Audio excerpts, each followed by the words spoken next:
Hey guys, today we're diving into another truly horrifying case. If you want to support my channel, make sure to subscribe and stay active. It really helps me out. I'd be super grateful for that. Let's get started. Scientists concur that kids' violent conduct is influenced by their environment, upbringing, and the nature of their relationships with adults, rather than being something that is innate or hereditary.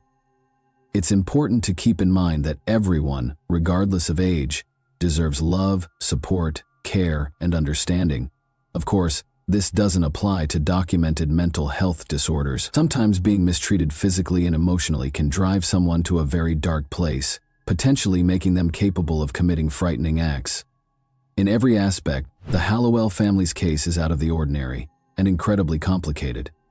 On the surface, they appeared to be a typical household, nothing unusual. Even though their neighbors and co-workers couldn't speak poorly of them, they seemed to be followed by odd, occasionally downright unsettling problems. After the mother was discovered dead in their house under suspicious and unsettling circumstances, the focus swiftly shifted to her sons. The tranquil, seemingly regular life the Hallowells had seemed to lead for numerous generations was drastically altered when investigators delved deeper into the case and discovered a number of disturbing family secrets. The Hallowell family resided in a little community in Marin County, which is tucked away in California's southwest.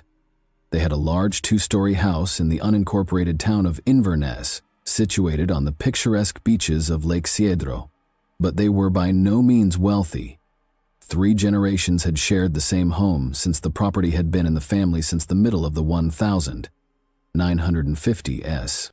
Notably, there were only roughly 15 houses along that lake, and the people who lived there had been living next to each other for a long time.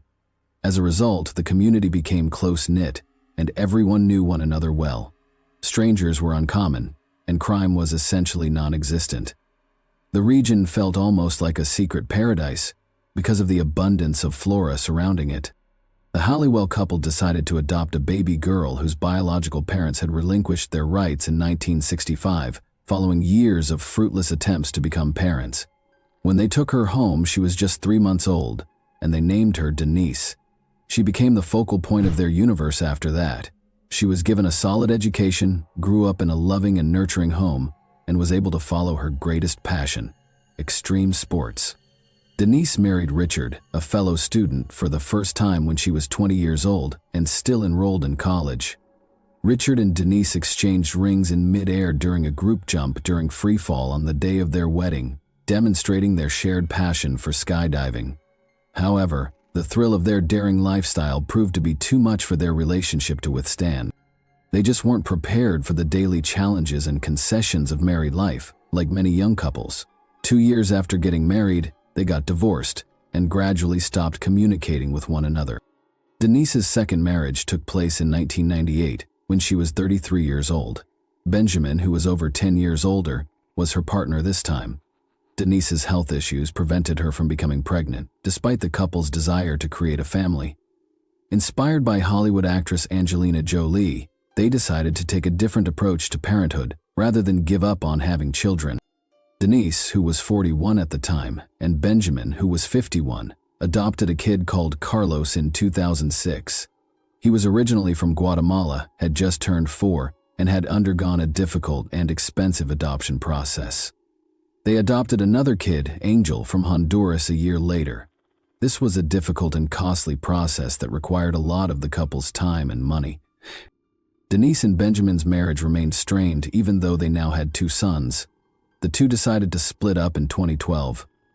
Benjamin relocated to another state after the divorce, but the boy stayed with Denise. He never communicated with the lads again and showed no interest in their life. Denise decided to move to the waterfront house on Lake Cedro with her sons after inheriting it from her adoptive parents after they had passed away. She was employed in Marin County as a middle school teacher, a menial position that didn't pay well but looked to be sufficient to make ends meet. She was clever, well-educated, and non-confrontational, according to many who knew her. Her neighbors had nothing bad to say about her, and she was well-liked at work. Denise found it quite challenging to raise 2 adoptive sons alone. She found it difficult to control the boys as they started to go out of control without a father figure in the picture. Most concerning was Angel in particular. He disregarded authority figures and the rules even in primary school. He frequently had violent outbursts and periods of extreme hostility. This was no ordinary rebellion or mayhem. Angel would strike out at other pupils, and at times, his actions were so severe that they actually put him and other people in danger. Although Carlos' conduct was less obvious, he was more reserved and avoided picking confrontations in public. He had his own problems and would not think twice about taking the first punch if he felt a confrontation was imminent. Carlos had few acquaintances and found it difficult to connect with his peers, although he found some comfort in sports. Despite spending years growing up in the same house, the brothers never bonded and never got along. They were indeed openly antagonistic to one another. They were obviously quite resentful of each other, and their arguments were regular and vicious. However, this did not appear to be a major issue for Denise. She never enlisted the aid of experts or looked for outside assistance. The situation had deteriorated by the time Angel was 9 or 10 years old. Teachers reported numerous instances of aggressiveness, and he started missing school on a regular basis. At about the same time, he began stealing. For the first time, he ran away from home, going missing for a few days before coming back. It then turned into a pattern. He stopped going to school altogether and would disappear for days at a time. After instructors continued to complain about the boy's behavior and Angel's frequent disappearances, Child Welfare Services inspectors visited the Hallowell home in September 2016. They wanted to talk to the family directly and see how things were going at home. What they discovered, however, was disturbing. Denise was at home with the boys, obviously not anticipating any guests. Nevertheless, she had no legal justification for denying the officer and child protection worker admission, so she let them in. The state of the windows was among the first things that caught my attention. It was impossible to observe what was happening inside from the outside, since the lower-level windows were partially covered with cardboard from the inside. From the moment Denise and her 2 sons entered the house, something was strange. There were no toys, motorcycles, or rollerblades, or any indication of the usual pleasures or hobbies one might anticipate. With only the most basic furniture, all left over from her late parents, the space was nearly empty. There was a shabby washing machine and an outdated refrigerator in the kitchen. Her sons were sleeping on inflatable mattresses that had been thrown straight onto the floor, while Denise had a bed in her own room. But when authorities examined Angel's chamber, they made the most startling revelation. It was anything but a normal bedroom. It resembled solitary confinement more than anything else. A sturdy wooden door was equipped with a huge metal bolt on the outside, in addition to a simple turn lock on the interior. A tiny hatch that was integrated into the door and could be locked was reportedly used to transport water and food inside without fully opening the door. The lighting in the room was low. All natural light had been blocked by the cardboard covering the windows. Angel sat peacefully on a shabby mattress in the corner. A bucket of foul-smelling plastic, roughly 1/3 full of human excrement, was standing in the opposite corner. The conditions matched the stink. But Angel was not afraid. He appeared irate. Denise, her 2 sons, and herself were all transported right away to the local police station. The boys were interviewed by a child psychologist, and Denise was questioned regarding the upsetting circumstances at home. She clarified the reason she locked Angel in the room was for safety, to keep the younger brother from escaping again, and to stop the brothers from fighting. The officers didn't like her answer, especially after Angel started giving his version of events. He said Carlos regularly beat him, made fun of him, and even threatened to kill him. Angel said their mother never intervened or spoke up for him. He had attempted to flee multiple times because he felt unsafe. Denise started confining him in the room after every escape, often for days at a time. He claimed that he was only provided with a plastic bucket to discharge himself in, and that he had no access to a proper bathroom. The door remained locked, save for a small window through which food and drink were passed. After giving this testimony, Denise was taken into custody. In order to find new adoptive homes, authorities chose to temporarily place both boys in protective custody. The following step was supposed to be decided by a court. Then, however, an unforeseen event occurred. Carlos started to stand up for his adoptive mother. Carlos claimed that his younger brother was a major danger to everyone in his vicinity, as well as to himself. He claimed that their mother was only doing what she could to keep everyone safe, and that no one appeared to be able to control Angel's actions. Carlos revealed that Angel had once killed someone at school with a knife, came so near to hurting a fellow student. Fortunately, nobody was harmed. Later, school officials verified his story, acknowledging that they had concealed the occurrence at the request of the classmate's parent, who was also employed there. Carlos insisted fervently that he wanted to return home and live with his adopted mother as before, continuing to defend her. He supported Denise at each hearing and begged the court to grant her parental rights. Other witnesses, such as neighbors and family, were unable to provide much information. They all thought Denise was a responsible and kind parent, and they all characterized the Hollywells as a good family. The case eventually appeared to be in her favor. There seemed to be nothing wrong with Denise. It appeared more likely that she was just overburdened and unable to handle the really problematic behavior of her younger kid. After a while, Angel was placed in a mental health facility, moved to a group home for young people at high risk, and finally placed with a new adoptive family.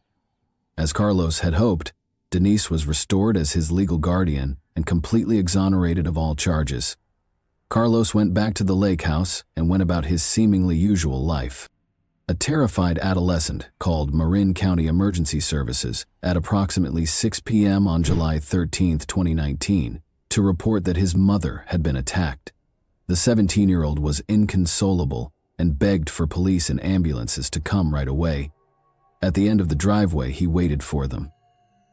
Responders were horrified by what they witnessed when Carlos escorted them into his mother's bedroom. An axe was stuck in the back of Denise's head as she lay on her side on the bed. They saw a huge red stain where blood had seeped through the pillow. She was still exhibiting some signs of life when first responders arrived, but she died on the way to the hospital in spite of their best attempts. Carlos was the sole person who saw the event, and his account left more questions than it did answers. He said he and his mother had gone to a memorial dinner and a relative's funeral in a nearby town earlier that day. Around 4:30 p.m., both of them were worn out and decided to lie down and rest when they got home. Carlos claimed to have fallen asleep fast. He awakened up to odd sounds and the sound of the dogs barking almost an hour later, at around 6 o'clock in the evening.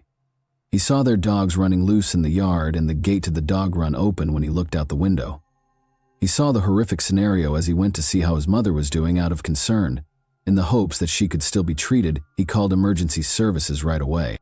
Carlos didn't think twice when authorities asked him who might have had a motive to harm his mother. He gave Angel a name. He claimed that only his younger brother truly wanted to hurt Denise because he was sufficiently enraged and resentful of her.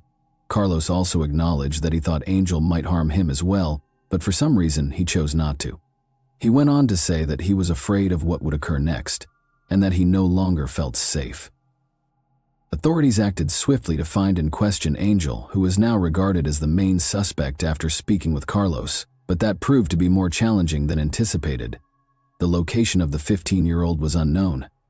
Angel had gone through multiple foster homes after being taken from the Hallowell home by child welfare officials, but he had never been able to make a home for himself. He was unable to get along with people, struggled with social interaction, exhibited persistent aggressiveness, and fled a lot.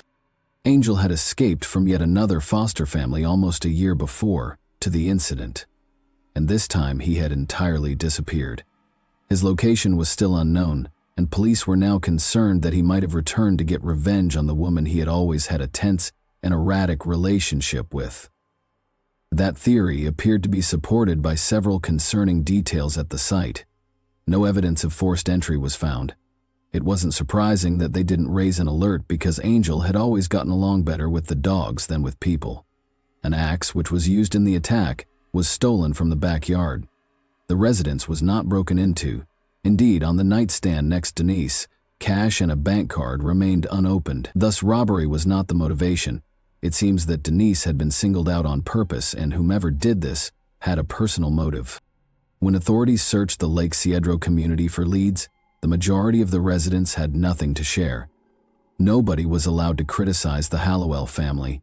In actuality, Denise was characterized as composed, articulate, and considerate. Her late parents had been well known in the neighborhood, even though she and the boys had only lived there briefly. Shortly after Denise and her sons moved into the lake house, however, some locals started to remember odd and unsettling things that had happened. Pets in the area had started to go missing. First a few cats, then dogs. Later, several of these creatures were discovered severely disfigured in isolated areas of the region. People initially assumed it was the result of attacks by untamed animals, but the remain state indicated otherwise. It was too deliberate, too graphic.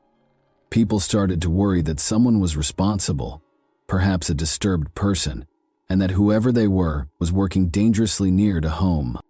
The situation in the neighborhood quickly worsened after the first wave of missing dogs.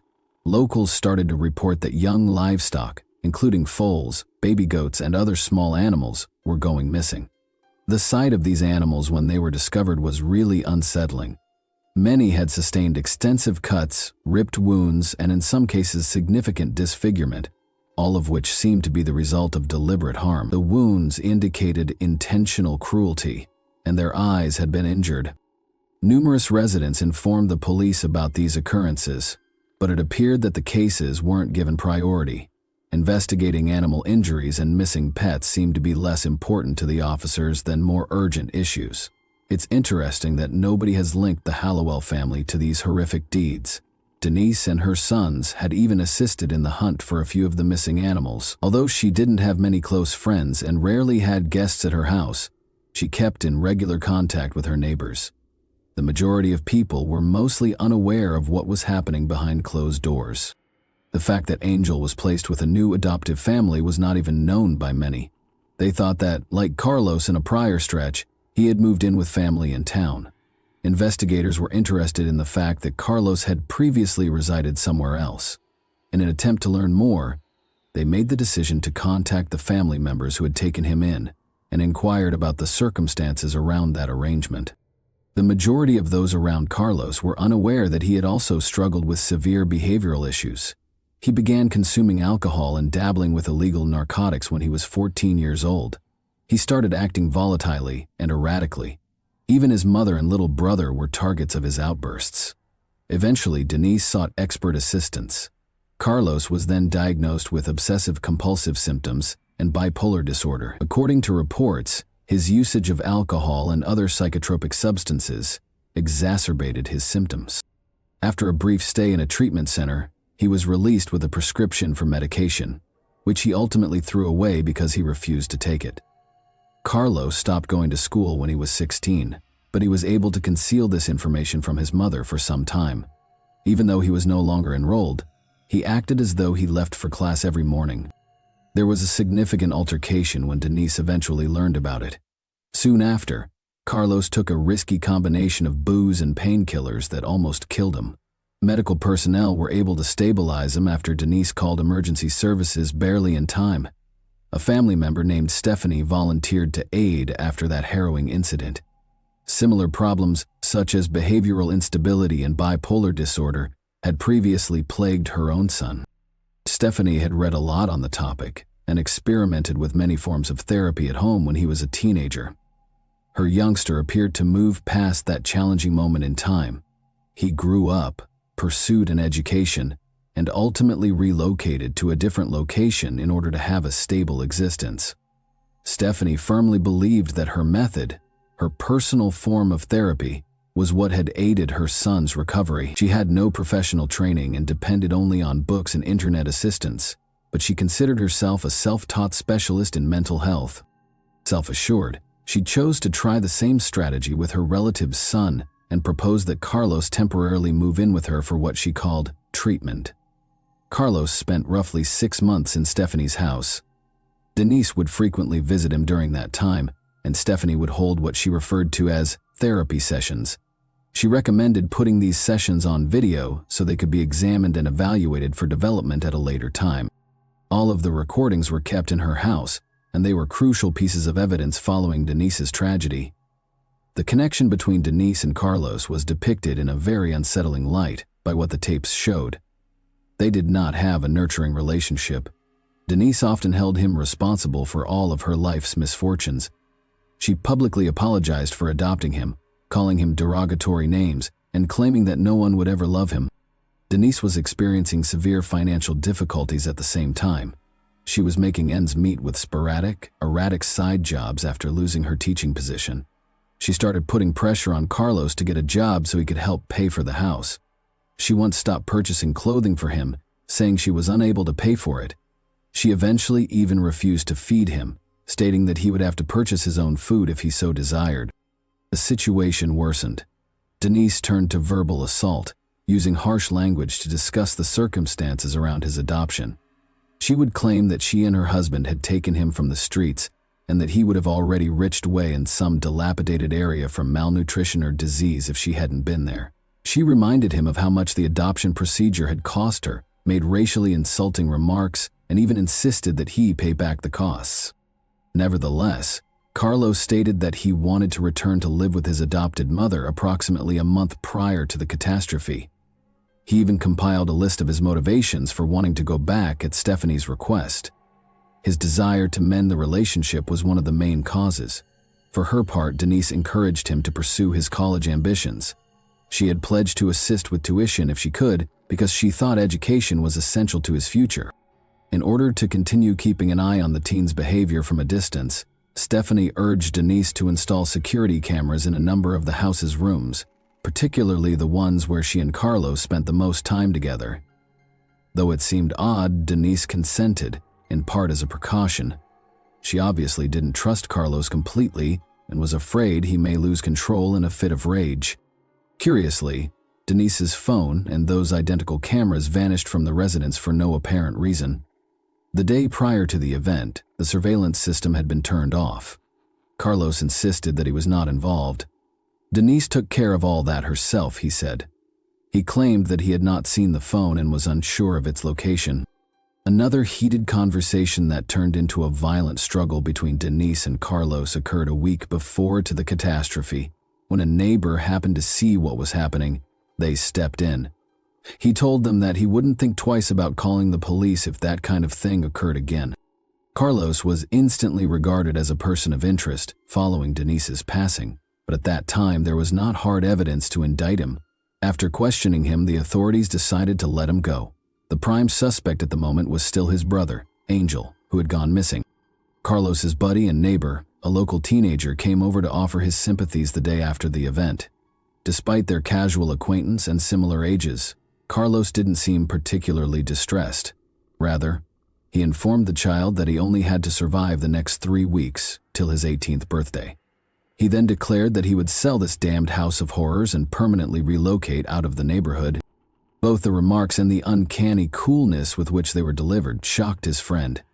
He told his parents about the conversation, and they called the police. Authorities brought Carlos in for more interrogation as a result, but he provided no fresh information. Suspecting that Denise's phone and the lost cameras might have been discarded in the lake behind the Hallowell home, investigators hired a diving crew to explore it. Finding the objects didn't take long because the water wasn't very large. Sadly, the cameras served no purpose. They had no recorded footage and had been switched off before to the incident. But the phone was telling a different tale. Data showed that 10 minutes before, to Carlos calling emergency services, it had been powered down, most likely after hitting the water. Even more significant is the fact that only 15 minutes before that, Denise had been actively texting a buddy on social media. This gave investigators a great degree of accuracy in determining the attack's approximate time. Carlos claimed to have been asleep at the time and to have only awoken when he heard the dogs outside barking. However, an examination of his personal phone use revealed a different image.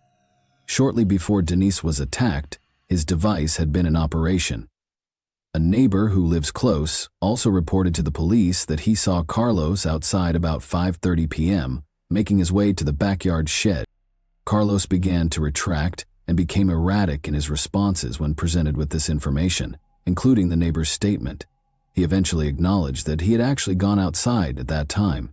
He said that following a fight with his mother, he was venting his frustrations by splitting firewood behind the house. Carlos claimed that at one point he walked back inside to fetch a glass of water. After spending roughly 5 minutes sitting in the kitchen, he heard the dogs barking.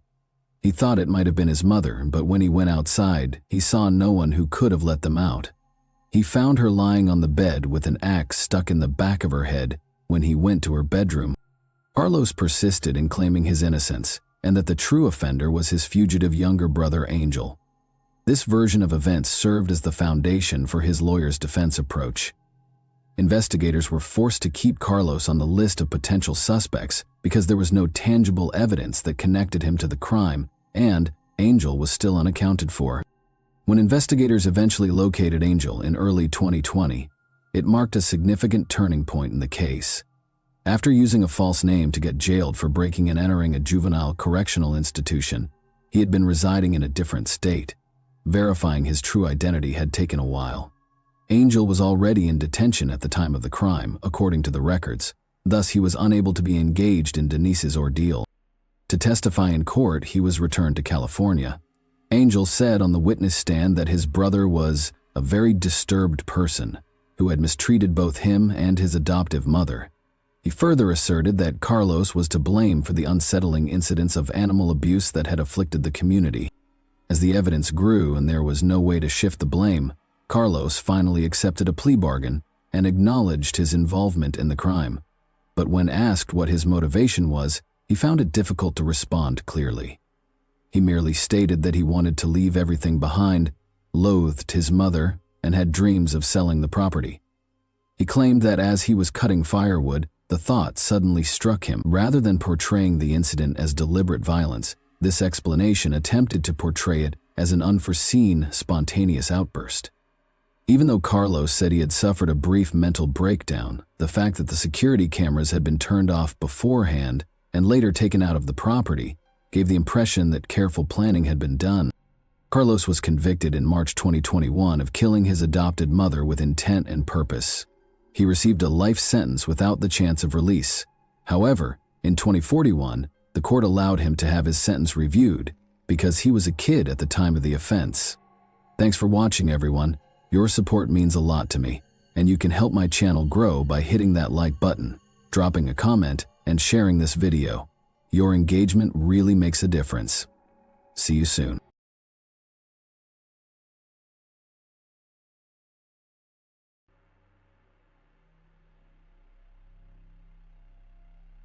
The discovery of Paige Bergfeld's car marked the start of a mysterious and perplexing story that unfolded on July 1, 2007. On that day, the missing Paige's red Ford Focus was discovered. However, the location and condition of the car raised numerous questions and serious concerns. The car was in a remote location that Paige rarely visited. It was also completely engulfed in flames, implying that something terrible and unusual had occurred. The county district attorney had been looking into this case with great interest, and his preliminary findings indicated that the fire around the car was deliberate. The fact that nothing else in the area had burned supported this conclusion. The strange incident with Paige Bergfeld's car was only the beginning of a much more complicated story. Paige's family and friends will remember June 28, 2007 as a special day. The young woman left her 3 children with her friend Carol Linderholm and left early in the morning on this ordinary day. Nothing pointed to trouble, and no one could have predicted what would happen next. Paige was a responsible mother who always called or came to pick up her children on time. This time, however, a warning was issued, but Paige never returned to pick up her children. Concerned friends and family members began attempting to contact her, but their efforts were futile. Jazz, the eldest of her children, took the initiative to look for the missing woman. She insisted on searching with Carol after sending several messages to her mother's phone and receiving no response. Jazz reported to the police station that her mother had not returned for her. This 911 call was critical in the beginning of the police investigation in the search for Paige Bergfeld. Paige's loved one's concern grew with each passing hour. The community was shocked by Paige's mysterious disappearance, and many were eager to assist in the search for her. A massive public search was launched to reunite this young woman with her children and loved ones. On the same day, Paige's father, Frank Bergfeld, received a disturbing call from a sheriff's department official. The message was brief but devastating. His daughter had vanished. Frank realized that something serious had occurred. He attempted to contact Paige but received no response. Frank dialed his oldest son, Craig, who was on the other side of the country, terrified and desperate. Craig didn't think twice about purchasing a one-way ticket and arriving in town to assist in the search for his sister. Family members and friends joined forces with police and volunteers to launch a massive search. People from various neighborhoods began looking for Paige, combing the area and checking every corner for any sign of her whereabouts. Paige's relationships with her loved ones were investigated to see if they had anything to do with her disappearance. Authorities naturally focused on Paige's relationship with her first husband, Howard Bigler. That relationship started during her high school years. Paige enrolled in nursing school at the University of Florida after graduating from high school, where she met a young man named Howard Bigler. They began dating because their feelings for each other were mutual. Paige returned to Colorado after completing her nursing degree and continuing to live with her family. She and Howard Bigler married after some time, in 1995. The spouses appeared to be a happy couple at first glance. They shared many interests and perspectives on life. However, there was one major schism in their marriage that eventually led to divorce. Paige wished to have a child and start a family, but Howard was not interested. On numerous occasions, this topic became the source of heated debates and discussions. None of their attempts to reach an agreement were successful, and the couple decided to divorce in 1997. Despite the divorce, their bond remained strong, and the former spouses remained friends. Paige later married Rob Dixon, but their marriage was also annulled. Paige reconnected with Howard after her divorce from Rob. Paige's first husband claimed to be one of the last people to see her alive on the 28th. They met in Eagle County, Colorado for personal reasons. They spent Thursday together before splitting up and returning to their respective cities. Howard confirmed that they kept in touch by phone after the meeting. In addition, when Howard learned of Paige's disappearance, he immediately contacted emergency services. He expressed his deep concern and belief that something terrible had happened to Paige while speaking with the operator.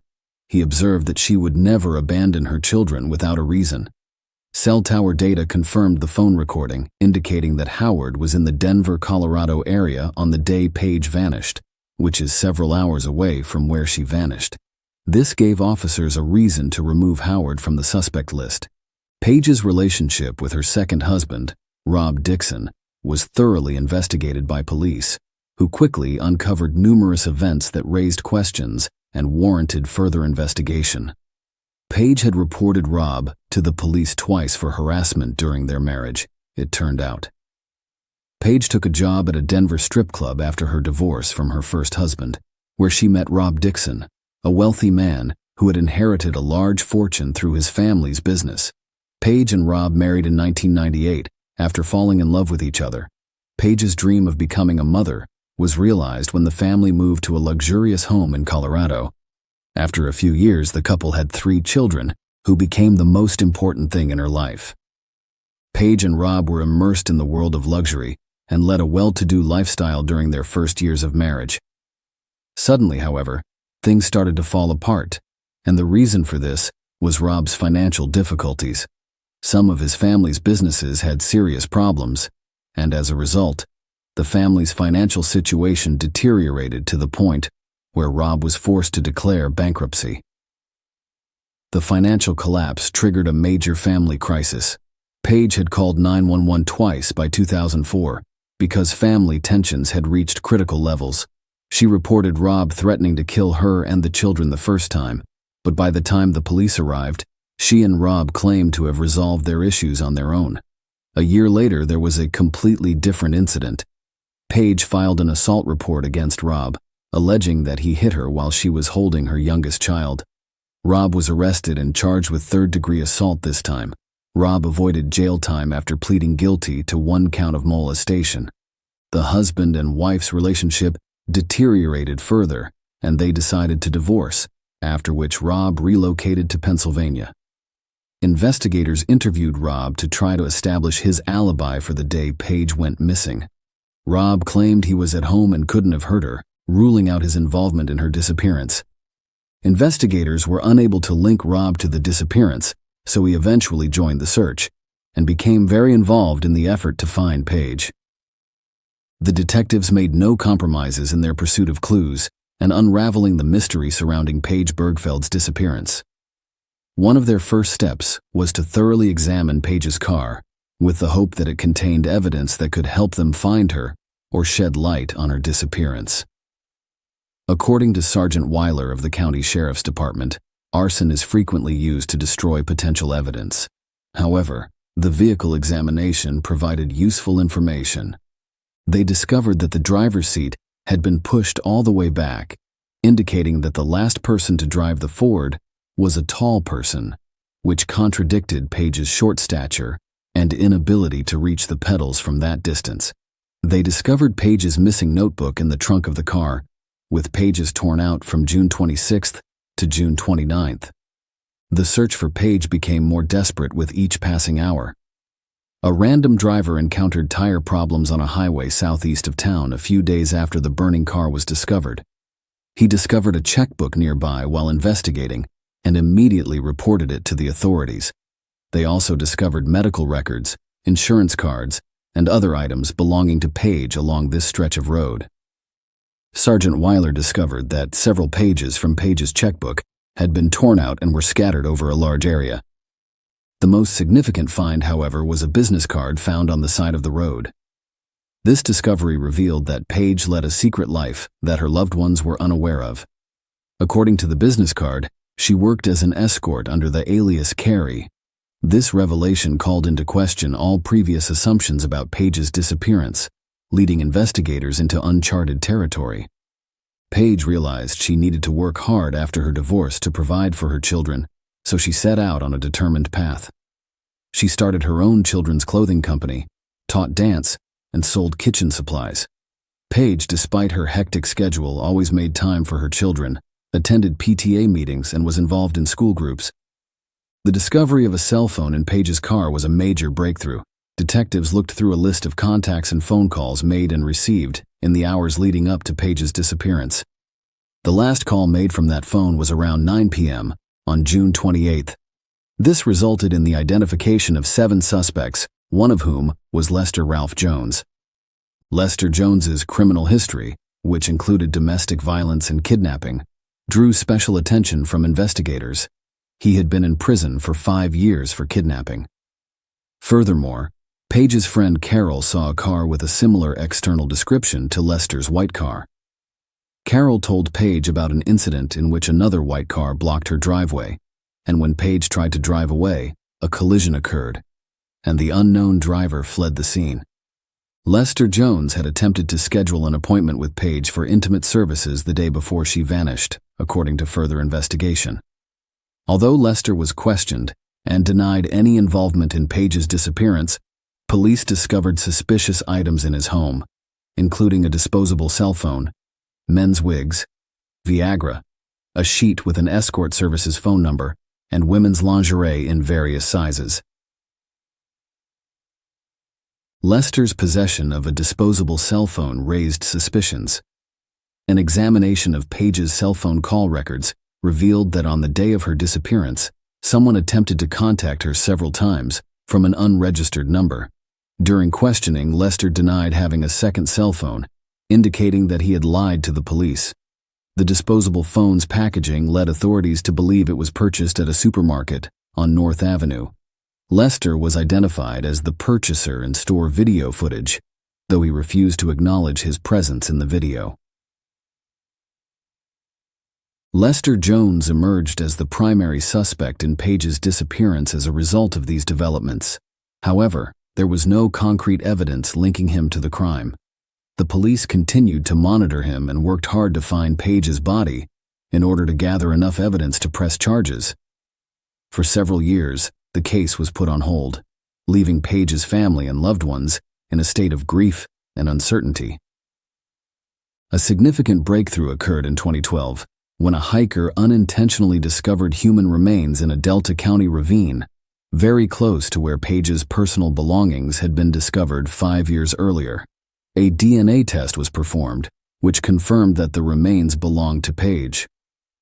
While the exact cause of death could not be determined due to the state of the body, it was clear that Paige had suffered multiple injuries, including broken bones in her face, which were most likely the result of a severe beating. This revelation added a chilling new dimension to Paige's tragic story. Soil erosion had brought her remains to the surface over time, which could explain why she hadn't been discovered sooner. After Paige's remains were discovered in November 2014, Lester Ralph Jones was charged with first-degree murder, second-degree murder, and kidnapping. The trial lasted 22 days and started in July 2016. Prosecutors claimed Lester, who had a history of violence against women, became frustrated when he couldn't get an appointment with Paige to use her services. Lisa, Lester's ex-wife, testified for the prosecution, recounting her own terrifying experience with Lester, in which he kidnapped and threatened to kill her at gunpoint in the late 1990s. During one of these incidents, Lisa's partner was shot. Lester's defense attorneys attempted to argue that the police had detained an innocent man and suggested that other potential Paige clients may have been involved in the crime. They did not, however, provide convincing evidence linking other people to the murder. Lester's current wife testified in front of the jury and confirmed that he had used an escort service, but she did not provide an alibi. She also recognized him in surveillance video from a supermarket where Lester bought a disposable phone. The jury was unable to reach a unanimous verdict on September 9, 2016, resulting in a mistrial. The district attorney, on the other hand, remained convinced of Lester's guilt and continued to work tirelessly on the case, re-examining all evidence. After reviewing the evidence, the jury reached a decision on November 21, 2016. Lester was found guilty on all charges related to Paige's death. The judge sentenced him to life in prison without the possibility of parole. Paige's final farewell was held on April 28, 2012, and her obituary described her as a beautiful and radiant woman with a sun-like smile. Her tragic death left an indelible mark on the hearts of her family and friends, and her 3 children had to deal with the loss of their mother, who had been a source of support and encouragement to them. Paige's case drew widespread attention and lasted many years, but the unwavering determination of her family and law enforcement ultimately resulted in justice. Lester Ralph Jones was convicted and sentenced to life in prison without the possibility of parole, ensuring that he could no longer cause harm to others. Paige's story is a powerful reminder of the importance of persevering in the pursuit of justice, even when it takes time and effort. Her spirit will live on in the hearts of those who knew and loved her. Share your opinion with us in the comments and subscribe to the channel for more.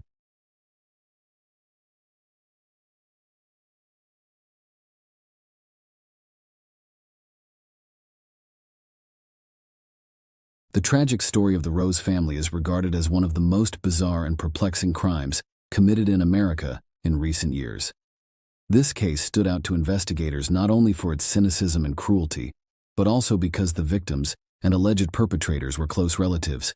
Despite the fact that many years have passed since the crime was committed and the perpetrator has long served his harsh sentence in prison, this story still has many unanswered questions and white spots. Many people still question the fairness of the court's decision. Now let us get down to business. It was an ordinary family living in a provincial suburb of Bristol, Tennessee, who had never been on law enforcement's radar before. Curtis and Lena Maria Rose, an elderly couple who had lived together for more than 40 years, led the family. They had 2 grown daughters and 6 grandchildren, but we'll focus on the family members who were directly involved in this high-profile case. So at the time of the crime, the elderly owners, Curtis and Lena Maria Rose, were present in the house and surrounding area, along with their eldest daughter, 39-year-old Tasha Milhorn, her husband James, and 6 children. Tasha and James had 2 shared children, and the other 3 were heirs from a previous relationship. A neighbor girl stopped by the house to play with them. It is worth noting that Tasha and James, along with their children, spent about 2 months living at Tasha's parents' house while their own home was being renovated. Later, another key player in those events, 19-year-old Seth Denton, arrived at the house. He was Tasha's eldest son, but his relationship with his mother and stepfather was strained, to say the least, and they avoided communicating with each other in any way possible. Their most recent meeting ended tragically, according to neighbors. The Rose couple was very happy and prosperous. Their daughter Tosha was happily married to James, who worked as an auto mechanic and enjoyed restoring vintage cars. The carnage took place at the Rose couple's family home. Police officers who responded to the call later described it as the worst crime scene they had ever seen and the bloodiest in the history of their quiet county. The bodies of two women, Lena, Maria, and Tosha, a mother and daughter, were discovered in the house, shot nearly point blank. Tosha was sitting in a chair at the dining room table, while her mother lay on the floor between the table and the refrigerator. James, Tosha's husband, was also lying on the doorstep of the house, critically injured and being rushed to the hospital. Despite the doctor's efforts, the man died as a result of severe internal injuries and blood loss. There were no injuries among the children in the house. They were most likely not targeted by the shooter or were simply out of his field of vision during the adults' massacre. Almost immediately after the crime, the police received 2 consecutive phone calls. The first call came from the house's owner, Curtis Rose, who reported that his eldest grandson, Seth, had committed a shooting and then fled the scene. But then Seth called, telling a different version of what had happened and blaming it all on his grandfather, Curtis. In addition, Seth was wounded in the arm, and Curtis admitted to shooting him, claiming that he was trying to detain his grandson and prevent him from fleeing the scene of the massacre. Seth Denton, the alleged killer, was apprehended in a hospital after seeking medical attention for the wound. The investigation then sought to retrace the tragic events and determine what actually occurred in the Rose family's home. Surprisingly, only one version was used as the foundation for the investigation, with the second version receiving serious consideration only a few years later. On August 29, 2015, around 6 p.m., residents of houses near the crime scene heard a series of gunshots. No one paid much attention because there were forests nearby where hunting wild animals and birds was permitted. Later, one of the neighbors stated that he was concerned about the number of shots and then the silence, but he did not believe it was a good reason to call the police. Another neighbor testified at the trial that, in addition to the gunshots, he heard screaming and went out onto his house's porch to see what was happening. At that point, he noticed a young man running down the path from the neighbor's house to a parked car on the road. He was being pursued by another man, but the witness had a limited view of what was going on due to the trees along the road. He only saw the guy jump into the car. Then 2 shots rang out, and the car took off. Just a few minutes later, neighbors heard sirens and saw police and emergency vehicles approaching Rose's home. Soon, an air ambulance helicopter landed on the lawn outside the house, ready to pick up James, who was still alive. Everything was like a movie shoot and none of the witnesses knew what was going on.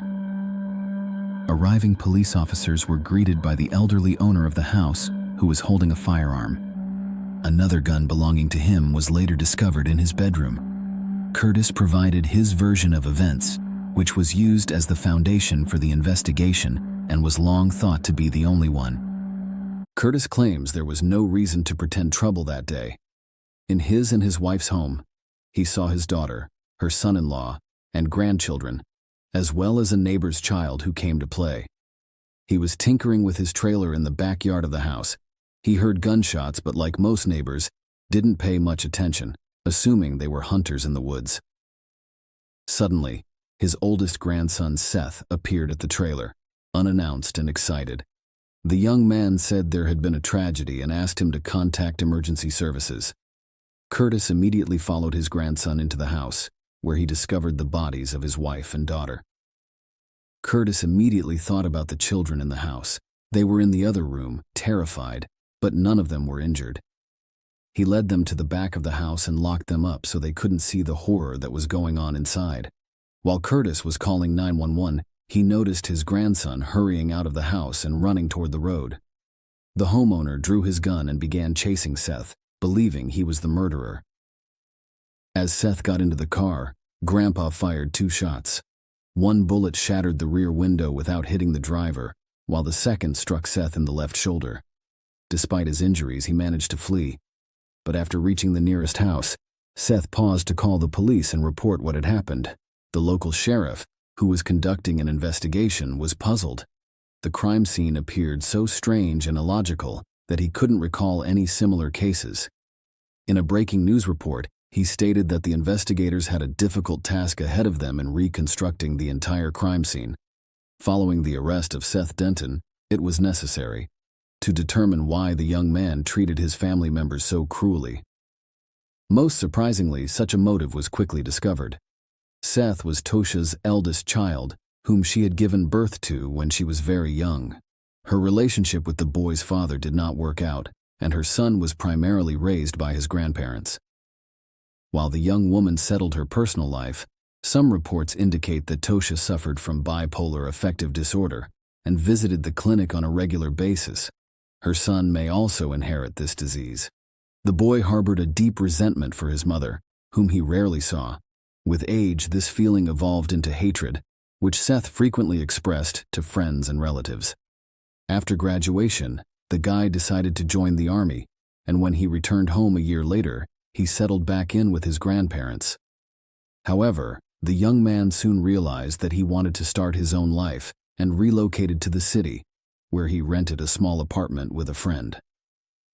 He got a job at a local fast food restaurant, but shortly before the tragedy, he was fired.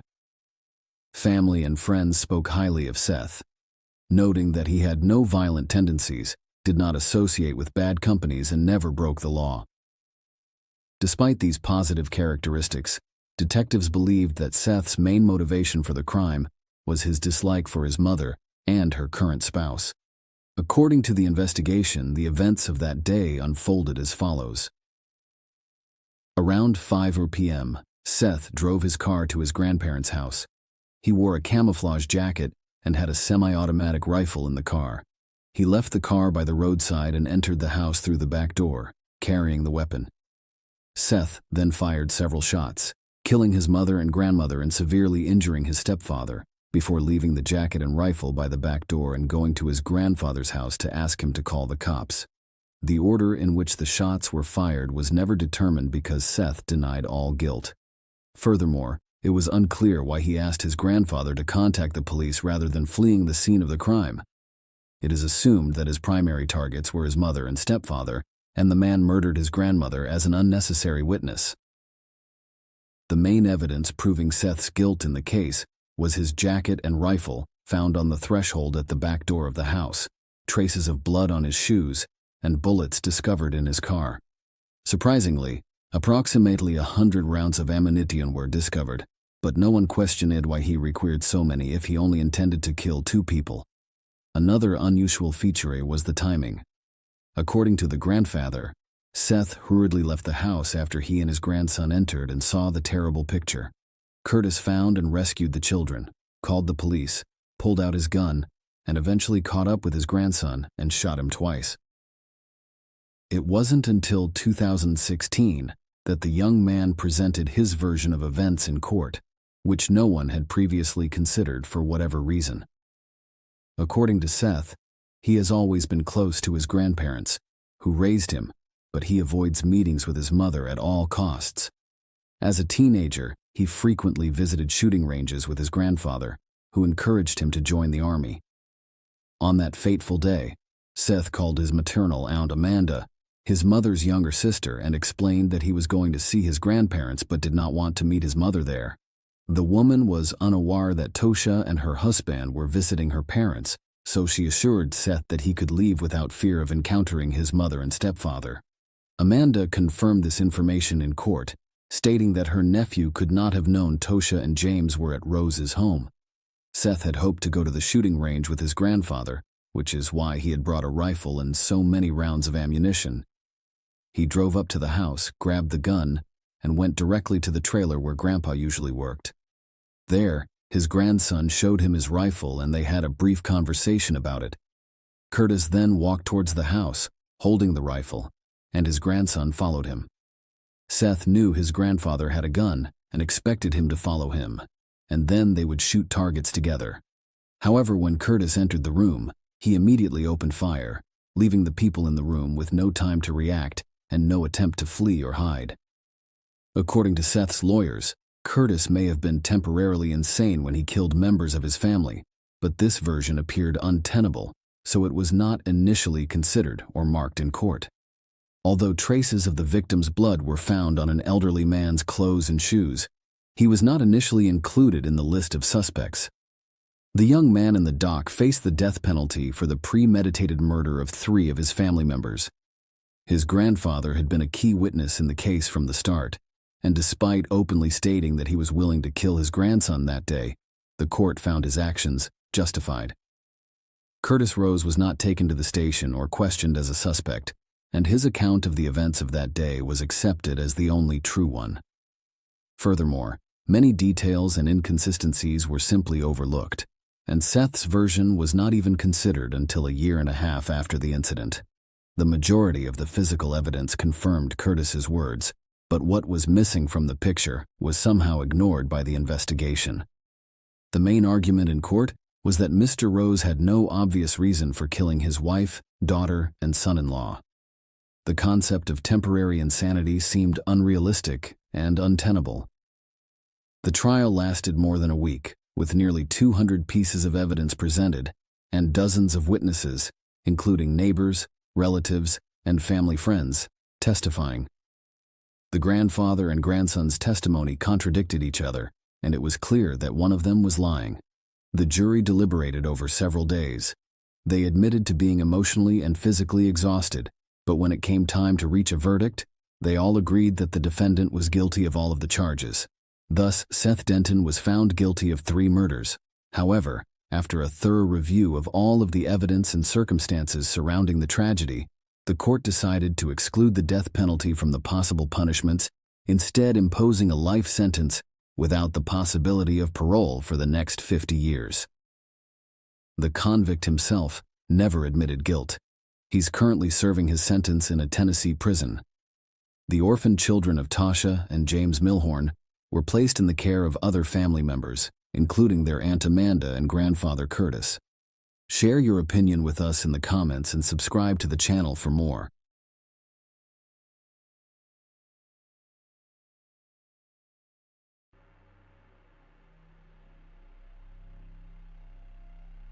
On November 6, 2014, Mexico City police discovered human remains. Part of the torso was discovered in a vacant lot near the city's exit. A few days later, bags containing arms and legs were discovered in various areas of the capital. The fact that there were no fingers on the limbs was horrifying. The police sounded the alarm. Apparently, a particularly violent criminal was operating in the region. Squads of officers were formed and patrolled the streets. The main goal was to find the unfortunate man's head and limbs and prevent future crimes. At the time, everyone was certain that this was the work of a brutal serial killer. The fingers and head were never located. However, the professional work of forensic experts revealed that the remains belonged to the same person. However, the absence of fingers and teeth made it impossible to determine who this person was. The story takes place in North America, with the main character, Alejandra La Fuente, a stunning brunette with gorgeous hair and bright brown eyes that highlight her thick black tar lashes. She had an athletic, trim figure, which he attempted to maintain through fitness, yoga, and breathing exercises. Alejandra enjoys taking care of herself. She could frequently be seen at a beauty salon, massage spa, or spa. In warm weather, she lounged on the beach doing scientific research, and on cloudy days she could go to tanning salons. Overall, we can conclude that the young woman adored herself and saw herself as the pinnacle of female attractiveness. Alejandra did not lag behind in her career. Her father, Alberto Lafuente, is a doctor of sciences and a well-known psychiatrist. He is a scientific luminary who works on psychiatric disorders such as schizophrenia and manic depression. He is also well known for his experiments on patients, in addition to his scientific work. Alejandra regarded her father as an idol.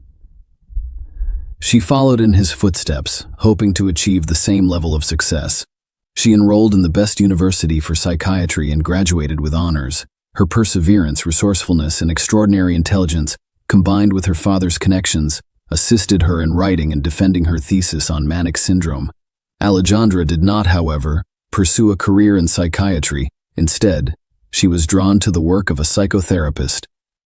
With her father's money, the young woman obtained a license and established her office in a new business center in the heart of the capital. There were plenty of clients, but she only saw women. Women with eating disorders, depression, relationship problems, and low self-esteem sought counseling. Alejandra helped to resolve family issues. However, as is often the case, her personal life left a lot to be desired.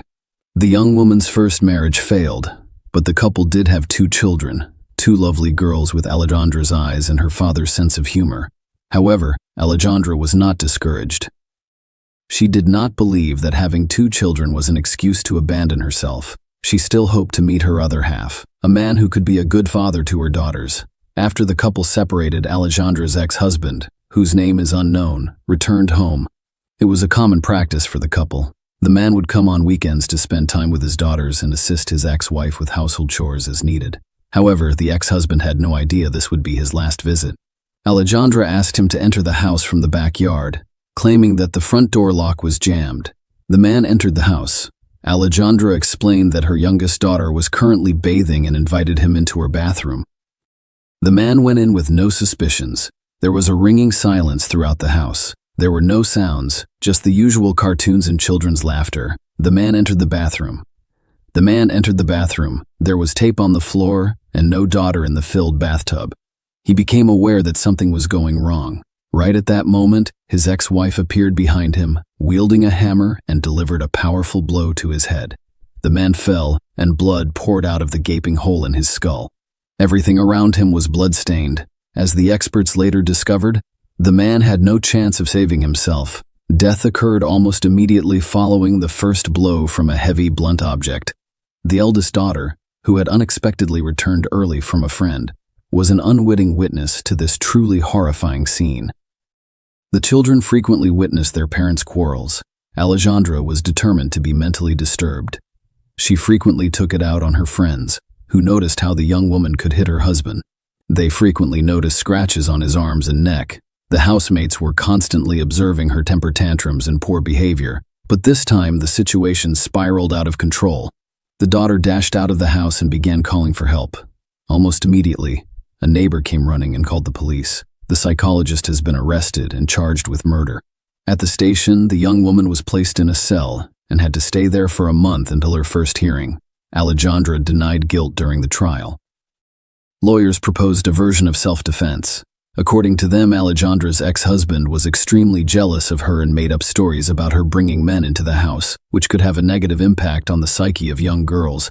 On the day of the crime, he showed up unexpectedly at his ex-wife's house and entered through the back door, hoping to catch her with another man. Then he pounced on Alejandra, who was in the bathroom attempting to put together a nightstand. She then had to use self-defense, and he delivered 2 blows to the back of her ex-husband's head. On June 14, 2012, the sentence was imposed based on the defense's evidence and the presence of 2 minor children. Alejandra was sentenced to 1 year and 4 months.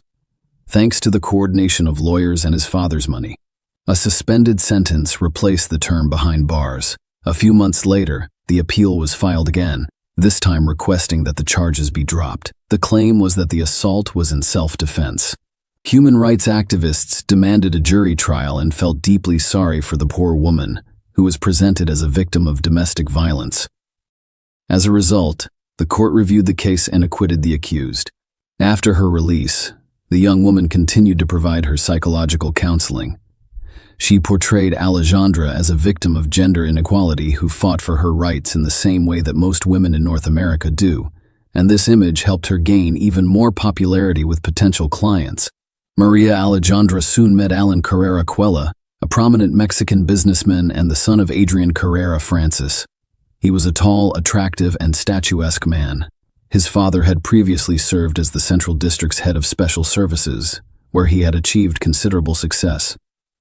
Alan quickly expanded his business, establishing a nationwide chain of construction stores. A portion of Alan's business was legalized. The other part, which few people knew about, was closely related to crime. By the way, His father was removed from his position because one of his son's financial frauds was discovered. In addition, Alan had a stake in a criminal organization that transported psychotropic substances to the United States. Their base was in a border town and was patrolled by newly hired police officers. This group controlled a small portion of the South's psychoactive substance trafficking. Alan's father was proven to be involved in his son's affairs.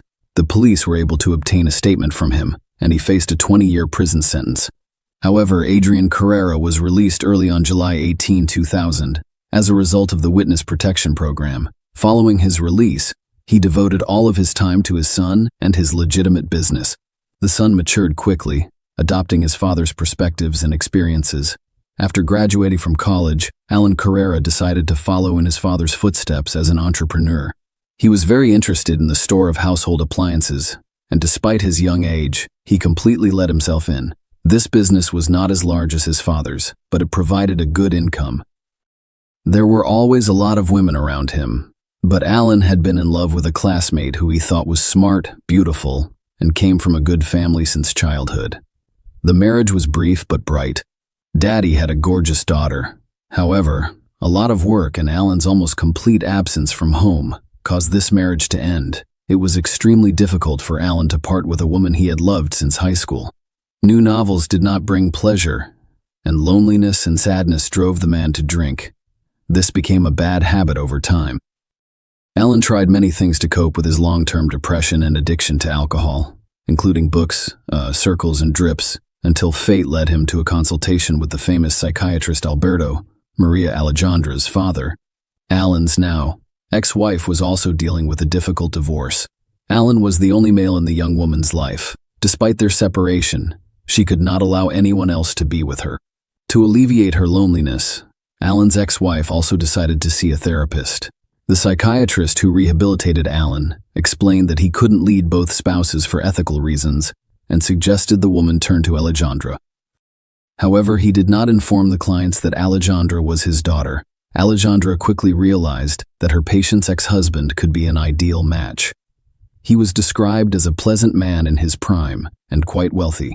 Alejandra did not think long before asking her client to bring her ex-husband for another consultation. According to the therapist, she would be able to resolve their issue in one session and break the former spouse's strong bond. Alejandra began carrying out her plan to seduce the entrepreneur as soon as the steamy session began. The result did not last long. Following the session, Alan offered the therapist a cup of coffee to discuss family issues. The young woman initially refused to go on a date because she believed it violated medical ethics.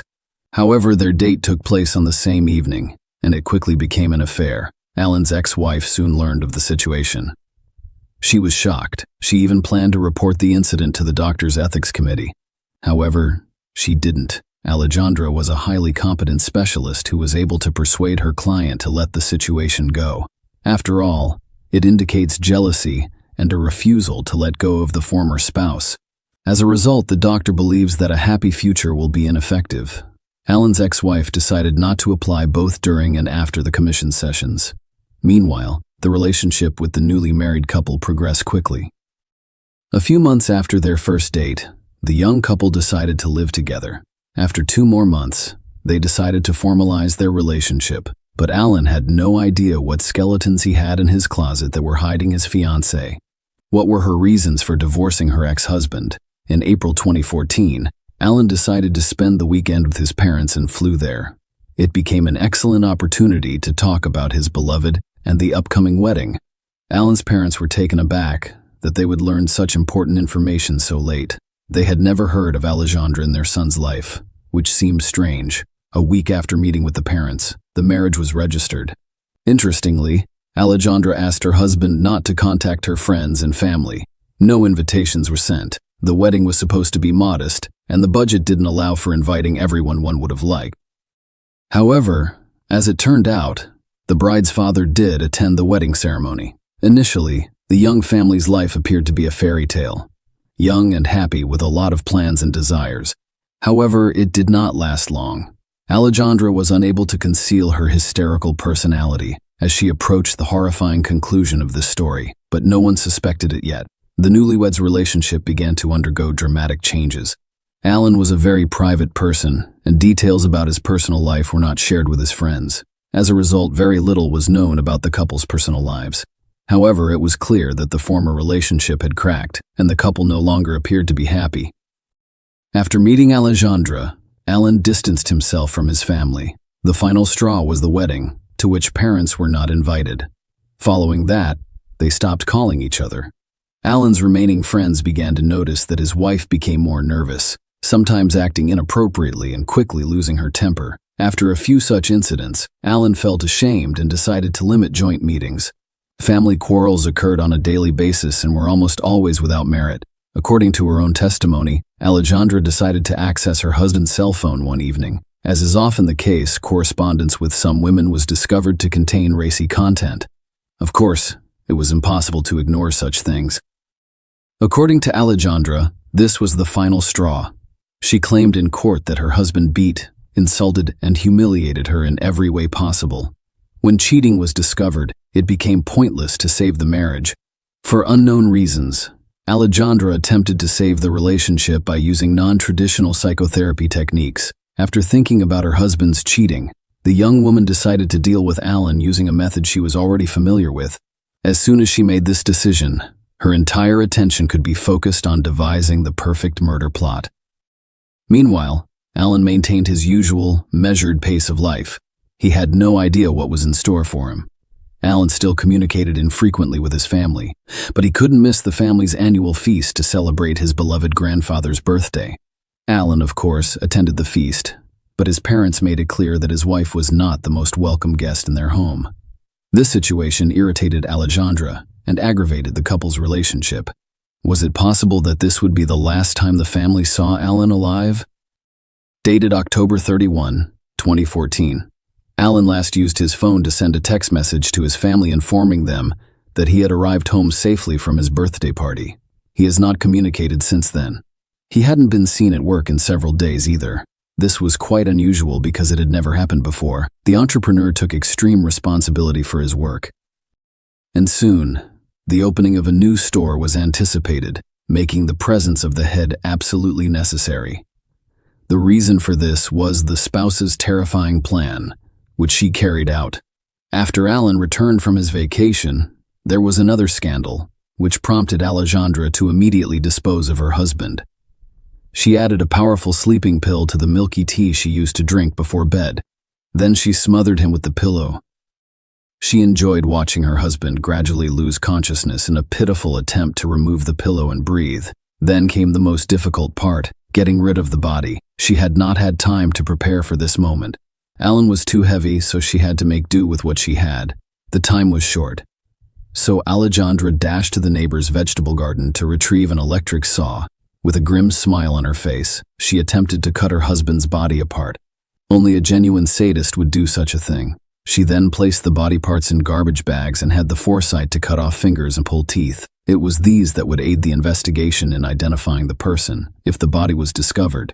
Alejandra attempted to remove the corpse from the house without suspicion by stuffing all of the bags into suitcases, but she was unsuccessful.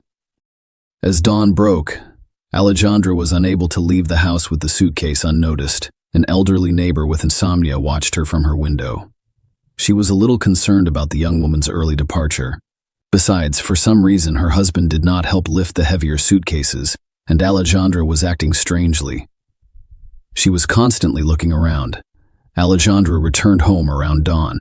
This surprised the vigilant neighbor even more. As it turned out, she had scattered bags containing her ex-husband's remains throughout various neighborhoods to conceal her tracks. As the new day dawned, she resumed her normal life. On November 6, 2014, Mexican police officers made the first horrifying discovery: a human torso with no teeth and no fingers on the hand. The entire police force was put on high alert because the incident was so brutal.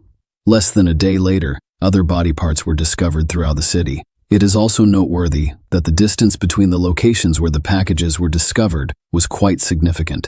Later, this would be attributed to Alejandra's prolonged absence from home. All body parts were sent to the best forensic laboratory, where experts quickly determined that they all belonged to the same person. In order to avoid suspicion, the perpetrator began sending messages to Alan's relatives.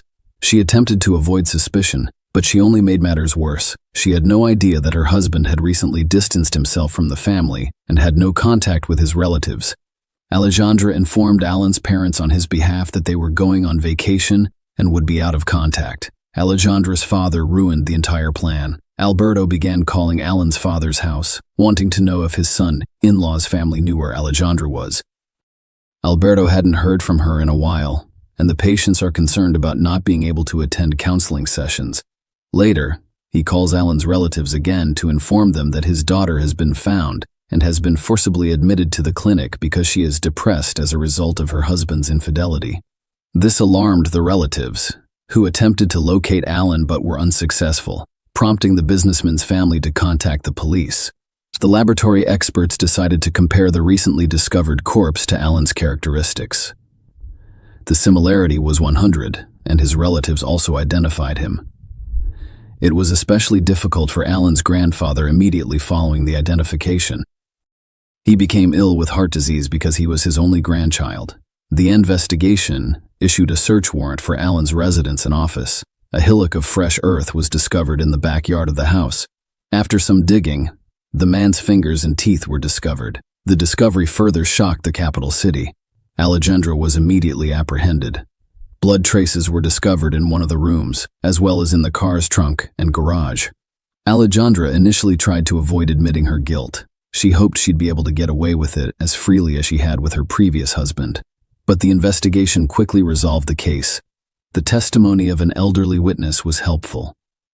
The time she gave matched Alan's estimated time of death. Alexandria took advantage of her position to obtain a powerful sleeping pill, the type of medication that only doctors could obtain. This aggravated the situation. The evidence obtained helped to establish a link between Alexandria and her husband's brutal murder. CCTV cameras also helped to determine that the man entered the house and never left. CCTV footage confirmed that the suitcases had been taken out. On December 10, 2014, the jury returned its verdict. Alejandra was sentenced to life in prison for murder, with brutality, and attempted to conceal the fact by using her official position. All of this was unfavorable to her father, the former psychotherapist who attempted to save his daughter from imprisonment through connections and bribes, but was also unable to assist. However, he was only able to keep the trial hidden from the public and the press in order to avoid further publicity. However, he did everything for the sake of his own career. Now, few people will consult a specialist who raised such a ruthless monster and failed to diagnose problems with his own daughter in a timely manner. The death of Alejandra's first husband was also brought up during the trial. However, due to the passage of time, the evidence in this case was not discovered. The version about Alejandra's father's involvement in the events was also considered. There were suspicions that he colluded with his daughter and committed crimes for scientific reasons. However, there's no evidence to support this idea. Following several appeals from the victims, the sentence was commuted to death. This is an unprecedented situation. Such sentences are extremely uncommon in Mexico, particularly in these times. The defendant is also not entitled to a review of the proceedings. All of the accused property, including his home, must be given to the victim's family. Who can be comforted by this, though, if the person cannot be brought back? Alejandra appears to have been a pragmatic and cruel woman. She had severe mental health issues, despite medical examinations denying this. She also relied on her father's influence and used her official position to carry out her maniacal plans. Impunity for her first crime had only released her. Alejandra felt invincible and continued to do evil. Perhaps Alan would still be alive if this horrible woman hadn't been acquitted the first time, but it was too late to discuss it now. Share your opinion with us in the comments and subscribe to the channel for more.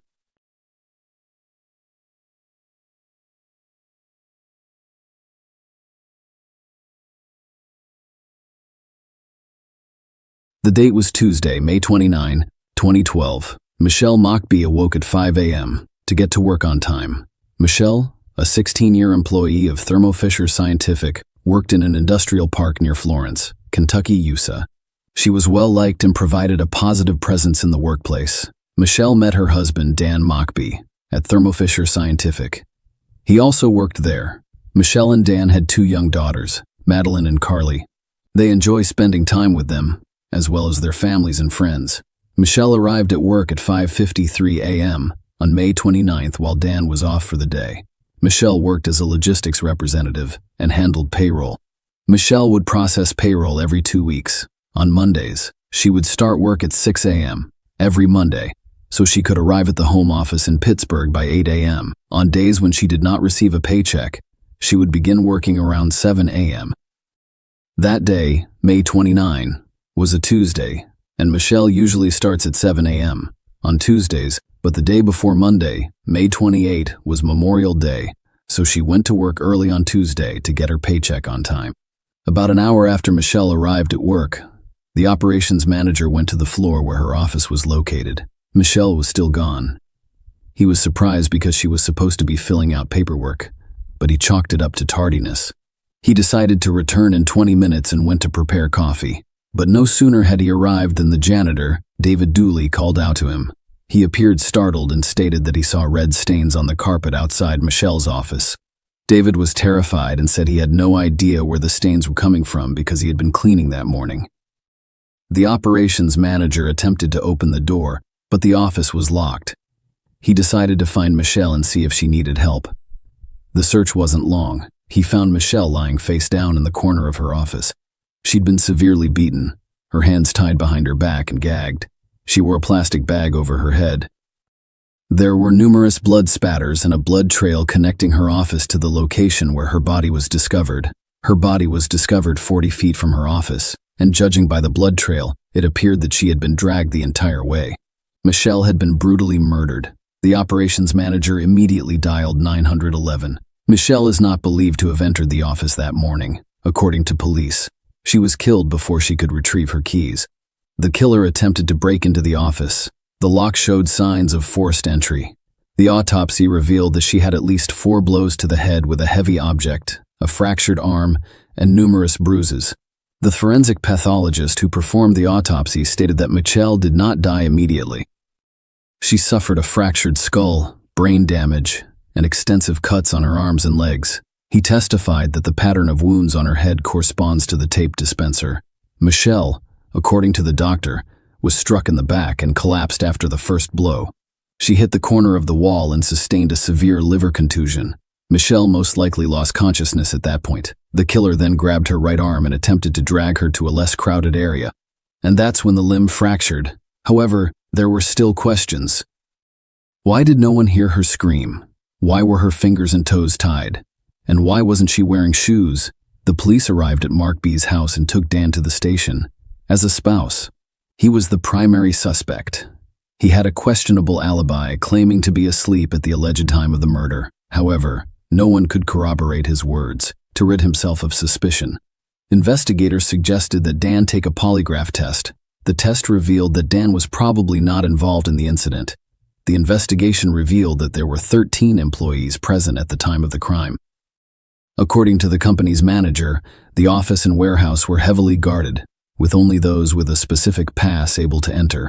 However, because the CCTV footage inside the building was missing, the circle of suspects was reduced, and only employees on that floor, supervisors and cleaners, had access to the accounting department. They now had to search the suspects' offices, warehouses, and vehicles. The point is that the perpetrator either changed clothes and hid them somewhere in the car or building, or they fled immediately following the murder and destroyed the evidence. Detectives examined surveillance footage from the parking lot. Only one truck left the lot that morning, around 6:31 a.m., but it returned at 7 a.m., rather suspiciously. The truck belonged to David Dooley. He worked as a janitor for Thermo Fisher. His wife also worked as a janitor. The couple were questioned separately. David was very persuasive. According to his version, he slept through his alarm because he had spent the night caring for his wife, who had been poisoned by something, and they had spent the majority of the night awake. He had intended to take the night off, to care for his wife, but she persuaded him to work the shift and promised to notify him if she felt ill. David arrived at work around 6 a.m. I only had time to clean the warehouse and empty the trash cans in the offices. He then called his wife Janet to see how she was feeling, but she did not pick up. He was afraid she'd passed out. David immediately got into his car and drove home. He returned to work and found the same red stains on the carpet. Detective Bruce McVeigh of the Boone County Sheriff's Office, who was working the case, listened to David's story and was taken aback by the suspect's spotless sneakers. All janitors wore special shoes with detergent stains and scuffed soles. David was dressed neatly that day, with clean sneakers. David Dooley and his co-workers also expressed concerns about his appearance. In addition, he claimed to have emptied the office trash cans. Even so, they were full that morning. Joe Siegert, a warehouse employee, said he saw the suspect not far from Michelle's office and saw David leave work around 1:30 a.m. He appeared scared or depressed. He claimed that the suspect's criminal record for burglary and possession of a firearm in 1996 made the situation even worse. The testimony of Janet, David's spouse, was less detailed. According to her, David left for work that morning and did not return until after lunch. She then recalled her husband arriving home around 6:40 a.m. He had ripped his pants at work, quickly changed his clothes, and returned inside. David was called back in for questioning, but he held his ground. There were no ripped pants. Maybe the spouse was confused about something. She was imagining things due to her condition. David's testimony made Janet doubt her memory. She claimed she had severe hearing problems and hadn't heard David arrive home. She had a high fever that day. However, when she awoke, she discovered dirty, torn pants hanging from the chair. That's why she assumed her husband had arrived to change clothes. Janet's testimony was not the most reliable. She had been inconsistent in the morning due to dehydration and fever. It was suspicious that the couple's testimony did not match, but they had no reason. Michelle was the head of human resources, so she knew many employees' secrets. However, other accounting department employees reported that Janet and Michelle got along well. However, detectives determined that there was still a motive. According to their version, Michelle was supposed to do payroll and paperwork in the morning. David attempted to break into her office early in the morning, knowing Michelle typically arrives by 7 a.m. On Tuesday, however, things did not go as planned. Michelle arrived for work at 5, and saw David attempting to pick the lock on her office. He couldn't let her go, so he committed the murder. Michelle was arrogant and had a quick temper, which could have exacerbated the situation. David discovered the very red stains, and he was the only one to leave work that morning. The murder weapon was never found, but he was able to dispose of the evidence. David and his wife Janet worked different shifts, but he forged signatures on timesheets and put in fictitious hours for her, resulting in twice the pay they should have received. The detective assumed Michelle had just caught him forging documents. He intended to place them on her desk, but the plan failed. Investigators knew he was guilty, but there was only circumstantial evidence. David was accused of murder, kidnapping, and tampering with evidence. During the trial, the jury discovered that no murder weapon, bloody clothes, or fingerprints were found. They only had the defendant's strange behavior and appearance. He was required to wear special steel-toed boots while on duty. That morning, however, he returned home wearing new white sneakers and clean clothes. Furthermore, he was the one who discovered the bloodstains and changed his story several times. The jury convicted David Dooley, 45, of murder and tampering with physical evidence. The jury deliberated for over 6 hours before convicting David of murder and tampering with evidence. He was sentenced to life in prison plus 5 years for tampering with evidence. At the sentencing hearing, David stated that he had been railroaded. "It is completely unfair how I have been treated. I wasn't given enough time to defend myself properly. I feel cheated as well. I only know that I did not kill Michelle Mockbee. I stand by it and will continue to fight." The guilty verdict was short-lived. A new trial has been ordered. In 2016, just 2 years after David's trial, a law clerk in Boone County Commonwealth's attorney Linda Talley Smith's office downloaded 12 gigabytes of information from the Commonwealth's attorney's office servers onto a thumb drive. Linda was the lead prosecutor in David's case, and the thumb drive was delivered to the Kentucky Attorney General's office. That thumb drive led to the discovery of surveillance footage that had not previously been shared with the defense. Only 10 hours before Michelle was murdered, an unidentified person attempted to enter the building where she worked. Furthermore, the thumb drive revealed additional information. There were allegations that the lead detective in the case, Bruce McVeigh of the Boone County Sheriff's Office, may have lied during David's trial. He retired, and the internal investigation into the allegations was completed.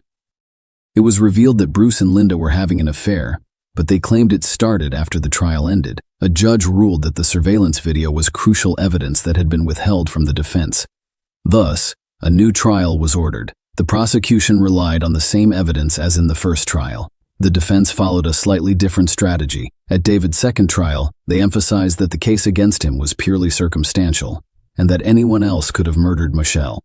They told the jury that they should investigate the possibility that Dan was involved. He was motivated by money. The defense claimed that Dan hired someone to kill Michelle. After Michelle died, Dan received over $700,000 in life insurance and took out $400,000 in cash. The defense questioned him about one specific payment. Dan gave Chris Black a $10,000 check. Chris was Dan's friend. He also worked for Thermo Fisher Scientific. The check was given to him a few months after Michelle died. The defense asked Dan why. He gave Chris a $10,000 check and said he couldn't remember. Dan McBee's lawyer argued that he spent all of the money on the kids in the check. He was too devastated to recall some of the details. Warehouse worker Joe Siegert also testified during David Dooley's retrial. Siegert had been with Thermo Fisher Scientific for more than 30 years and knew every employee. According to him, he arrived at work at 4:50 a.m., and there was a lot of business in the warehouse due to the day off. Also, it was the end of the month. Joe Siegert had the warehouse keys and was the one who arrived early every morning to unlock the doors. For a while, he kept to himself and assisted with the unloading of trucks. And at 5:30 a.m., he took the paperwork into the office. Michelle wasn't present yet. He didn't see David Dooley, which was unusual, given that David was usually cleaning the warehouse or offices at the time. Joe saw Michelle around 5:53 a.m. She had just arrived for work, grabbed the timesheets from the counter, and entered the office. He was the last person who saw her alive. Joe ran into David Dooley just before 7 a.m. He sat in the back of the warehouse, crying and shaking. Then, around 7 a.m., David excused himself and went home to change his clothes. Joe, the main witness, gave an inaccurate testimony with some timing flaws.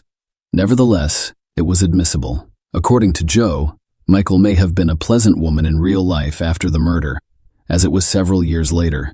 However, at work, she and her spouse frequently failed to show employees respect. Joe admitted that many employees disliked the couple. DNA experts from an independent crime lab compared male DNA found on crime scene items to David's DNA. An expert testified that Dan's DNA profile could not be excluded from Michelle's shirt as a significant contributor. David's DNA profile could not be ignored as a minor contributor. He testified that 1 in every 7 Caucasian American men could not be excluded because of their similar characteristics. The defense also told the jury that there was a lot of blood in the office, but none was found in David's truck. The defense argued that there were plenty of other people who had the opportunity and motivation to kill Michelle. They claimed the problem was that they were not thoroughly investigated. Dan Mockbee was also in attendance.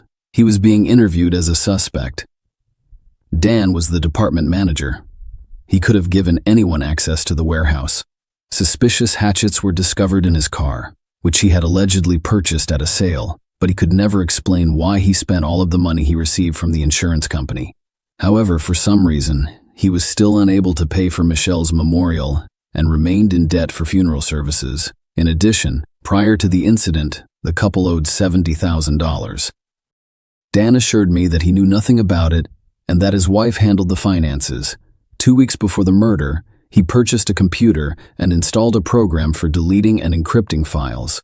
At around 8:09 a.m., investigators discovered Dan running the program. He received a call from Thermo Fisher Scientific employees. His alibi could not be confirmed because the children were spending the night at their parents' house, and it was unknown who attempted to break into the building 10 hours prior to the incident. Finally, defense attorney Deanna Dennison emphasizes to the jury that the standard for judgment is not whether David might have committed the crime, most likely did, or could have done so through a process of elimination. Instead, she emphasized that the key criterion is reasonable doubt, which she believes the prosecution failed to demonstrate.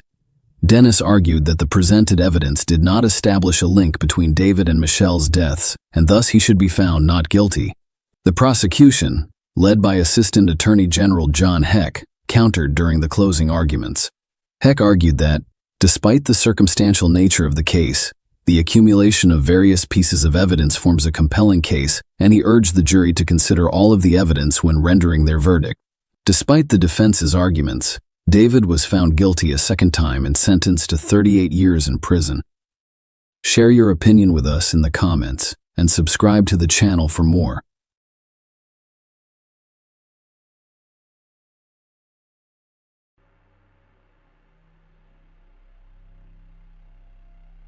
Every person in this world wishes to find his or her true love, with whom he hopes to live until the end of his life. Unfortunately, not every love story ends happily. Karen and Gordon Anderson's youngest child, Haley Anderson's youngest child, Haley Anderson, was born in Westbury. After graduating from high school, she studied nursing at Binghamton University Medical Center. Haley worked part-time at a coffee shop for the first 3 years of her studies before securing a position in the emergency department of a Long Island hospital. Haley has always wanted to work in a hospital to help people who are described as strong, independent, kind, and always smiling. Haley had a large number of friends. She was a fan of the hippie subculture, believing that youth should be spent engaging in entertainment and developing open relationships. Haley and her roommates spent the late hours of Thursday, March 8, 2018, playing board games and drinking. The gathering ended just before 4 a.m. Then, they all went to bed. When Haley's roommate, Josie Arden, woke up a few hours later, she wasn't surprised that Haley wasn't in bed, given their independent college lifestyles. However, as the day progressed and Haley failed to show up for a planned meeting with Josie and other friends at a bar, concerns grew.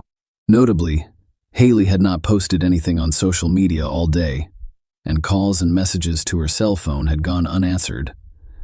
Worried, Josie and another roommate used the Find My Friends app to locate Haley's iPhone, which led them to a home on Oak Street. This was the home of Orlando Tercero, another nursing student who had a brief on and off relationship with Haley that lasted just over a year. Orlando, a Miami native with Nicaraguan roots, was known for his academic diligence during the week and for partying with Sean on weekends. Josie, along with her roommate, Michaela Tobley, went to Oak Street to find out where Haley was. Earlier that day, the police were called to Orlando's home on Oak Street after his sister requested a welfare check in response to a distressing text message she received from him. When the police arrived, there was no response and the house appeared to be unoccupied. So they left, discovering nothing amiss. When Josie and Michaela arrived, they knocked on the door but received no response and the house appeared deserted. Despite this, they chose to remain motivated by their concern for Haley's well-being. When they noticed Orlando's car was missing, they checked their tracking app, which showed Haley's phone was still inside. Josie helped Michaela enter through an open window to find Haley in Orlando's bedroom, partially covered by bedclothes. Although they couldn't be certain, her power made them suspect she was dead. They quickly dialed 911, and both police and emergency personnel arrived, confirming Haley's tragic death. The cause was determined to be strangulation, and Orlando was not found. Haley and Orlando had an on and off relationship, with Haley eventually choosing to end it. While she wished to maintain a friendship, Orlando desired a more serious relationship. Over the course of about a year, Orlando sought a serious relationship, which Haley did not reciprocate, preferring not to be tied down during her college years. The investigation revealed a troubling incident. 6 months before Haley's tragic discovery, Orlando was seen shouting at Haley during a party on September 15, 2017, after learning she had reconciled with her ex-boyfriend Kevin Ocampo. Unhappy with this development, Orlando insisted on an exclusive relationship, which Haley declined, stating her desire to remain friends. Kevin slept over at Haley's apartment the next morning. When he left, he discovered that Haley's car tires had been slashed. When Haley reported the incident to the police, Orlando denied any involvement. Given that the damages exceeded $600, felony charges may be pursued to keep Orlando from suffering severe consequences. Haley chose not to press charges on the condition that he pay for the damaged tires. Haley's friends told the police that Orlando was obsessed with her, paying another visit to Eldred, driving by her apartment, and appearing to keep a constant eye on her. Despite this, Haley maintained contact with him because she didn't want him to feel excluded, and she still liked him. As the investigation delved into the events surrounding Haley's board game night with friends, the focus shifted to how she ended up at Orlando's house. Surveillance cameras near and outside Orlando's home were critical. According to the footage, Haley and Orlando entered his house together, with Haley appearing fine and willing. Hours later, Orlando was seen leaving the house alone, disposing of garbage, and then going to a nearby pharmacy to buy sleeping pills like Quil and melatonin before returning home. Following footage showed Orlando leaving again. 7 hours later, I was descending into the house's basement. Police suspected that at this point, Orlando attempted to commit suicide with hooks and a rope, resulting in injuries. The presence of blood on the basement floor supported this theory. They discovered what they thought was a suicide note written in Spanish with the English translation read, "I am deeply sorry about this. I never believed I was capable of doing this. Father, I'll see you soon." Orlando's father died 5 years ago. They believed the note was more than just a suicide note. However, a confession from surveillance footage showed Orlando leaving the house later with a suitcase, and authorities tracked his movements to G-Cake International Airport. He was discovered to have boarded a flight to Nicaragua using his dual citizenship, while his mother remained in the country. Despite his dual citizenship, US authorities charged Orlando with second-degree murder in the hopes of starting extradition proceedings. Extradition, on the other hand, was not mandatory in Nicaragua due to his citizenship. Nonetheless, Nicaragua launched a massive search for Orlando and found him in a hospital in the city of Leon. Only 5 days after Haley's death, he was seeking medical attention for injuries sustained during his suicide attempt. The extradition process was a year-long exchange between us and Nicaraguan authorities. Eventually, Nicaraguan authorities concluded that they had gathered sufficient evidence to charge Orlando and proceed with the trial. Contrary to US expectations, the trial would take place in Nicaragua, with charges that differed from those in the United States. Orlando was charged with femicide, a hate crime in Nicaragua that involves the murder of a woman because of her gender and previous relationship with the perpetrator. The differences were also evident in the courtroom proceedings. In Nicaragua, there was no jury. Instead, a judge heard arguments from both the prosecution and the defense before rendering a decision. Also, Orlando was not required to enter a plea. According to the prosecution's case, Haley willingly entered Orlando's home, and he strangled her to death shortly after, possibly while she was sleeping. The prosecution argued that Orlando's obsession with Haley had reached a dangerous level, and that if he couldn't have her, no one else should. They hypothesized that Orlando strangled Haley out of jealousy over her rejection of a serious relationship. This alleged rage had apparently been building up for 6 months, beginning at a party where Orlando discovered Haley had reunited with her ex-boyfriend. Witnesses from the United States testified via teleconference, recounting Orlando's obsessive behavior toward Haley, which included driving by and calling her apartment, as well as details about the slashed tires incident. The judge viewed surveillance footage from outside Orlando's house, which showed him entering with Haley and leaving alone. The court also heard about Orlando's attempted suicide and the note he left for his family, which added context to Haley's tragic death. Dr. James Tersey, the pathologist who performed Haley's autopsy, testified that her death was caused by asphyxiation from neck compression.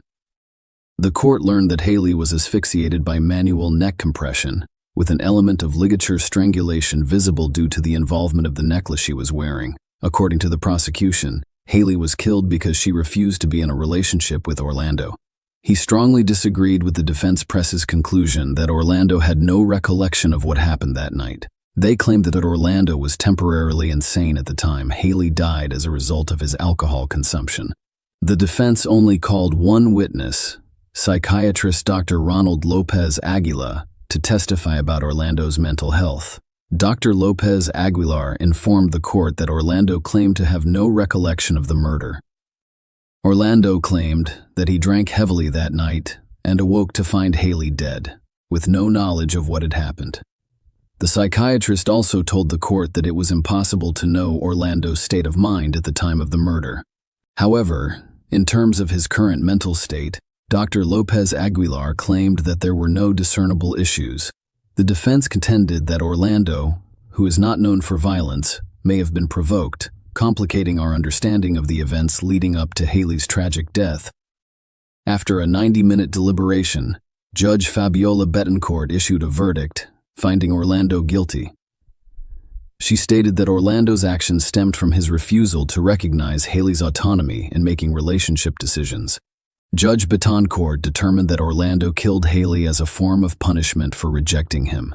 She sentenced Orlando to 30 years in prison for femicide, emphasizing all women's fundamental right to life. Broome County District Attorney Steve Cornwell, who has closely followed the case, remarked on the unprecedented collaboration between two governments and law enforcement agencies. Despite initial concerns, us authorities were pleased with the seriousness of the trial, emphasizing that it was not a mere spectacle but a genuine legal proceeding. Orlando chose to appeal his conviction, which was heard by 3 Nicaraguan magistrates. The defense argued that Orlando was drunk and temporarily insane at the time of his murder. They did, however, request a new psychiatric evaluation for the appeal, preferring a forensic psychiatrist with experience in temporary insanity defenses over a court-appointed psychiatrist, as was the case during the trial. During the appeal, the defense argued that Orlando should not have been charged with femicide, claiming that if convicted of second-degree murder in the United States, his sentence would have been shorter than the 30 years he received for femicide. They asked for a review of the sentence on this basis. However, the magistrates denied Orlando's request for a new psychiatrist and declined to reduce his sentence. He was ordered to remain in prison, serving the 30-year sentence imposed during the trial. Law enforcement officials in the United States have stated unequivocally that if Orlando is ever released and returns to the country, he will be arrested for second-degree murder. Karen and Gordon Anderson, Haley's parents, thanked the court for its decision. Karen admitted that she had not seen any remorse from Orlando, only regret for not being able to reduce his sentence. She stated that, while she felt 30 years was insufficient, she appreciated the court's efforts to convict him to the fullest extent of the law. Gordon said he believed justice had been served and thanked the Nicaraguan court system. He stressed the importance of remembering Haley as a caring individual. She was a vibrant individual with a zest for life who was dedicated to spreading happiness and love. Share your opinion with us in the comments and subscribe to the channel for more.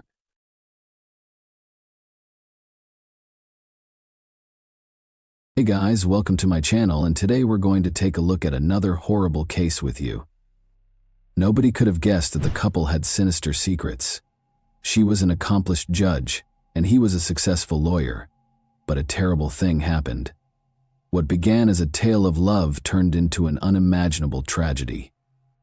The Circuit House colony was quiet on a typical Kanpur evening.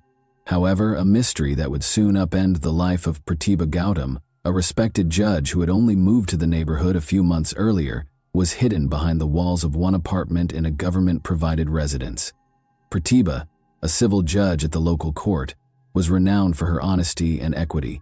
She had gained the respect of her neighbors and the confidence of her co-workers by being modest but resolute. Before one fateful evening altered everything, it appeared that nothing could disrupt the rhythm of her life. Manu Abhishek Rajan, her husband and a lawyer, started a lengthy journey from Dili to Kanpur on October 8, 2016. Despite their undeniable love, the couple's relationship was strained by the demands of their careers, and they had only been married for less than a year. While working at the Tis Hazari court in Dili, Abhishek often stayed behind to spend as much time as possible with his wife. As he drove this evening, he thought about their reunion and looked forward to the weekend they would spend together. Despite the long drive, Abhishek, who was used to such trips, made every effort to communicate with his wife. He tried calling her several times, but no one picked up. He initially thought she was working or enjoying some well-earned relaxation, but he became more uneasy as he approached Kanpur. Why didn't she answer? Why is there no sound? When the first light filled Kanpur's streets on the morning of October 9, Abhishek finally made it to the Circuit House colony and parked outside their apartment. He tried calling her again, but the silence on the other end made him even more worried. As he caught his breath, he hurried to the door after getting out of his car and pressed the doorbell. However, there was only a spooky silence within. Again and again he rang, then knocked, softly at first, then more urgently as panic set in. Since the door was locked from the inside, Pratibha ought to be at home. Abhishek became aware that something was seriously amiss. He made the tough choice to break in with a heavy heart. The door flew open after a series of hard blows. The lock gave way, and Abhishek stepped inside while holding his breath. He was paralyzed by what he saw in the living room. His wife was hanging from the ceiling fan. The air was heavy with an unpleasant smell. Her skin was darkened with dried blood, and her wrists were cut. Abhishek's entire world fell apart in that moment. Everything else became inconsequential. He walked cautiously toward her. The rope gave way when he touched her, and Pratibha's body dropped to the ground. Fear and sadness tightened his chest. He stood over her, finding it difficult to believe what he was seeing. Then, as if in a daze, he knew he had to do something. Ignoring the neighbors' shocked looks, Abhishek ran out of the apartment. He got into his vehicle and drove quickly in the direction of Kanpur Kant, the closest police station. With a trembling voice, he reported that his wife had probably committed suicide. The officer sent a team to the scene right away after listening carefully without interjecting.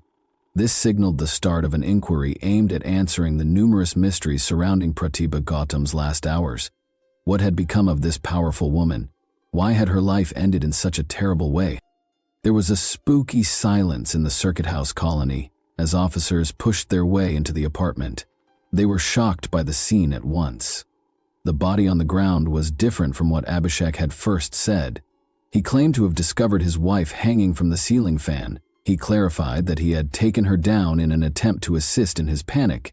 However, the bloodstains on the furniture and floor only strengthened their suspicions, and this particular detail raised more questions.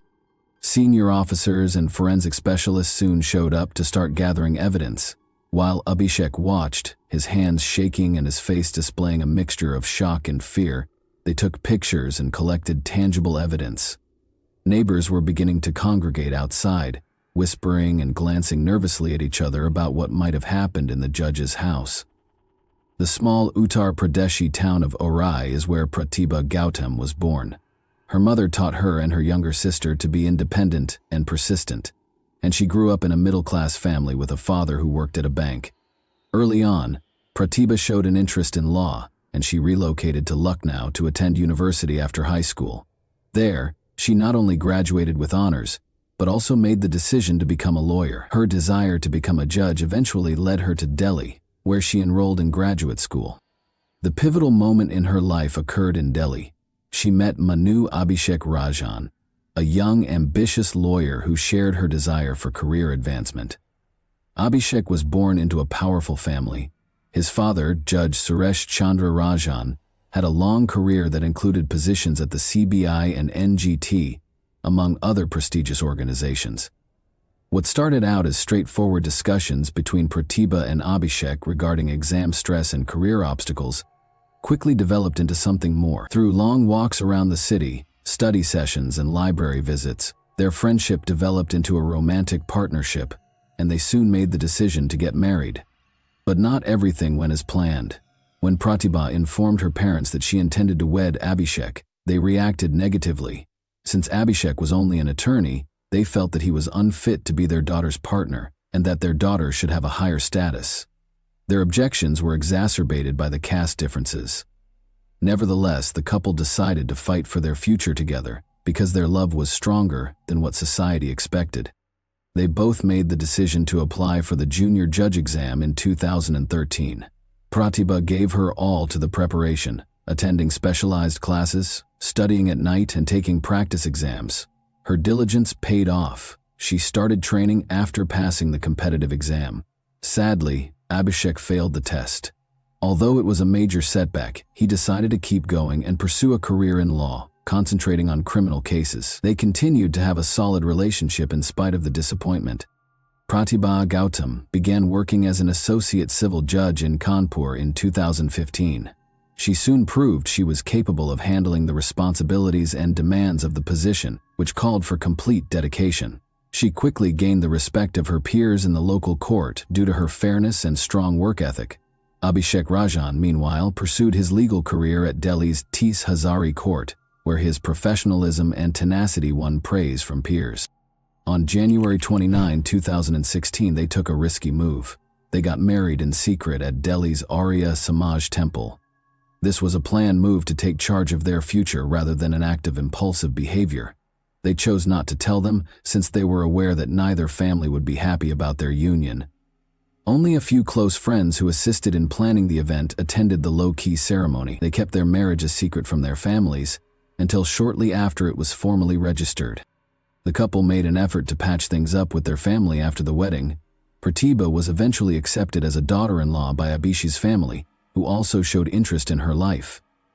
Pratibha's family, however, was adamant in their disapproval. They were unable to forgive her for selecting a partner whose background and status they considered inappropriate. 2 months after the wedding, on April 23rd, Pratibha and Abhishek announced their union with a reception in Delhi.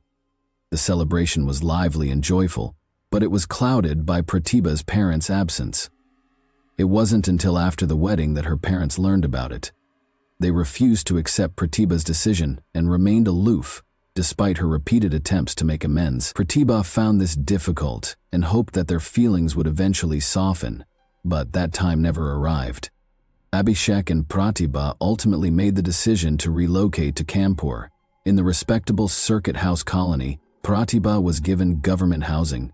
They made this their new home, a peaceful and safe haven where they could put their careers first and avoid family conflicts.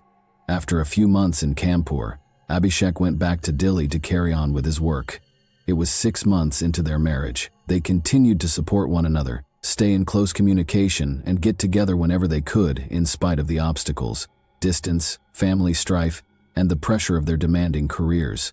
Pratibha and Abhishek treasured every second they had together, planning, dreaming, and having faith that their love would triumph over all challenges.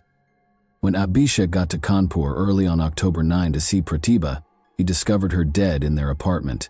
Given that Pratibha was a judge and the police unit arrived quickly, her death was not only a personal tragedy, but also a challenge to the system as a whole. Officers started going through the apartment very carefully and recording any possible evidence. Beside Pratibha's body was the scarf that had been around her neck. Investigators had a lot of questions about the cuts on her arms. Why did the scene seem so strange? And what had actually happened in that room? Shaking from shock and sorrow, Abhishek gave his first statement, explaining how he had discovered Pratibha. She was suspended when he walked in, he said, and he pulled her down until her body hit the floor. Even a preliminary review seemed extremely suspicious, but the police in this case ordered a forensic examination to ascertain the precise cause and time of death. Suspension and wrist cuts, together as a means of self-harm, didn't seem likely. Details that weren't consistent with typical cases were observed by investigators. 3 separate marks in a linear pattern indicated intentional force, and the neck injuries were deep. An O-shaped mark left by the scarf was a noticeable detail in most suspension cases. Although the neck mark typically takes the shape of a V or U, a circular mark might suggest that the patient was compressed while they were in a supine position. The idea that the scene was staged to imply self-harm was raised by this discovery. The 14 deep cuts on Pratibha's arms, 6 on the right and 8 on the left, told a different tale. The cuts were parallel and exact, as if they had been made carefully and without hurry. The police had reason to question the situation's simplicity because this did not fit the typical profile. But the tragedy's news spread swiftly. Camera crews and reporters started congregating outside Pratibha's house. When he heard of her death, her father was devastated. He was so distraught and perplexed by what might have happened to their daughter that he and his wife left right away for Kanpur. A local hospital took Pratibha's body for an autopsy, but there were problems with the procedure. Colleagues and community members criticized the temporary transportation of a judge's body. Her body was left in a corner of the hallway until the examination could start, which sparked criticism from the public and raised concerns about how the police handled the case. Late at night, medical professionals conducted the autopsy and attempted to solve the tragic and intricate puzzle.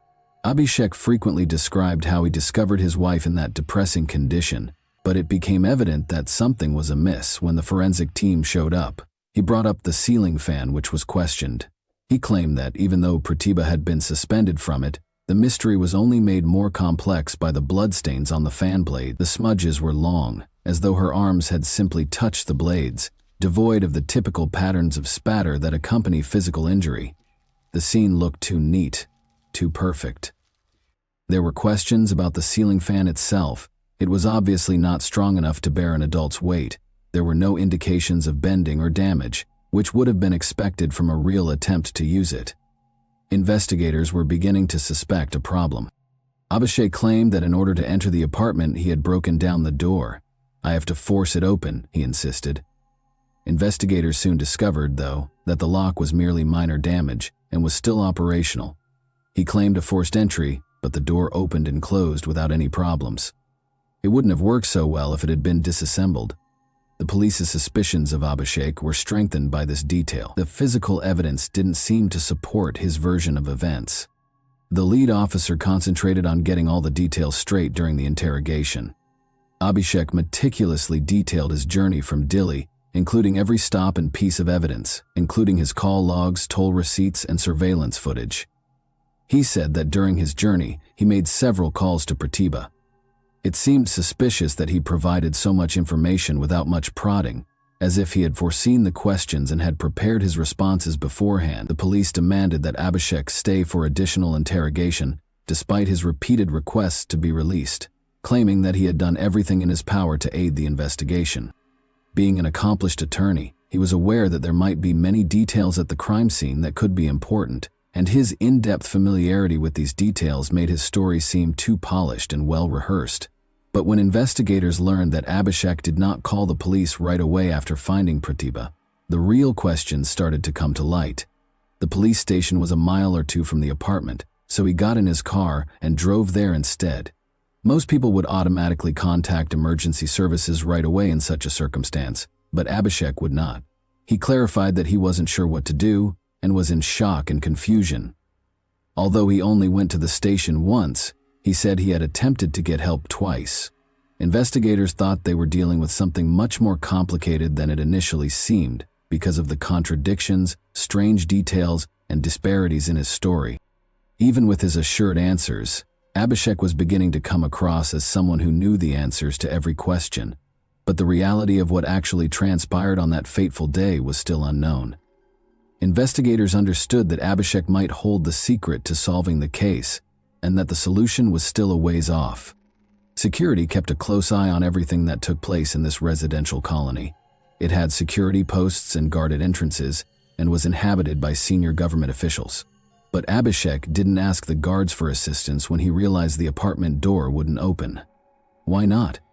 Investigators were immediately drawn to this question, because anyone else in a similar circumstance would probably turn to those around them for help. In addition to the increasing number of troubling details regarding his behavior, this lack of action seemed suspicious. When he drove to the police station after locating Pratibha, another odd detail surfaced, according to Abhishek. When he left, he didn't tell the guards at the colony's entrance what had happened. He could have gone up to them, which probably would have sped up the police call. Rather, he just climbed into his vehicle and left. His account was further called into question by investigators, who saw this as yet another warning sign. Pratibha's parents were horrified by what they saw when they got to the scene. Their sorrow soon gave way to rage. They publicly charged Abhishek and his family with being behind her death. They said Abhishek had made her living conditions intolerable, put her under continual pressure, and limited her ability to communicate with her family. In order to substantiate their allegations, Pratibha's father submitted a report to the police, asking that Abhishek be charged with coercion and causing harm. Either Abhishek was directly responsible for her death, he claimed, or his actions had caused her to die this way. As a judge, Pratibha was a successful and self-reliant woman who was used to running her own affairs. For 6 years, she had been independent. Her family found it hard to accept that she would voluntarily hurt herself. She had never displayed any signs of distress or malice, they remembered. This made one wonder, what might have motivated her to do this? 4 seasoned medical professionals performed the autopsy on the evening of October 9 and came up with startling results. Asphyxiation was the cause of death, which suggests foul play. Her body had marks that suggested she had been struck by a metal object. In addition, she had 3 deep cuts on her neck and 14 cuts on her arms and wrists. Everything pointed to a struggle, a last-ditch effort to resist. The most unexpected discovery made about Pratibha before her death was that she was 3.5 months pregnant. The investigation was further complicated by this detail. How could a pregnant woman who was in a responsible role at work choose to hurt herself? The presence of bruises and other marks didn't fit the scenario where she may have caused the injuries and suffocated herself.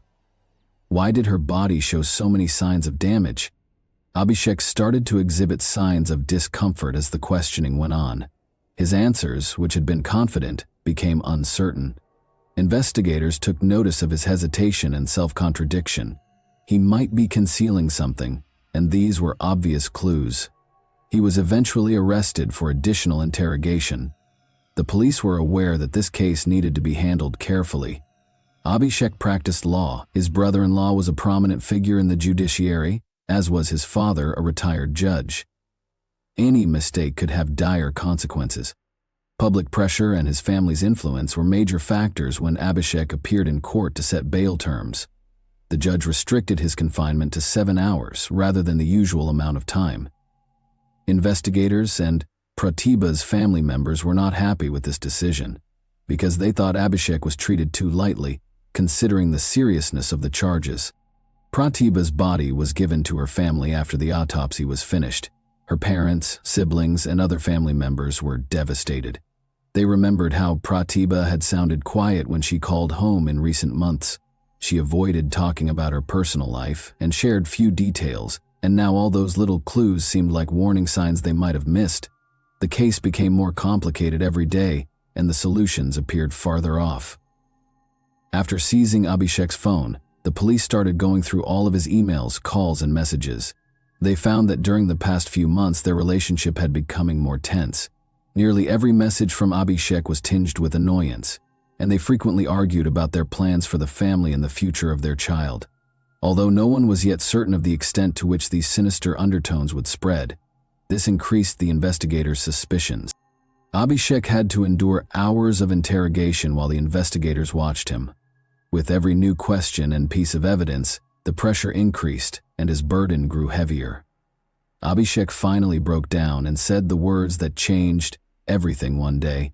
When he was so tired and on the verge of an emotional collapse, he admitted it. The words were a painful, unwilling admission that came reluctantly, as if drawn from deep within. It was shocking and horrifying to hear him admit his part in Pratibha's demise.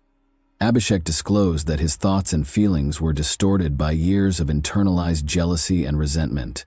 It all began when he failed the exam and continued to practice law, while Pratibha earned her place as a judge. This status difference turned into a major source of internal conflict. He found it hard to believe that his wife had accomplished more than he had, and that her family publicly disapproved of him. His emotions became more destructive with every day that went by. Then she found out she was pregnant. It represented their love and their hope for the future for Pratibha. She thought the baby would improve her relationship with her parents and strengthen their marriage. Pratibha's mother was ecstatic and intended to help her daughter, even meeting to talk about their future together. However, this news felt like yet another setback for Abhishek. He experienced fear and a greater sense of alienation in place of happiness. He saw the pregnancy as a further erosion of his independence, an increase in his responsibilities, and a widening of the gap between him and Pratibha. Abhishek's friends knew him as someone who liked to live a carefree life. He was known for his parties, independence, and lack of responsibility. Now, he was overcome with fear at the thought of becoming a father. He started to coerce Pratibha into thinking about getting an abortion, but she adamantly refused. The tension between them only grew as a result of her unwavering desire to keep the child. He became increasingly frustrated with her every time she smiled and tried to show him that their future might be promising. He was stuck. The situation only got worse. Abhishek began to have even more influence over Pratibha's life. He cut off her communication with her parents and grew more and more envious of her achievements and career. At home, Pratibha's world was dominated by control and anxiety, despite her independence and success at work. The turning point came when Pratibha's mother said she wanted to see her in early October. Abhishek's response was furious. The fact that Pratibha had disregarded him and contacted her family was too much for him to handle. He insisted that she cease all correspondence, but Pratibha refused to back down. She vowed to stand up for her rights, keep her child, and refuse to compromise. For Abhishek, those words were the last straw. His fear of losing control, his sense of failure, and his jealousy all came to a head.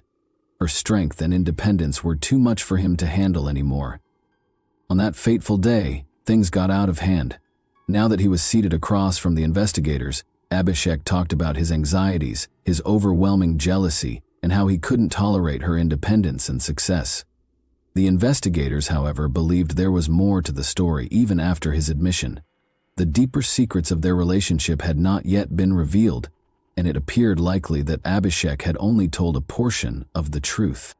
Things started out quickly and unexpectedly when Pratibha told Abhishek she was going to Delhi, in spite of his strong protests. On October 7, Abhishek was at a resort unwinding with friends. He was startled by the news. He made the decision to go back to Delhi right away. He left his friends behind, gave up his break, and went home. Pratibha reached Delhi by train on October 8th. In the hopes that a face-to-face discussion would improve their relationship, she was met by an irate and agitated Abhishek. He loaded her into the car, and as they drove, the tension increased and turned into a furious dispute. Shouting broke out during the exchange, and Pratibha finally had enough. Declaring she was going back to Kanpur, she got out of the car in the middle of the road and started to walk away. Abhishek's eyes were burning with rage as he watched her. "Do as you please," he yelled after her. However, his feelings overcame him after a short while, and he chose to follow her.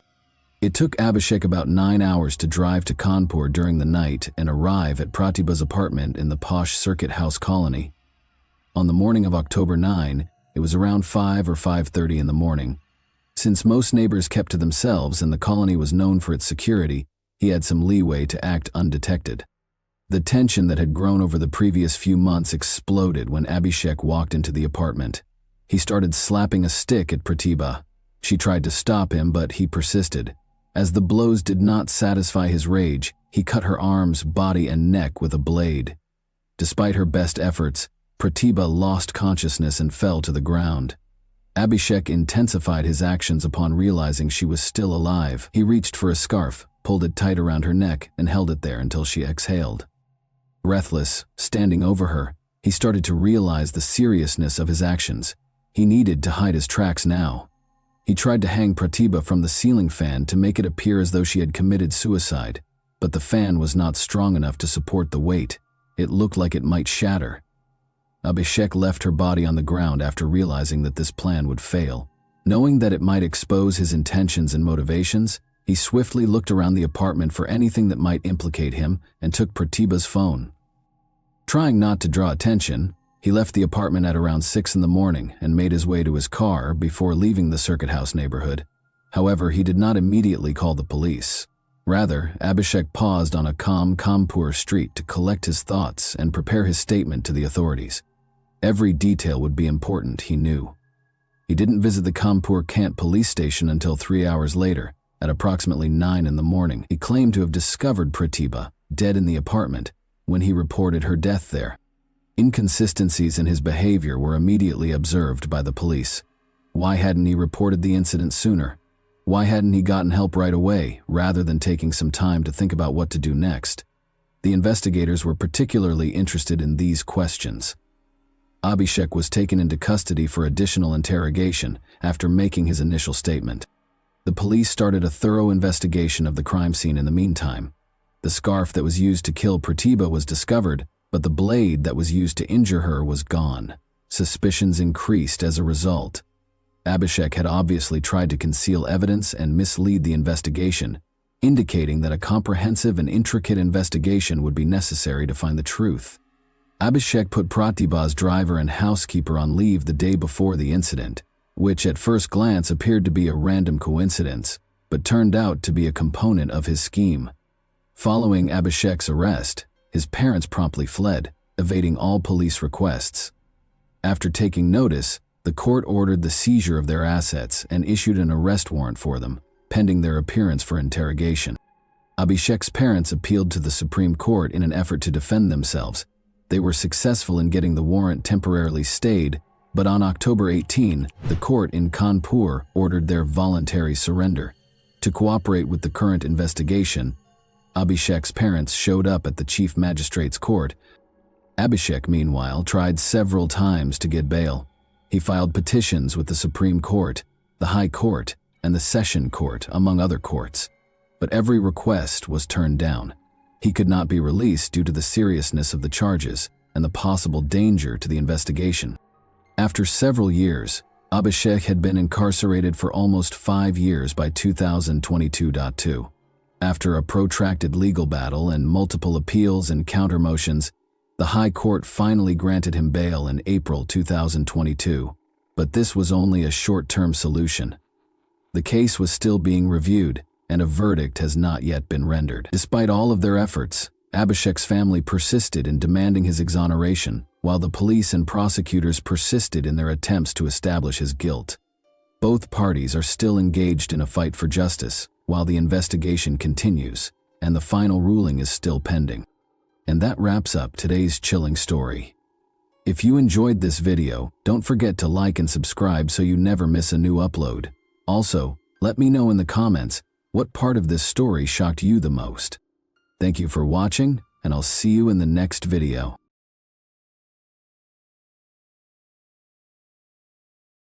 Hey guys, welcome to my channel, and today we're going to take a look at another horrible case with you. Carrie Swenson never would have thought that biathlon would become her life's work, but she most likely learned to ski before she could walk. This sport just didn't exist before for women. Women were finally permitted to compete in biathlons in 1983. The USA squad competed in the first Women's World Championship in Chamonix, France, but did not qualify for the first Women's European Cup, even though many of them had undergone years of intense training. Carrie Swenson, a 22-year-old American, began with the customary 10-kilometer race. She came in 5th place, directly behind the Soviet athletes, who were regarded as the sport's unbeatable leaders. She finished 13th in the 5-kilometer sprint, the best among her teammates. But the relay was where the team, and Carrie personally, truly triumphed. Carrie and her teammates became the first American medalists, while the Americans finished in 3rd place. Following the conclusion of the biathlon season, Carrie went back to Montana and organized the summer of her dreams. She worked at Lone Mountain Ranch, a well-known tourist ranch, and ran trails in the backcountry in her spare time. Carrie let the night air into her bedroom by opening the window. She had earned her microbiology degree from Montana State University that morning. Her parents celebrated her graduation and her brother Paul's 21st birthday with a party after the ceremony. Just the summer before, they had relocated to the Lone Mountain Ranch in the Big Sky region to practice and take in the mountains, just like they had as kids. She had dreamed since she was 5 years old that she would leave to pursue her dream of studying veterinary medicine after one more year of competitions. Unaware that her dreams would soon be dashed by the self-centered schemes of 2 recluses, Carrie turned off the light in her room and contentedly fell asleep. Carrie was unaware of the 2 men's conversation that was going on in the mountains a few kilometers away. The younger man was clearly irritated. Though he felt lonely in the mountains and yearned for female companionship, he generally enjoyed living away from people and their rules. "Do you recall the plans we talked about to find a woman for ourselves, Dad?" After giving his 18-year-old son a close examination, the father questioned, "Do you believe the time has come?" The son confidently nodded in response. Carrie ran around Old Ray's Lake on Sunday, July 15th. Bob Sharp, the proprietor of the snack bar where she worked, had informed her that he had spotted a grizzly bear nearby, and she was keen to see one for herself, so she decided to take this route. Carrie ran pretty fast as usual, paying attention to her breathing. She only realized there were 2 men in front of her at the last second. The strangers appeared disheveled. The younger one had a knife and a pistol in his hands, and neither of them was grinning. The hunting season was long over, but there were still rifles lying by a tree. The men made it clear to Carrie that they had no good intentions without taking their eyes off her. Regretfully, she saw them too late to turn around and flee. An adrenaline rush brought on by fear caused Carrie to run even faster, attempting to get past the strangers as fast as she could. But her plan didn't work. On the trail, the older man leapt directly in front of her and took hold of her wrist. He took hold of her other hand before she could respond. Unable to escape their hold, Carrie chose to keep her composure and use her cunning. She was scared by the wild expression in the older man's eyes. Remain composed. Avoid upsetting them, she thought. She pleaded, "Please, let me go." "No, we don't often see attractive girls like you." "We would like to speak with you. What is your name?" He held Carrie even closer as he asked. He started questioning her about who she lived with, whether she was married, and other things. Carrie tried to scream, but the man quickly silenced her after realizing she wouldn't be easily freed. After letting go of her left hand, the stranger hit her in the face and tied her up with a rope. The men promised to hold her for 4 or 5 days before releasing her if she didn't enjoy living in the mountains. But she could tell by their smirks that they were more likely to exploit her weakness and end up killing her. She kept telling herself, "It's just a nightmare," hoping to wake up at any second. However, she knew it wasn't a dream because of the throbbing pain in her face and wrist. Carrie attempted to reason with them by stating that her friends and family would find her. The older man retaliated by threatening to shoot anyone who attempted to save her. In order to avoid being seen, the men rushed on, hoping to get deeper into the forest and away from the lake. All Carrie could do was let them pull her along on the rope. In order to make sure she wouldn't run in the wrong direction when she had the opportunity to flee, she covertly memorized the area while feigning submissiveness. As though kidnapping girls were a daily occurrence for the men, they strolled alongside each other, engaging in casual conversation. They talked about how they felt about the mountains, laws, and society. The elderly man voiced his displeasure with the way the area had developed, especially the fact that farmers were permitted to graze their animals on his property. He assured the younger man that he could acquire all life's necessities without going back to school or abiding by social norms. Carrie came to the conclusion that her captors were probably mentally ill as a result of these discussions. Carrie requested water and said she needed to rest in an effort to slow their pace. They decided to take a rest. As they got closer to a swamp, Carrie was horrified to see the older man start drinking from it. She attempted to alert him to the harmful bacteria found in the swamp, but he dismissed her worries, claiming to have never heard of it before. She also took a few sips, reluctantly. She observed that when she pretended not to be afraid of the kidnappers, they acted less violently. Carefully, Carrie began asking them how long they had been residing there without being aware of the risks associated with drinking water from the nearby swamp. They responded that although they had lived in the mountains for 12 years, they were still relatively new to the area. Carrie felt even more uneasy when the younger man smirked and added that they were in dire need of female companionship. Then they went on their journey. In an attempt to leave hints for her loved ones who would be looking for her, Carrie tried to step on soft ground and break twigs. Sadly, the older man saw her attempts and stopped them. Carrie, however, obstinately continued to make marks, and the older man continued to erase them because she had nothing to lose. They went on in this manner, and Carrie noticed that no one had yet begun searching for her when she looked at her watch. Only 4 o'clock in the afternoon had arrived. Alan Goldstein, Carrie's friend and co-worker who instructed visitors in shooting at the ranch, started to question why her run was taking so long. He was worried that she might not have been able to return home by herself because she might have run into a bear or twisted her ankle. Carrie was being led farther and farther from the ranch by the strangers in the meantime.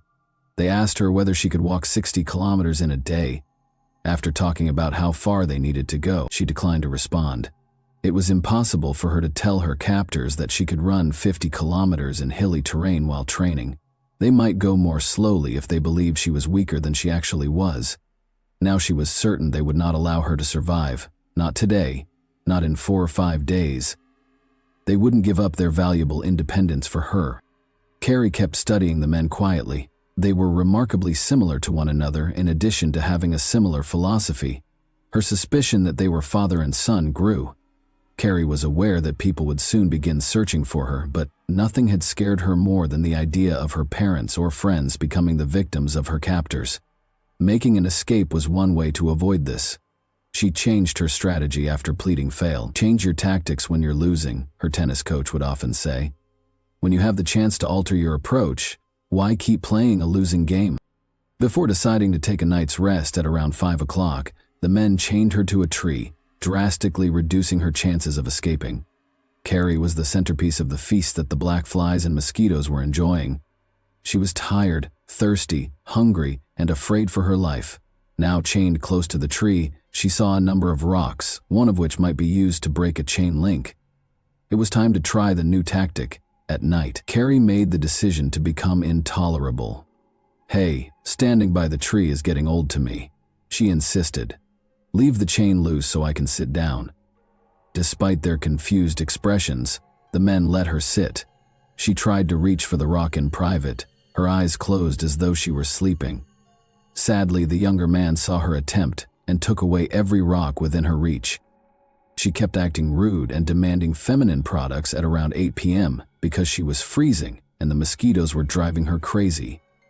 The older man began discussing how they had many of his ex-wife's belongings in the underground cave where they lived after the younger man, whom the older one called Dan, gave her a shirt and socks.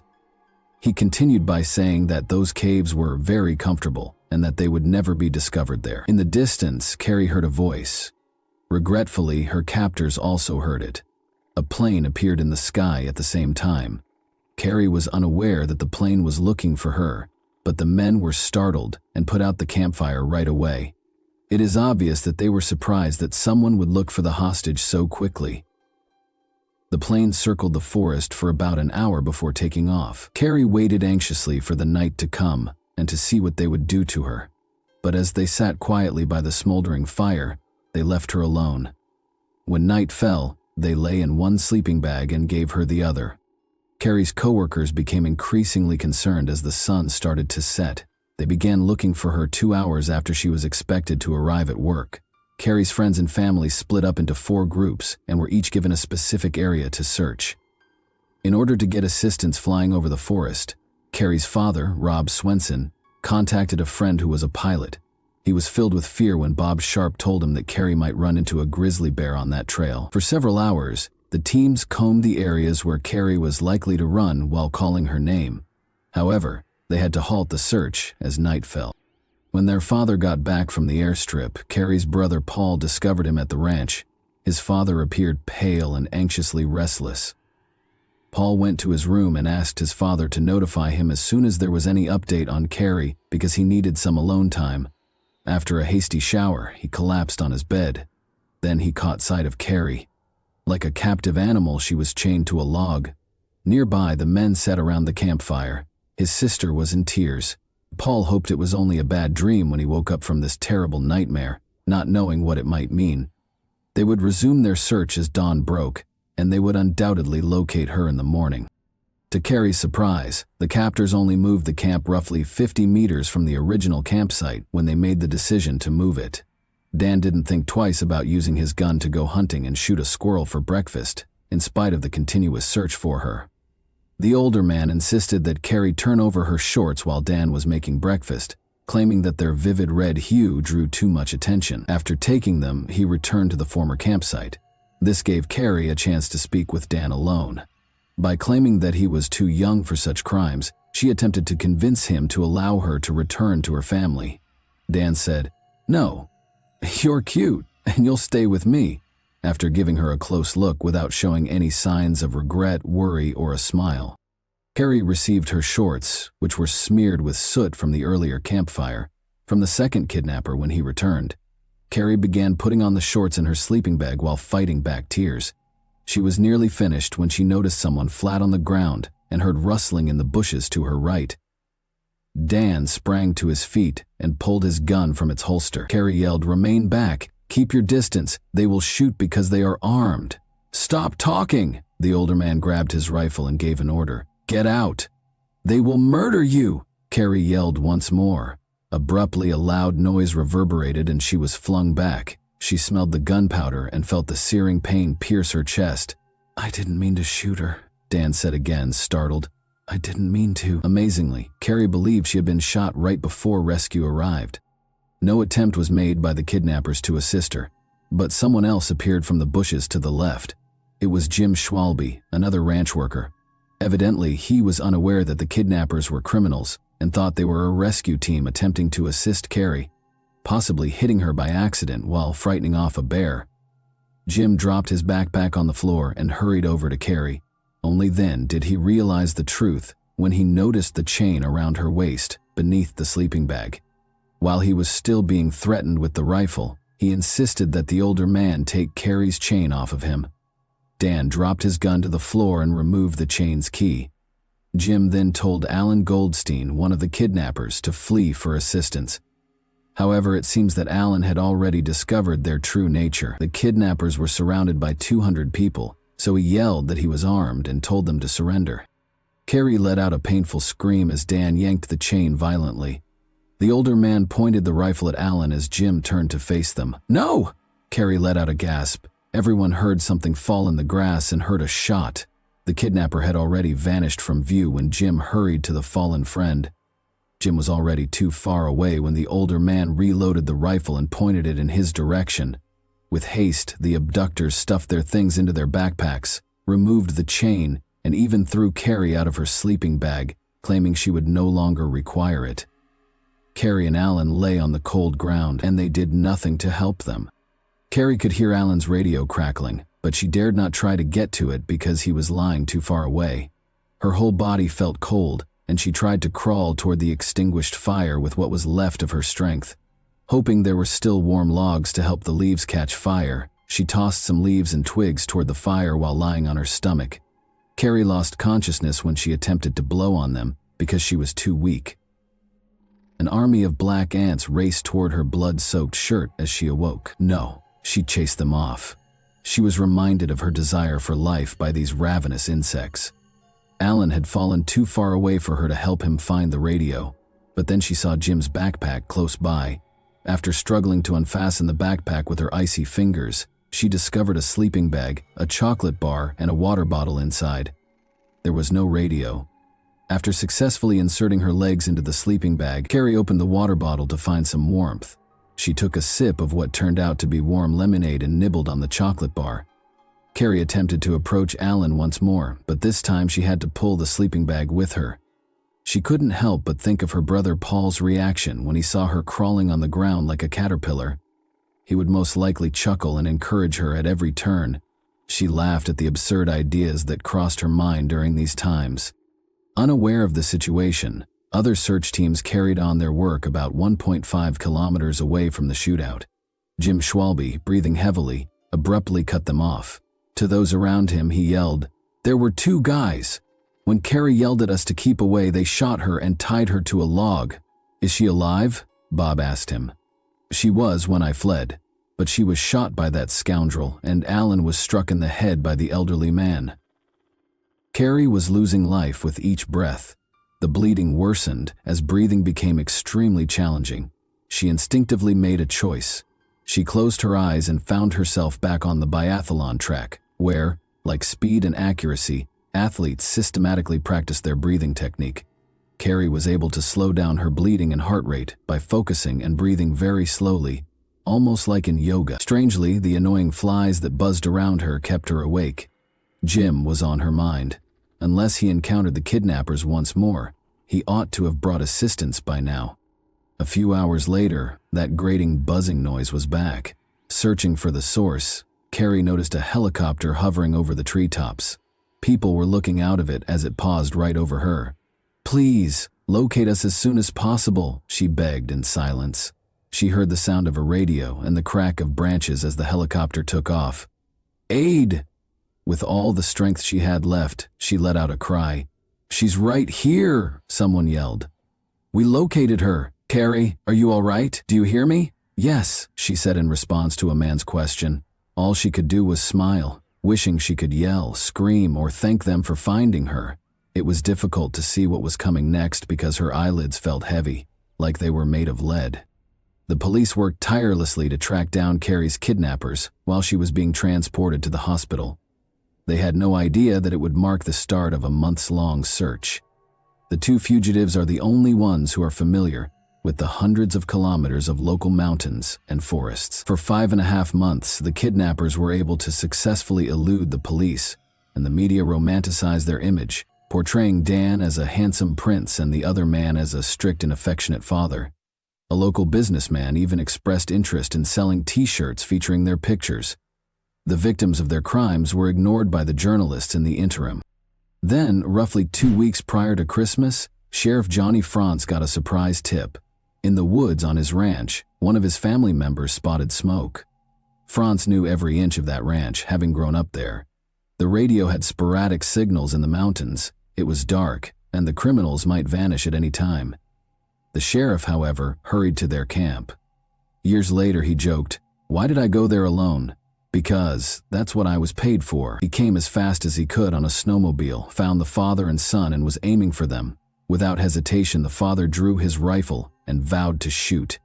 The sheriff responded by threatening to shoot his son twice. To get the father to listen, he had to use the boy's influence. The sheriff persuaded them that they could at last take a shower, eat healthily, and warm up. The sheriff had complete control of the situation in a matter of minutes. Dan and his father, Don Nichols, were taken into custody and charged with kidnapping. Don was also accused of killing Alan Goldstein.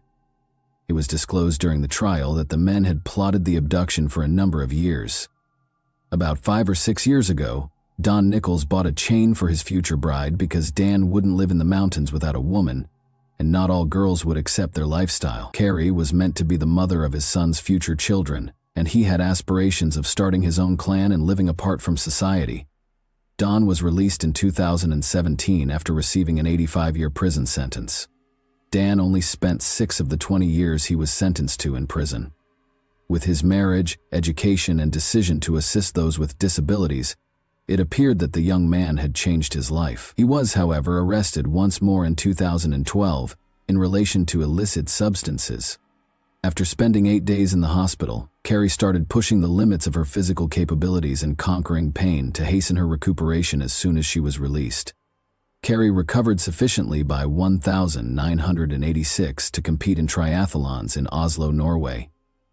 Despite her 4th-place finish, the 3rd-place finisher acknowledged her abilities by inviting her to join her on the podium. Although it might have appeared to others that she was completely recovered, Carrie was aware that the injury and kidnapping had left a permanent mark that would never go away. During intense physical exertion, she still felt pain from scar tissue and the bullet shrapnel that was still embedded in her body, affecting nearby nerves. She therefore made the decision to give up competitive sports and concentrate on becoming a veterinarian, moving to Colorado to pursue her studies.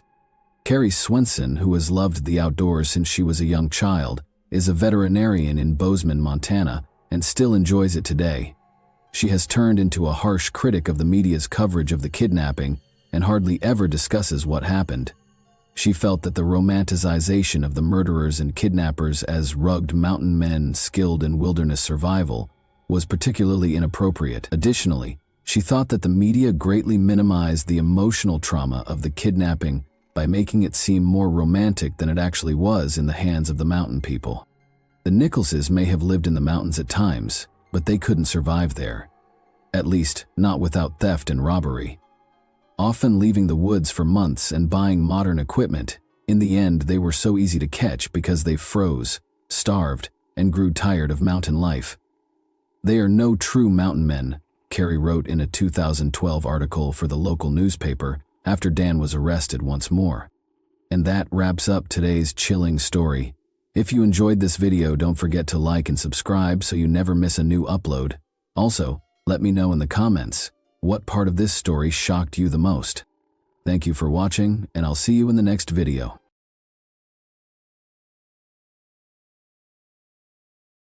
Hey guys, welcome to my channel, and today we're going to take a look at another horrible case with you. Arthur Labanjo Hughes, then 7 years old, would give up on life at this very moment. 5 hours later, the world would hear the most tragic story on the internet, that of Arthur Labanjo Hughes, after an emergency 999 call was placed. He was discovered in a state that could not be explained by a fall, even though he had fallen and struck his head. He was remembered for his superpower, his smile. If one could ask for one last thing, despite having numerous guardian angels around him, Arthur was imprisoned by pure evil during COVID-19 and spent every day of his life in hell. Soon, the Midlands, England Police Department would find horrifying hidden footage and videos that they would prefer not to view. June 17, 2020 was the date of the call. The voice on the line was panicked. 6-year-old Arthur Labanjo Hughes had fallen down the stairs. When paramedics arrived, he was having trouble breathing. Arthur's life slipped away in spite of all the attempts to save him. Before the doctors noticed something that would haunt them for years, it appeared to be a tragic accident. Horrible injuries were found, which contradicted the caller's account. Arthur's severe brain injuries had caused his death. According to the doctors, the damage was comparable to an automobile accident. Even the on-scene paramedics observed numerous bruises on his body, in addition to severe head trauma. Amidst the frantic words and background noise of the 999 call, the truth was concealed in plain sight. Everyone would be shocked to learn the true story of Arthur's tragic demise when the recording was played again, this time with more discerning ears and a greater sense of suspicion. Something much darker now echoed what had once seemed like desperation. Emma Tustin, 32, the stepmother and caregiver of 6-year-old Arthur Labinjo Hughes, was the female voice on the call. Emma was the only person who saw Arthur's final moments because his father, 29-year-old Thomas Hughes, was not there when the alleged accident happened.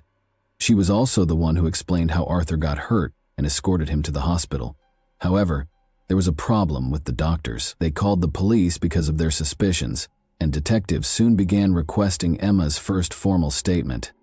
The thinking step was the punishment area that Arthur's stepmother Emma and father Thomas had created for him. He could stand there and think about what he had done. Because of his actions, Arthur often found himself there, Emma said.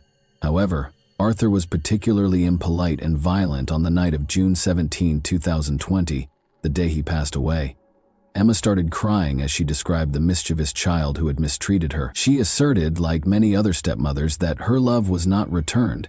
However, the narrative did not match Emma's story, which remained mostly unchanged from the details in the 999 call.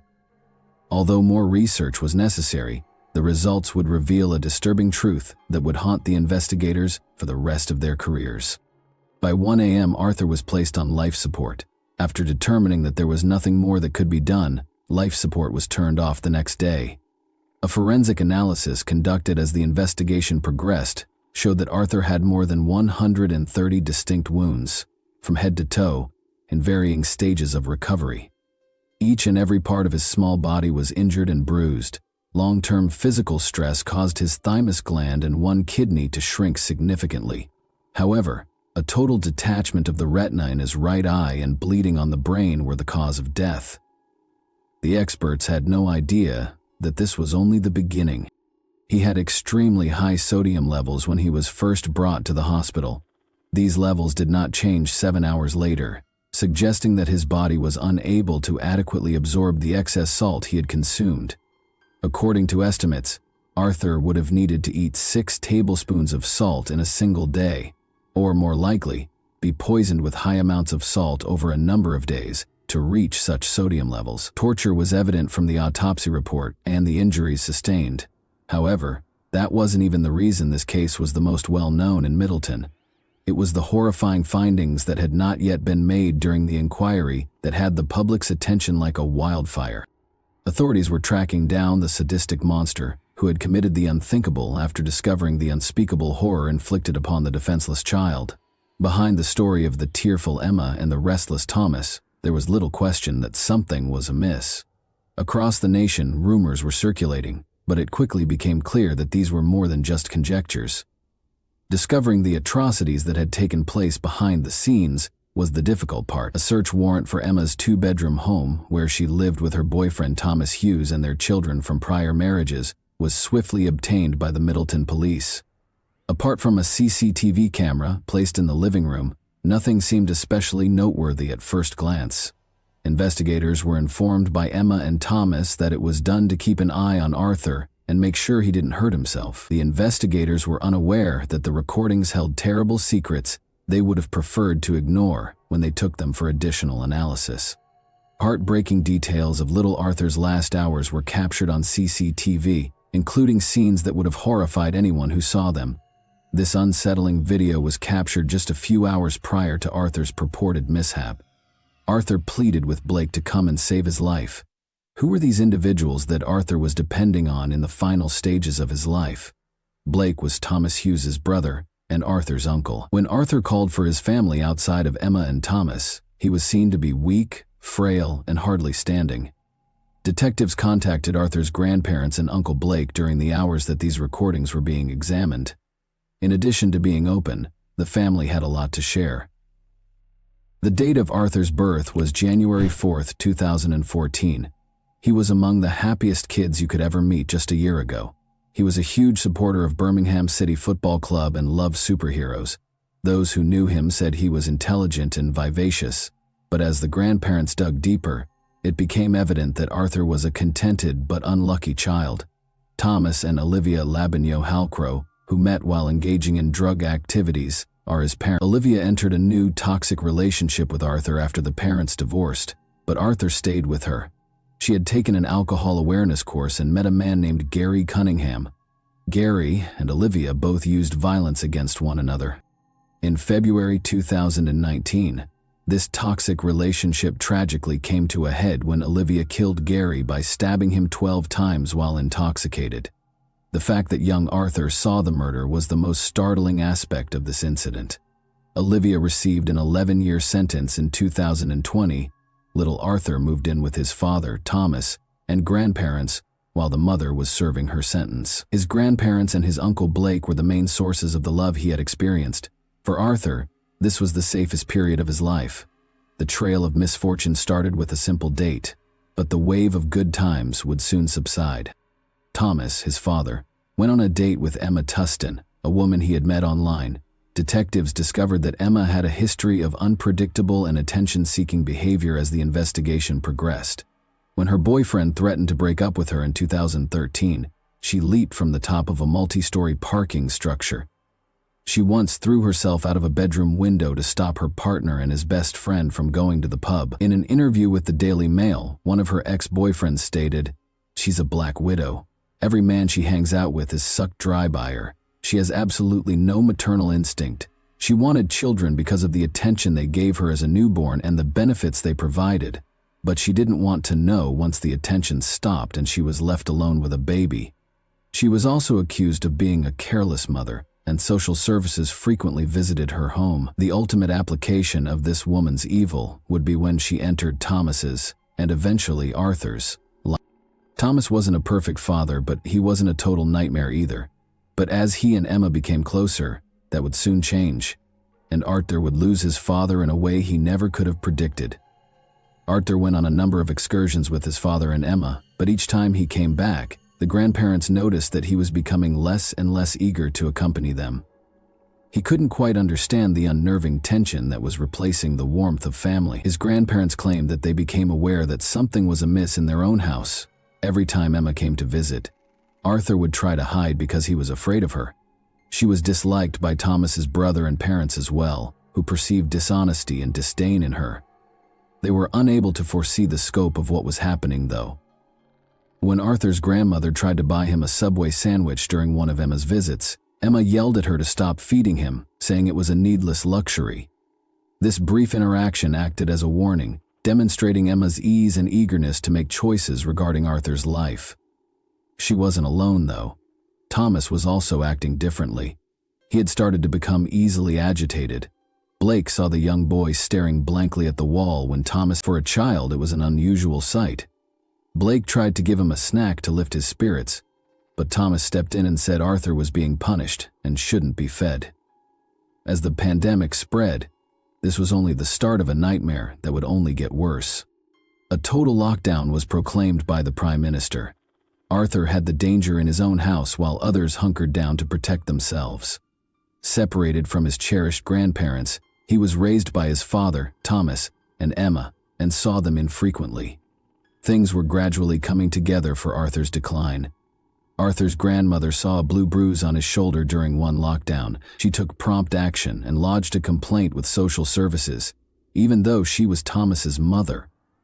When Arthur got back to Emma and Thomas's house the next day, a social services agent called Emma and paid her a visit. But nothing was done about it. They insisted that Arthur and Emma's other two children looked content and healthy, and they denied that there was any bruise. But the call prior to the visit was sufficient justification for Emma to be on guard and take the required precautions to hide it, according to the grandmother. Blake tried to get in touch with the Middleton police, but sadly the officers never got through to Arthur because they believed social services was handling the case. The family made repeated attempts to enlist assistance for Arthur, but there would be no outcome. Arthur was suffering terribly, and there was nothing anyone could do about it. Meanwhile, Arthur's death was being investigated more thoroughly. Though they were unsure of what might have caused Arthur's death, Arthur's grandparents and family blamed Emma and Thomas. The couple was the subject of a more thorough investigation, and the most repulsive information began to come to light. After seizing their phones, investigators started going through the data. They found shocking information in the audio recordings and text messages between Emma and Thomas. The weight of what had been concealed behind closed doors became painfully evident with every new line that appeared on the screen. Emma and Thomas's messages exposed the depth of their perverse collaboration, and they were complicit in this nightmare. The messages described Arthur's living conditions, which included physical abuse, loneliness, and hunger.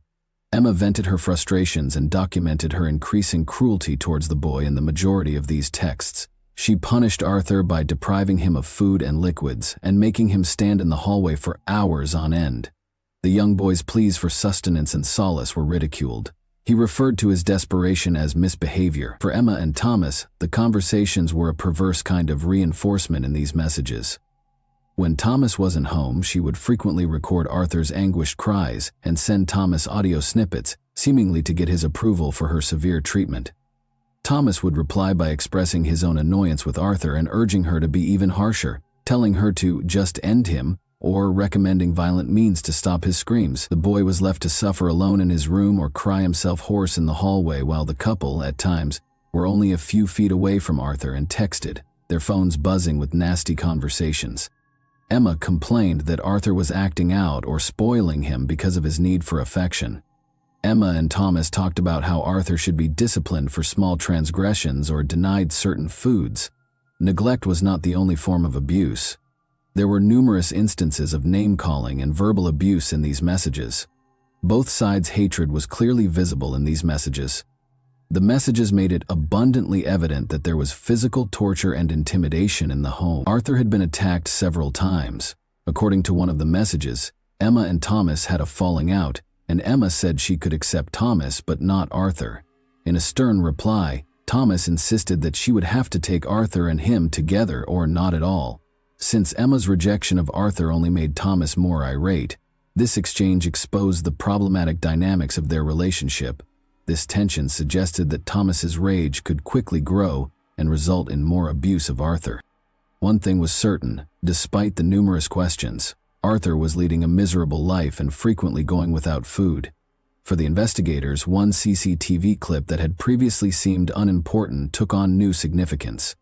On one of the hottest days of the year, the video showed Thomas and Emma lounging and eating ice cream. Arthur, meanwhile, was made to stand on the stairs, hot and hungry, without water, and in a bulky onesie that made him feel even more uncomfortable. Emma stooped to eat McDonald's in front of a starving Arthur, who was left defenseless in the hallway, while Thomas sat cross-legged. The question came up. Did Emma's children all experience the same level of suffering? The investigators learned from Arthur's grandparents that Emma's children were frequently abandoned and left hungry for extended periods of time, while Emma remained in her room. But Arthur's ordeal was particularly horrifying. Emma's children didn't seem to experience the same degree of abuse as Arthur in any of the video. Subsequently, Emma's kids would inform investigators that if they attempted to assist Arthur, they would also be punished.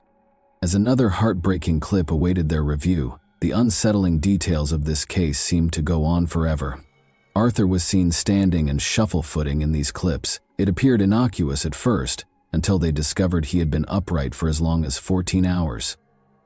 Police clamped down on Thomas and Emma as the horrific details surfaced, interrogating them about Arthur and the devastating information in the recordings. The details of Thomas and Emma's accident story started to shift piece by piece, but Thomas would be the first to reveal the truth, which was even more terrifying than they already knew. Thomas admitted to them that his punishment of Arthur might have been excessive. He explained to the investigators that Emma and the family suffered as a result of Arthur's behavioral problems. Thomas was going to disclose that he had studied torture techniques used during interrogation, techniques that caused the most pain without leaving scars or bruises, even though it was difficult to comprehend what offense a 6-year-old could have committed to warrant such a punishment. What actually took place on June 17, 2020 then? But did Arthur's body simply give up after all this suffering? No. The case's reality was straightforward and cruel. In fact, the reality was even more horrible. Arthur was left behind as usual, weak and starved, while Thomas had gone to the grocery store with Emma's kids. Emma texted Thomas that Arthur was causing trouble and instructed her to discipline him, even though Arthur couldn't have done anything that she couldn't manage on her own. In a matter of hours, Emma made the decision to act independently and guided Arthur to his demise. Emma repeatedly slammed Arthur's head against the wall, knocking him out by the time Thomas got back. After several unsuccessful attempts to get Arthur to get up, Emma called 999 and told them that Arthur had beaten himself before falling. Thomas blatantly admitted to the investigators that he was to blame and that Emma ought to be released. He explained to them that Arthur died because he was unable to control him and was subsequently carried away. Emma wasn't at fault. From Middleton to Parliament, the unsettling case rocked the nation. The authorities eventually realized that Emma and Thomas had lied after Arthur died, and the injuries were obviously not self-inflicted.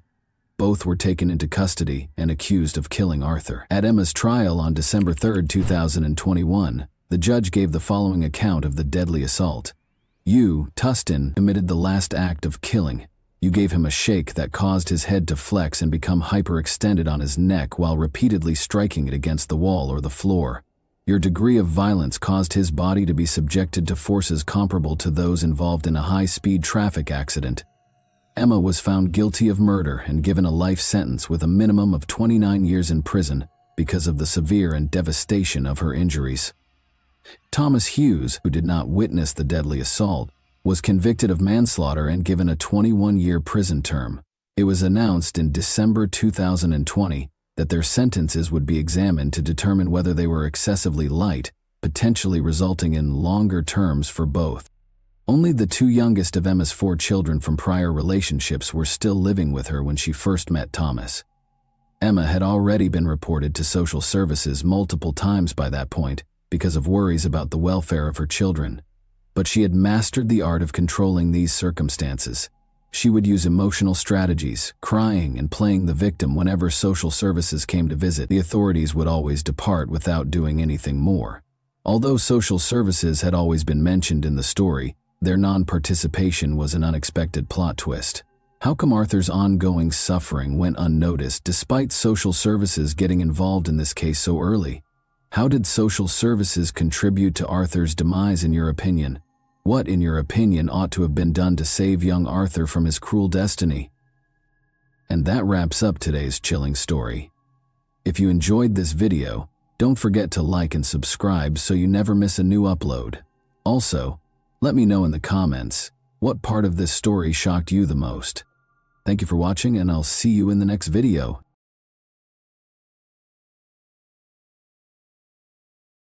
Hey guys, welcome to my channel, and today we're going to take a look at another horrible case with you. Today we'll talk about what happened in Maine in 2016. While her husband Luke was shopping at Walmart, Valerie Tiemann, 34, vanished from the parking lot. There was no sign of Valerie when he got back in the car. The police opened an investigation as soon as they heard about Valerie's disappearance, but it soon took a surprising turn. Sarah Jean Sampsarmanen and Jean Allharman welcomed Valerie Jo Harmanen into the world on December 3, 1981, in Salem, Virginia. Valerie attended Hampton Park Christian School and graduated in 2000. She was born and raised in Greenville, South Carolina. She graduated from Bob Jones University with a degree in cosmetology. She was well known for her gregarious demeanor and warm smile. Valerie was well known for her passion for speech and theater. She played the flute and piano and loved music. Valerie worked in pageants, spas, and salons using her cosmetology skills. She helped people look and feel their best in order to support them. Valerie had been seeing a man named Matt Guccio. When Valerie was around 22, they met through a mutual friend. In many ways, they were too dissimilar. Matt was more reserved, but Valerie was gregarious and happy. However, they did not find this difference problematic. Valerie and Matt were married in 2004.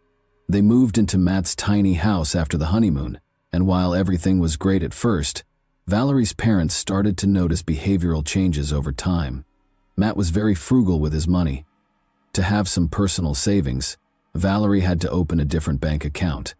Matt's behavior changed more and more over time. He attempted to exert total control over Valerie's life, and held her responsible for all of his and their family's issues. She endured a great deal of emotional suffering and a lot of things, but patience has its limits. Matt and Valerie got divorced 10 years later. Valerie wanted a new chapter in her life, and Luke Tiemann opened it. He helped Valerie move past her past issues. Luke spent 10 years in the army. Valerie saw him as a trustworthy man who cared for her family while he was in Iraq and Afghanistan. Valerie was starting to look happy again. Valerie was once again smiling and full of joy as she had been 10 years before. Luke and Valerie entered into marriage on June 6, 2014. They relocated to the Fairfield home of Luke's parents. Luke was living in Maine at the time, and Valerie's parents were in South Carolina. After visiting Valerie's family in South Carolina, Luke and Valerie returned to Maine in August 2016. The final text message exchange between Valerie's mother, Sarah Jean Harmon, and her daughter took place on August 18, 2016. Luke was spotted with a woman he had begun chatting with on Facebook a week prior, on August 24, 2016. This woman and Luke Tiemann had sex on the evening of August 24, 2016, and it appears that Valerie learned of it that evening. In 5 hours, Valerie called Luke 31 times. A mutual friend of Luke and Valerie reached out to the latter through Messenger on August 26, 2016. Valerie was told by a friend that Luke was getting sucked into other women and claiming that they were no longer together. Valerie replied in multiple messages that, although it was heartbreaking, everything would work out because God has a Tiemann and he would never find a better woman than her. She also said that he had lost her the following month in 2016. Luke Tiemann moved into the home of a woman with whom he was having an affair and told Valerie, his wife, that Valerie had fled with another man. Every week, Valerie would call her parents in South Carolina, but now they were unable to get in touch with their daughter for over a week. They couldn't get in touch with their daughter because she didn't answer their calls or texts. Luke was decided by Alan Harmon and Sarah Harmon. Speak with Luke. They texted him to inquire about his and Vale Luke's well-being. The following day, Luke replied, "We are good. Thank you, love her so much." Another 13 days have passed, but Valerie's parents still can't contact He Luso. They call Luke's father. They were shocked by the man's response. Valerie had been missing for approximately 2 weeks, according to Luke's father. In addition, he consulted Valerie's parents about what to do with her belongings. After that, Luke Tiemann was questioned about why he hadn't informed them about their daughter. "I was waiting for her to get in touch with you because," Tiemann said, "I never speak poorly of her. I still adore each of you." Luke said Valerie had run off with another man, and he thought she would tell her parents that they had broken up. Sarah Jean and Alan knew it wasn't true. It was a far cry from their daughter's behavior. Valerie couldn't have done that, they were certain. They also thought she would have called them, since she was aware of their concerns. Alan reported a missing person to the Fairfield Police Department the following day, September 9, 2016. Investigators began by visiting Valerie's parents, who were the residents of Luke Tiemann. They spoke with Laurel Tiemann, who told them she didn't know where they were. Since Valerie was, the detectives left without finding out where Laurel Tiemann's were. Because of Laurel Tiemann's domineering behavior, Valerie's parents felt it was difficult for their daughter to share a home with her. Laurel packed everything she owned in trash bags after Valerie was gone for 2 weeks. It was a clear representation of Laurel's daughter-in-law. She wasn't worried about Valerie at all. All she wanted to do was get rid of her things so they wouldn't occupy space in the house. The police meant to find Luke Tiemann and ask him a few questions, but they couldn't locate him. He didn't show up at his home, and his parents said they didn't know where their son might be. However, 5 days after Valerie's disappearance, Luke took the initiative to call the police himself. He claimed to have heard that the detectives were interested in speaking with him. When and under what circumstances he had last seen Valerie was one of the questions the detectives asked him. About 2 weeks ago, he and Valerie went to the local Walmart to buy some food, and he said that the response was really strange. While he went shopping, Valerie remained in the car in the parking lot. He finished his shopping and went back to the car, but Valerie was gone. According to Luke, he tried to find Valerie and promised to take her back by calling and texting her after leaving the store and realizing she wasn't there. Luke also disclosed that Valerie and he were approaching the end of their marriage.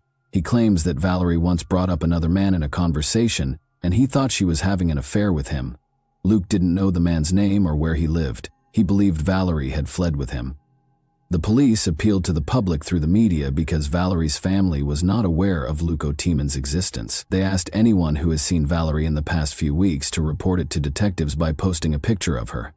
From Valerie's disappearance from the Walmart parking lot to the disposal of her possessions in garbage bags, the whole story seemed strange. The fact that Luke Tiemann did nothing to find his wife was another intriguing element of the narrative. He might have been too preoccupied with another woman. On the day that Valerie vanished, investigators visited Luke Walmart, where Luke and Valerie were. There were surveillance cameras inside the building as well as outside. Consequently, it was simple to verify Lou's story. Examining the CCTV footage took the investigators over an hour. They were in for a surprise. Lucy did not see Valerie or Luke Tiemann in any of the recordings. Luchin implied that Luch had lied to the police. The police were now aware that he was concealing something. The investigators chose to have a face-to-face conversation with Luke. They did not, however, reveal all of the information they possessed. They thought he would embellish or alter some of Lucci's testimony. It was no secret that Lucci was seeing another woman, Billy Joe Goodman. The fact that he was unfaithful to Valerie was not denied by him. He claimed that his relationship with Billy Joe was an effort to move on from Valerie's breakup. She was in a number of failed relationships. She thought she could start a future with Luke Tiemann when they first met. Another question now faced the investigators. Is it possible that Valerie acted as a mediator between Lucas and Billy Joe? Maybe these two chose to get rid of everything that might interfere with their plans in order to begin a new life. Billy Joe spoke with the police. She thought Louis had already separated from his wife. She claimed to investigators that she had no knowledge of Valerie Tiemann's disappearance. Meanwhile, one of the residents gave the police a tip. In one of the parking lots, the man had discovered a driver's license in the grass. The driver's license that was discovered belonged to Valerie, and this parking lot was adjacent to Billy Joe's house. Many people were suspicious because Valerie's driver's license was located close to her husband's new girlfriend's home. Few people think that on September 19, 2016, 10 days after Valerie's father, Alan, reported her missing to the police, Valerie fled with another man, leaving behind all of her possessions and discarding her documents. Luke Tiemann spoke with the news center Maine about the police. When he got back, Valerie wasn't in the car. He told reporters about Walmart. He didn't know Walmart had security camera footage. His story was not supported by footage. Without a doubt, after hearing Luke Tiemann's words and seeing his actions, each of you has drawn your own conclusions. On September 20, 2016, the following day, this case took a surprising turn. A Luke warrant was obtained by detectives for the Fairfield property owned by Luke's parents. This was, after all, Valerie's last known residence. During the search, police dogs that are trained to detect human remains participated. His stream, and the land lot were to be checked. After searching the woods behind the house for about 5 minutes, a police dog discovered something. As the officer dug through the dirt with his hand, he noticed a shoe protruding from the ground. He was joined by other officers, who also began digging while wearing gloves. They discovered the body of a woman, wrapped in a blanket, and buried it with a number of odd items.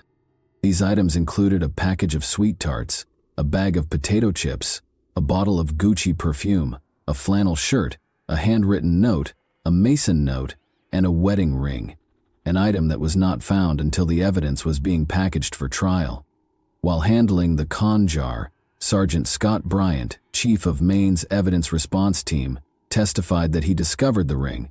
There were twigs and flower stems made of dirt in the mason jar. I knew there was something heavy in the envelope when I heard a thud. According to Bryant, it was still unknown if the ring belonged to a man or a woman. But according to Bryant, the discovered ring was significantly larger than his own wedding band. For my sole happiness, the police read, the soiled handwritten note that was discovered with Valerie's body. Joy, you will always bloom. I love you, Valerie, the note read. May you rest in peace with Jesus in my heart, Joy. I am looking forward to seeing you again. T. Lucio Bear, signed Lucy Bear. Tiemann Lucy Bear Sirs claimed in a police recording that he gave himself the nickname Lucy Bear and used it to sign a number of other notes discovered in Valerie's purse throughout the course of the investigation. Valerie's death was connected to all of Lucy's possessions. They took the body. For an autopsy and identification, the body was brought to the forensic medical examiner's office. Unfortunately, the body discovered behind the Tiemann family home actually belonged to their daughter, V. Lucre, so Jean and Alan Harmon had to worry about the worst thing their parents could hear. In addition to Valerie and Luke, the house was also occupied by his parents and younger brother Sam. Detectives discovered Sam's landscaping tools in the barn. Valerie discovered a contraband device in the same barn where Sam had dug up the burial site using these tools. Detectives soon discovered that Sam, Luke's younger brother, had engaged in illicit substance use. When Valerie visited her parents in South Carolina, she told them she used illegal drugs, which led the police to look into whether Sam Tiemann was involved in Valerie's death. When investigators searched Valerie's parents' bedroom, they found a .45 caliber handgun that Luke Tiemann had bought in 2015. Luke's parents told investigators they were unaware Valerie was buried close to their home. It's difficult to accept that this was the case, of course. Around the same time that Valerie was located, investigators found Luke and Billy Joe, his new friend. Luke Tiemann was taken into custody by investigators and taken to the police station to be questioned. He told the investigators Valerie had used illegal drugs and had overdosed and died nearly 25 months ago on August 25th. It is alleged that Lucien did not want Valerie's parents to be aware of their daughter's illicit drug use. He didn't tell them anything because of this. Since she was already dead, her husband knew that 911 would not be able to help her, so he chose not to call. As an alternative, he left Valerie in bed until nightfall. When it grew dark, he wrapped her in a blanket, left a note outside, and led her to the house in the woods. After that, Luke Clary was buried in a hole that Luke and his brother Sam had dug. Valerie had no physical wounds prior to her passing, according to Luke. Luke Tiemann was lying, though, according to the autopsy results, which showed that Valerie's blood had no traces of illegal substances, only traces of prescription medications were found. It wasn't the most unexpected thing, though. 2 gunshot wounds to Valerie's head and neck were the cause of her death.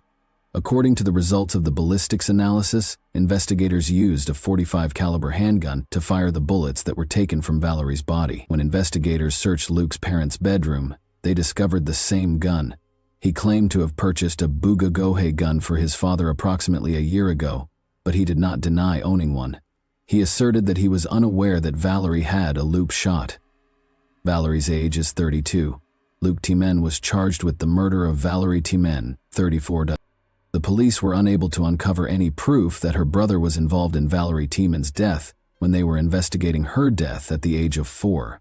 According to Luke, his younger brother, Sam helped him bury Valerie's body, but according to the police, Sam wasn't home when Valerie died, and it's still unclear if his parents knew about it or had anything to do with it. However, it's rather odd that they didn't hear 2018.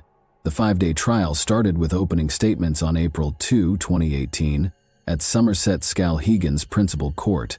Luke entered a not guilty plea and claimed that he had been set up, although he insisted he wouldn't have left incriminating objects like a note and an engagement ring close to Valerie's body. The investigation linked Luke Tiemann to every item discovered there. After looking over the data on both Luke's and Valerie's phones, a computer forensics specialist also testified. The last time Valerie's phone was used, according to the records, was August 25, 2016, the day authorities think she died.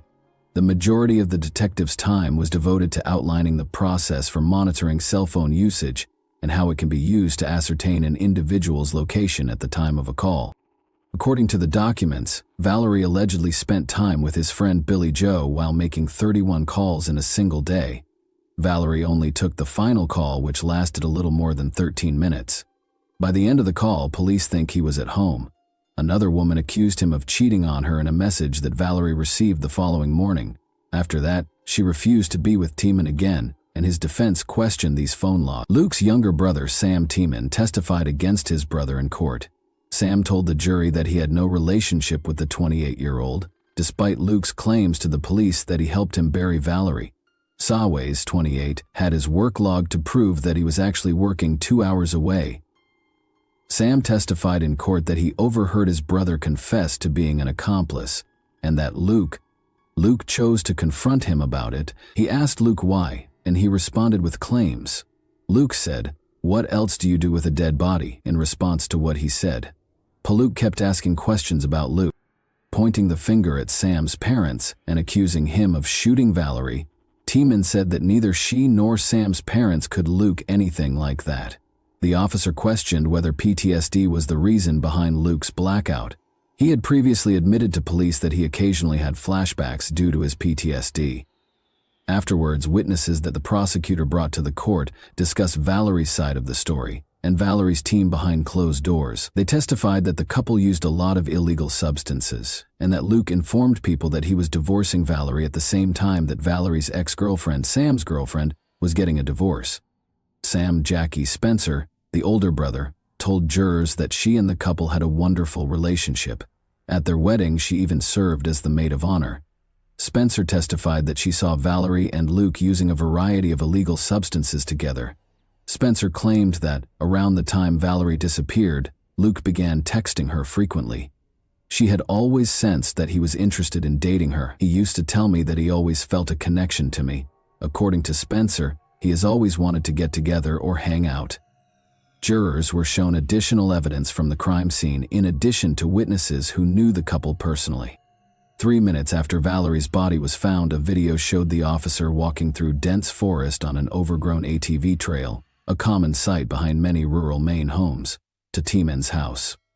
At the Tiemann Lucidance, members of the evidence response team gave testimony regarding their fee. Tiemann.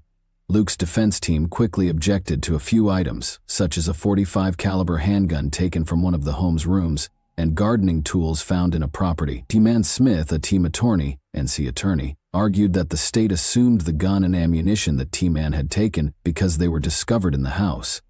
They noted that they never confirmed who owned them, suggesting that someone else in the house might have had access to them. UC Tiemann gave his closing remarks on the 5th day of the trial. Despite his own objections, he testified. Tiemann admitted that he had made many changes to his version. To protect his clients, he provided investigators with multiple stories, he told the jury. According to Luke, he was forced to make a false statement by the detectives. He said he had no motive to take his wife's life and that there was no DNA evidence linking him to the crime. All the evidence pointed to Tiemann, the prosecutor, as the only person who could hurt Valerie. The jury deliberated for less than an hour before finding Tiemann guilty.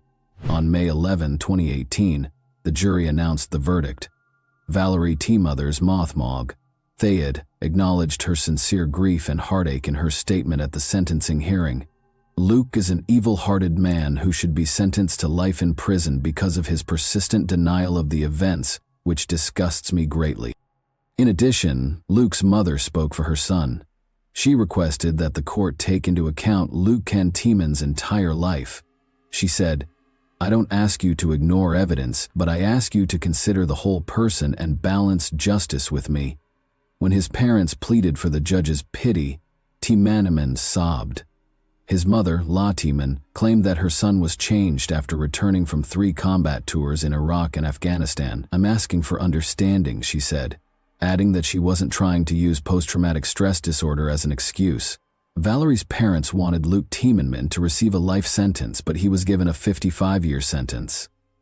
The attorney for Harmon's family was shocked to learn that Tiemann's defense did not use post-traumatic stress disorder to obtain a lighter sentence for him. Tiemann changed his testimony once more, but this did not help him either. Tiemann appealed, but it did not have the desired effect while he was incarcerated. Why, in your opinion, did Luke Tiemann bury Valerie's body with other items? And that wraps up today's chilling story. If you enjoyed this video, don't forget to like and subscribe so you never miss a new upload. Also, let me know in the comments, what part of this story shocked you the most? Thank you for watching, and I'll see you in the next video.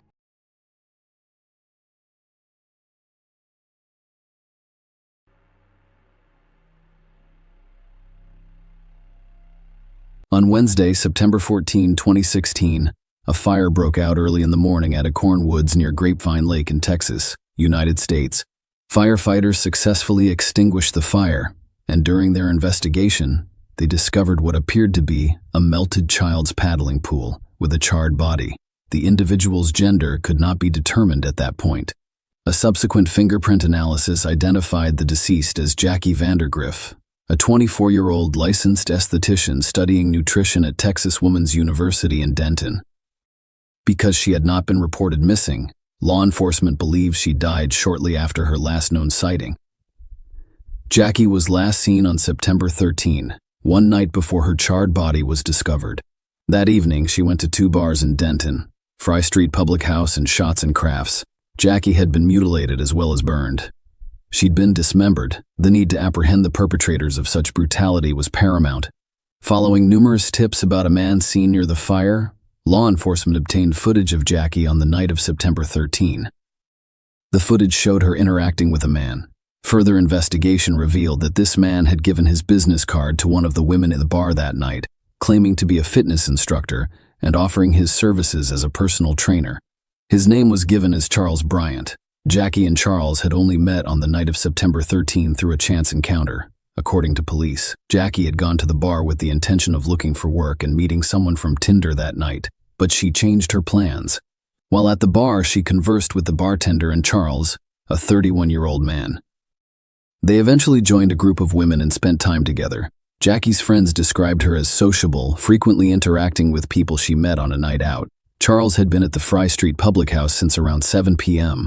That evening. He had been with friends earlier, but he was alone in the bar when Jackie arrived around 8 p.m. She asked the bartender about job opportunities and lingered for a while, speaking with both him and Charles. The footage obtained by the police from inside the bar suggested that Jackie was having a good time. Surprisingly, just 45 minutes after her arrival, she tweeted, "I'm glad I decided to leave Tinder and walk to a bar." Jackie, the bartender, and Charles left the original bar around 9 p.m. and went to another nearby establishment. At the next bar, they met a group of women who stayed for about 45 minutes. As inclement weather, including heavy rain, set in, the patrons began making their way home. Jackie then left the bar with Charles and went to the store. This was Jackie's final appearance alive. Charles Bryant had a troubled past, which Jackie was unaware of on that fateful night. In the weeks before their meeting, Charles had been arrested 3 times. His only reason for being in the Denton area was Caitlin Mathis, his ex-girlfriend. Despite living 20 miles away in Hazlet, Charles's ex Caitlin had recently moved to Denton to attend the University of North Texas and was living on campus. Caitlin had taken legal action, filing a restraining order against him. Caitlin ended the toxic relationship in August 2016, just a few months before the tragic events unfolded, citing Charles' manipulative behavior and narcissism. Even after Caitlin ended their relationship and relocated to Denton, Charles continued to disrupt her life. Police stopped him on campus, resulting in a ban. After yielding, he kept attempting to communicate with Caitlin. Despite the campus ban, he showed up at the restaurant where she worked on August 31 and at Caitlin's door on September 6. Caitlin refrained from answering, fearing for her safety, and immediately contacted the police. Charles left flowers and a letter on her doorstep, prompting authorities to arrest him for trespassing. Charles posted a bond shortly after being arrested, which secured his release. Almost immediately, he contacted Caitlin via a newly created email address, writing, "Here I am, heartbroken, and with a criminal record for bringing the girl I love flowers." In response to these concerning developments, Caitlin obtained an emergency protective order to protect herself from further harassment and potential harm. Despite previous stalking arrests, Charles continued to attempt to contact Caitlin after another stalking arrest. He was released on bond 2 days later. On September 13th, a week after his most recent release, Charles returned to Denton, specifically to the Fray Street Public House, which Caitlin frequented.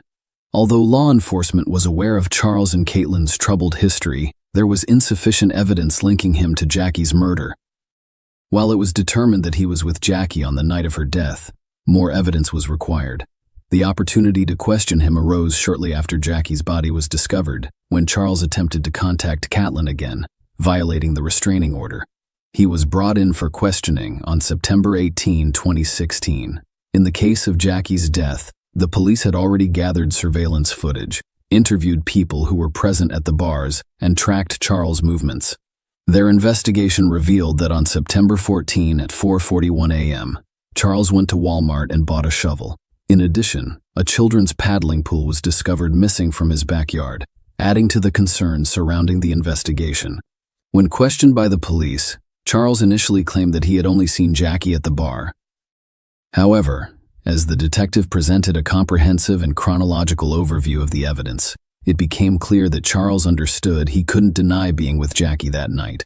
Eventually, he admitted that Jackie died accidentally while they were together during a consensual but unconventional sexual encounter. Charles told the detective that after they left the bar, Jackie asked him to choke his car with a zip tie.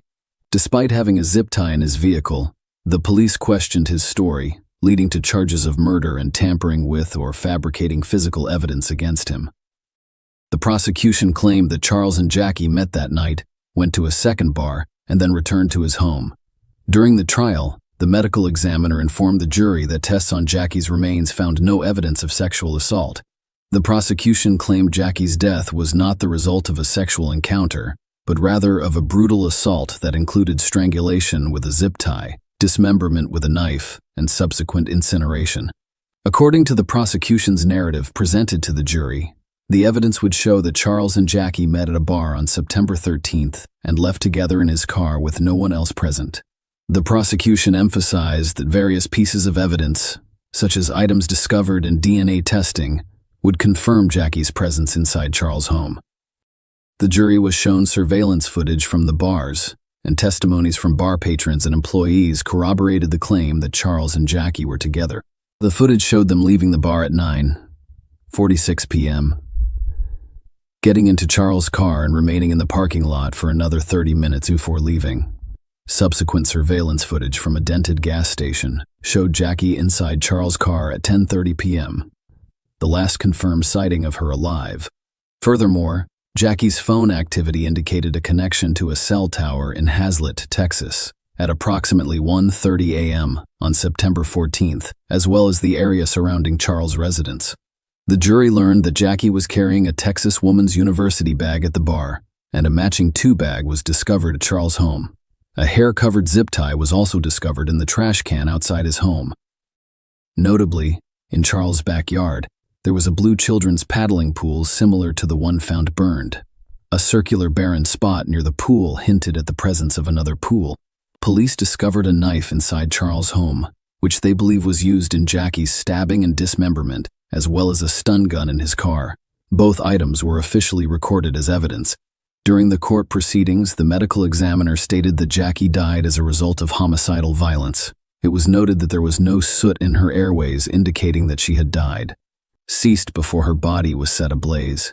The medical examiner also testified that Jackie's hyoid bone had fractures as a result of upper neck force. A forensic anthropologist explained to the court that the hyoid bone is a U-shaped bone deep in the throat that acts as an anchor for the tongue. The forensic anthropologist testified that Jackie had a broken hyoid bone and fractured ribs. The injuries were found to be more likely to occur near the time of death and were not related to dismemberment. The anthropologist determined that the hyoid bone injury was consistent with strangulation, as it required direct pressure, which is typically caused by manual strangulation or the use of ligatures. However, because Jackie's soft tissue burned during the fire, it was impossible to say definitively whether the fracture was caused manually or by a ligature.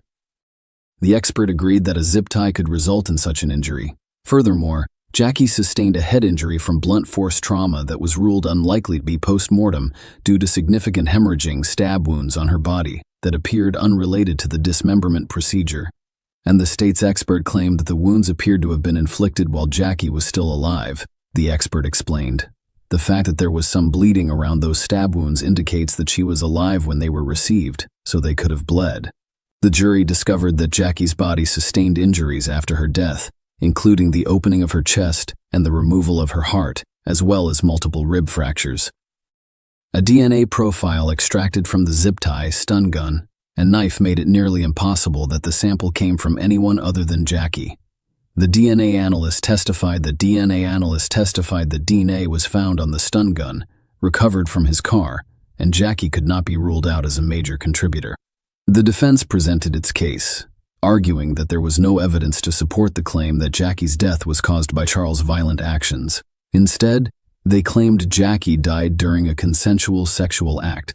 According to the defense, Charles, in a panic, attempted to dispose of Jackie's body. During the trial, defense witnesses discussed the concept of erotica asphyxiation, claiming that those who engage in such activities derive pleasure from depriving their brains of oxygen. The defense argued that a zip tie was used around Jackie's throat as part of a consensual sexual act, which led to her death. According to their account, Jackie's body went limp, which caused Charles to freak out. The defense argued that the subsequent dismemberment and burning of the body were impulsive and chaotic actions motivated by panic and intoxication. Joette Keene, Charles's attorney, acknowledged in her closing arguments that Charles made a terrible mistake, stating that he is guilty of making a horrible mistake when something goes wrong.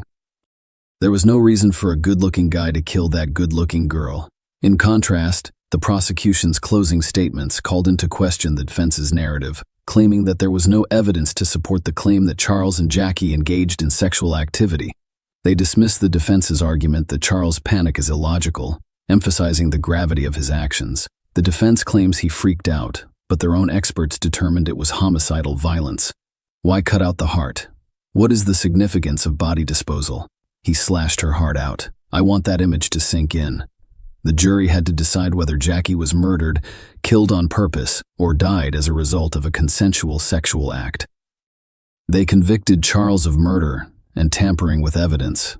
He was sentenced to life in prison for murder and 20 years for tampering. The sentences will be served concurrently. Prior to the trial, there was much speculation as to the possible motive. Prosecutors are concerned if there is no clear motive, as jurors prefer to hear a complete story and explanation of what occurred. They must be certain of their verdict before being convicted.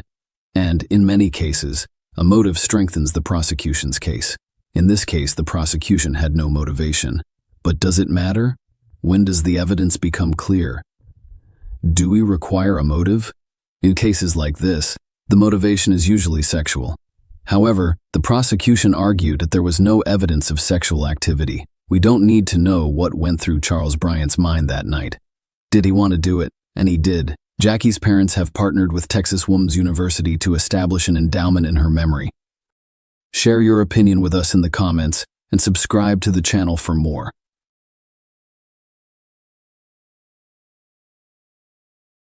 Hey guys, welcome to my channel, and today we're going to take a look at another horrible case with you. Nashville, Tennessee saw a devastating event in March 2020 that had an impact well beyond its boundaries. In addition to upsetting the local community, Holly Williams and William Lanway's tragic deaths sparked a national dialogue on the widespread problems of mental health disorders, domestic violence, and the destructive effects of turbulent relationships. The horrific circumstances surrounding their deaths, the investigation that followed, and the story's wider ramifications for domestic violence awareness will all be covered in this film. More than just a narrative of loss, this one is a potent warning that emphasizes how crucial it is to spot the warning signs of abusive relationships and how urgent it is to get help. Come along with us as we work through the intricacies of their lives and the lessons this tragedy has to offer. 31-year-old Holly Williams was well known for her vivacious demeanor, contagious laugh, and compassionate disposition. She was characterized as a cherished friend, sister, and daughter who made everyone around her happy. Holly's life was full of possibilities, and she had goals and dreams. Beneath her cheerful facade, though, Holly battled relationship issues, especially with her ex-boyfriend William Lanway. Holly, who grew up in Nashville, has strong ties to the area. She was supported through thick and thin by her close-knit family. Friends remembered Holly's love of adventure and her enthusiasm for life. She loved being outside, traveling, and savoring time spent with those she cared about. Sadly, her connection with William would turn out to be a major obstacle, overshadowing her lively personality. Born in 1988, William Lanway had a tumultuous history filled with unpredictable and violent conduct. A few years before to their untimely deaths, he and Holly started dating. At first, their relationship appeared to be normal, full of the promise and excitement that come with youthful love. But as time passed, their relationship's dynamics started to change. Holly's family and friends observed that William had a history of jealousy and was possessive. There were several breakups and reconciliations as a result of their unstable relationship.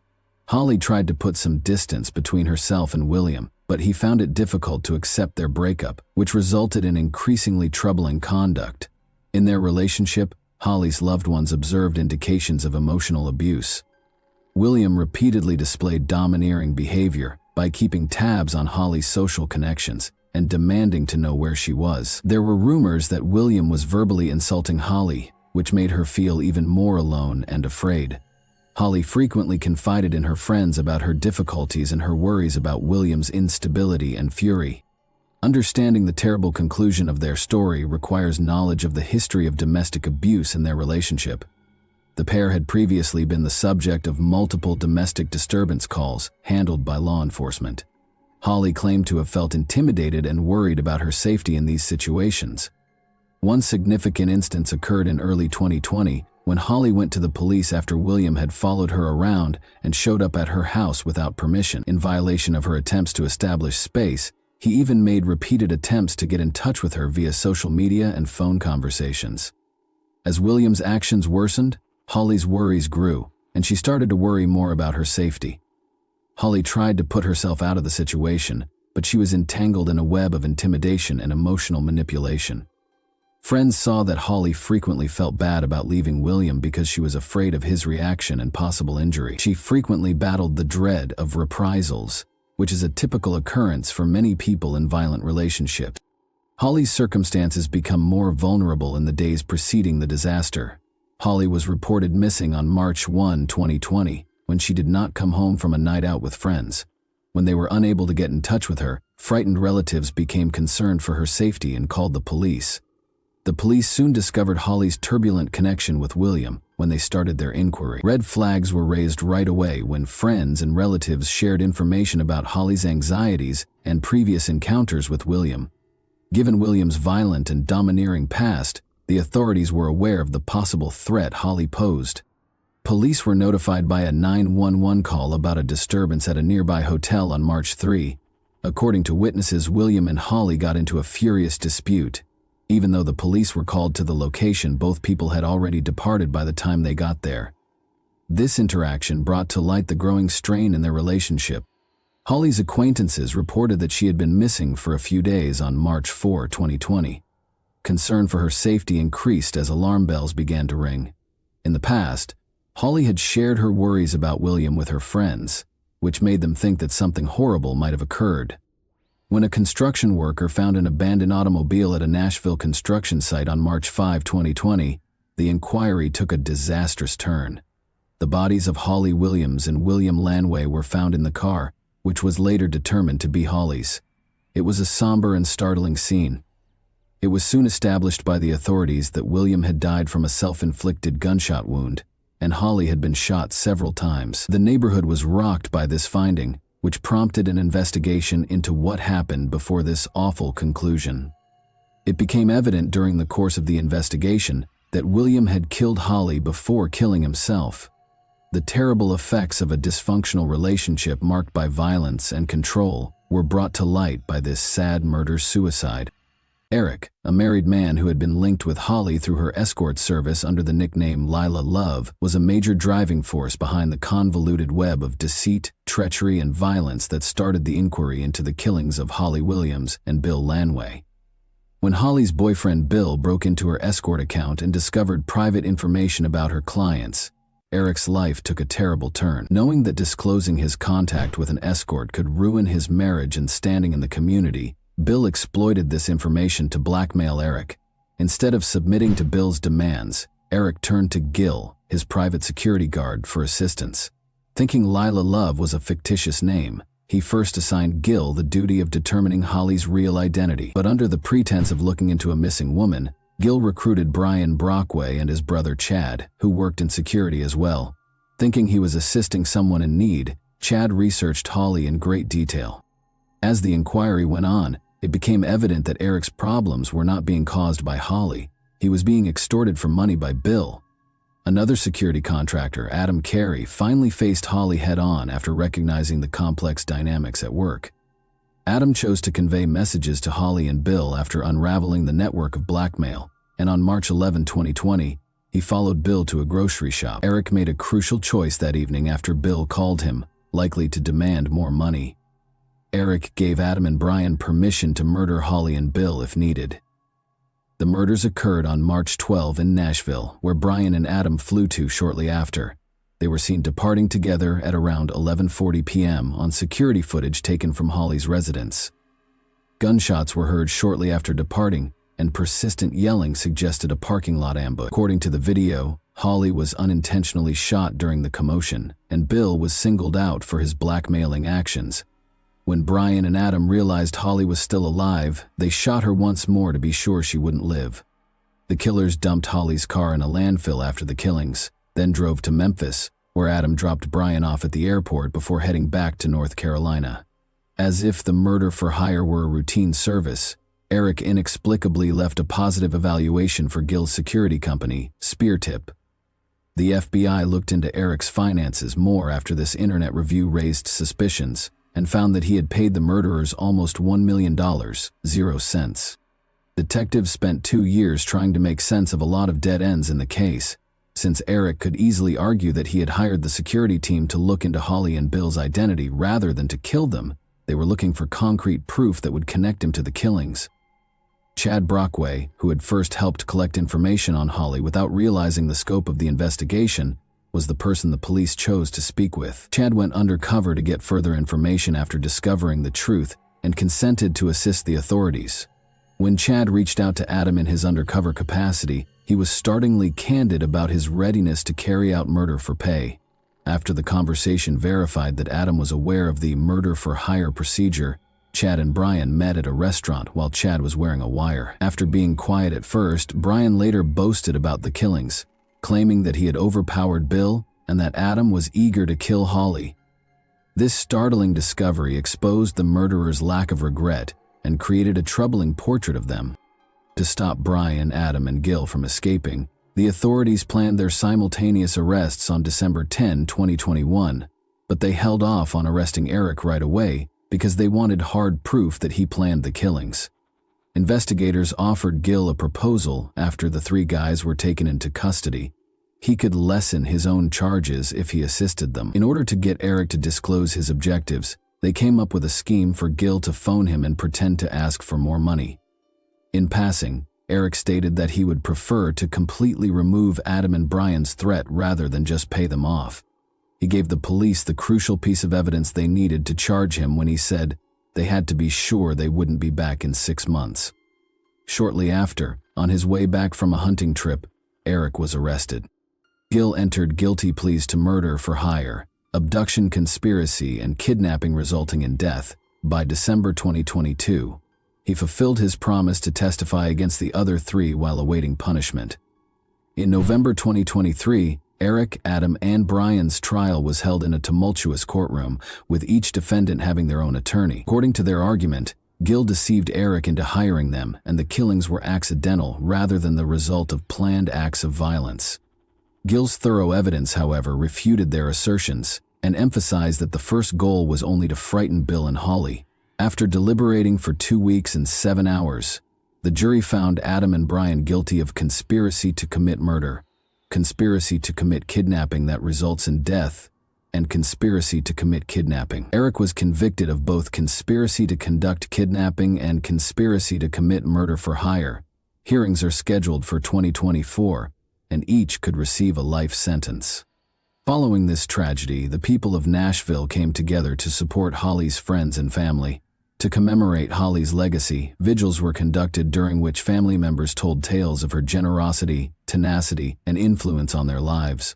The community's dedication to increasing awareness about domestic violence was demonstrated by the overwhelming support. By sharing her experience on social media, Holly's family pushed for increased understanding and assistance for victims of domestic abuse.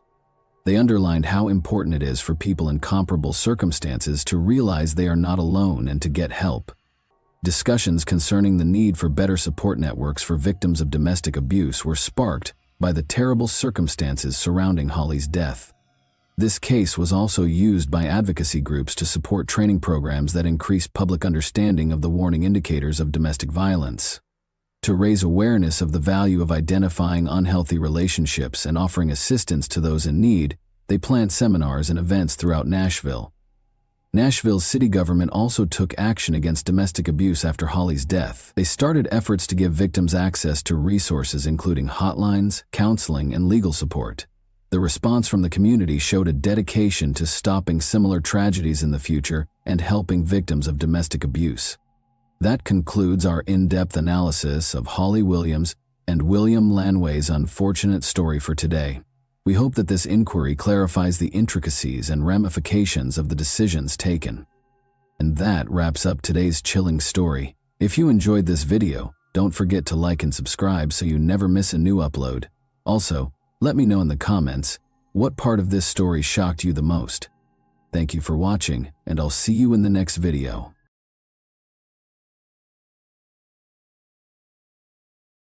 Hey guys, today we're diving into another truly horrifying case. If you want to support my channel, make sure to subscribe and stay active. It really helps me out. I'd be super grateful for that. Let's get started. A young woman's lifeless body was found in the state of Morelos on the side of an abandoned road. When they discovered her, the onlookers called the police right away.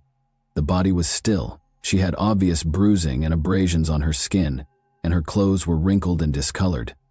Authorities were unable to locate any personal possessions or documentation that would have helped identify her in the area. This signaled the start of an inquiry to clarify the events and determine the causes of this catastrophe. Born in one of Mexico City's impoverished districts on July 5, 1995, Ariadna Fernanda Lopez Diaz, despite having few finances, her early years were filled with love and affection. Her mother and her older brother Omar made up her family. Mutual support kept the small family together in spite of the lack of a father figure who was uninterested in his kids. Omar gave Ariadna constant support and became into a protector and role model for her. Because of their strong relationship, Ariadna felt secure knowing that she could always count on someone.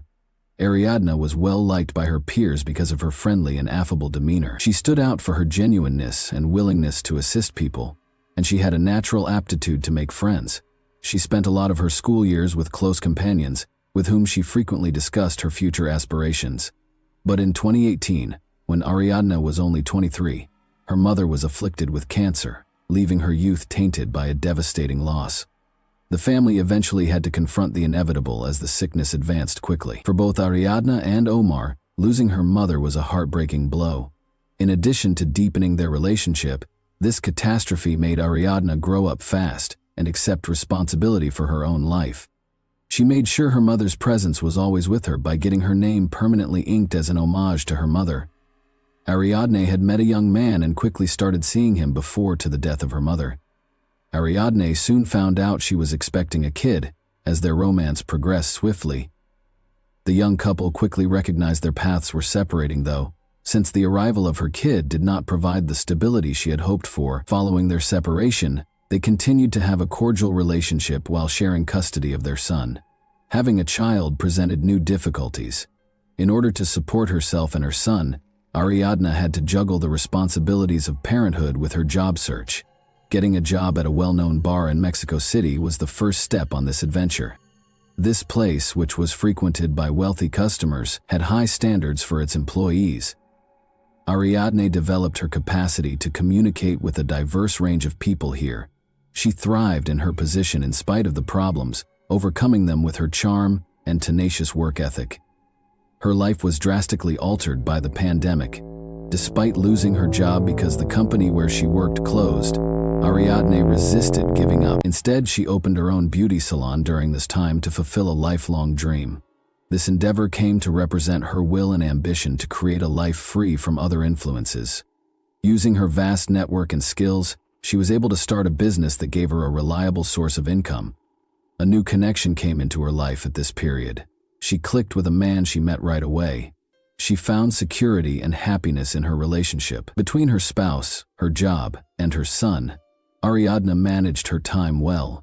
Despite having a busy schedule, she managed to find joy in every new chance. By the time Ariadne was 27, her life had taken on the appearance of a finished puzzle, with each obstacle and accomplishment adding to a picture of tenacity and accomplishment. She had experienced loss, started over, taken care of her son's future, and become independent. But what appeared to be the beginning of a happy chapter was actually the beginning of a tragedy.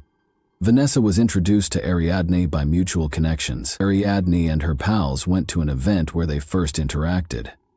Ariadne was immediately drawn to Vanessa because she was youthful, lively, and captivating. Vanessa was able to establish a connection with people quite fast. Those who knew her well, however, felt conflicted about her. Her acts frequently shocked people with their unpredictable nature, and beneath her seeming openness were jagged edges. A common figure in Vanessa's social circle was the middle-aged businessman Rautel. Rumors surrounded his reputation.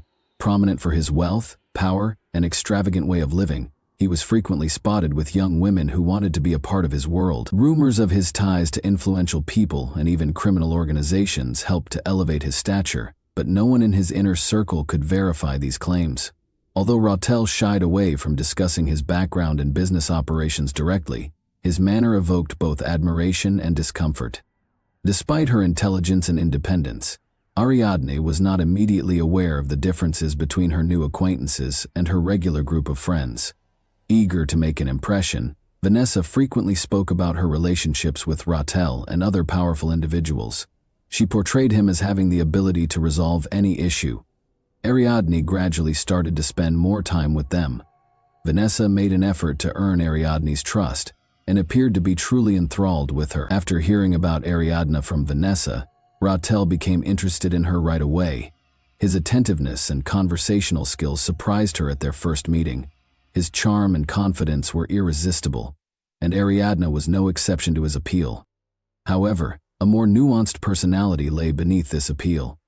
Rautel's manipulative tendencies were observed by anyone who interacted with him. However, Ariadne thought he was a decent and kind man. Vanessa remained essential in reinforcing the bond between Rautel and Ariadne. She created an environment of openness and trust by often inviting Ariadne to events where Rautel was present. But as time went on, strange information emerged. For example, Ariadne was cautioned by some of her friends to exercise caution when interacting with these individuals. Some were aware of Vanessa's erratic behavior and Rautel's dubious reputation. They suggested that these interactions might have unspoken dangers. Ariadne saw no threat in her new social group, even in spite of the warnings. She viewed her friendship with Vanessa as a chance to escape from her everyday obligations and discover a world that had previously been unattainable. Rautel, however, made an effort to gain her favor by being kind and generous. She found his invitations to parties and dinners intriguing and innocuous. As we know, Ariadne was seeing a young man. Nevertheless, based on the information at hand, she continued to cultivate acquaintances and occasionally accepted invitations to social gatherings. Her boyfriend didn't show displeasure with her social contacts and was a trustworthy individual. Ariadne gradually realized that her life was beginning to be impacted by her new relationships. Vanessa contacted her often, offering to arrange get-togethers and leisure activities. Rautel, on the other hand, made a greater effort to establish himself in Ariadne's life and frequently provided assistance and support in a variety of circumstances. Unaware of the possible repercussions, Ariadne was slowly but surely losing herself in their world. Ariadne accepted Vanessa's invitation to get out with friends on October 30, 2022. The event was scheduled to start at Fisher's, a well-known eatery in Mexico City's downtown. Vanessa reassured her that the evening would be pleasant, with a leisurely meal and pleasant companionship. Ariadne felt a little uneasy because Rautel was also supposed to join. She was beginning to have doubts about him, but she chose not to turn him down since she didn't want to jeopardize her friendship with Vanessa. Later that night, the group gathered at the restaurant, which was well known for its fashionable patrons and elegant interiors. It served as a vibrant background for the event. An assortment of canapés and wine cocktails contributed to the lively and joyous ambiance at the table. Rautel made himself the focus of attention as usual, toasting and telling stories. He went out of his way to demonstrate his power and engaged with the waitstaff with assurance. Vanessa encouraged him by interjecting remarks and jokes to keep the discussion going. Following their example, the other guests attempted to match the host's enthusiasm for the evening. Amidst the boisterous atmosphere, Ariadne's actions were particularly noticeable, frequently checking her phone, reading texts, and sending out comments. She didn't seem quite comfortable. She frequently kept her eyes on Rautel, as though she were trying to find some deeper significance in his words or deeds. In an attempt to divert her attention, Vanessa drew her into discussions and urged her to take another cocktail. Ariadne, however, stayed taciturn. Something was bothering her more than the surroundings based on her look. Ariadne shared a mysterious message on social media in the middle of the evening. "Would you miss me if I vanished?" Although many in her wider network thought it was a joke, this post caused anxiety among her close friends and family. But Ariadne had never written anything like this before, according to those who knew her well.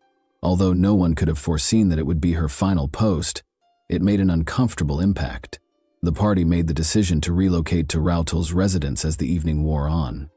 Rautel himself made the suggestion, and Vanessa wholeheartedly agreed, stating that it would enable them to spend the rest of the evening in a more private situation. After some hesitation, Ariadne consented, and after Vanessa encouraged her to join the others, they all piled into Rautel's car and drove the short distance to his house. Rautel's home, which was situated in a posh area, demonstrated his prestige. The interior was decorated in a contemporary style with opulent elements. When they arrived, the party took up residence in a large living room. Ariadne became more uneasy as the evening went on, despite the music and cocktails. As she checked her phone and pretended to make calls, she moved away multiple times. Her focused and aloof manner was not unnoticed. When Vanessa noticed this, she started whispering to her Rautel, which made the situation even more tense. Ariadne declared she was tired and wanted to go home closer to midnight, but Vanessa persuaded her to wait a bit longer, saying they could depart in around 30 minutes. As the evening wore on and the other guests began to go, Rautel, who was unusually silent at that time, would periodically look at Ariadne in a way that made her feel even more uneasy. Ariadne was among the last to go. Sadly, none of the gang would ever see her alive. An incident rocked Morelos the next morning, October 31, 2022, when two bikers discovered a woman's death on the side of a distant road while out on an early morning ride. Locals hardly ever visited the area, which was remote from any major roadways. The bleak landscape, scant vegetation, and eerie quiet of the surrounding area all served to highlight the tragedy. Although the woman was dressed, her clothes were filthy and seemed to be broken. Numerous bruises and what seemed to be contusions were seen on her body. Law enforcement was notified of the occurrence by witnesses right away, and they arrived a few hours later to record the incident and possibly help identify the body. The cyclists snapped pictures of the area in the interim. As soon as the police showed up, they roped off the area and started gathering evidence. Mark suggested that the body had been moved, and tire traces were discovered in the ground. Although there were obvious indications of a struggle, forensic experts were unable to determine the cause of death. Since there were no obvious injuries from a weapon, it was challenging to pinpoint the precise circumstances of the tragedy. Since no personal belongings or paperwork were discovered with the woman, her identity was unknown at the time. Pictures of the body started making the rounds on social media a few hours later, and people who saw them started talking about them. They were Ariadne's friends and relatives, who had been missing since going to a party at Rautel's house. They were able to identify the victim's distinguishing characteristics, such as tattoos. Omar, her brother, feared the worst and reported the woman missing to the police, speculating that she might be his sister. Meanwhile, the investigation was started by the Morelos state authorities. However, there was a lot of criticism directed at the police's early response. Critical traces at the site were not adequately documented, and there were reports of violations of evidence-gathering rules. This cast suspicion on the professionalism and moral character of the local police force. Their suspicions were validated when Ariadne's family members showed up to formally identify the body. His sister had a tattoo honoring their late mother on her shoulder, which Omar recognized. Her body's condition, bruises and injuries on her arms and face obviously indicated a violent incident, made the family's heartbreaking shock even worse. But at the time, the police's official comments sounded dubious and offered no clarification. The family's first reaction was to demand justice. They started calling for responsibility for those involved and an open probe.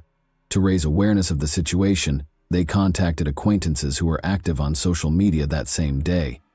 A little initiative soon gained momentum and attracted thousands of participants. The Morelos police insisted that the killing might have been an accident despite the growing public criticism. Further investigation would be contingent upon the completion of a forensic examination, they said. This position simply increased suspicions that powerful people might be engaged in hiding the truth and stoked further concerns. Since Rautel and Vanessa were the last to see Ariadne alive, They were the first people investigators got in touch with. The first speculations regarding what might have happened were based on their statements. According to Rautel's original story, Ariadne called a cab to leave his residence after the party. She didn't exhibit any signs of serious distress, but she did seem a little upset, he said. He claims that once he led her to the door, she departed. Vanessa backed up his account by saying that Ariadne had actually gone in a taxi and hadn't stated where she was going. But their versions' contradictions soon sparked doubts. The absence of any proof proving a cab ride was the first warning sign. Raufel and Vanessa were unable to produce the driver's contact details or any evidence to support their claims. Investigators eventually found that none of the drivers recalled picking up Ariadne, despite the fact that multiple taxi calls had been recorded in the vicinity of Rautel's home that evening. The behavior of Vanessa was the second problem. Depending on what was questioned, her story changed. At first, she maintained that Ariadne had gone out on her own. She went on to say that they had argued at the party, which might have angered Ariadne.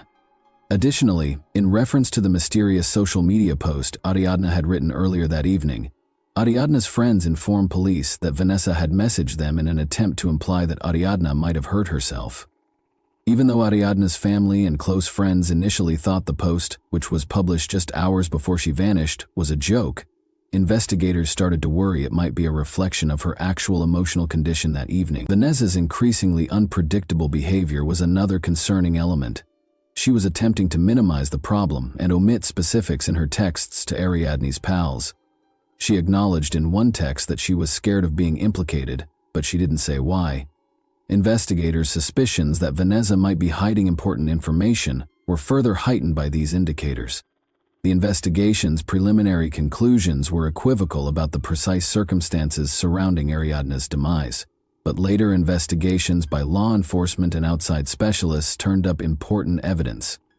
These conclusions were supported by security footage, text messages found on the suspects' phones, and 2 autopsies. According to the first forensic report in the state of Morelos, Ariadne's death was due to asphyxiation from bronchial aspiration. According to the examiner, she may have died as a result of food and drink getting into her airways. However, Ariadne's family quickly questioned this judgment. Despite the official conclusions, they drew attention to the many bruises and injuries on her body that were not sufficiently addressed in the report. Under pressure from the family and the public, her family insisted on a second exam. For additional examination, Ariadne's body was moved to a separate forensic facility in Mexico City. The first conclusions were entirely at odds with the findings of the second autopsy. Numerous injuries, including head trauma, bruises, and signs of physical force on her arms and legs, were discovered by experts, indicating that she may have tried to defend herself. These results demonstrated that alcohol was not the only factor in her death, or that it was not an accident. Authorities reclassified the case as a criminal conduct when her death was deemed to be the consequence of violent acts. Surveillance footage taken from Rautel's home's parking garage was essential to the investigation. In one video, the morning after the party, Rautel was seen taking Ariadne's motionless body to his car. He was also seen on camera packing her body into the car and driving off. These recordings turned into unquestionable proof linking him to the body's movement and eventual concealment. Investigators found communications about Rautel and Vanessa's behavior after the party after seizing their phones. Attempts to coordinate their accounts for law enforcement and defend their actions to Ariadne's pals were exposed in the texts. Rautel assured Vanessa that everything was under control, but Vanessa voiced worry about the pressure from Ariadne's family. Even specific guidelines on how to respond to inquiries without arousing suspicion were included in one reply. Vanessa frequently implied that Ariadne might have been experiencing emotional turmoil and perhaps considered self-harm in her chats with Ariadne's acquaintances. Ariadne's acquaintances claimed that she was a happy, energetic girl who showed no indications of such tendencies, which ran counter to this story. Suspicion of Vanessa's involvement was heightened by these discrepancies. Investigators came to the conclusion that the earlier allegations of an accidental death or Ariadne leaving Rautel's home freely did not match the evidence from the second autopsy, surveillance footage, and retrieved texts, which provided a better picture of what had happened. The violent nature of Ariadne's death and the subsequent concealing of her body were amply demonstrated by the evidence. These conclusions served as the basis for the accusations made against Rautel and Vanessa, who would shortly stand trial for their crimes. The first person arrested was Vanessa. Investigators found that she had been communicating with Rautel continuously. They talked about avoiding accountability in the days after the incident. The public was closely watching her arrest. Vanessa stated during her first interrogations that she was not responsible for Ariadna's killing. However, her claims were contradicted. Vanessa maintained that she was not aware of what happened following the incident because she had gone to bed early the night before. A fact check of her statements, however, uncovered up contradictions. Text exchanges revealed that she had spoken with Rautel about the specifics and was fully aware of what had transpired. In an attempt to hide her role in the crime's cover-up, investigators also found that Vanessa purposefully erased communications, pictures, and other potentially damaging material. Rautel decided to turn himself in to the police after realizing the growing evidence against him. He declared his innocence while accompanied by his attorneys, claiming that he did not hurt Ariadna but rather panicked and tried to conceal her body out of concern for the repercussions. He claims that the morning after the party, he discovered Ariadna unconscious in his house and, thinking she was dead, chose to dispose of the body to allay suspicions. But there were significant questions about his account of what happened. First, the second autopsy's findings refuted his allegations by confirming a violent cause of death. Second, instead of calling for assistance, he was seen on security camera carrying the body while making obvious attempts to conceal his conduct. Furthermore, as the investigation went on, his text exchanges with Vanessa showed a concerted attempt to agree on fabricated accounts of what had transpired. Concerning information emerged regarding possible corruption between Rautel and the Morelos prosecutor's office. The state's first autopsy report had purposefully left out mentions of injuries that were obviously signs of violence. The prosecutor was accused by activists and Ariadne's family of absolving Rautel of responsibility by leveraging their position. Public indignation was sparked by these accusations. An internal affairs division commenced an investigation into potential misconduct, and Mexico City officials began reviewing the Morelos prosecutor's activities. According to some witnesses, Rautel had ties to criminal organizations, which may account for his seeming assurance in evading punishment. The case received a lot of attention and came to represent structural problems in the legal system as well as the need of public pressure in seeking justice. At least one of the suspects knew more about what happened that night than they were ready to acknowledge, according to additional interrogations and evidence gathered. However, neither Vanessa nor Rautel took direct blame. Instead, they centered their explanations on attempts to defend one another's acts. This only served to increase suspicions and was a major contributing cause to their brief detention. A protracted and thorough inquiry was conducted into the causes and motivations behind the tragedy that transpired that evening. It took meticulous event reconstruction, evidence analysis, and a detailed look at everyone's behavior during the party to uncover the truth. With the help of contradictory testimony, technical information, and the suspect's psychological profiles, a more comprehensive picture gradually started to take shape. Together with mutual friends, Ariadna, Vanessa, and Rautel started that fateful evening over dinner and drinks at a restaurant in downtown Mexico City. Everything appeared normal on the surface: music, laughter, and conversation, but minute nuances suggested underlying stress. Witness accounts and a review of text conversations revealed that Ariadne seemed particularly silent and distracted. Her habit of checking her phone a lot, sending messages, and taking calls was unusual for her at social events. Later on in the investigation, this fact became crucial. Her communications showed that she had been messaging a close friend to express her anxiety about the party and her worries about certain guests. The group left the restaurant and went to the hotel's residence. The property, which had security cameras and high walls around it, was often used for private parties. The hosts, Vanessa and Rautel, appeared to have strained chemistry. According to witnesses, Vanessa made a number of scathing comments about Ariadna, who handled them calmly in an effort to avoid conflict. Alcohol started to affect the group's conduct as the evening went on. Already emotionally agitated, Vanessa allegedly yelled at Ariadne many times, calling her rude and unwelcoming.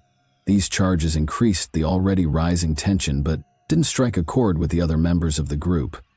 Rautel, on the other hand, was obviously unhappy with Vanessa's actions but seemed to maintain his neutrality. Witnesses' reports of Ariadna trying to leave the party early the following morning marked a turning point. She reappeared shortly after being spotted outside the residence. Investigators found that Vanessa persisted in confronting Ariadna throughout this period, resulting in an open dispute between the two. The specifics of the altercation are still unknown. Investigators believe Vanessa accused Ariadne of attracting Rautel's undue attention. After the majority of the attendees had departed the party, only Vanessa, Rautel, and Ariadna were remaining in the house. Messages recovered from the phones verified that Vanessa and Rautel had talked about difficult events from that evening. Investigators said that Vanessa, who was allegedly very drunk, started acting aggressively. An incident that is thought to have occurred during this time is what caused Ariadne's fatal injuries. What was the reason behind Ariadne's peculiar social media post that evening? After being written off as a joke at first, the message gained significance as the inquiry progressed. Friends subsequently acknowledged that Vanessa's actions and the general ambiance of the event might have made Ariadne uncomfortable. The tweet could have been an attempt to draw attention to herself, communicate her uneasiness, or perhaps act as a subliminal warning. According to the reconstruction of events, a major contributing factor to the catastrophe was Vanessa's envy, which was made worse by drink and mental instability. Rautel's actions, which were probably an attempt to hide what had transpired, simply made matters worse. If the atmosphere at the party had not been so tight and unstable, this confluence of circumstances could have prevented the disastrous result. Omar, Ariadna's older brother, was left to be the only father figure in the life of her 6-year-old son. Omar stepped in to offer both emotional and financial help. As he assumed responsibility for his nephew's upbringing, he worked to preserve Ariadna's memories and show him the love she had always shown him throughout her life. Since other family members and friends helped the youngster deal with his loss and provide him with a loving atmosphere, this choice strengthened the bonds within the family. The family of Ariadne continued to be involved in the effort to learn the whole facts regarding her passing. They attracted public attention, started social media campaigns, and planned protests. One noteworthy accomplishment was attracting the attention of foreign media, which contributed to a rise in pressure on the Mexican legal system. The initial judicial proceedings concerning Ariadne's demise turned out to be a crucial point in the fight for justice. The family and their legal team made sure that the case was handled openly and honestly, taking into account all pertinent facts, even in the face of opposition from some authorities. The public and media kept a watchful eye on every stage of the inquiry and trial, making it difficult for any facts to be concealed or misrepresented. Rautel and Vanessa's positions in court proceedings were the main topic of discussion at the start of the trial. Key evidence offered by the prosecution included text message data, phone call logs, and security footage. These documents showed the defendants' possible involvement in the violent acts that resulted in Ariadna's death, in addition to their involvement in hiding the body. By claiming that the tragedy was an unfortunate accident, the defense tried to refute the facts, although a number of testimony and forensic analyses seriously put doubt on that account. Determining the motivations behind the crime was one of the trial's main goals. According to witnesses who knew Vanessa well, she was impulsive and prone to aggressive conduct, which was frequently made worse by drink. However, Rautel's portrayal as having a dubious past and purported connections to criminal organizations raised further questions over his role in that night's events. However, the defendants denied any involvement in Ariadne's demise. Suspicions were heightened by the fact that their claims contradicted the evidence. The investigation and judicial proceedings in Ariadne's case are still ongoing, so a verdict has not yet been rendered. Prosecutors have charged her with femicide, a felony including gender-based violence that is thought to be an aggravating factor under Mexican law, based on the evidence they have acquired. Both suspects may spend up to 70 years behind bars if found guilty. Thanks for watching, everyone. Your support means a lot to me, and you can help my channel grow by hitting that like button, dropping a comment, and sharing this video. Your engagement really makes a difference. See you soon.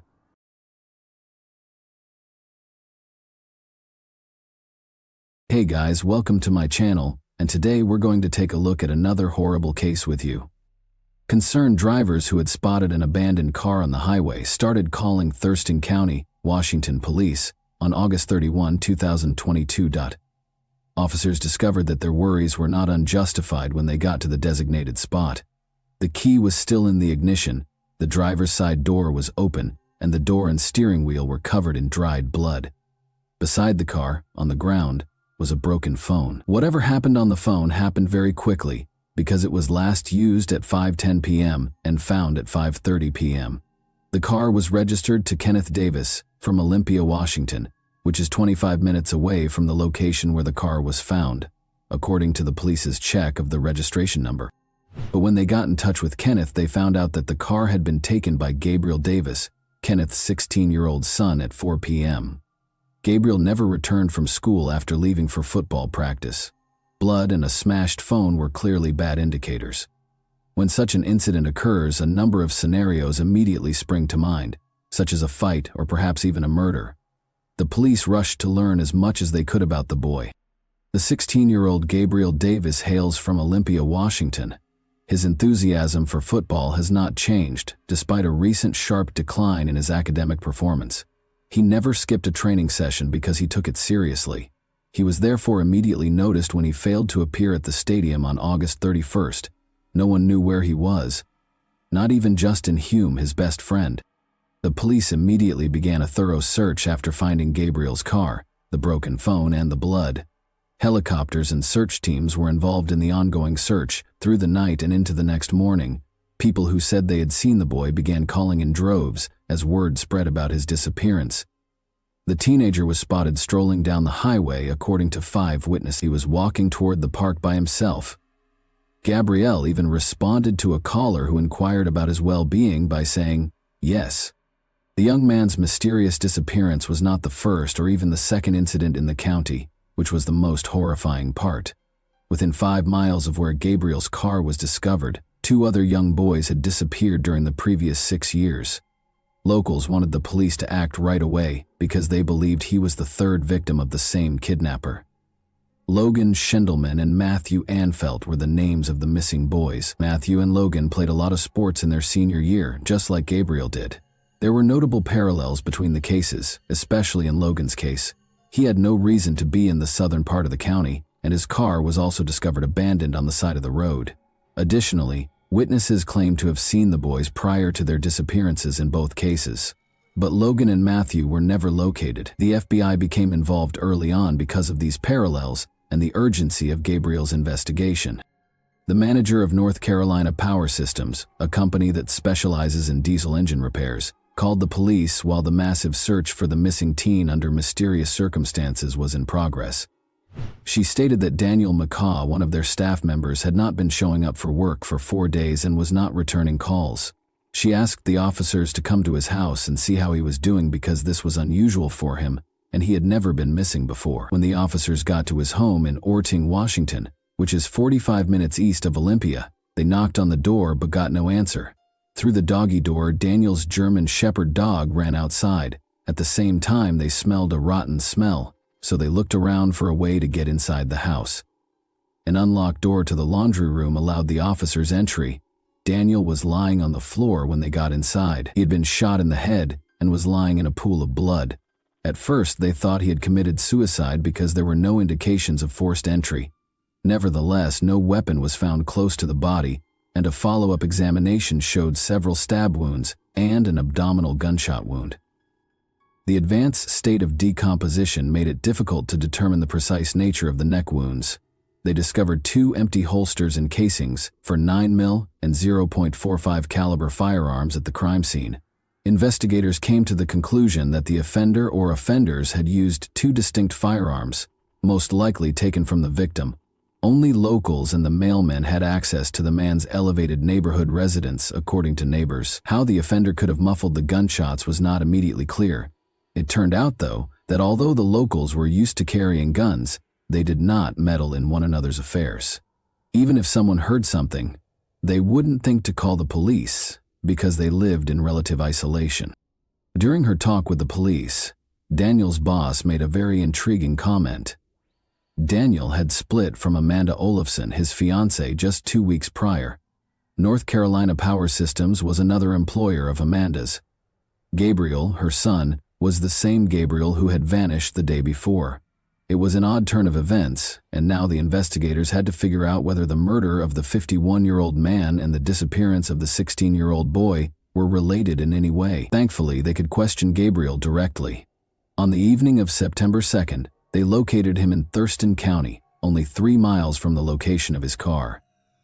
Gabriel was found wearing only shorts, without a shirt, shoes, or even socks, and by himself in the dark in the woods. Gabriel said he didn't remember anything and didn't know where he had been when the detective asked him what had happened to him. The police found his response odd. Gabriel had no scratches, but his feet should have had some abrasions if he had been lost in the woods for 36 hours. The blood in his car also didn't match this. Gabriel didn't seem to be able to recall what had happened over the last 36 hours, possibly due to drug use. But in the end, the teenager's account was altered. He admitted that he broke the phone out of fear that the police would discover something that could be used against him. He went on to say that he was afraid of getting hurt, so he couldn't tell what had happened to him. This was a very strange and alarming statement, but since they couldn't force the boy to give an explanation, they let Gabriel return home to his family while detectives worked to determine what had happened. Kenneth, Gabriel's father, called the police the following day.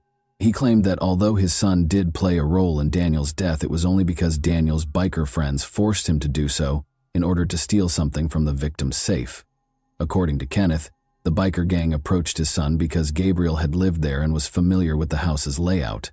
If the boy didn't comply with their demands, they threatened to hurt him. Gabriel then confided in his friend Justin Hume about his problems, and the two came up with a solution. The police's evidence, however, painted an entirely different picture. Although the victim and the Amigos Motorcycle Club, which is connected to the infamous Bandidos Motorcycle Club, were connected, the police did not discover any proof that the Amigos Club was involved in the murder. In addition, one of Daniel's friends, who was also a club member, went to the victim's house a few hours after the body was found. When the detective told him about Daniel's passing, he was truly upset. Whatever was in the victim's safe, it had to be identified. When Daniel's mother gave the police the safe combination, she said that the contents would surprise and shock them. Amanda had called and told her that nobody knew how to open it, she said. Approximately 212 different kinds of weapons and ammunition, along with a few coins kept in plastic packets, were discovered by the detectives when they opened the safe. There were several packets containing illegally obtained pills and an empty jewelry box. There were details about his biker club in the notepad. There was obviously something the size of an ammunition box on the bottom shelf. Daniel took his safety very seriously, which was lucky for the investigators. He had a number of cameras in his home in addition to weapons. They assisted the police in figuring out what happened the night of the murder. The detectives discovered that Justin and Gabrielle spent a weekend getaway with their loved ones at Lake Panther on August 28. They left the campsite shortly after midnight and came back at about 6:30 a.m.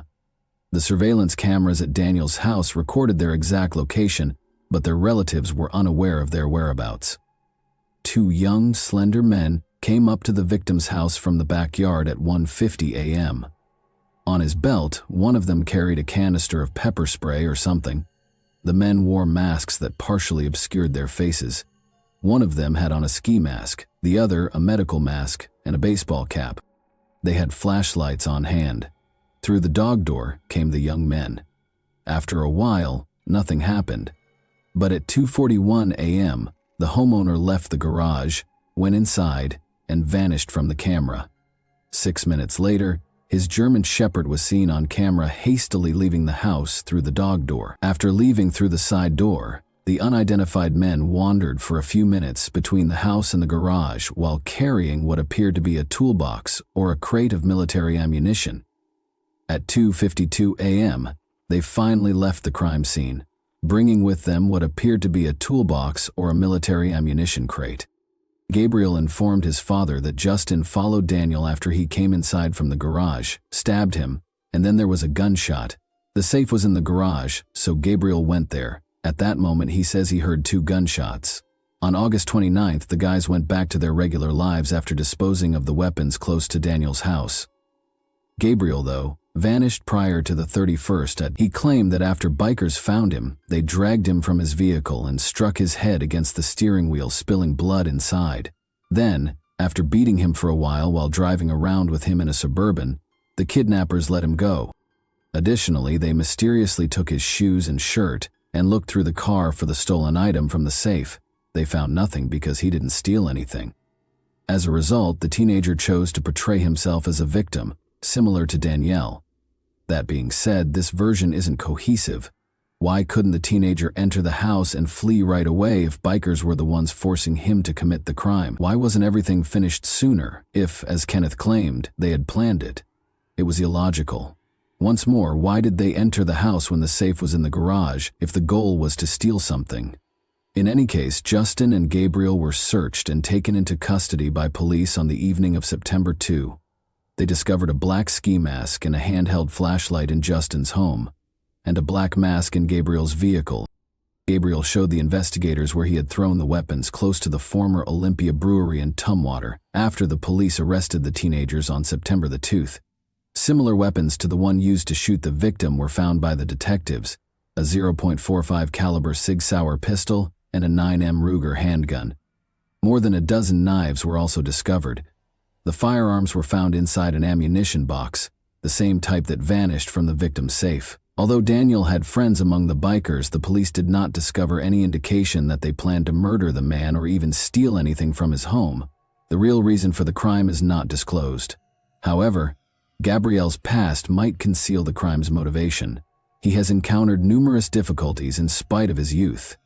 Gabriel and his older sister were at the center of a terrible custody battle that started when Gabriel's parents divorced when he was just 3 years old. A 2010 court ruling stated that the children lived with their father on weekends and with their mother during the week. After Amanda separated from an abusive husband and remarried twice, the decision was not reviewed. Kenneth, however, sued her after she moved in with Daniel in 2018, alleging that the kids' grades suffered and they frequently skipped class. Additionally, he claimed that Daniel was violent, threatened Gabriel with a weapon, and even threatened Gabriel's sister, who is now 20 years old, and her boyfriend. Daniel acknowledged yelling at the sister's boyfriend when he became embroiled in the custody dispute, but he denied threatening him. The argument started when the boyfriend broke into the house and took a phone charger, but he now feels bad about how he handled the matter. In any event, a judge in 2018 ordered that Gabriel, then 12 years old, and his sister, then 16 years old, live with their father during the week and with their mother on the weekends. The chaos didn't stop there. Because of her subpar grades, Gabriel's sister was expelled from school in January 2019. The girl reported to the school psychologist that her father had grabbed her wrist with force and that he acted aggressively, particularly when intoxicated. This only had a short-term impact. It is unclear if this was the case or if Amanda and Daniel pressured her to obtain full custody. The children were ultimately ordered to live with their father by the court. Amanda and Daniel's arguments served as the background for all of this. According to Daniel's boss, they may have broken up because of his devotion to the biker club. Amanda gave him a choice, either she or the club, refusing to make concessions to the club. His reaction is unknown, but neighbors noticed her removing items from his home on August 13, about 2 weeks prior to the murder. Gabriel made friends with Justin Hume during this period, who also had a history of getting into trouble at a young age. He was accused of making false bomb threats in high school and threatening a classmate with a knife in middle school. As a result, he had to transfer schools as soon as the academic year started. There are numerous pictures of the boy at the shooting range with Gabriel, demonstrating his intense interest in firearms. They caused mischief at school. Daniel's murder might have been retaliation for the way his relationship with Amanda ended, or maybe Amanda is lying. Anyhow, only a teenager could imagine a biker gang sending a kid to carry out their duties. The Raymond Hall Juvenile Detention Center is currently housing Gabriel and Justin. Among the many charges against them are first- and second-degree murder. Because of the high probability of them trying to flee, the bail amount for each teen is set at $1 million. When police arrived to arrest Gabriel, Justin's family was seen packing their belongings into a car, suggesting that they were probably planning to flee. Gabriel has previously staged a disappearance to avoid being held accountable for his actions. The teenagers will face adult trials. Notably, the Supreme Court in Washington decided in May 2021 that that a person under the age of 21 cannot be automatically sentenced to life in prison without the chance of parole. Therefore, after serving 20 years, they might be eligible for release if found guilty. And that wraps up today's chilling story. If you enjoyed this video, don't forget to like and subscribe so you never miss a new upload. Also, let me know in the comments, what part of this story shocked you the most? Thank you for watching, and I'll see you in the next video.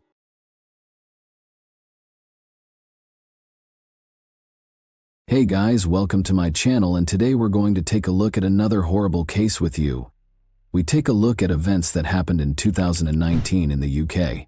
On April 28, 2019, 39-year-old care worker Emma Faulds vanished under mysterious circumstances.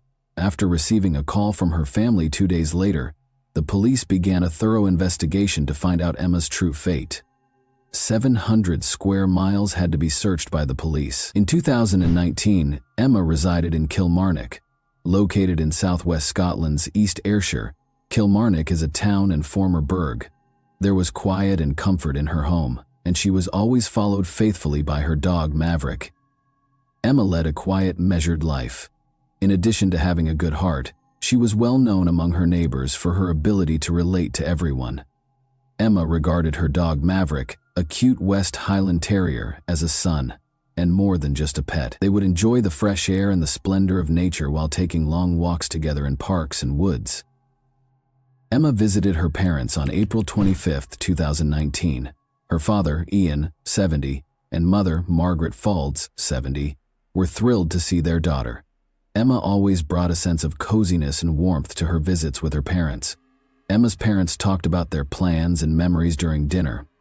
Even though she had heard these stories a lot, she always discovered something fresh and motivational in them. Her parents occasionally reminisced about Emma's early years and how the family used to go on picnics at the lake. The conversation at the table was informal and laid back. Immersed in the recollections of her carefree childhood, Emma shared their laughter. However, the discussion continued. In order to prepare for the future, her parents informed her that they would be traveling to Brighton to see relatives who resided there. Emma remarked to herself how her parents, in spite of their advanced age, made plans with ease and joy, still full of life and adventure. They continued their conversation over a cup of coffee in the living room after dinner. For Emma, this evening served as a reminder of the value of family, of the unseen thread that unites generations, and of what is genuinely important in life, in addition to being a chance to spend time with her loved ones. Nobody could have predicted that the family's tranquility would vanish in a matter of days. Emma informed her parents that on Sunday, April 28th, she would be meeting up with her friend Ross Willicks. Ross and Emma had been friends for 18 years. Both of them were wardens at Kilmarnock Prison when they first met. Emma wanted to visit Ross after telling her parents that he had adopted a dog from a shelter. Emma told her sister via text that she was going to have a bit of a mad one. Ross resided in Monkton's Fairfield Park. Emma texted a friend at around 8 p.m. to let them know she was at Ross's house, where she would be spending the night and enjoying a glass of wine. Emma's phone was referred to as an extension of her arm because she was typically in constant communication with her loved ones.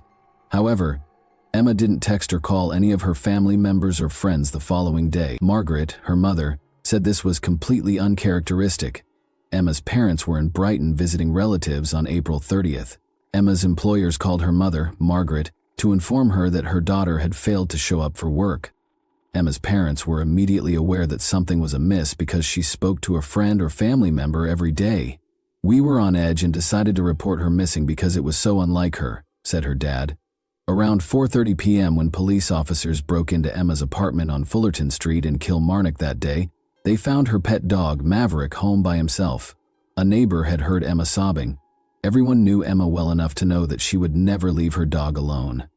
Emma kept Maverick in a cage during his recovery from a recent operation on his cruciate ligament to prevent him from jumping and running around. The investigation, known as Operation Salsion, immediately focused on Ross Willicks because he was the last person to see her alive.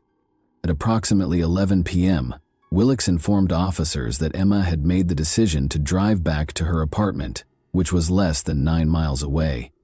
He claimed that while they were at his Monkton home, she became anxious about her recently operated dog and wanted to bring it home. They chose to visit her apartment.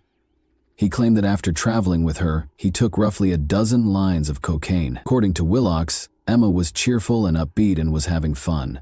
She was planning a cruise and discussing her upcoming 40th birthday. At around 7 a.m., he said, he took a taxi home. April 29. After Emma was reported missing, her sister, Myram Faulds, who works in Abu Dhabi, went back to Scotland to assist in the search. On May 1, 2019, she took a plane back to Scotland and started assisting with her sister's search. Emma vanished the following day, leaving a profound sense of unease and uncertainty in her wake. Her family launched a difficult and demanding search for her as soon as they couldn't get in touch with her. The police swiftly acted, coordinating with Emma's friends and relatives. Soon, informational pamphlets with Emma's picture were lining the city's streets. They asked that anyone with information about her contact the police, and they included information about her last known location. On social media, word of Emma's disappearance spread, and every post on her family page drew an increasing number of supportive comments and wishes for her safe return home. Desperate, Emma's family begged for assistance from the public every day. The authors wrote, "Any detail could be crucial. Please help us find Emma." The police also asked for assistance from the town's residents, realizing how urgent it was to solve the case. Private CCTV camera owners were asked to review their footage by detectives. Maybe something suspicious would be captured on camera, or perhaps Emma's figure would be glimpsed among the typical street scenes. A strong feeling of unease was mingled with both hope and fear. Everyone who knew Emma and cared for her, however, remained hopeful. The town was unified by the shared objective of locating Emma and returning her home, despite the fact that hundreds of total strangers did not remain uninterested. The police placed a high premium on gathering evidence related to Emma's disappearance. Every discovery might hold the key to the woman's unexplained disappearance, and every bit of evidence and witness statement added to the puzzle that investigators were attempting to solve. Every little detail had to be considered in their hard work. For detectives, every discussion with neighbors and family members became a source of fresh concepts and theories that might help explain Emma's fate. One of the key success factors was the investigative team's capacity to carefully examine the evidence. They were able to create a tenuous but significant series of events that ultimately led to Emma's demise because of their meticulous attention to detail and unwavering pursuit of the truth. Furthermore, it was critical that the investigators take into account both the psychological and physical evidence. They made an effort to learn more about Emma's personality, relationships with other people, potential enemies, and the reasons behind her actions that most people would find improbable. Emma's vehicle was essential to the chronology. At 5:39 p.m., dashcam footage showed the blue BMW 1 Series parked outside Ross Willox's residence. April 28. Emma's car was parked outside her house the following morning, but strangely it was parked on the other side of the street. Emma always parked her car directly outside her apartment because she suffered from obsessive-compulsive disorder. When the police were able to obtain footage from a private CCTV camera, they were extremely fortunate to discover that Emma was not the driver of the car, but rather a man. Let's examine the video that was made public by the police. If you pay close attention, you can see the driver cleaning the dashboard and steering wheel of the vehicle. Investigators think Ross Willox was the driver of Emma's car and was aware of Emma's fate. After Emma was reported missing, her family and friends posted posters and handed out leaflets throughout Ayrshire. But Willox chose not to participate. Sarah Faulds, Emma's sister, told investigators that she spoke with Willox after Emma vanished, and he provided her with two different accounts of what transpired. "Hi Ross, I'm just wondering if she's still with you. No one's seen her," she texted Willox on April 30, 2019, to which he responded that she wasn't with him. In a subsequent message, Willox told Sarah that he had driven Emma home himself. When Sarah inquired about the time of her departure, he replied, "Sunday. Maverick was getting rowdy with my dog, Patty, and Emma was getting stressed." Experts started using CCTV and cell phone analysis to map Willox's movements as the hunt for Emma grew more intense. CCTV footage of Willox purchasing bleach, rubber gloves, and tins of outdoor disinfectant from multiple stores was found.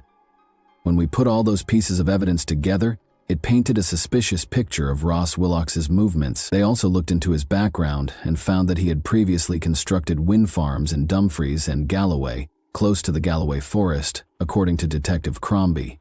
When cameras captured 2 trips to the region in the days after Emma vanished, this became crucial. The first was in his Mercedes SUV on April 29. The second was in a Jaguar he purchased for his wife, who was working overseas when Emma disappeared.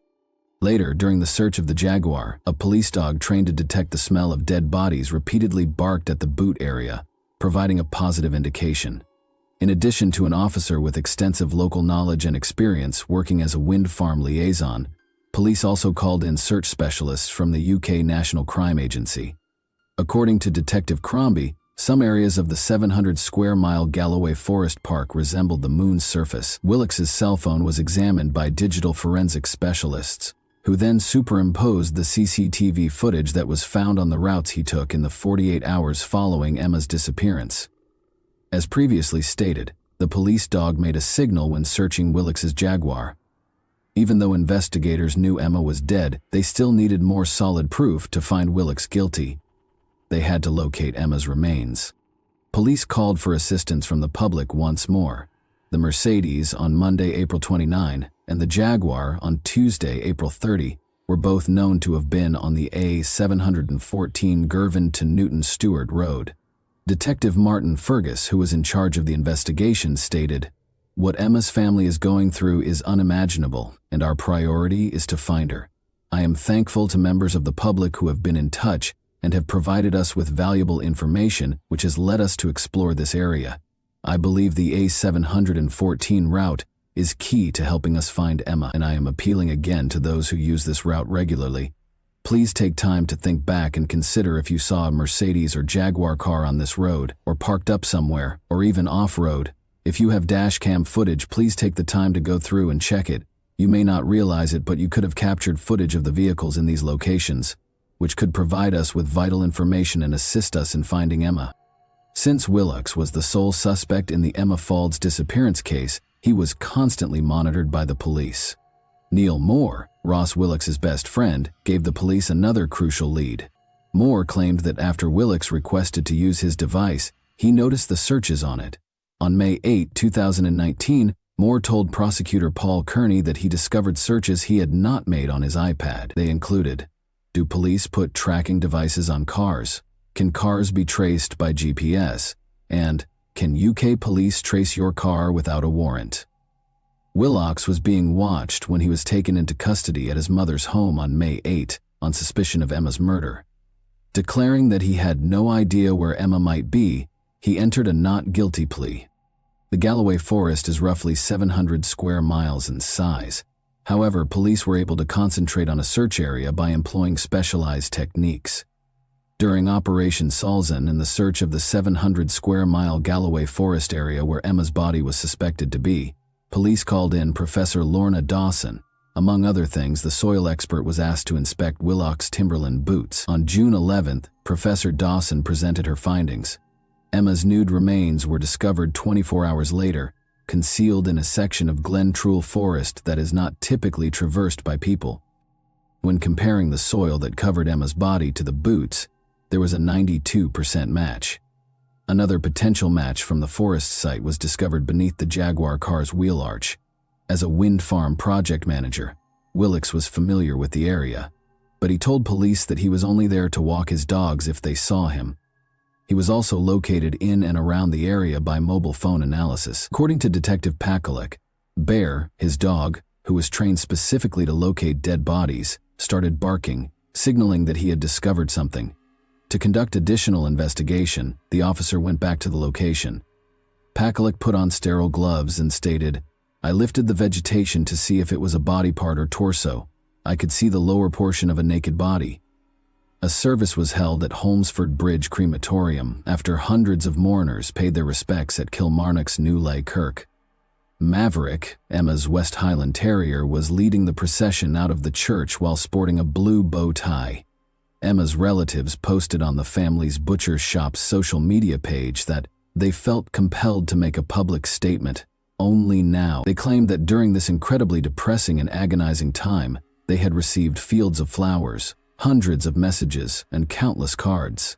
This proves that there is a great caring community spirit in Kilmarnock and further afield, indeed worldwide, they stated. The Faulds family and Emma's dog, Maverick, signed off on the message, saying, "Thank you all so much for your support and kindness you have shown us during the past few weeks. We're not there yet, and it will be a long time until we get answers to all the questions that have been haunting us, but knowing that everyone is with us makes it easier to bear." Emma Faulds' murder has been charged against Ross Willix. In addition, Willix is accused of trying to thwart the course of justice by concealing Emma's body for several days before disposing of it in a forest, and by trying to conceal his alleged role in her demise from April 28 to May 8, 2019. According to the prosecution, he searched online for information on blood and how to disable vehicle tracking and disposed of Emma's clothes, belongings, and cell phone. Prosecutors also claim Willix asked officers where Emma was and said he was concerned, leaving voicemails on her phone on multiple occasions while feigning to think she was still alive. Despite Emma's apparent neck injury, jurors were informed that her body was so decomposed that a pathologist was unable to determine what killed her.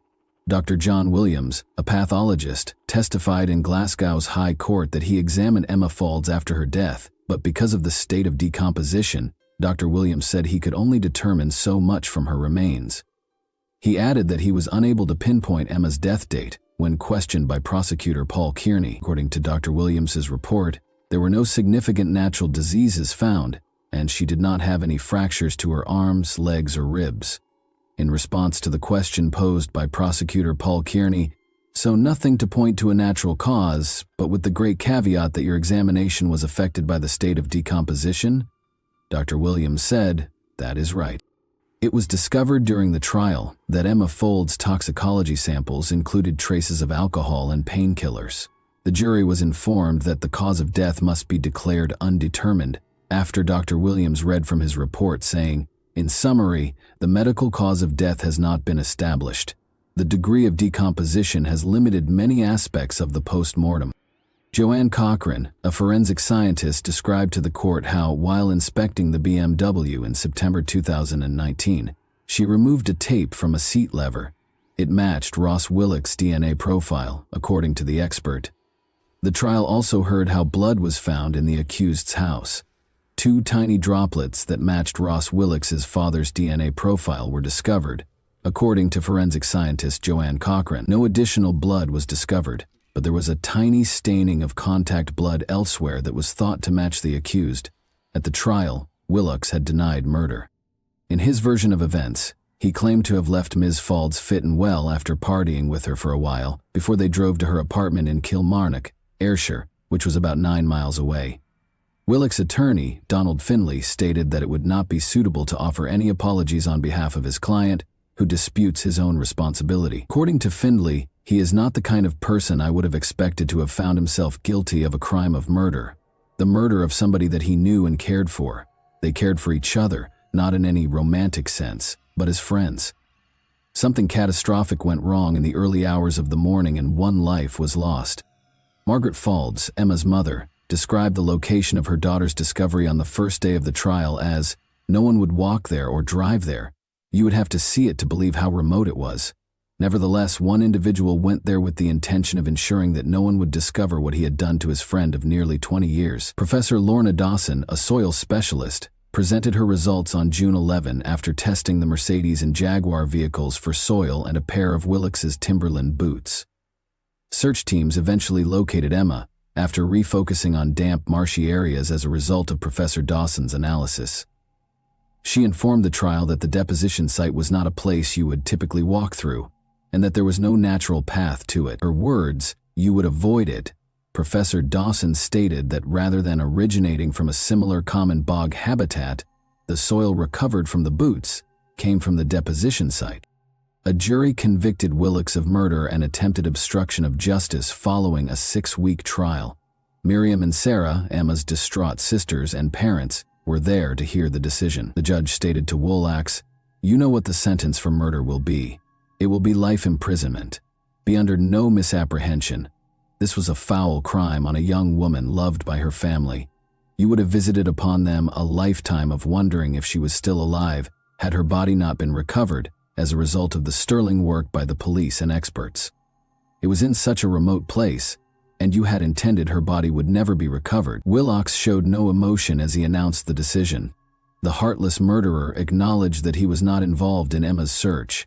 He maintained that the bleach bottles were not used to remove any traces of a crime, but rather to clean his decking.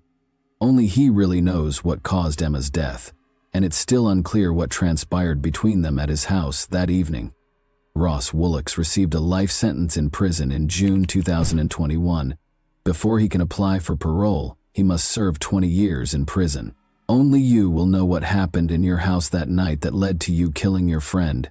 You were not as clever as you thought you were, Willox was told by Judge Mulholland. In a statement issued following the guilty verdict, Emma's family stated, "We are absolutely devastated by Emma's death, and her not being with us has left a tremendous void in all our lives. We cannot believe she was taken from us in such a violent way.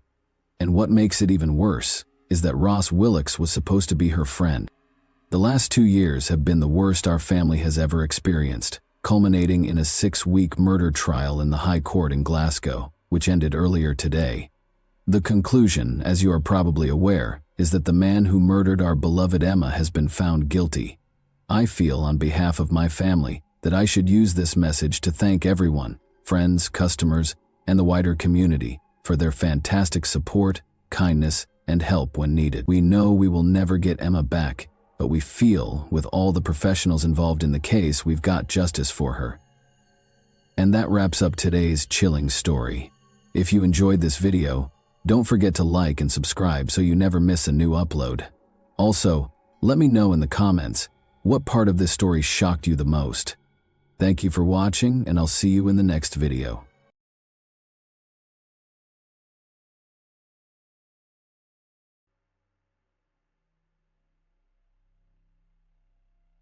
This story is about a pair of lovesick maniacs from England who have dedicated their lives to murdering children. Working together, the lovers would lure them into a deserted location and subject them to hellish torments. Even after their arrest, the criminals found ways to torture the teenagers, while prominent British politicians lobbied for their release. Ian Brady and Myra Henley were born on January 2, 1938, in Glasgow, Scotland. His mother, Margaret Stewart, worked as a waitress, and his father's identity is unknown, according to her. He was a local journalist who died 3 months before her son's birth. Margaret gave 3-month-old Ian to the Sloane family, who had 4 children of their own. Ian took their last name but continued to see his mother regularly. At the age of 9, he and his family moved to the town of Pollock, where he enrolled in the local school. From an early age, Ian's acquaintances noticed his cruelty to animals and later described him as the Terrible. He dropped out of school and started working at a shipyard, but after less than a year, he changed jobs and became a messenger butcher. He was put on trial again at the age of 16. His girlfriend, Grant, went to a dance with another boy, and Ian threatened her with a knife. The judge sentenced him to probation with the condition that he live with his birth mother and her new husband, so he relocated to Manchester. Patrick Brady, as you might expect, adopted his stepfather's surname and hired him as a fruit porter at the market, but the hard work did not appeal to Ian a year later. The young man was caught stealing a bag of lead seals with the intention of selling them on the black market for extra money. Due to his age, he was sentenced to 2 years in a juvenile facility. While serving his sentence, he obtained alcohol and became inebriated. As a result, he was transferred to a stricter institution. Myra Henley was born in Manchester on July 23, 1942, 4 years after Ian. Her family was not ideal. Her alcoholic father frequently beat his daughter and instilled violence in her. After her parents had another daughter, the family moved into a dilapidated house with only one room that was mostly safe. Myra was sent to live with her grandmother. Her father taught the girl self-defense in a brutal manner. He demanded that his daughter fight back against any abuser and would not tolerate weakness. He once made her beat up a neighbor's boy for scratching her cheek. Later, the maniac described this incident as her first victory. Another shock during the girl's childhood was the death of her close friend, 13-year-old Michael Higgins. He invited her to swim in the nearby abandoned reservoir, but she declined. As a result, the boy drowned, and Myra felt bad. Following that incident, the girl gradually began to explore religion. She joined the parish of the local church and became godmother to Higgins' nephew. When she was 16, the girl started working as a clerk in a small firm. Her responsibilities were straightforward: brew coffee, fetch something, and print documents. Despite this, she quickly gained the team's trust after receiving her first paycheck. Myra Spence will be out of work for a week. Then her co-workers chipped in, giving her the same amount from their pockets around the same time. The girl intended to get engaged to her boyfriend, Ronnie Sinclair, but later changed her mind. She changed jobs when she was 17, but she didn't seem to enjoy the new job as much.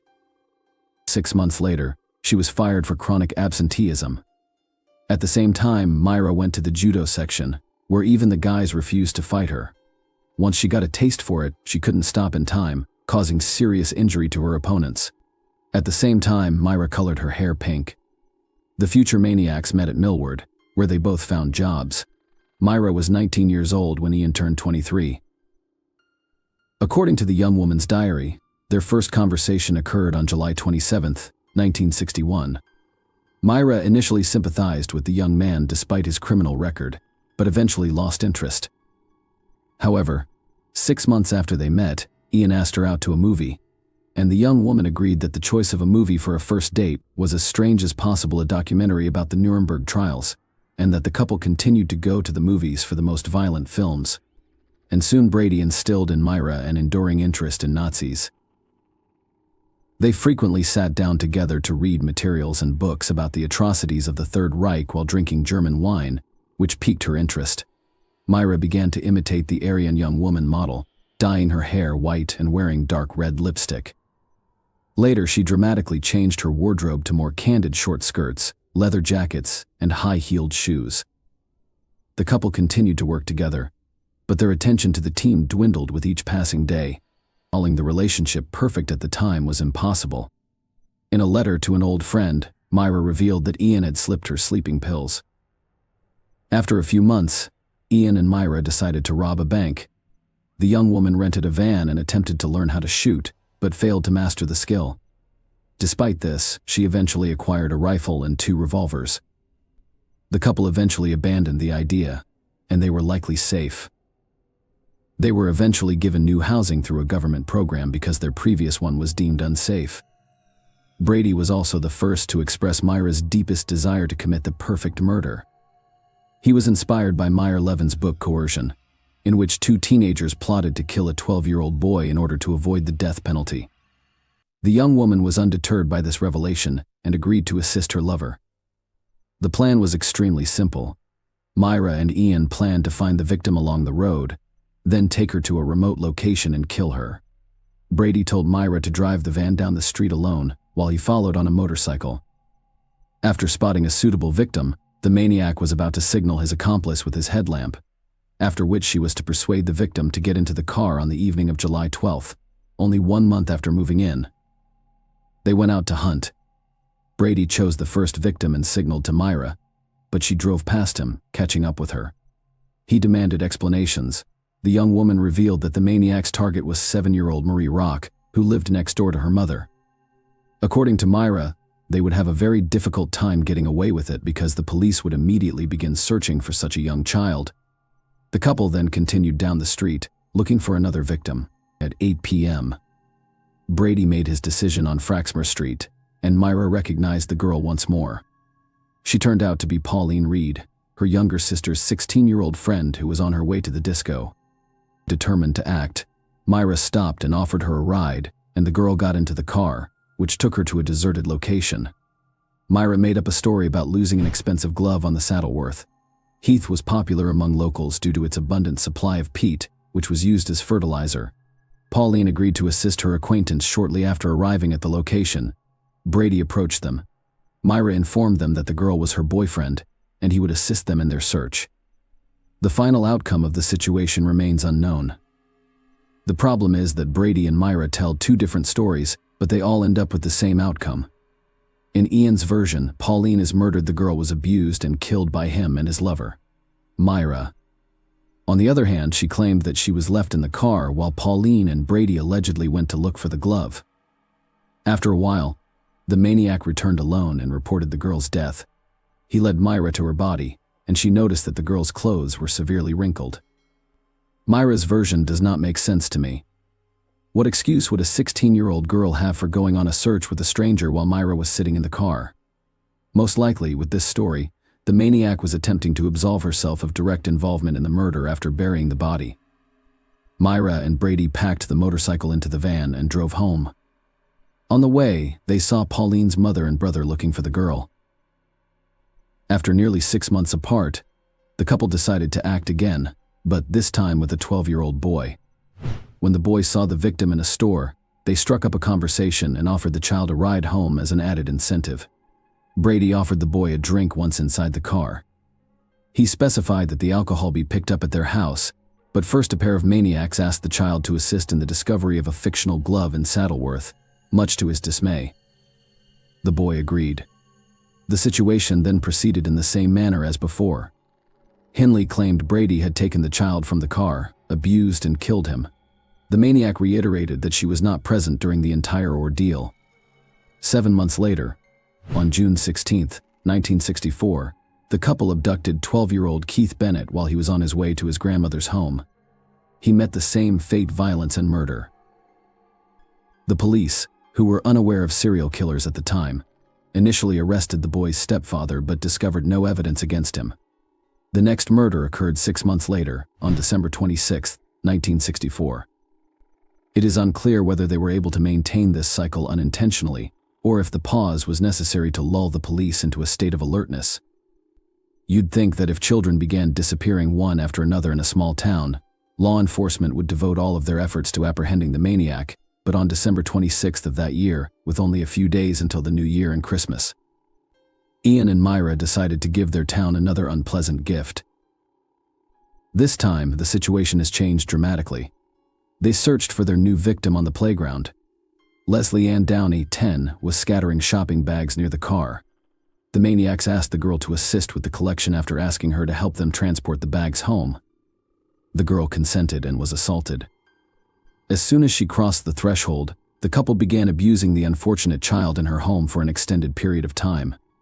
After playing with her, the sadist killed her and returned the corpse to Saddleworth. Myra insisted that she was not present during the murder. The attentive viewer recalls that the couple lived with Myra's grandmother. Where was she at the time of all these atrocities? On the morning of the murder, the caring granddaughter sent her to a relative's house and forbade her from returning home. Despite this, the old woman attempted to return in the evening, but Myra refused to let her in. The next day, after cleaning up the girl's corpse in the house, she returned with the grandmother. The couple committed the next murder. 10 months later, breaking a strange cycle, but that wasn't the only thing that made this case unique at the time. Maureen, Myra's younger sister, David Smith, 17, was already married. The couple frequently spent time together, and the young man quickly won Brady's heart. First and foremost, he was eager to hear everything the maniac had to say, including speculations about Nazi philosophical speeches, dreams of robbing a bank, and so forth. Second, he had already been to the police station several times, just like Ian had, despite the fact that their crimes were very similar. Smith was caught breaking into someone else's home and inflicting serious battery. Perhaps Brady regarded him as a protege, a new member of the improvised gang. As time passed, the young man paid more and more visits to their home, and during lengthy conversations with Ian, talk of murder began to emerge.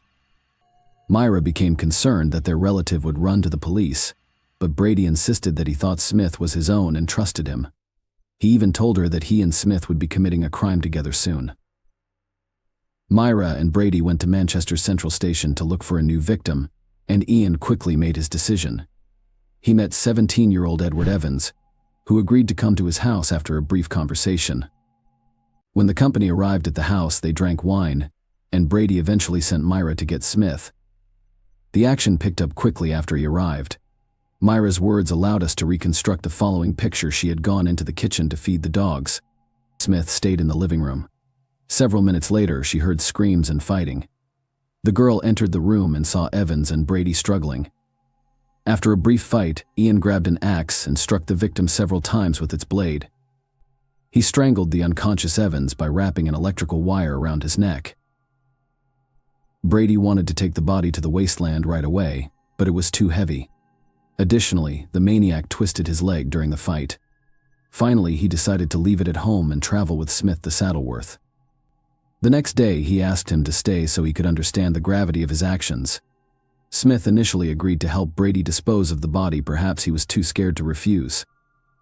The young man may not have shared the homicidal couple's sadistic tendencies, given his history of minor law breaking. After listening, she requested that he report the horror to the police. Smith listened to her and called the cops from a nearby phone booth at 6 a.m. His story differed slightly from what Myra would later say. The police archives include an exact transcript of that call. Brady led me into the kitchen and offered me 3 small buns with a drink. I nodded and asked for the rest. Ian went into the living room while I waited in the kitchen. After a few minutes, I heard a wild scream like a woman screaming in a high-pitched voice.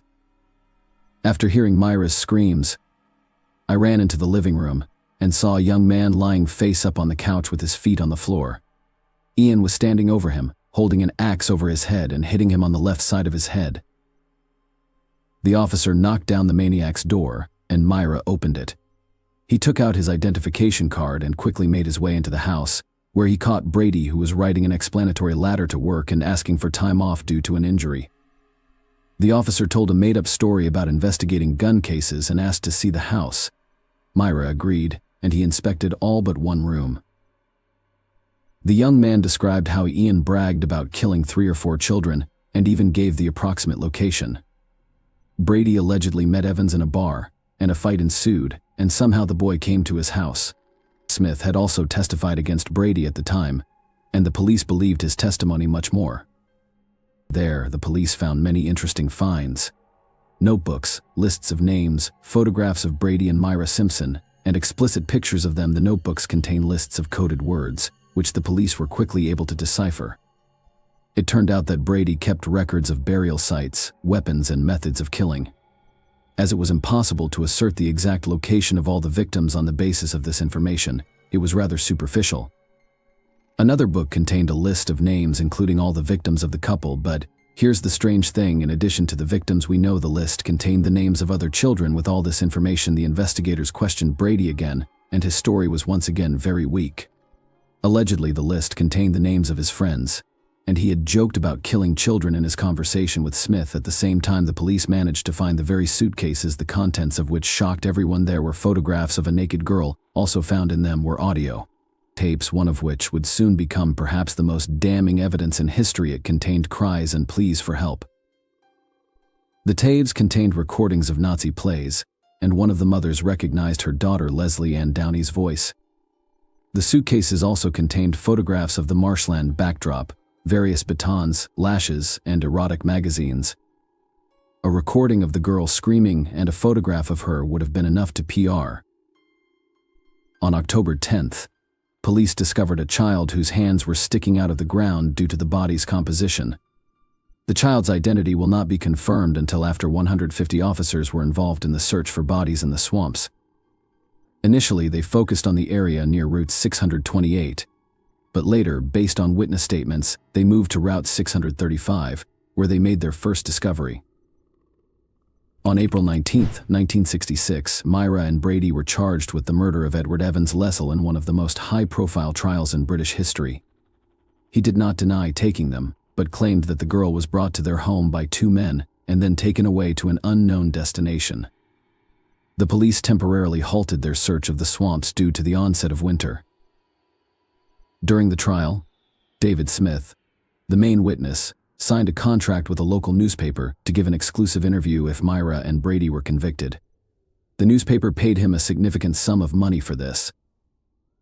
Shortly after his transfer to Wormwood Scrubs, Brady, who had been placed in solitary confinement, went on a hunger strike. He was unhappy with the ban on socializing with other inmates. Prison officials have decided that a child killer is going to afterlife rather quickly as a result of his dramatic weight loss. The maniac was transferred to the hospital wing, where his life took on new colors. He was allowed to watch television and do house cleaning work. At the same time, juvenile delinquents with mental disabilities were admitted to the hospital wing of the prison. In 1981, one of these teenagers said that Brady had forced him into intimate contact. Later, similar statements by the victims surfaced, repeatedly taking advantage of access to secluded corners of the prison as a janitor. Ian led his victims there. When prison officials learned of this, he was banned from cleaning, but no further charges were filed. More interestingly, he was left in the hospital wing next to the same teenagers. It would seem like such a thing was possible, but there was nothing the chief medical officer of the prison could do about it. British law mandates the prisoners be assisted, and Brady used this skillfully. He threatened to resume his hunger strike every time he talked about being transferred back to a cell.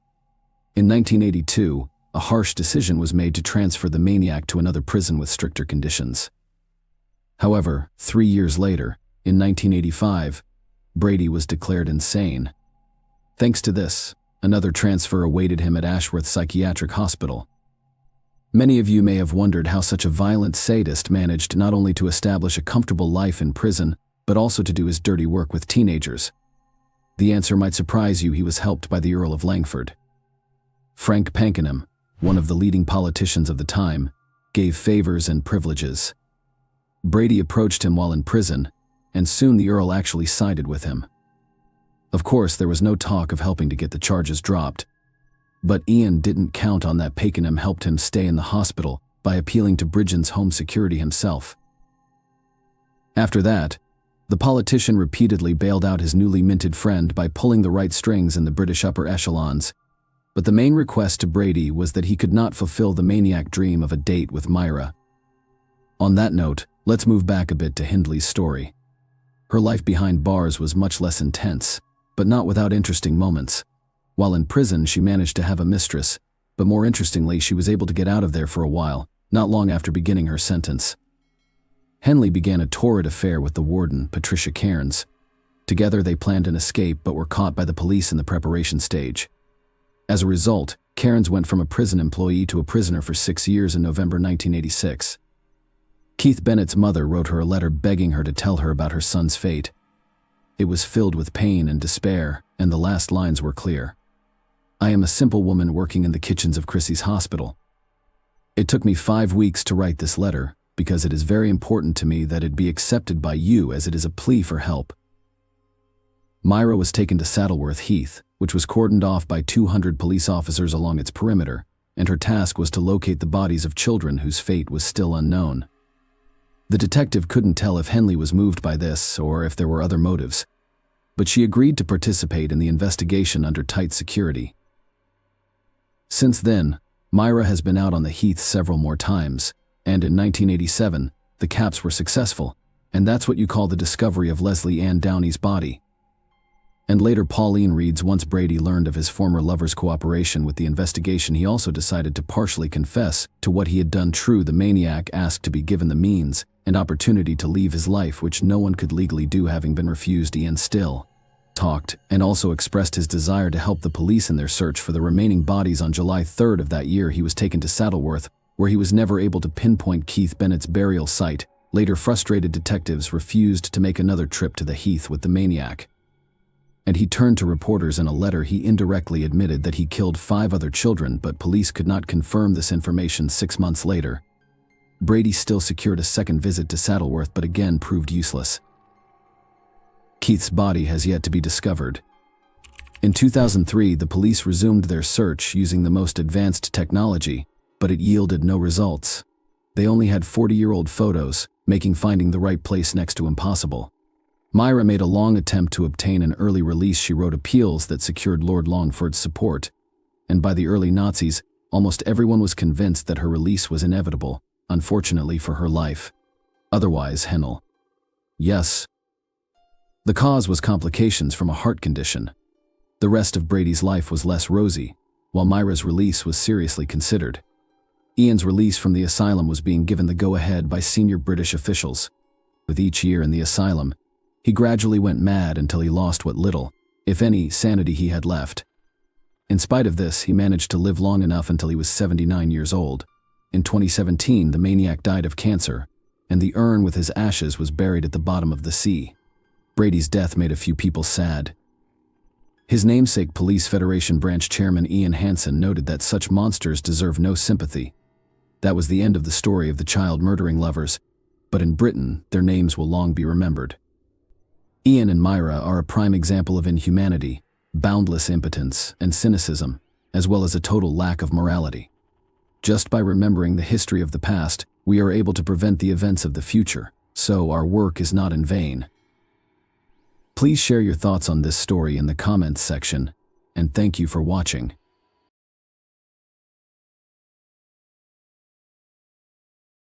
Hey guys, welcome to my channel, and today we're going to take a look at another horrible case with you. You just heard a 16-year-old boy make a last-ditch plea for his family's survival. Subsequent attempts to contact him were unsuccessful shortly after the call ended. The Kitsap rescue team later discovered a terrifying and unsettling scene.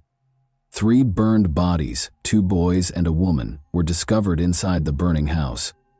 The father, John Derek Carriga, was absent from the scene though. It was highly suspicious because the father was not present, suggesting that he may have been involved in planning this gory scene. The quiet surroundings of Kitsap County were the scene of this terrifying incident, which left the community in shock and in search of answers. John Derek Carriaga, 43, Christale Lynn Carriaga, 37, and their 2 teenagers, Hunter Evan Shape, 16, and Jonathan Felipe Higgins, 16, made up the Carriaga family. They shared a home in Washington's Kitsap County, with the 2 teenagers from prior relationships. John and Christale married in 2009, combining their families. But their joy was short-lived, and as their 8 years as a family were coming to an end, an unexpected guest turned everything upside down. Kitsap County, Washington, saw another ordinary Friday on January 27, 2017. The Carriga family gathered in their quaint 1-story ranch home on West Tenino Drive as evening approached. According to reports, Chris Cale had some friends at the house. While at the house, Johnny got a call and left to meet someone, informing the family that he would be back soon. Later, Johnny was back on the property, but he didn't go inside the house. They snacked and indulged in late-night activities like watching TV or browsing through their phones, just like any other family. On that fateful Friday night, however, 16-year-old Hunter Shape made a terrifying 911 call to Kitsap County dispatchers, shattering the peace of the evening. He begged authorities to come to their aid immediately. When the rescue crew finally reached the Carriga home, they were met with a somber scene. All members of the family, including Hunter Shape, had been shot and killed inside their house, which was later burned down. The community was shocked to learn of the tragedy that had occurred when they woke up on Sunday morning, January 29, 2017, to the terrifying headline, 3 people found dead in Kitsap County home after fire. The headline in the newspapers was incorrect. Homeowner missing. This made the already unsettling situation even more concerning and uncertain. Initial reports stated that the victims, a woman and 2 teenagers, had been found inside a burning house. The community was left reeling from the shock of such a violent and senseless crime after authorities confirmed that the deaths were classified as homicides. John Carriga, the homeowner, was nowhere to be found, and it was confirmed that the crime had occurred the Friday before. Authorities asked people to be on the lookout for Carriga and his truck, a brown 2005 Ford F-150, and to report any sightings. Although John was listed as missing, rumors started to circulate that he might have been complicit in the horrible crime. Public opinion was greatly influenced by the press, with headlines stoking conjecture and doubt.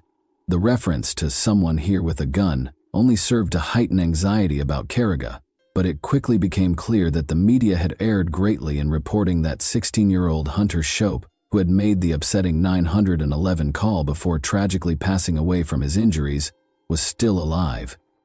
Some startling information surfaced as investigators worked on the case, highlighting the heinousness of the crime. More than $50,000 in cash was found concealed in a strong box in the main bedroom, along with an additional $7,000 in a money bag, and shell casings, mostly 9mm, were found on the back deck. In a desperate attempt to find clues, law enforcement used every resource at their disposal to find Johnny Carriga and his truck over the course of the following few days. The ongoing investigation was eventually shaken by a significant development, the finding of John Carriga's truck. On a secluded road in North Mason County, the burned wreckage with Johnny's lifeless body inside was discovered. Authorities acted quickly after a bystander walking through the area made the discovery. The local community was asked for help by the Kitsap County Sheriff's Office, which encouraged anyone with information to come forward. The area was thoroughly examined by crime scene investigators in an effort to find any hints that could provide insight into John's death. One of the most important pieces of evidence they discovered was a single latex glove that was discovered close to the burned-out truck. Authorities appealed to residents and businesses with security cameras for any footage that might offer important insights into the case. After this discovery sparked speculation and raised questions. Lieutenant Earl Smith, the sheriff's detective, stressed the value of video evidence and urged anyone with pertinent footage to assist law enforcement. The community responded quickly to the appeal, with people coming forward to offer support in any manner they could. Although there was a collaborative spirit throughout the investigation, the specifics of John's death circumstances were still unknown. Detectives reported that there were indications of forced entry and visible damage to the gate on the road leading to the tree farm. There was a clear sign of some struggle amid the confusion and uncertainty, as if Johnny's truck had crashed through the gate. Many people were troubled by the memory of Hunter's shop. In her somber announcement, North Kitsap High School Principal Megan Swayze honored Hunter's memory and urged everyone who knew him to treasure their time together. When Detective Elizabeth Lisa Gundrum was assigned to the case, a glimmer of hope appeared as the community grieved the loss of the Carrigaw family. Due to a severe lack of eyewitnesses and conclusive evidence, investigators began looking into the victims' personal lives. They discovered a number of perplexing but plausible motivations in the process. In essence, these were conjectures regarding the family's financial transactions and business endeavors, which fueled theories of potential illegal activity and criminal ties. The unsettling 911 call made by one of the victims was the first thing that caught investigators' attention. What prevented Hunter from bringing up the fire, or was he perplexed? This complicated an already perplexing investigation by raising questions about the timing and motivations behind the arson. Authorities had a lot of questions and uncertainties as the investigation went on. The circumstances surrounding John Carrigaw's kidnapping, the identity of the person or people involved, and the motivation behind the attack were all still unknown. Months went by with little improvement, but in February 2017, a breakthrough came when surveillance footage showed John Carrigaw purchasing cigarettes at a nearby grocery store. He appeared to be acting normally in the hours before his disappearance. Although this shed some light on his whereabouts, it produced no noteworthy leads. Then, a picture of a person of interest that was taken from surveillance footage at a Target store just days prior to the killings was made public by authorities in June 2017. Suspicions regarding their possible involvement in the crime were raised by the image, which showed a person entering the store. This demonstrated the urgency of the investigation and was the first official communication in months. Sheriff Gary Simpson confirmed that multiple people were involved in the painstakingly planned killings and underlined the need for public assistance. This made the case more complicated and led to clues regarding the suspects' intentions and relationships to the victims. Questions concerning their potential purchases and connection to the crime were raised by the request for information on the unidentified suspect who was spotted at Target 12 days prior to the killings. Could materials discovered at the crime scene or firearms purchased at the store be connected to the killings? The investigation advanced in September 2017 when Danny Kelly Jr. was identified as a person of interest. Danny had been Johnny's best man at his wedding and had been a longtime friend. According to reports, Danny and his estranged mother had a troubling encounter during which she accused him of misbehavior. According to the case report, he was arrested after repeatedly groping and approaching his mother. Authorities explained that he had not been formally charged in relation to the killings, despite his suspected involvement in the Carrigaw case, which caused some concern. The murders of the Carrigaw family were the year's most important local news story, as 2017 came to an end. An anonymous donor who gave $16,000 to Crime Stoppers, boosting the reward fund to $20,000, further stoked the community's long-standing sentiments. Investigators were determined to follow leads in the case even after Danny J. Kelly Jr.'s assault charges against his mother were dropped. Authorities published a longer version of Hunter Shop's terrifying 911 call on January 11, 2018. As they worked, investigators discovered that Danny was dressed in Bandito's motorcycle club gear in the video, Members of the motorcycle club were urged to provide information by investigators. This was an important step because investigators made Danny Kelly Jr.'s affiliation with the Bandidos Motorcycle Club public and named him as a person of interest. For those who don't know, law enforcement and intelligence organizations in several nations have identified the Bandidos Motorcycle Club as a motorcycle gang. Despite the club's denials of being a criminal organization, a number of its members have been found guilty of committing crimes. Over the years, the club has been the focus of numerous law enforcement operations and has a significant presence in Washington state. The Department of Justice claims that Bandidos members have been actively involved in violent crimes and methamphetamine trafficking in Washington. Surveillance footage that showed Johnny Caraga meeting someone at a nearby grocery store just before the killings drew more attention. Authorities reiterated their conviction that Bandidos Motorcycle Club members were directly responsible for the Caraga family killings in January 2020. The biker community was urged to provide any information that could help with the investigation. Since then, though, the case had made little to no headway and had stalled for almost 5 years. After more investigation, it was discovered that Johnny had a lengthy history of transporting and distributing drugs. During his frequent visits to California, he allegedly obtained kilograms of cocaine to distribute in Kitsap County. One of Johnny's close friends, Danny, started selling drugs directly to Robert James Watson, the head of the local Bandidos chapter, as a result of his involvement with the Bandidos Motorcycle Club. Indeed, despite their close relationship, the first suspects, Danny J. Kelly Jr., had a falling out with Johnny prior to the murders, allegedly over money that Danny had stolen.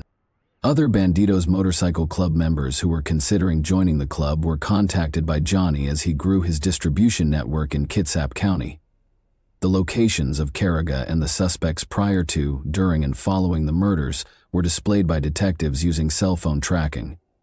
In the 10 days preceding the murders, Danny Kelly Jr. made extensive use of a prepaid mobile burner phone that he had purchased at the Silverdale Target to communicate with John Caraga. Despite the fact that the phone didn't expire until April 2017, communication ceased thereafter.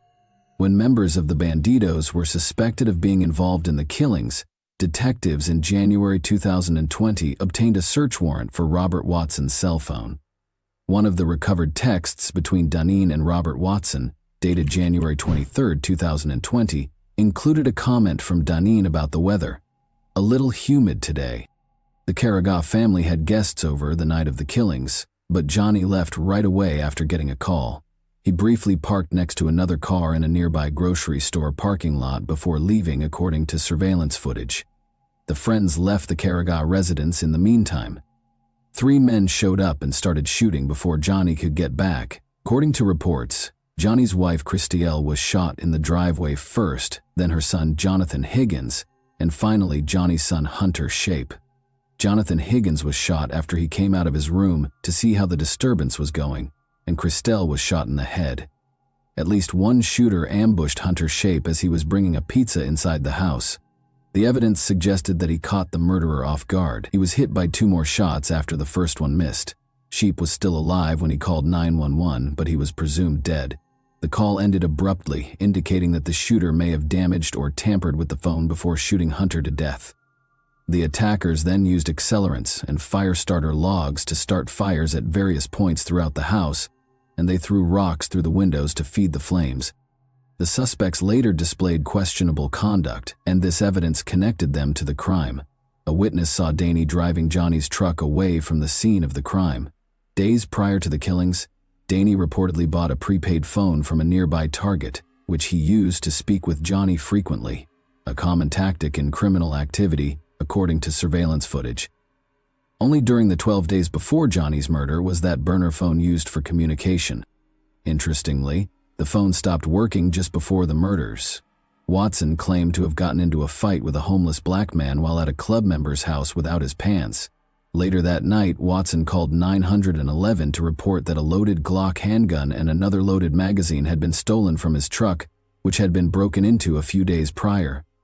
Watson was fired from Kitsap County Public Works after he stopped showing up for work. Detectives discovered in September 2017 that approximately $303,000 had been deposited into his accounts that year, including multiple cash deposits that were untraceable.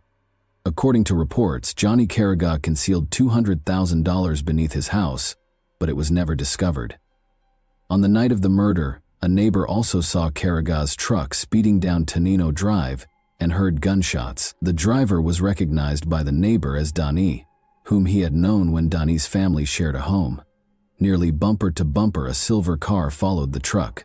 Because Donnie and John Carragher disliked each other so much, detectives found it suspicious that Donnie would be at Carragher's house or drive his truck.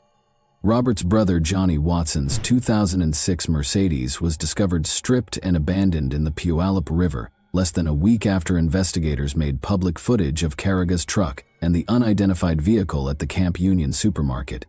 The car had not been reported stolen, but its license plates were missing. Later on, though, Robert and his brother paid $1,500 to have the car returned. Why he only thought to report it then, the day after a quadruple murder nearby, was the question that emerged.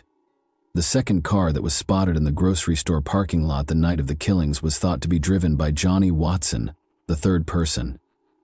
Additionally, his DNA and that of one of the rocks found at the crime scene matched exactly.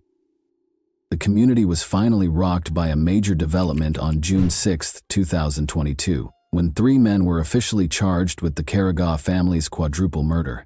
In the lengthy investigation that had engulfed the area for years, this was a pivotal point. The arrest operation, which took place over several weeks and involved about 70 police officers from various counties, was carefully planned. The suspects, who were identified as Danny J. Kelly Jr., 43, Johnny James Watson, 49, and Robert James Watson, 50, were arrested in various locations throughout the state. About an hour later, Johnny Watson and Danny were arrested in their Bremerton apartments, while Robert Watson was stopped in traffic at Gig Harbor. The 3 men were charged with a total of 16 felonies each after being arrested and taken to nearby jails. These charges included first-degree burglary, first-degree arson, first-degree murder, and first-degree aggravated murder. A whopping $20 million was set as bail for each defendant. Each of the suspects entered a not guilty plea to the alleged felony charges. When they appeared in court the next morning, the judge placed severe restrictions on their possession of firearms, alcohol, and drugs unless prescribed, and ordered that they be detained without the possibility of release on bond. The court also ordered the defendants to refrain from any communication with one another. Investigators had established a specialized task force to investigate the quadruple homicide in response to the Carragher family murders. The seriousness of the case and law enforcement's resolve to prosecute the offenders were highlighted by this cooperative effort. In the hopes that the arrests would be a major step toward closure for the families impacted by the tragic loss of the Carragher family, the community awaited further developments in the legal proceedings. However, as people gathered to honor them, there was a glimmer of hope despite the gloom. Those affected by the tragedy eagerly awaited the 3 suspects in the Carragher family murder case to be apprehended. Hunter Shope's mother, Carly Scott, had been praying for justice for years, and now her prayers had been heard. Over the years, she had pleaded so passionately for someone to come forward, and it was successful. The public provided the detectives with tips that enabled them to solve the case. Accused of ruthlessly murdering a whole family, the suspects were brought before a Kitsap County judge while being escorted into the courtroom and clearly restrained. The community was deeply scarred by their alleged crimes, which were motivated by disrespect and greed. Emotions were running high during the trial as relatives confronted the defendant and voiced their desire for justice. Given the seriousness of their acts, the suspects gave off an eerie aura. The arrests gave the victims' loved ones a sense of relief and closure despite the suffering and heartache, and this was evident throughout the Kitsap County Sheriff's Office as family members gathered to give detectives and one another nervous hugs following the arrest. And that wraps up today's chilling story. If you enjoyed this video, don't forget to like and subscribe so you never miss a new upload. Also, let me know in the comments what part of this story shocked you the most. Thank you for watching, and I'll see you in the next video.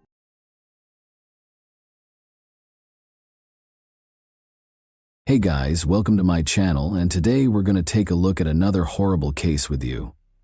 What caused the beauty queen's life to be stolen? It is said that beauty is a strong force that can save the world, but regrettably, it does not always translate into happiness and can even cause problems. Gorgeous girls are constantly the focus of attention and typically have a large following. But in addition to admirers and customers, famous beauties and crowned beauty queens are surrounded by a large number of jealous people, well-wishers, and obsessive stalkers who sometimes act erratically. The terrible death of young Kimberly Oliveira became one of the most startling and impactful cases in South America. The girl who competed for the title of Miss Brazil and won other beauty pageants was cruelly and deceitfully deprived of her life. Her aspirations for popularity and recognition were drastically different from what the model had anticipated. People adored Kimberly's freshness and beauty, and her name did become well known outside of her home nation. Both the numerous heights she may have still attained and the horrible way she passed away in her prime period appalled them at the same time. Kimberly Oliveira was who? On February 26, 1998, Kimberly Karen Mota de Oliveira was born in the small, charming Brazilian town of Manacapuru, which is part of the state of Amazonas municipality of the same name. She grew up with her two younger brothers as the only daughter and eldest child in Nyla and Jose Oliveira's family. It might be claimed that the girl, who had Indian, Spanish, and Brazilian ancestry, won the genetic lottery. Her stunning appearance attracted the attention of everyone in her vicinity like a magnet. Kimberly was petite and feminine, with a brilliant smile, thick, opulent hair, and perfect skin. With both adults and peers comparing her to an angel, the beauty was accustomed to widespread attention, affection, and admiration. She loved swimming, participated in dancing and gymnastics from an early age, and was very particular about her looks and demeanor. She learned foreign languages, went to the theater frequently, read a lot, and did exceptionally well in school at the same time. Kimberly, who was already in her teens, started taking part in beauty pageants where she won prizes and posed for ads and clothing catalogs. Given that her mother, Nayla, was also a well-known beauty in her younger years and had won multiple titles, including Miss Manicure, she was certain in high school that she wanted to tie her life to the modeling industry. But after being married, Nayla gave up her modeling profession to support her family and raise their 3 kids. Kimberly enjoyed to pose in front of the camera and recognized her exceptional physical characteristics. She participated in exhibitions, was frequently featured in fashion magazines, and was formally crowned the most beautiful girl in her hometown. She was also a strong candidate for Miss Brazil and made it to the finals of the Miss Amazonas competition in 2017, ready to compete again. She might have advanced to renowned competitions like Miss World or Miss Universe if she had won. Oliveira was well aware, nevertheless, that charm and beauty were insufficient to prevail at this level. There, contestants are also assessed on their moral character, education, philanthropic endeavors, and other factors. Candidates for the title of Beauty Queen must also be free of criminal histories, legal troubles, and nude picture shoots. Kimberly avidly supported sports, good eating, and a healthy lifestyle on her social media sites.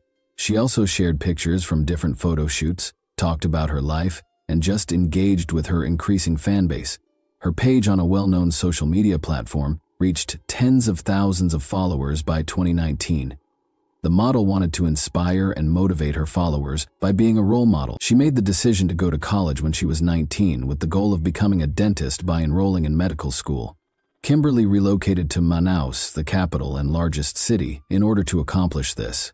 Her maternal uncle Henry lived in the state of Amazonas. She went from a small, peaceful area to a large, busy city after passing the required tests and starting university, eventually relocating to her family home. Oliveira made friends, adjusted to her new surroundings fast, and managed to balance her education with involvement in various projects and sports commercial campaigns. Tenacious and crafty admirer. When Kimberly had free time between studying and picture assignments, she would typically hang out with her pals in different locations as a big group. A dashing young man called Rafael Fernandez Rodriguez approached Kimberly and her close friend as they were having a good time at a well-known club in the fall of 2019. He offered to buy Oliveira a beverage because he wanted to get to know her. The model, however, who was used to the increased attention and knew how to respond to such circumstances, graciously rejected, stating that she was not alone and that she didn't require anything. Rafael merely went after apologizing for the disruption. However, the girl was still unaware that the stranger had planned and choreographed the entire incident. In actuality, the man had been paying close attention to the young model on social media for a year or two but he had never tried to get in touch with her until that day. He chose to appear to be seeing her for the first time and only want to meet her because he was familiar with the locations the beauty frequented. Rodriguez, who was 31 at the time, had just gotten divorced and was completely enamored with the prospect of meeting Kimberly and falling in love with her after reading on social media that the model had relocated to Manaus. He likewise relocated to the city, where he rented a large apartment in a posh residential complex and promptly secured a lucrative position in corporate law, thanks to his legal education. He then started carrying out his strategy, keeping a careful eye on Oliveira and waiting for the ideal opportunity to speak with her. Rafael made the decision to come out of hiding and began sending the girl private messages on social media, inviting her out on a date, following the failed attempt to meet at the nightclub. For several months, he also consistently liked and commented on every post the model made on her profile. Since she frequently found herself in similar circumstances, and this man didn't especially stand out, she ignored the obstinate follower and gave him no particular attention. In an attempt to win their friendship and trust, Rodriguez then modified his strategy and added Kimberly's friends, classmates, and even family to his list of acquaintances. This strategy worked, and he was able to get her phone number from a close friend. Then, the maniacal stalker started sending her messages on instant chat, proposing to meet up. The man examined the thing he admired, well, being aware of her preferences, travel habits, musical tastes, and so forth. He began going to training sessions outside, sometimes led by Oliveira herself, and it was only there that he was able to get her attention. After speaking for a while, they started phoning and contacting each other frequently on social media. Despite the fact that the two young people were about 10 years apart in age, Rafael was able to attract the girl's attention because he was well prepared. The man approached the girl with caution, attempting to court and please her in a lovely way without frightening her away or causing her to forget about him. His strategy was successful, and Kimberly and Rafael formally began dating in March 2020 after declaring their relationship. The passionate owner, the handsome and romantic man who tried his hardest to earn the beauty's love, showed his true nature. He immediately began tracking his sweetheart's every action as soon as they started dating, demanding to know where she went, who she spoke to, who messaged her, and everything else. At first, the girl even thought it was funny because she had never been restrained or managed before. But things became worse every day, and Rafael started acting more aggressively and invasively. He now made decisions over who Kimberly could block, who she could reply to, when she could go live, and which pictures she could share on social media. She soon became weary of this. They got into a heated dispute as he tried to establish personal limits the man couldn't breach. Rodriguez had to make amends and provide an apology. He offered the girl a big bouquet of flowers and invited her to a fancy restaurant. After every fight, he said this again. The man promised Oliveira he would never leave him and provided her expensive presents or romantic dates at hip places to keep her from leaving him after he had followed her so long and relentlessly. Kimberly was complaining to her friends more and more about her partner, claiming that she was unable to move further without his consent. Even at the university, Rafael prohibited her from talking to men. He also stole her phone without her consent, reviewed her messages and calls, and then made a scene. At times, he became so enraged that the girl worried about her safety. Her friends acknowledged that this was unusual and suggested that she speak with the man seriously before leaving him before it was too late if nothing changed. Knowing that she would soon have a successful modeling profession, diploma, defense, international travel, fashion magazine photo shoots, popularity, and recognition, Kimberly also realized she didn't want to live this way. She didn't want to sacrifice all for shaky relationships with an obsessive and unstable owner who tried to control, limit, and treat her like an object. Final judgment by the beginning of May 2020.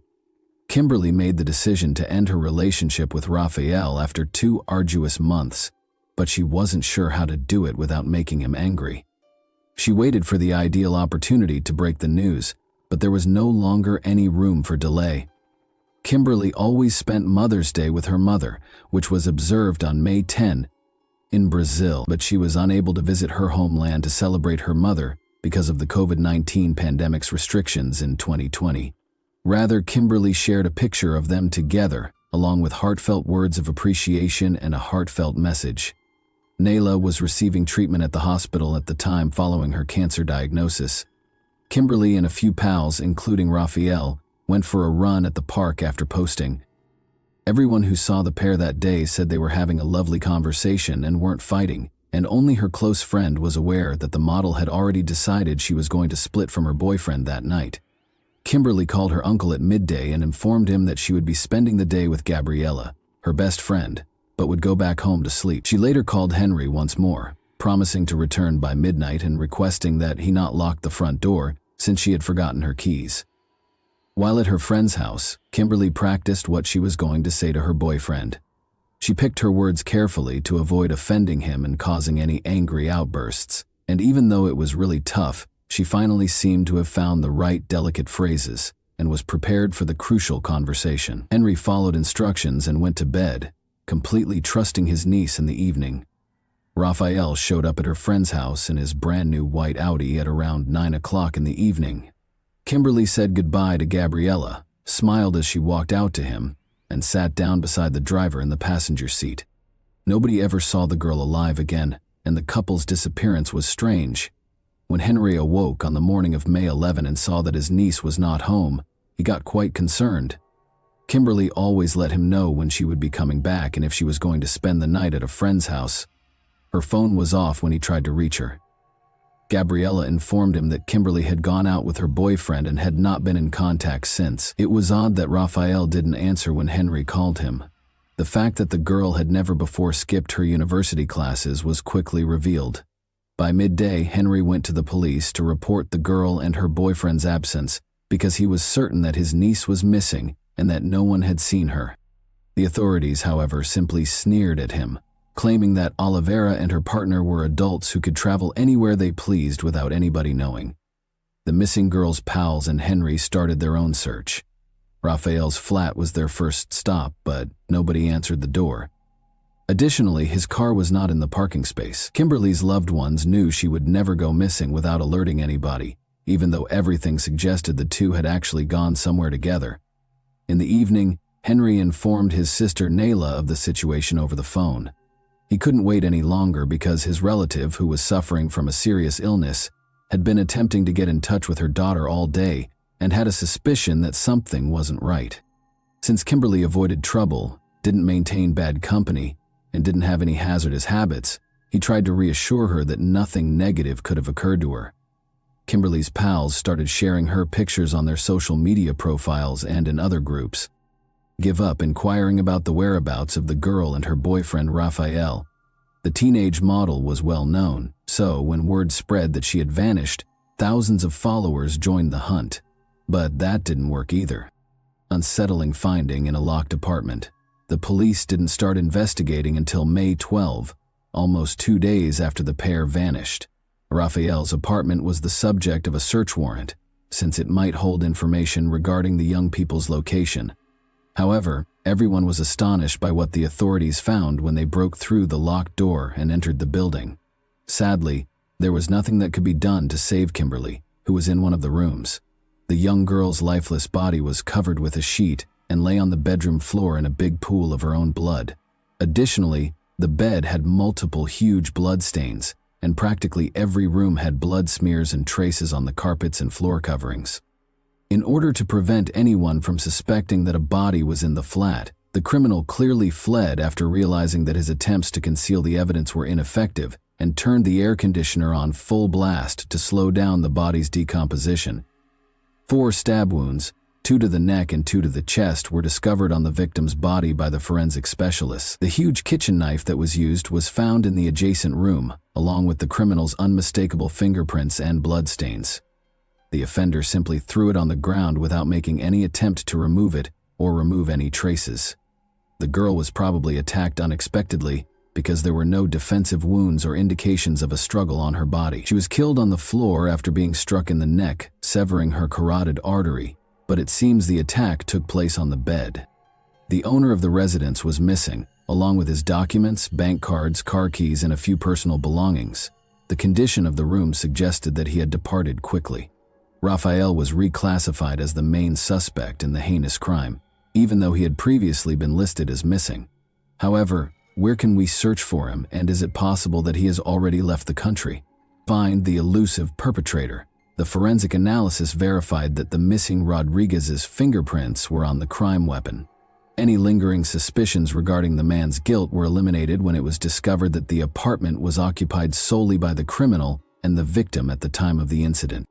Police stations all around the state received alerts about Rafael Wright once, and social media was used extensively to spread the word that a dangerous criminal was being sought and to ask for any information regarding his whereabouts. The white Audi that the man was driving was also searched for. Detectives examined every report from watchful residents because they knew that every minute mattered. In the nearby state of Caracaroí, a white Audi was discovered smashed in a ditch on the side of the road on May 13. It turned out that the suspect owned the vehicle. Rafael was seen speeding on surveillance footage. He apparently lost control. The vehicle went off the road and flipped over. The extent of the driver's injuries and his whereabouts were unknown, though. After an unsuccessful attempt to cross the border, there were rumors that he may have hitched a ride to the Venezuelan border and then fled there. It was quickly discovered that the individual hurt in the collision had, in fact, been taken to a nearby town by a passing vehicle. After removing nearly all of the funds from his account, Rodriguez took a taxi to the closest bank and then continued on to the border town of Boa Vista. He then made an attempt to flee prosecution by walking across the border into Venezuela. Luckily, limitations brought on by the deteriorating COVID-19 scenario prevented him from leaving the country. They wouldn't let the man pass. Detectives discovered that the suspect opted to hide in the forested area while waiting for the situation to calm down, instead of returning to Boa Vista, a city of around 300,000 people, and trying to blend in. The fugitive was located in a small hut deep in the forest, nearly hidden by the surroundings, after a few days of searching. But things didn't go as planned with the arrest. Men brandishing machetes, whom Rodriguez had hired from the local community for personal protection and lavished them with cash, unexpectedly attacked the cops. Thankfully, there was no violence. The authorities warned the bodyguards that helping the criminal might have major legal repercussions for both them and Rafael, as they displayed their badges and indicated that they were there to capture a dangerous criminal. The authorities had all the proof of the primary suspect's guilt by the time he was taken into custody, so there was no use in disputing it. According to surveillance footage, Kimberly got into his car, drove to his house, and climbed up to his apartment. A few hours later, Rodriguez fled the site by himself. It's interesting to note that the couple seemed at ease, smiling and having a great conversation in every video. Rafael casually left the apartment without showing signs of fear, regret, or guilt. The suspect gave a pretty odd account of what happened that day, but he acknowledged his guilt under the weight of the evidence. He claims that after deciding to enjoy a romantic evening, he and his sweetheart went to his place and shared private moments. After that, Rafael decided to examine Kimberly's phone while she was taking a shower, and discovered that she had been conversing with other men on social media. Before he confronted her about it, he went to the kitchen and took a big knife and concealed it behind a pillow. He said he merely intended to frighten her in case she tried to trick him, not to hurt her. Rafael began grilling Olivera about who she was speaking to as soon as she lay on the bed after taking a shower. "I'm not talking to any men," the girl responded with a simple smile. Rodriguez was furious about this. He became aware that his sweetheart was making fun of him and lying. Reaching for the knife, he swiftly struck her heart twice. Without having time to comprehend or fight back, the victim tumbled from the bed onto the floor, where the assailant struck her neck twice more, killing her. Rafael tried to hide the evidence after realizing what he had done, but he soon realized it was pointless. He just covered the body with a sheet and turned the air conditioner on full blast to make the room as chilly as possible, slowing the decomposition process, because he couldn't remove the body from the apartment undetected and the suspicion would still be on him. Witness statements. Gabriella, Kimberly's closest friend, gave a witness statement in which she gave an entirely different account of what happened. That night, she said, Kimberly had finally made the decision to quit her relationship with her violent and mentally ill partner. Knowing that one incorrect word could make Rafael furious, she had taken her time crafting her response. Knowing that Kimberly's behaviors were always unexpected, Gabriella argued that Kimberly would never have joked about messaging other guys or been intimate with a man she intended to leave. Rodriguez's ex-wife, another witness, attested to his cruelty and his unpredictable outbursts of rage that affected everyone in his vicinity. Their divorce was primarily caused by his hostility. Raphael's mother, Fatima, was his sole advocate, claiming that he was a wonderful man who never intended to hurt anyone. She blamed her boy's immorality on Kimberly, her ex-daughter-in-law, and everyone else. After the trial, Rodriguez's father realized what a monster he had created, but he did not survive to witness the sentencing. By standing in front of a train, the old guy decided to take his own life. His widow maintained that it was an accident, claiming that her husband fell onto the rails by accident after feeling ill. The surveillance footage, however, unequivocally demonstrated otherwise. By obtaining fresh psychiatric assessments, the defendant's legal team continually postponed the case and promoted the narrative of his insanity. Raphael was ultimately found to be competent to face trial for his horrible deed. Almost a year and a half after the heinous incident, the trial started in October 2021. Raphael was given a remarkably light sentence of just 14 years in prison, which was later lowered by another year, despite the overwhelming proof of his guilt. The defense's successful claim that their client committed the crime while in a rage was the reason for this result. As a result, he was given a much lower sentence rather than life in jail. Nyla Oliveira, Kimberly's mother, died on October 28, the day of the sentencing, following a protracted fight with cancer. From her hospital bed, where she was in critical condition, she had watched every court session via video call. Her heart stopped a few hours after the verdict was declared. In less than a year and a half, the Oliveira family lost two members they loved, their beloved sister and daughter, then their mother and devoted wife. Since her son was the only close relative she had left following her husband's passing, Rodriguez's mother resolved to wait for him to be released from prison. And that wraps up today's chilling story. If you enjoyed this video, don't forget to like and subscribe so you never miss a new upload. Also, let me know in the comments, what part of this story shocked you the most? Thank you for watching, and I'll see you in the next video.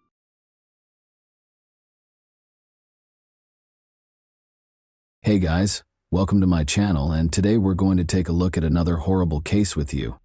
Lori Eisenberg called the Idaho authorities in February 2018 with a distressing message.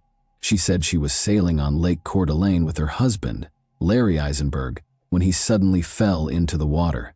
But after the body was recovered, a medical examination revealed a different picture, which made authorities believe that a more intricate and nuanced story was involved. Born in 1950, Larry Eisenberg earned a degree in forestry from the College of Idaho. He worked in forest cultivation, maintenance, and harvesting. He started working in the woodworking industry after completing his college education. He spent his entire life striving for success because he enjoyed working hard. In 1974, Larry married his first wife, with whom he had 2 children. But after the kids grew up, the couple got divorced. He soon met Lori Barnes, who was born in 1953. Lori's life used to be extremely impoverished. On occasion, her family even had to stay the night on farms that were deserted. She got married in 1973 at the age of 19, and the couple divorced in 1996, but they had 6 daughters together. She moved out after the divorce and became a single mother to her daughters. Many were drawn to Lori because of her amazing laugh and smile, and she was very good with people. Larry has consistently stated that he loves his wife more than anything else since they were married in 2004. Their neighbors and friends said their 17-year marriage was perfect. In northern Idaho, they led a contented life. Lori was the executive director of the North Idaho Housing Coalition at the time, which remodeled homes for impoverished families to buy or rent. Larry was retired but still involved in a number of community activities, and she was a well-respected member of the community. Lori and Larry decided to take their boat to Lake Coeur d'Alene on February 13, 2018, so they could watch the sunrise from Sunup Bay, a beautiful location. Given that Lake Coeur d'Alene is generally regarded as having serene waters, what happened that day was nearly unthinkable. But soon after they set sail, Lori looked very upset and used Larry's phone to dial 911. She reported her husband's drowning to the authorities. Lori described her desperate search for Larry in the water and her need for immediate help. At 11 a.m., officers reached the closest shoreline and sent a rescue boat to retrieve Lori so that she could receive medical care. Sheriff deputies asked the woman for any information regarding Larry's last known location when they arrived at the scene. Lori claimed she couldn't find her cell phone and didn't call emergency services until 2 hours after Larry went overboard. Additionally, Lori stated that she had to manually start the engine again because the ignition key had broken shortly before the incident. She then disclosed that after searching the neighborhood for Larry, she chose not to drive the boat back to shore out of concern that she would lose the trail. She eventually located Larry's cell phone and dialed 911 after taking out a blanket to stay warm. But after she finished speaking, the cell phone fell out of her grasp and into the lake. The officer observed that the woman's emotion appeared to be very real during this exchange. They all believed it to be an accident. Lori was assisted by medical staff in waiting for an ambulance so she could be monitored further.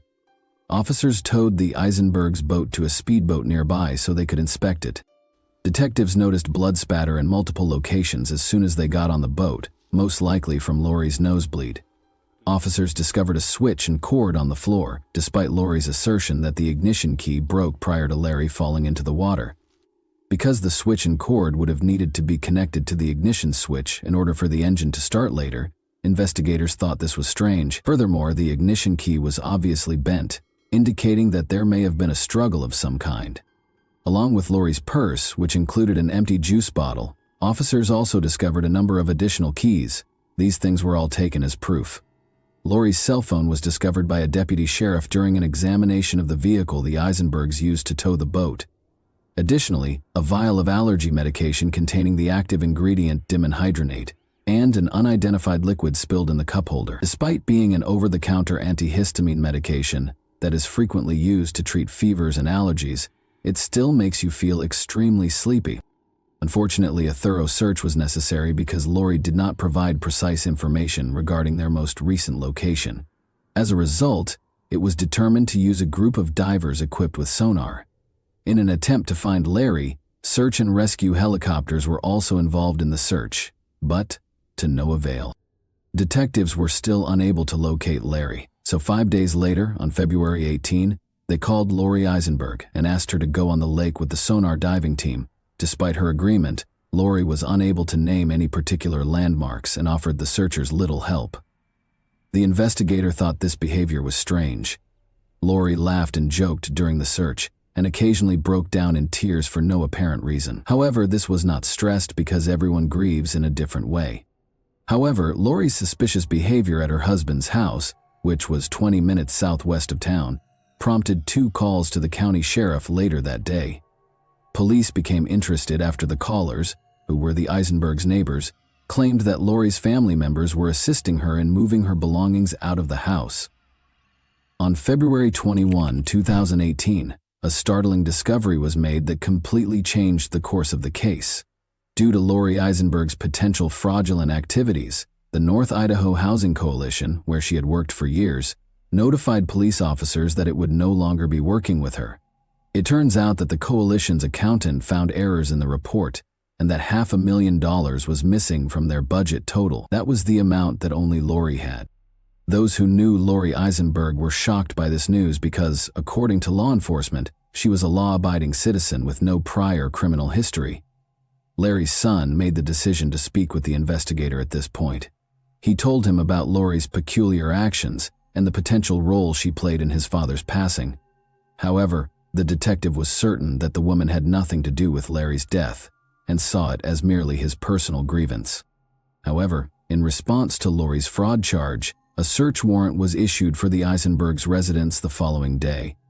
Several pieces of evidence were found during the search, including red stains on the floor outside the house, paper towels that appeared to have dried blood on them, black latex gloves, and a Ziploc bag that contained an unidentified white powder. Lori was immediately briefed on the evidence by the investigating detective. She countered that she was unaware of the brown stains in the backyard and that the blood they discovered on the gloves and towels was her own. The red marks on the concrete were later identified by forensic analysis as paint drips that had stained the boards. Lori was arrested on 40 counts of forgery on February 27th. Since the coalition was partially financed by taxpayers, the nearly $500,000 she was accused of stealing would escalate into a far more serious offense. On the following day, One of Lori's daughters posted her $75,000 bail. About 3 miles from the location where Lori claimed Larry fell overboard, Larry's body was discovered floating face down, close to the shore on March 1, 16 days after the tragic event. An autopsy the following day verified that the body belonged to Larry Eisenberg. That's not all, though. Toxicology tests conducted by the coroner's office showed that Larry's blood contained deadly amounts of the antihistamine dimenhydrinate. Experts concur that despite the extremely low frequency of overdoses, the drug is fast-acting and can be lethal if taken in excess in a short amount of time. Although the autopsy results were not made public by the authorities, Lori had previously claimed that her husband took several pills daily and frequently neglected to take the recommended dosage. Larry also had flu-like symptoms, according to Lori. Larry only ever mentioned being sick once, in a message to his friend. But was Larry the one who sent that message? The expert analyst concluded that the last time the cell phone signal was present close to Lori's son's house was when Larry vanished into the lake, despite the fact that Larry's phone had drowned. Given that Lori said the phone fell into the lake on February 13, this was strange. Detectives concluded that Larry's death was most definitely not an accident. As a result of all of this, Lori did not show up in court for her fraudulent fraud case in late May. A warrant for her arrest was consequently issued, but she never showed up. Investigators kept questioning the Eisenberg family's close associates, and soon the idyllic relationship started to show signs of weakness. Despite their apparent happiness, Larry had been very dissatisfied with Lori's recent spending patterns and the fact that she frequently provided financial support for her kids. Investigators also discovered that Larry was one of 3 men Lori had cheated on her first husband with. Furthermore, it was found that Lori herself had handwritten modifications to Larry's will a month prior to his death. According to the will, Larry's children would receive 80% of the estate, while his own would only receive 20%. Authorities chose to make the autopsy results public and declare the case a premeditated murder since Lori was still at large. It was discovered that he overdosed on the antihistamine Benadryl and died from diphenhydramine toxicity. Diphenhydramine, an antihistamine used to treat allergies, is marketed under the name Benadryl. It is also used as a sleep aid because it makes you drowsy. Even at standard dosage levels of 1,0,100 nanograms per milliliter, diphenhydramine induces drowsiness. Larry's body contained a deadly 7,100 nanograms of diphenhydramine at the time of his death. Larry's doctor was questioned by police to see if they saw any indications of a stroke or other medical irregularities, but the doctors said Larry was in perfect health. Investigators concluded that Lori texted Larry's daughter that morning before poisoning her husband, based on all the evidence they had collected. Subsequently, she added the pills to the man's juice. Larry became ill and went overboard near the coast. They also conjectured that before dialing 911, Lori purposefully steered the boat further away from the location. The entire Eisenberg family was uninsured. What was the motive? That was the only question left. It was probably coming to pass that Lori would inherit their shared house in the event of Larry's death, which she could then sell to raise the money she needed to pay for the money she had stolen. Additionally, according to friends, Larry had no idea what Lori was doing at the Idaho Housing Coalition. 2 months after going missing, Lori finally made an appearance at the sheriff's office by herself in July. Until the fraud case was tried in court, investigators were eager to discuss her alleged murder of her husband. Eisenberg consented to enter a guilty plea to 3 counts of wire fraud and 1 count of federal program theft in November 2018. She also consented to make restitution of about $580,000. Eisenberg was found guilty of embezzling over $500,000 and given a 5-year prison sentence. In addition, Lori's daughters entered guilty pleas to individual conspiracy charges. Each of them received a $50,000 fine and a house arrest sentence. Even though that case was resolved, another one was still pending. Lori was questioned about Larry's death once more right after the sentencing. Detectives questioned her directly about whether or not she had killed her husband during that interrogation. Lori behaved apprehensively throughout this interrogation. Her foot started tapping, which is a sign of tension and anxiety. After that, she was informed of the autopsy's findings. The detectives persisted in pressing her with additional compromising evidence, even though she denied any involvement in her husband's death. She eventually demanded an attorney and refused to answer any more questions. Lori Eisenberg was charged by a grand jury with first-degree murder by poisoning, a capital offense, 2 years after her husband's body was discovered floating in Lake Coeur d'Alene. The COVID-19 pandemic caused her trial to be repeatedly postponed. In order to maintain her innocence and admit that she would probably be found guilty if the case went to trial, Eisenberg entered an Alford plea to a lesser charge of second-degree homicide, after initially being charged with first-degree homicide by use of poison. She entered a guilty plea to the lesser charge of second-degree murder in February 2021. Larry's daughter, Jessica McPherson, said she thought the plea agreement, which spared Eisenberg from acknowledging guilt, was a betrayal of her father's family. "The manner in which I lost my father," Lori Eisenberg, "has left a hole in my soul that I will never be able to fill. And for 3 years that hole has just continued to get deeper and deeper at the web of lies, deceit, and manipulation that have continued to expand," Jessica McPherson said.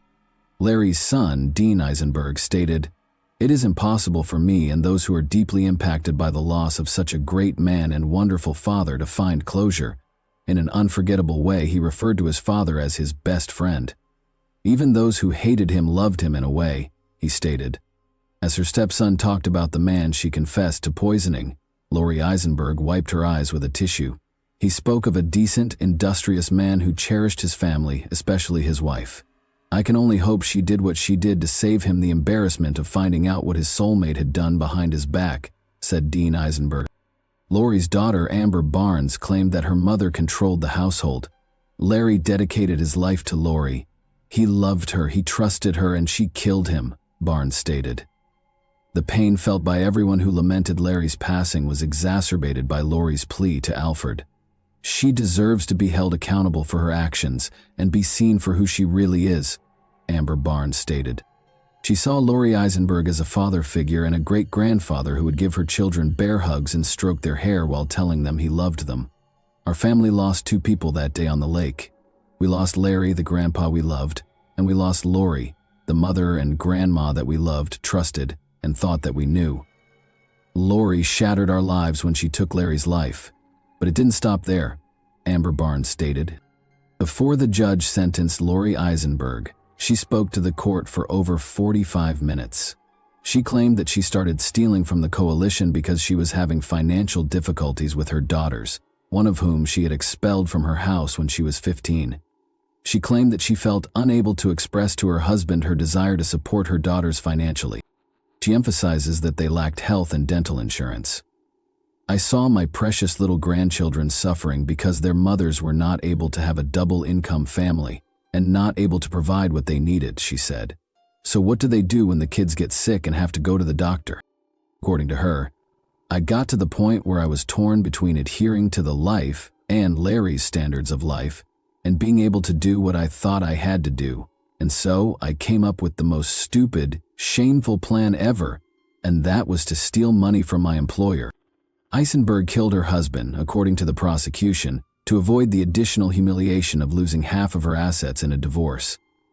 Eisenberg, however, told the court that her husband wasn't supposed to consume the poisoned drink that killed him. Eisenberg claimed that she had considered suicide ever since her embezzlement was uncovered. Her words, "I knew my life was over."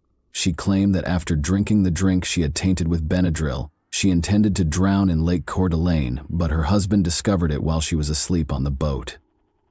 "I had 2 options, death or life in prison. I never wanted to get away with anything. I know Larry would still be alive if it weren't for me," she replied. According to the judge, he was convinced that Eisenberg's account of what happened in court was accurate, at least the version she had chosen. "Your truth doesn't hold up in the light of all the evidence," he responded. Eisenberg was given a life sentence with 30 years fixed and credit for time served, according to the judge's ruling. Following the delivery of the sentence, Larry Eisenberg's family silently embraced it. And that wraps up today's chilling story. If you enjoyed this video, don't forget to like and subscribe so you never miss a new upload. Also, let me know in the comments, what part of this story shocked you the most? Thank you for watching, and I'll see you in the next video.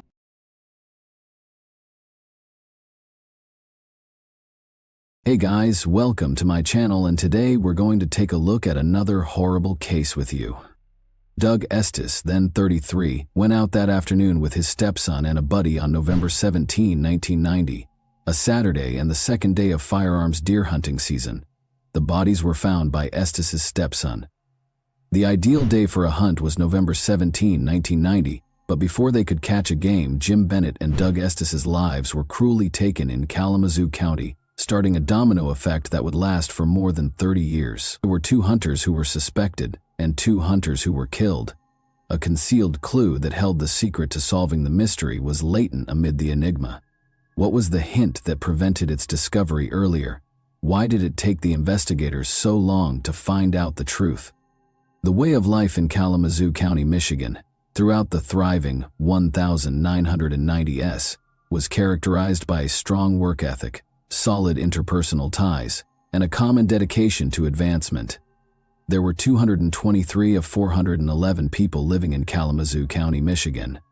A diverse range of people with varying goals were present, with one crime defining its history. The 1990s unfurled as a transformational decade against the backdrop of this dynamic county. On November 17, 1990, a relatively warm day in Kalamazoo County, the fatal day occurred. The hunters were headed to the Fulton State Game Area in hopes of catching a good game. Bobby Brown and Doug Estes, his stepfather, were among them. The group believed that splitting apart was a smart move and went in different directions. In order to identify the deer's movement, Doug, Bobby, and the others were intent on listening for even the smallest noises. Due to the fact that winter days were usually peaceful, the group and the locals were alerted a few minutes later by the sound of 2 gunshots. Just down the street from her home, Helen Knopfs and her son heard a car scream into a ditch.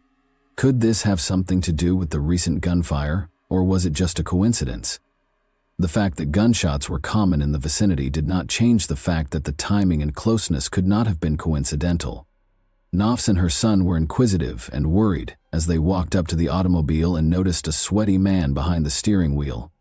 His expression was unpleasant, and he appeared anxious.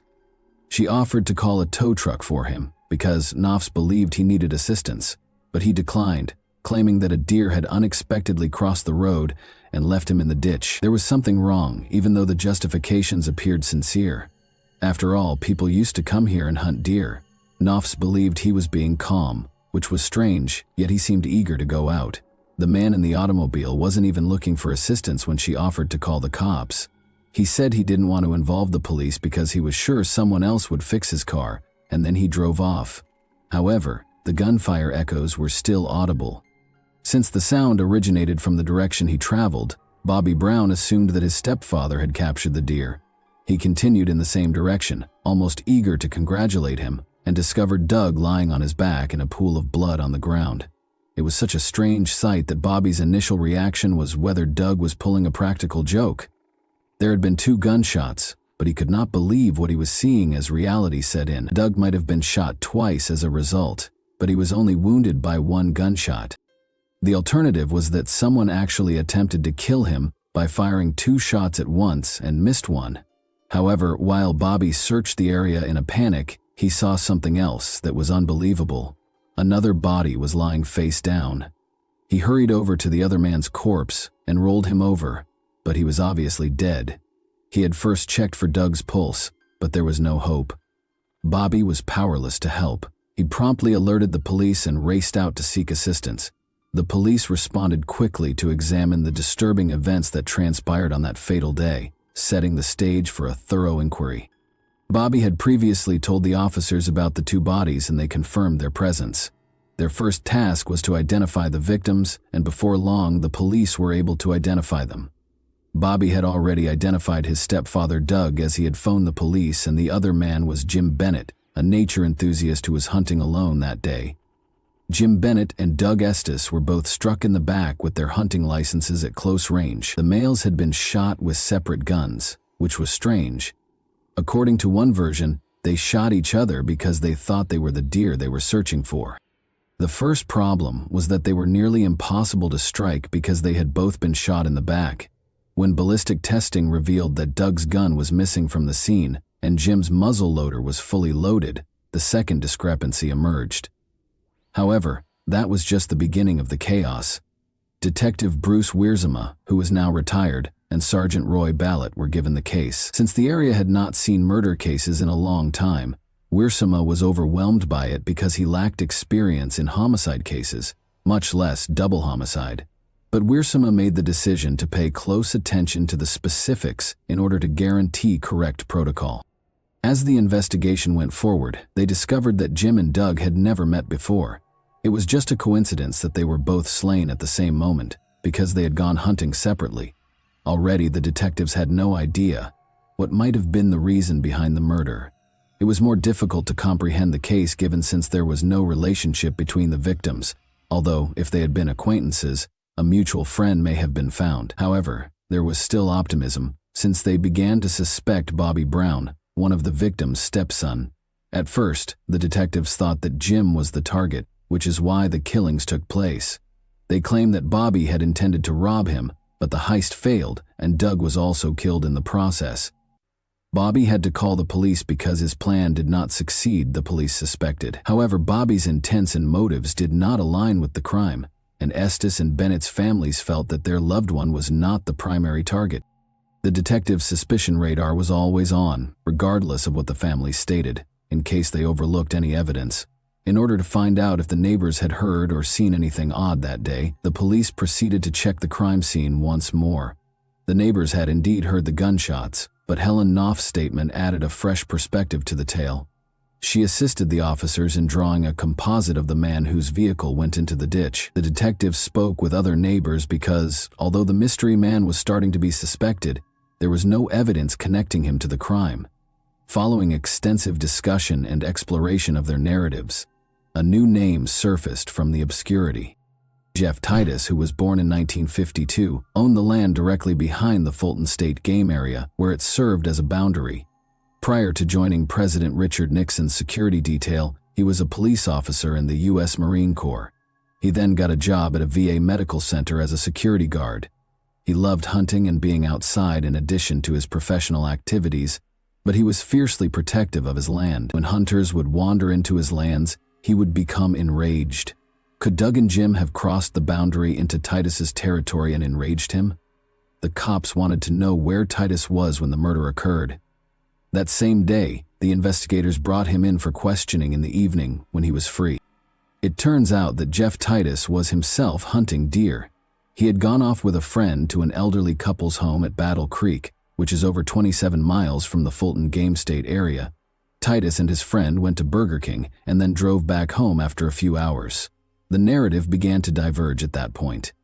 It had finally been discovered that Doug Estes's lost rifle was fully loaded. Titus was involved. He claimed that after finding it some 30 yards from the scene of the crime, he decided to keep it clean so that no one could claim it and it could not be linked to another person. The revelation demonstrated that Doug and Jim had not killed each other and that someone else was to blame for their deaths, even though it threatened to seriously implicate Titus. Although it undoubtedly sparked concerns, Titus was cleared since there was no way to verify whether his tale was false. More importantly, he had a strong alibi. However, the investigators were aware that something was amiss. Despite their best efforts, the situation seemed to get more complicated. The investigation ultimately became cold in 2000 since there were no new leads or closures. A fresh team of detectives, led by Detective Mike Brown and now retired Sergeant Mike Workema, took over the case files and reopened the double homicide case of Doug and Jim. Re-examining the neighbors, re-examining the clues, and re-evaluating the previous suspects were the first steps in their investigation. It turned out that Bobby Brown was the object of their initial suspicion. He was cleared after much back and forth. Who had slain those men that day? Then, if the primary suspect was exonerated and there were no leads or clues. In retrospect, that would seem like a straightforward response, but the cold case investigators took their time and ultimately concluded that Jeff Titus had to be the murderer, regardless of what the original cops thought. Since the incident had occurred more than 10 years ago, people's recollections were hazy and their accounts varied. It was turning out to be harder than they thought. But the investigator quickly developed a tenable theory. It implied that Titus had left the hunting property where he had been at the time of the murders on November 17, 1990, and gone back to his own adjacent property close to the Fulton State Game Area. He took this move because he believed that someone might have entered his property without permission. Following that, it was thought that he killed the victims before returning to the Battle Creek farm and going home with his friend. Titus, a father and married man, was arrested in 2001 after his co-workers at the Veterans Affairs facility made reports. During the deer hunting season, they both revealed that Titus did not appreciate trespassing hunters. It was a good enough motivation, the cops said. Additionally, his colleagues claimed that he boasted and talked openly about the murders. The now retired assistant prosecutor Scott Brower of Kalamazoo County presided over Jeff Titus's trial in 2002. Unfortunately, Titus's alibi witnesses had become weaker with time and were no longer able to testify in his favor. The original investigators who had completely exonerated Titus of any crime were not called to testify during the trial, and his neighbor Helen Knopfs did not appear on the witness stand regarding the mysterious man in his car. Titus was found guilty and given 2 life sentences without the chance of release. Even though the prosecutors did not dispute the veracity of his alibi, he was imprisoned in Coldwater, Michigan, at the Lakeland Correctional Facility. However, this tale was far from over. Howard Swabash, a recently retired polygraph examiner from the Michigan State Police, was a noteworthy addition to the team during Titus's legal defense, which was led by attorney William Fett. It turned out that Fett had hired Swabash as a private investigator. According to court documents, Swabash's wife filed for divorce in January 2002, just 5 weeks after Titus was accused of murder. Even though the identity of the second woman involved was kept secret, the accusations of marital adultery led to the dissolution of their marriage. 3 months after Titus was found guilty by a jury, on the memorable Halloween day of October 31, 2002, his wife Julie visited him at Saginaw Prison with their daughter and private investigator Swabash. Since they had not gotten along for years, Julie told Titus that she planned to file for divorce. According to the public records, Swabash and Titus's ex-wife Julie eventually got married in Florida in April 2005, just 3 years after Titus was found guilty. This was a startling development that sparked speculation about their relationship and how it might have affected the case. The first inquiry that resulted in Titus's exoneration in 1990 was greatly aided by retired Sergeant Roy Belay of the Kalamazoo County Sheriff's Office. Shortly after Titus's conviction, Belay confronted Swabash, the investigator in the Kalamazoo County Courthouse, feeling confused and unhappy with the way things had gone. Belay was disappointed, asking why Swabash had not even bothered to get in touch with him to share his thoughts and feelings about the matter, especially if he had assumed the responsibility of conducting the investigation to prove Titus's innocence. Belay and the other initial detective would have given important testimony on Titus's alibi, but the defense did not call them as witnesses. The altercation became heated, and Swabash's response was combative and offensive. He left quickly, leaving Belay to think over the experience. During a phone interview from prison, Titus freely questioned if the private investigator for this defense team had been genuinely interested in his interests. Titus maintained his innocence throughout the entire incident, saying, "It's a shocker, and then I wonder, was he working for me? Was he working for an ulterior motive? I don't know." But when Bruce Wiersma and Roy Belay, the 2 detectives who worked on the original inquiry, publicly said that they were willing to testify in favor of Titus's alibi, it was a turning point. The University of Michigan's Innocence Clinic became interested in this development and became involved in the case. At the same time, an independent inquiry was launched by the Michigan Attorney General's office. As both organizations examined the evidence, an important discovery was made.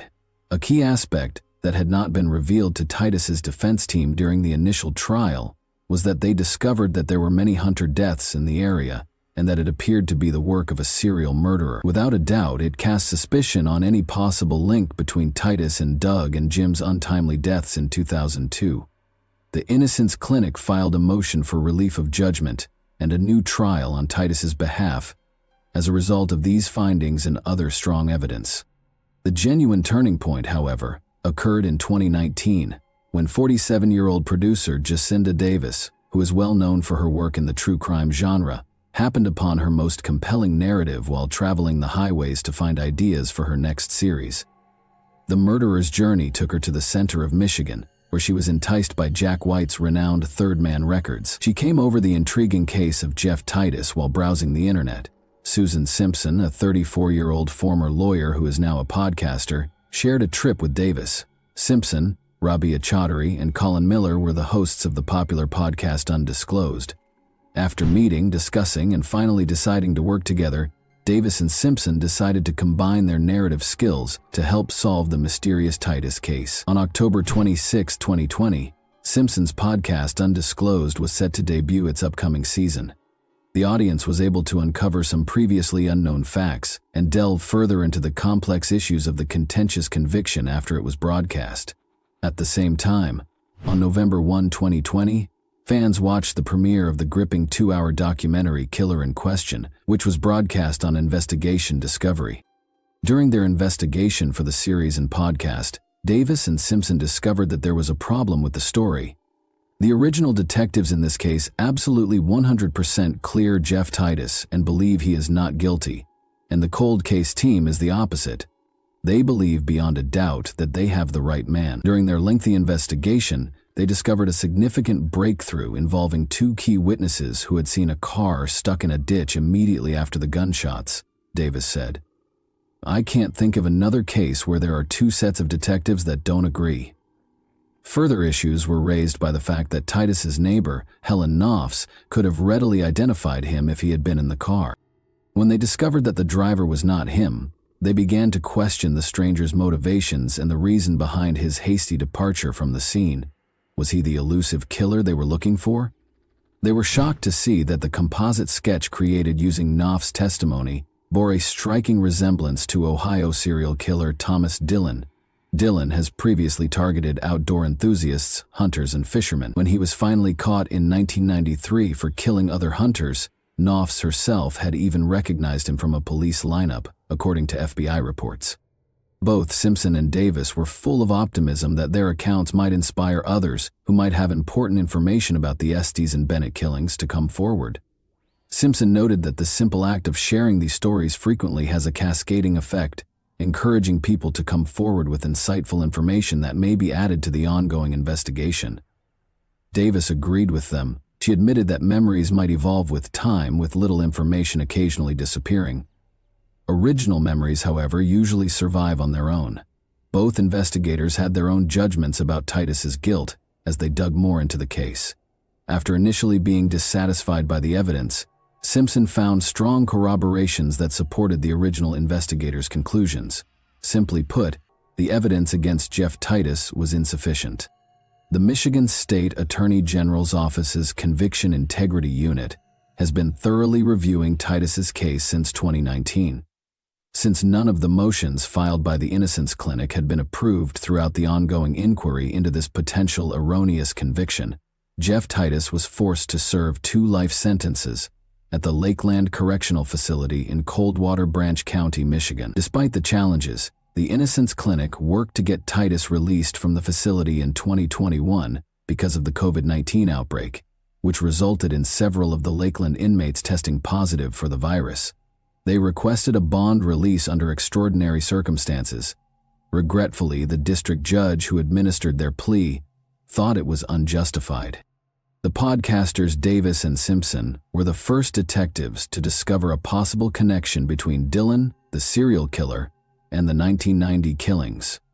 Their natural curiosity brought them to Dillon's troubled history, since he had admitted to the gruesome 1993 killings of 5 hunters and outdoor enthusiasts. Dillon also told his cellmate that he was a main suspect in another murder in Pennsylvania, and that he was involved in the murders of 2 hunters in a county that he thought the police would never connect him to.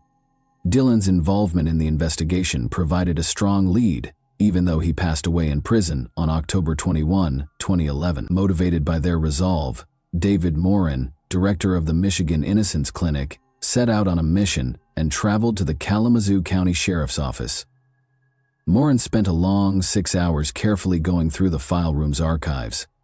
As each document was analyzed, the pieces of the puzzle started to fit together, revealing a potentially important development in the inquiry. Deep within the repository, Moran discovered a unique folder as he persisted in his quest for the truth. There were perhaps 30 interesting pages in the thin folder. It was gently penciled with the words "serial killer" on the outside. Moran grew increasingly certain as he perused the pages that these records held important details about Dylan and might hold the secret to their case's resolution. The knowledge that these crucial documents had never been given to the defense added yet another level of surprise. There was an uncomfortable void in the information provided throughout the trial, since it seemed that the prosecutor's office was still unaware of their existence. This revelation gave Moran optimism and strengthened his conviction that their fight for justice was headed towards success. Bruce Warsema, the original detective who put together the serial killer file, stated that he was convinced Dylan was the criminal responsible for the crimes and that the reports on Dylan were part of the case file. The retired cold case sergeant Mike Warsema, however, claimed he had never seen that specific file. He denied knowing about the alternate suspect, as did other detectives on the cold case squad. But according to a police report that turned up in court records, the file was known to at least one of the cold case detectives. Former Kalamazoo County Associate Prosecutor Stuart Fenton had a different viewpoint. He stated that he thought Titus was behind the killings. He was adamant that an innocent man had not been wrongly condemned and that the jury had made the right choice. Fenton believed that the new material would not likely have changed the first trial's outcome in light of the subsequent claims. Titus personally promised himself that he would not cut his beard until the day he was released from prison. On February 16, 2023, he finally received the long-awaited call telling him of his imminent release, and he was overcome with emotion. Titus recounted, "I just started bawling." He would frequently cry with happiness again when he started working on the cards, briefly covering his face with his hands. Jeff Getting, the Kalamazoo County prosecutor, stated that it is still unclear whether additional charges will be brought. He continued, "We're in the process of reviewing the case. It is a complicated factual and legal analysis that will take some time to process." After serving more than 20 years in jail for the 1990 murder case involving Doug Estes and Jim Bennett, 71-year-old Jeff Titus was released on February 24, 2023. His conviction was reversed. It should never have happened in the first place, according to Titus, who added that people had been waiting for this day for 22 years. The moment of being released from jail produced a wave of feelings that Titus found difficult to express. "I'm just ecstatic and overjoyed to finally be out where I can get out and do something. I want to see my grandkids. I haven't seen them. I want to see them." A supporting group of people who had been instrumental in his battle for justice greeted him as he entered the free world. Attorney Moran supported Titus during his newfound freedom, as did the sons of the late Detective Roy Ballet, investigative podcasters Jacinda Davis and Susan Simpson, and committed students from the Michigan Innocence Clinic. Although Detective Ballet, a steadfast supporter of Titus's innocence, had died in January 2022, his influence endured. Warsema, the cold case investigator, was still certain of Titus's culpability, even though he supported the judge's decision to free Titus from jail due to Dylan's ignorance. "I still believe Jeff Titus is the killer," Warsema declared. "Considering his character and the actions he took, I believe he is the perpetrator. He is a dangerous individual, and I have apprehensions about him. I hope that now that he has gained his freedom, he will use it responsibly and make the right choices." Titus used his newfound freedom to do things that he had not been able to do for 20 years. Enjoying the meals he had long missed while away, he rediscovered the pleasures of life and immersed himself in the presence of loved ones. He even obtained his driver's license and liked spending time with his grandsons whom he had never met before. He remarked, "I can't express enough how grateful I am to be free and have the freedom to simply live again." Titus continued to create and sketch greeting cards, and he enjoyed feeding songbirds and deer. Jeff Titus ultimately received justice after nearly 20 years. But the cases of Doug Estes and Jim Bennett remained unsolved until the passing of serial killer Thomas Dylan. Was the serial killer responsible for the crime, in your opinion, or was Titus? Who, in your opinion, erred during the investigation? The cold case team or the original investigators? And that wraps up today's chilling story. If you enjoyed this video, don't forget to like and subscribe so you never miss a new upload. Also, let me know in the comments, what part of this story shocked you the most? Thank you for watching, and I'll see you in the next video.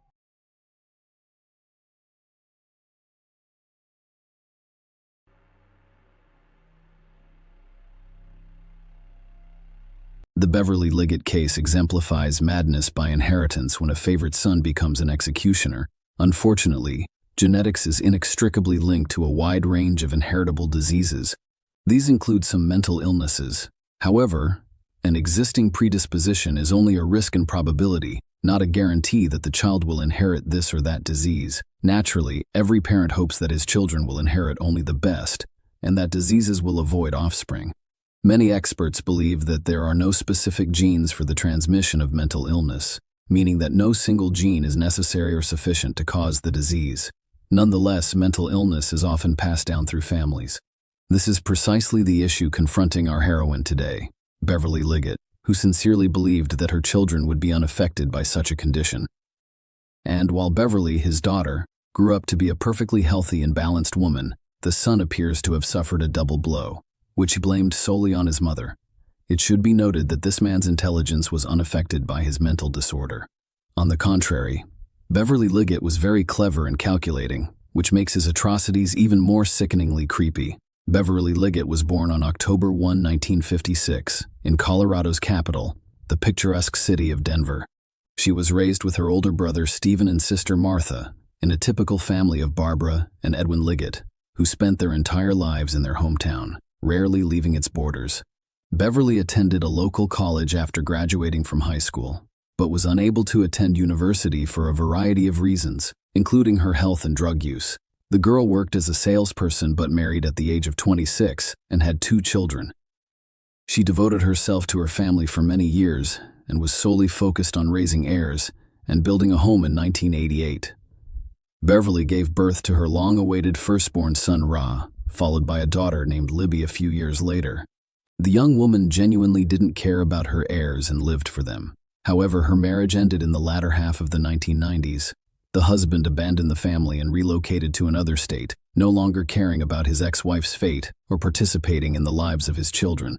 Beverly was forced to work 2 jobs at once. However, thanks to her diligence and determination, the family of 3 did not require anything. She and her children relocated to the suburbs of Denver, a small and relatively new town founded in 2001 for the town's centennial, where they rented a cozy, spacious home. In the mid-2000s, Beverly met a man named Seth Miffy on one of the dating sites and began corresponding with him, which eventually led to a romantic relationship. He inspired her lover to finally pursue her dream of higher education. Liggett chose medical school because he'd had always wanted to help people and felt that helping others was her calling in life. At the time, she was over 50 years old, and she was twice the age of her classmates.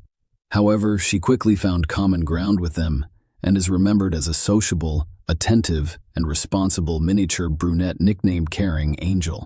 Beverly's incest romance lasted approximately 5 years before the couple decided to officially legalize their relationship. For the 2 of them, the step was serious, but they were prepared. Beverly was overjoyed because she finally had a college degree, a higher-paying job, and was about to marry the man she loved. Her children had reached the age where they could live independently. However, her son's area was a source of genuine concern and apprehension, and there were several good reasons for this. A hereditary disease. The Liggett family had a sensitive issue that they tried to keep hidden from others and never discussed with outsiders. Beverly and her sister Martha were diagnosed with bipolar affective disorder at a young age, which is characterized by frequent mood swings from manic to depressive states. The disorder occasionally worsened. However, Martha experienced minor discomfort associated with this disorder, and the prescribed medication quickly produced positive results. Beverly occasionally required hospitalization because she was on the verge of committing suicide. This was the reason she was unable to attend university at the time, and it was also the reason her marriage with her children's father ended. It's also worth noting that her mother, Barbara, suffered from long-term depression, but she had this problem in her 40s. After that, no one provided qualified assistance to the woman at the time. As a result, she spent almost her entire life fighting her illness alone. Beverly was certain that the mental disorder in their family was passed down exclusively through the female line, because the disease manifested itself in her mother, herself, and her sister, while her brother, Stephen, remained completely normal. In this regard, Beverly feared for the health of her daughter, Libby, but just the daughter of the disease bypassed, hitting with redoubled force on Ra, the special child from early childhood Ari with a rather strange withdrawn boy prone to tantrums at the age of 5. He was diagnosed with autism, and later a whole host of other mental disorders and abnormalities were added. He could withdraw into himself and completely abstract from what was going on around him. But he was particularly fond of chemistry and physics. The boy solved complex problems quickly, performing the majority of his calculations mentally. His intelligence was above average, but his social and communication skills were virtually non-existent. Flatmates avoided or mocked the strange and unsociable Pierre. Ari had no friends, was uninterested in learning about the world around him, and was aggressive and violent, resulting in animal cruelty and attacks on other children. The boy was repeatedly hospitalized and given medication to treat his condition. However, at home, he frequently stopped taking the prescribed medication and quickly returned to his previous state. His parents attempted to persuade him to take the necessary medications, but as he grew older, it became more difficult for him to ask or speak calmly, and he always got his way with tantrums. The boy could isolate himself and not speak to anyone for weeks, but he could talk for hours to himself or to an imaginary interlocutor. When things get bad, he became dangerous to others, and his relatives occasionally insisted on his mandatory hospitalization as a dangerous teenager. As a teenager, I learned that his mother and grandmother also had mental health issues, and his mother had to be hospitalized on occasion. During that time, Barry despised his mother and blamed her for all of his problems. He believed she had given him a disease that was ruining his life. The young man grew increasingly uncontrollable. He threatened his loved ones with violence and was constantly perplexed as to why his own sister's family curse had been ignored. Being with him under the same roof became dangerous, and the first couldn't stand the head of the family. He filed for divorce and literally fled. Despite his diagnosis, Ra was able to enter university with a high passing score. However, he was expelled in his first year after bringing a homemade firearm to campus and threatening a fellow student with death.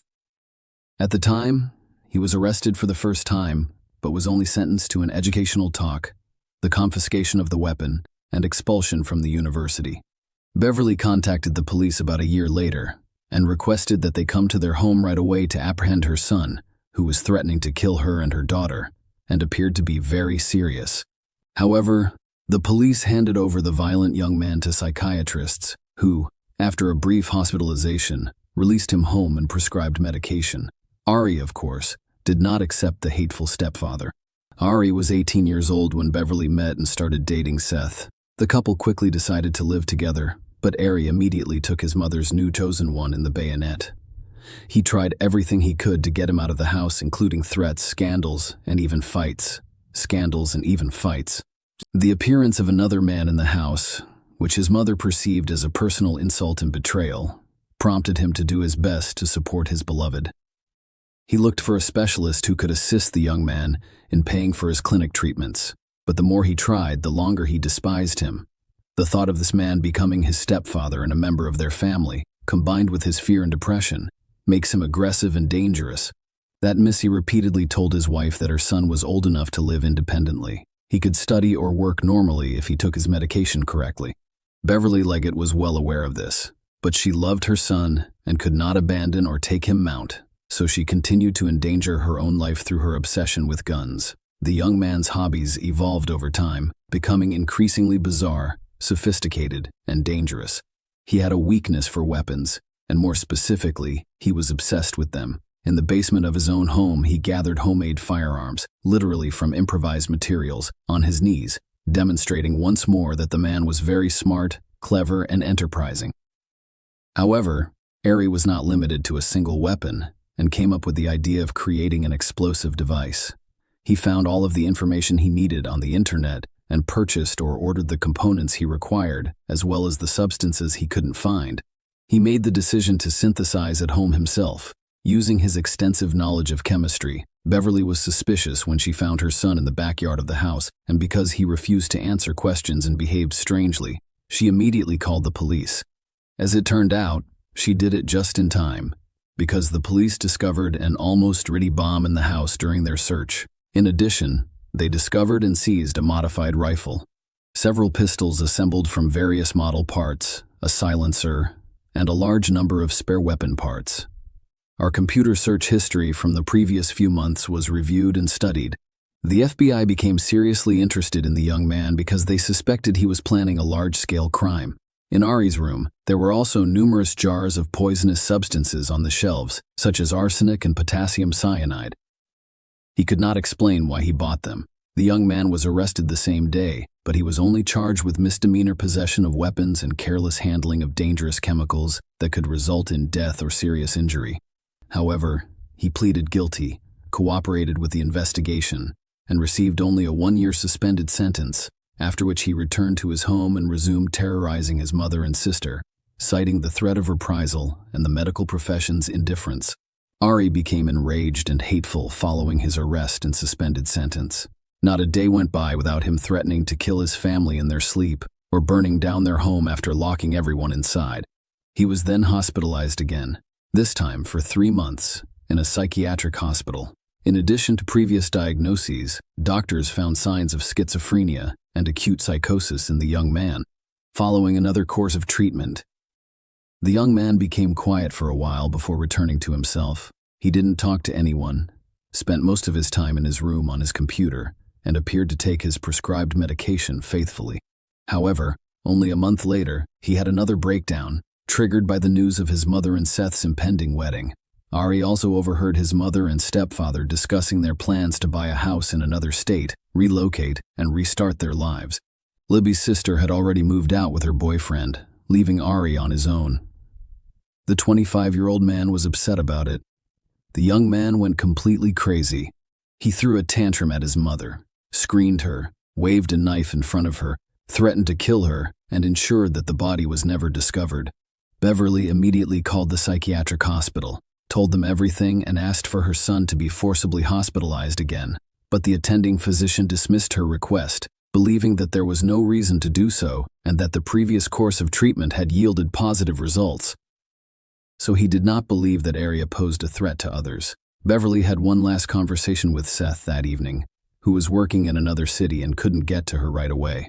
Beverly Hill's mystery disappearance occurred on October 14, 2012, less than 2 weeks after the woman celebrated her 56th birthday. She failed to report for hospital duty that day, which had never happened before. Colleagues were the first to sound the alarm after failing to call his lover and receiving no response to his numerous messages. Sat dialed Libby's number to find out when she last spoke with her mother. As it turned out, Libby had been attempting to call her unsuccessfully since the morning. He called the house phone and was horrified by what he heard. Ari picked up the phone and unsuccessfully attempted to imitate his mother's voice, pretending to be her and claiming that she was fine. Seth immediately called the cops and asked them to send a unit to their house as soon as possible. When the police arrived, they discovered that no one was home and that there was no reason to break in at that time.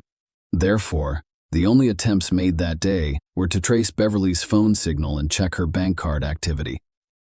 Beverly's car had also gone missing, prompting a statewide manhunt, and it was the vehicle that led to a lead just 2 days later when a patrol officer saw it in a Denver suburb and decided to check the paperwork to see if it was the right car. A creepy discovery in the boot. Even before checking the license plate number to ensure it belonged to the missing woman, the police officer noticed something strange about the car. When the last outs were gone, the police officer approached the driver and requested identification. The driver was a young man whose long hair partially obscured his face. He was visibly nervous, and when asked to show his documents again, he simply pushed the gas pedal to the floor, accelerated, and sped down the road at full speed. The police officer began pursuing the fugitive and radioed for assistance. But only a few minutes later, while attempting to make a sharp turn at high speed, the car skidded, veered off the road, and struck a tree. The driver was wearing a seatbelt, and the airbags deployed, leaving him unharmed as he attempted to flee, but was thrown to the ground by police officers as soon as he exited the car. Upon inspecting the vehicle, the police discovered several large sealed plastic containers in the vehicle's boot, which they opened with shock and horror. Inside were fragments of a dismembered female body covered in a strange-smelling murky liquid, the interrogation, and the carrogation, and the killer's attempts to avoid responsibility. When Ari was brought to the station for questioning, he revealed that he had schizophrenia, autism, psychosis, and bipolar affective disorder, which his psychiatrist confirmed. He also stated that due to his diagnosis, He was unable to distinguish between right and wrong, and thus had no idea what he was doing. He then inquired about whether he would be tried if his diagnoses were confirmed, and what punishment he would face if he refused to plead guilty. During interrogations, he would refer to himself as a god, or claim to be possessed by demons and needed an extra fist. At times, his speech became incoherent, as if he was talking to an invisible interlocutor while completely ignoring the police. The psychiatric examination confirmed that the accused suffers from a variety of mental disorders. However, it has been demonstrated that he is capable of providing an account of his actions. During the interrogations, the psychiatrist who observed the man's behavior concluded that even when he was talking to himself, he listened carefully to what was said to him and what questions were asked. This was evident in his reactions, clarifications, and abrupt mood swings. Ari's main motivation for displaying his insanity in such a vivid and demonstrative manner was to avoid severe punishment and minimize his responsibility before the law. He was clever and intelligent enough to attempt to confuse the investigation and persuade others of his insanity, the investigation, and the unexpected results of the search. Despite the fact that everyone knew he had committed a terrible crime from the start, his guilt had to be proven. This required hard evidence. It was decided to begin with a search of their family home, where, as expected, the murder occurred. The police discovered washed-up traces of blood on the kitchen floor, corridor, and bathroom. A bloody hacksaw was found in the dishwasher, which the young man had apparently used to cut up his mother's body. The bathtub, with its jagged edges, served as the setting for this heinous act. Beverly was poisoned with potassium cyanide, according to the expert examination, and her body was dismembered with a hacksaw before being packed into a container. Vials containing the aforementioned poisonous substance were discovered in the kitchen of Ari's room, as well as in the basement of the house, where the man had a sort of chemical laboratory. In addition, under the bed in his bedroom was the corpse of Beverly's favorite cat, which had also been poisoned. This implied that the perpetrator had practiced on the animal before killing the mother. Remember the strange liquid in which the dismembered body's fragments were placed. As it turned out, it had a special chemical composition that can accelerate the process of tissue decomposition. The killers had already found the recipe on the internet and decided to literally dissolve the corpse and hide the bones in the mountains so that they would never be discovered. Based on all of the evidence found, the following picture of the massacre emerged. On the eve of the tragedy, Ari had a heated conversation with his mother, threatening to kill her again. He was so convincing, but Beverly, terrified for her life, called her son, the psychiatrist, with a request to immediately hospitalize him. However, the specialist ignored the request, believing that his patient posed no threat to others. In the evening, after testing the poison on a cat, the young man poisoned his mother, took her body to the bathroom, and began cutting it up with a hacksaw. It's still unclear how he got his mother to take potassium cyanide. It probably took me all night to finish the gruesome job because when Sass called the house phone in the morning, the perpetrator was still in the house. Aries and carelessly cleaned up the blood stuffed into the saw into the dishwasher and packed the body into several chemical-filled containers. He placed the containers in the boot of his mother's car, which he used to leave the house. The following events are already known to you. When this version was presented to the defendant backed up by hard evidence, he began to justify himself and change his testimony. He claimed that his mother committed suicide by voluntarily ingesting the poison and that he only discovered her lifeless body. According to the guy, he was terrified of being left without a source of income because he did not work and lived at her expense. He then decided to dispose of the body so that she could be considered missing. According to his plan, he would continue to live in the house and use the deceased's bank cards and accounts. The young man's story sounded crazy, and no one doubted that he was mentally ill, but it was also clear that he had meticulously planned the crime in advance. It was not a temporary insanity, a state of affect, or an outburst of rage. He had carefully planned each step and carried it out. Arias's possession of chemicals that accelerated the decomposition of the body, which he had purchased in advance, was one of the most compelling evidence that the crime was premeditated. Furthermore, according to his search history, he thoroughly researched them months before the crime, trial, and sentence. As I previously stated, the psychiatric examination confirmed our diagnoses. However, experts concluded unequivocally that he was aware of his actions and had carefully planned the massacre of his mother.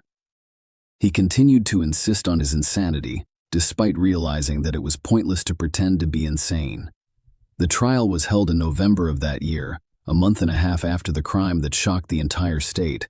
Lawyers worked tirelessly to demonstrate that the defendant cannot be held criminally responsible due to his illness and requires treatment. Ari claimed that his mother hated him and therefore passed on the hereditary disease to him, whereas his sister was completely normal. He also described himself as a victim of crazy Beverly and blamed all of his problems on his parents. Seth testified in court, saying that his late lover and he were both afraid of Ari because they didn't know what to expect from him. He was extremely cruel to others, exhibited sadistic tendencies, and refused to take prescribed medication to control outbursts of aggression. He also stated that Beverly's fear for her son had evolved into her fear of her own son. The court convicted every Liggett of first-degree premeditated murder and sentenced him to life in prison without the possibility of parole. The jury unanimously concluded that his actions were cold-blooded and calculated. The 26-year-old defendant listened to his verdict in silence, his head down and seemingly unconcerned. Following the trial, Libby Liggett admitted that she believed her brother was completely guilty of what he had done. However, she noted that the tragedy could have been avoided if the specialists to whom the family repeatedly turned for assistance had performed their duties and responded to the alarming messages in a timely manner. Beverly, as of today, Ari Liggett is serving his life sentence in a Colorado state prison. All of his attempts to appeal and challenge the court's decision have been unsuccessful. Share your opinion with us in the comments and subscribe to the channel for more.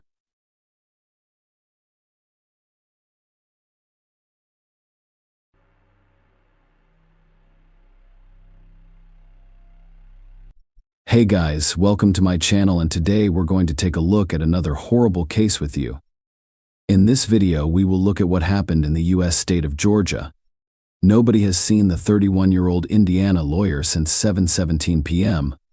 On February 24, 2022, a surveillance camera captured her outside her mother-in-law's home in Johns Creek. The police and her family have made significant efforts to determine where Sierra went and what happened to her. Sierra Locklear of Cleveland, Georgia, was a cheerful and ambitious woman. Sierra wanted people to take her seriously. Her mother, Kelly Locklear, said so. She was tough. She followed in the footsteps of her mother, who was a paralegal. She became a lawyer. Sierra grew up in Georgia and aspired to live in Atlanta one day. Kelly, a Georgia native, claimed that Atlanta had always been her plan. To get there, Sierra had to leave Georgia. She attended the University of Tennessee for college before attending law school at Florida State University. Sierra eventually became a lawyer and specialized in insurance defense. Kelly described her daughter as following: she overcame and pushed through. Kelly also stated that she was happy, energetic, and loving. She was extremely motivated in her career. Sierra met Xavier Breland on Tinder in October 2020, and their relationship quickly took off. The couple married after 6 months. Sierra was already pregnant at this point. According to court records, Sierra assisted Xavier with his legal issues with his ex-wife. After some time, the newlyweds decided to relocate to Carmel, Indiana, to begin their new lives there. Sierra started working at a law firm and had a son named Jackson at the end of 2021. From the outside, Xavier and Sierra seemed like the ideal couple.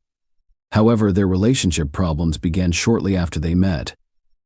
Shelby Campbell, Sierra's cousin, said the couple's problems began after their first date. Sierra informed Xavier that she did not want to continue communicating with him, but her future husband was not the type of person who could handle rejection. Instead, if Xavier showed up uninvited to her apartment and sat near her door, he began sending her threatening messages because he noticed her with another man.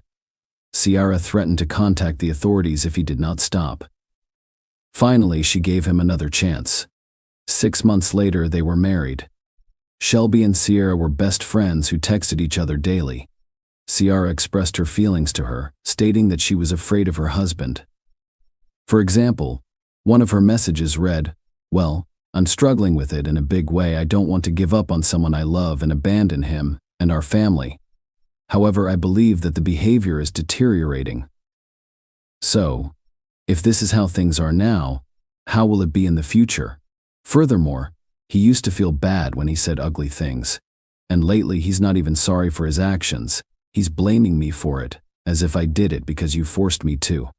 Sierra stated that her husband would be held responsible if anything happened to her.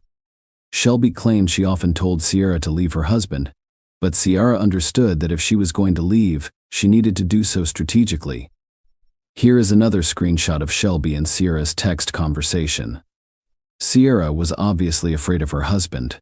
Shelby Campbell stated that the texts she shared were only a few examples of what was going on between Sierra and her husband. She called the police several times. The police were called to her home in both Georgia and Indiana several times. Campbell stated that by the time the police arrived, she would have calmed down enough to tell him where she was lying. Shelby claimed that after one of those incidents, an investigator called Sierra's mother and informed her that he knew she was lying about what was going on when she called 911, and that he had seen the same pattern many times before. He was worried about what would happen to her. Sierra was preparing to leave her husband. She opened a secret bank account and transferred money there. The messages had a strong impact on the woman. Sierra stated that she loved her husband, but couldn't afford to stay in the relationship. Her parents, Kelly and Nick Locklears, were aware that their daughter's family situation was far from ideal.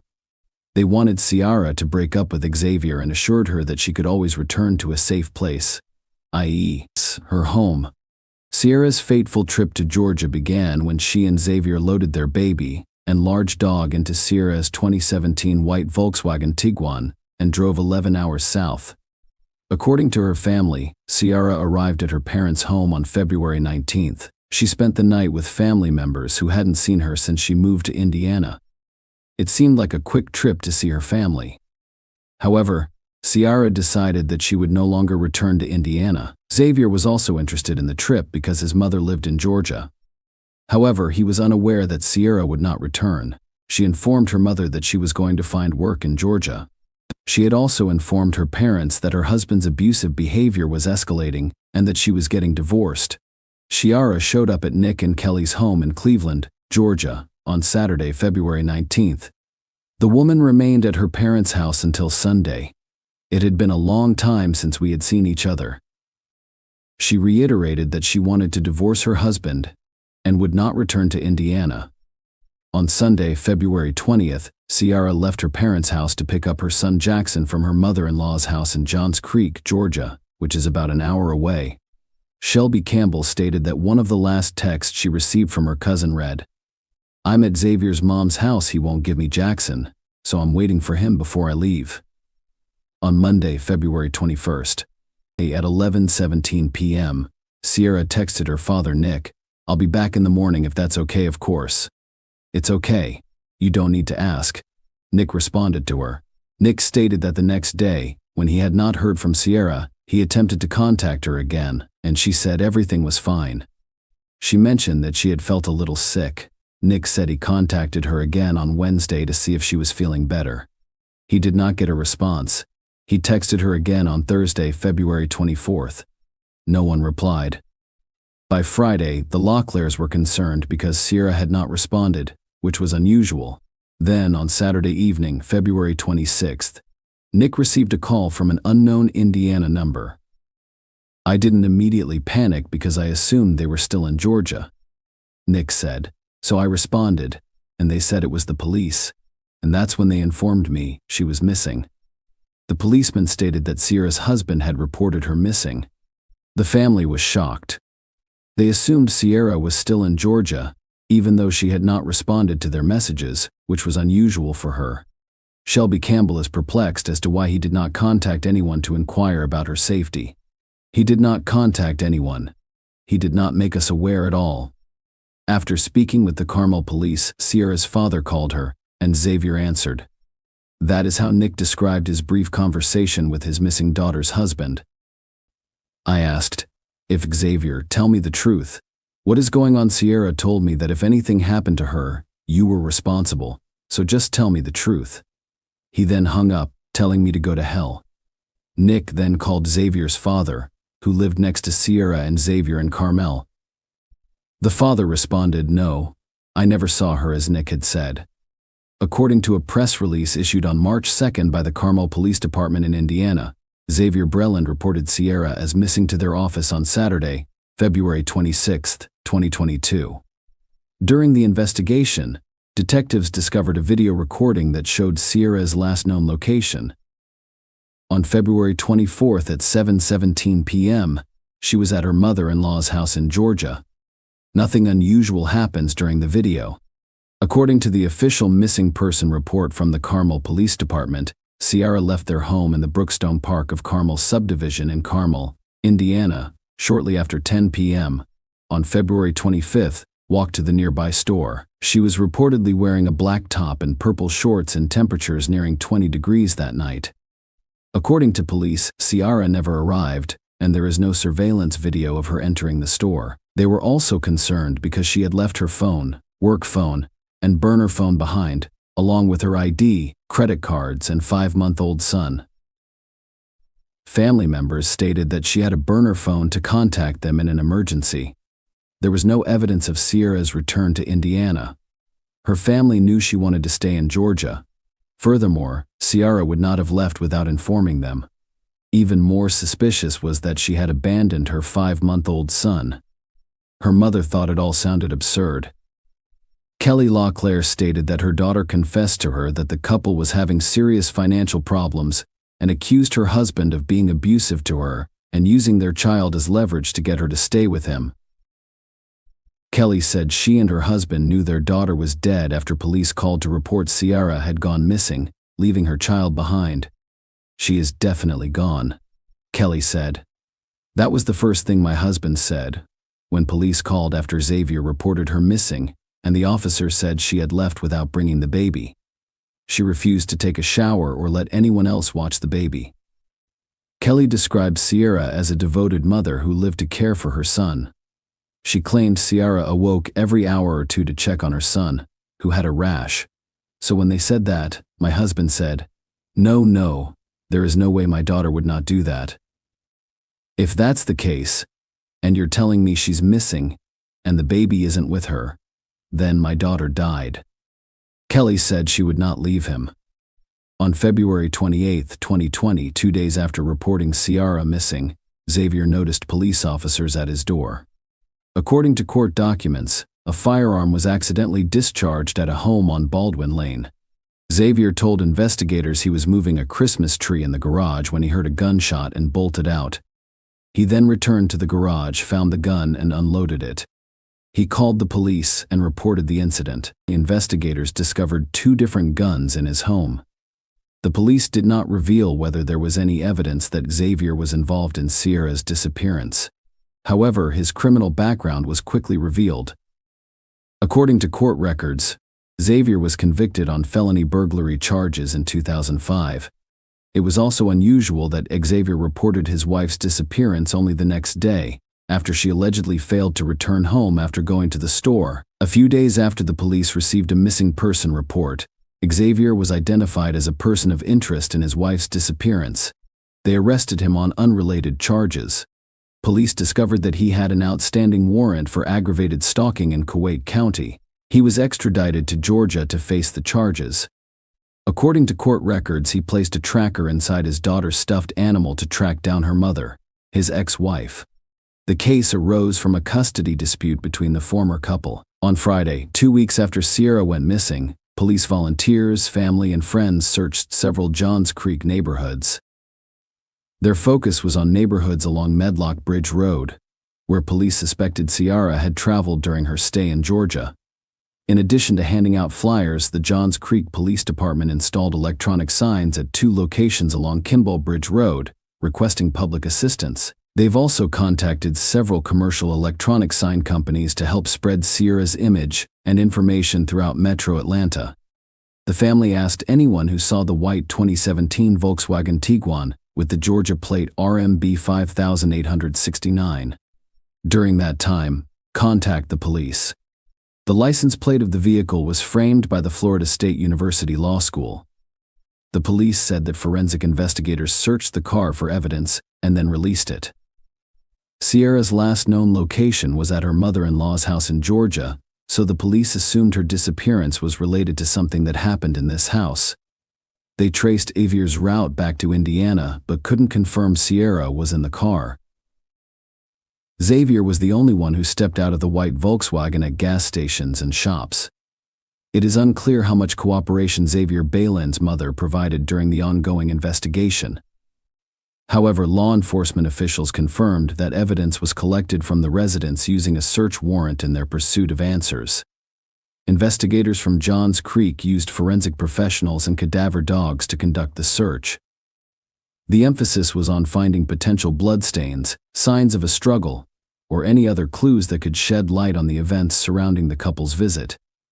Despite the use of a canine unit, authorities reported that the search yielded no discernible scent trail at the residence. The specifics of the evidence gathered during the search remain unknown as the case is still being investigated in March 2022. Investigators obtained a jailhouse video that shows Xavier Brelin telling his children that Sierra would not be returning home because she had been kidnapped. It contradicts his statement to the Carmel police about her disappearance. "Someone kidnapped my wife." He told one of his children at the end of the call, "You know what it means to kidnap an adult, she isn't coming home." However, Xavier was booked into the Coweta County Jail in Georgia on March 16, 2022. After being extradited from the Hamilton County Jail for aggravated stalking, the case was unrelated to Sierra's disappearance. The charge stemmed from an incident in Georgia in March 2021 in which he hid a tracking device to stalk the mother of his child. At the time, the woman he stalked had a restraining order against him. In August 2022, he was found not guilty. However, he was arrested again and extradited to Indiana. This time, the charge was for unlawful possession of a firearm by a serious, violent felon. At Brooklyn's initial hearing, he pleaded with the judge to reduce his bond to a level his mother could afford. The court reduced his bond to $35,000.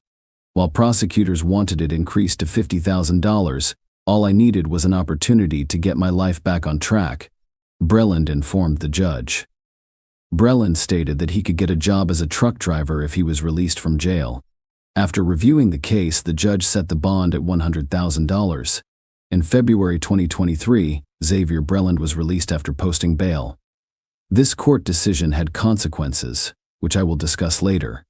He was repeatedly interrogated about Sierra's disappearance but denied any involvement in it. His version is unchanged. She disappeared after going to the store.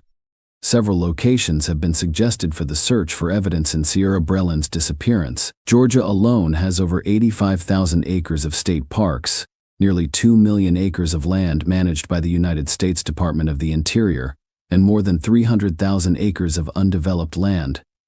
Fulton County contains 440 acres of parks.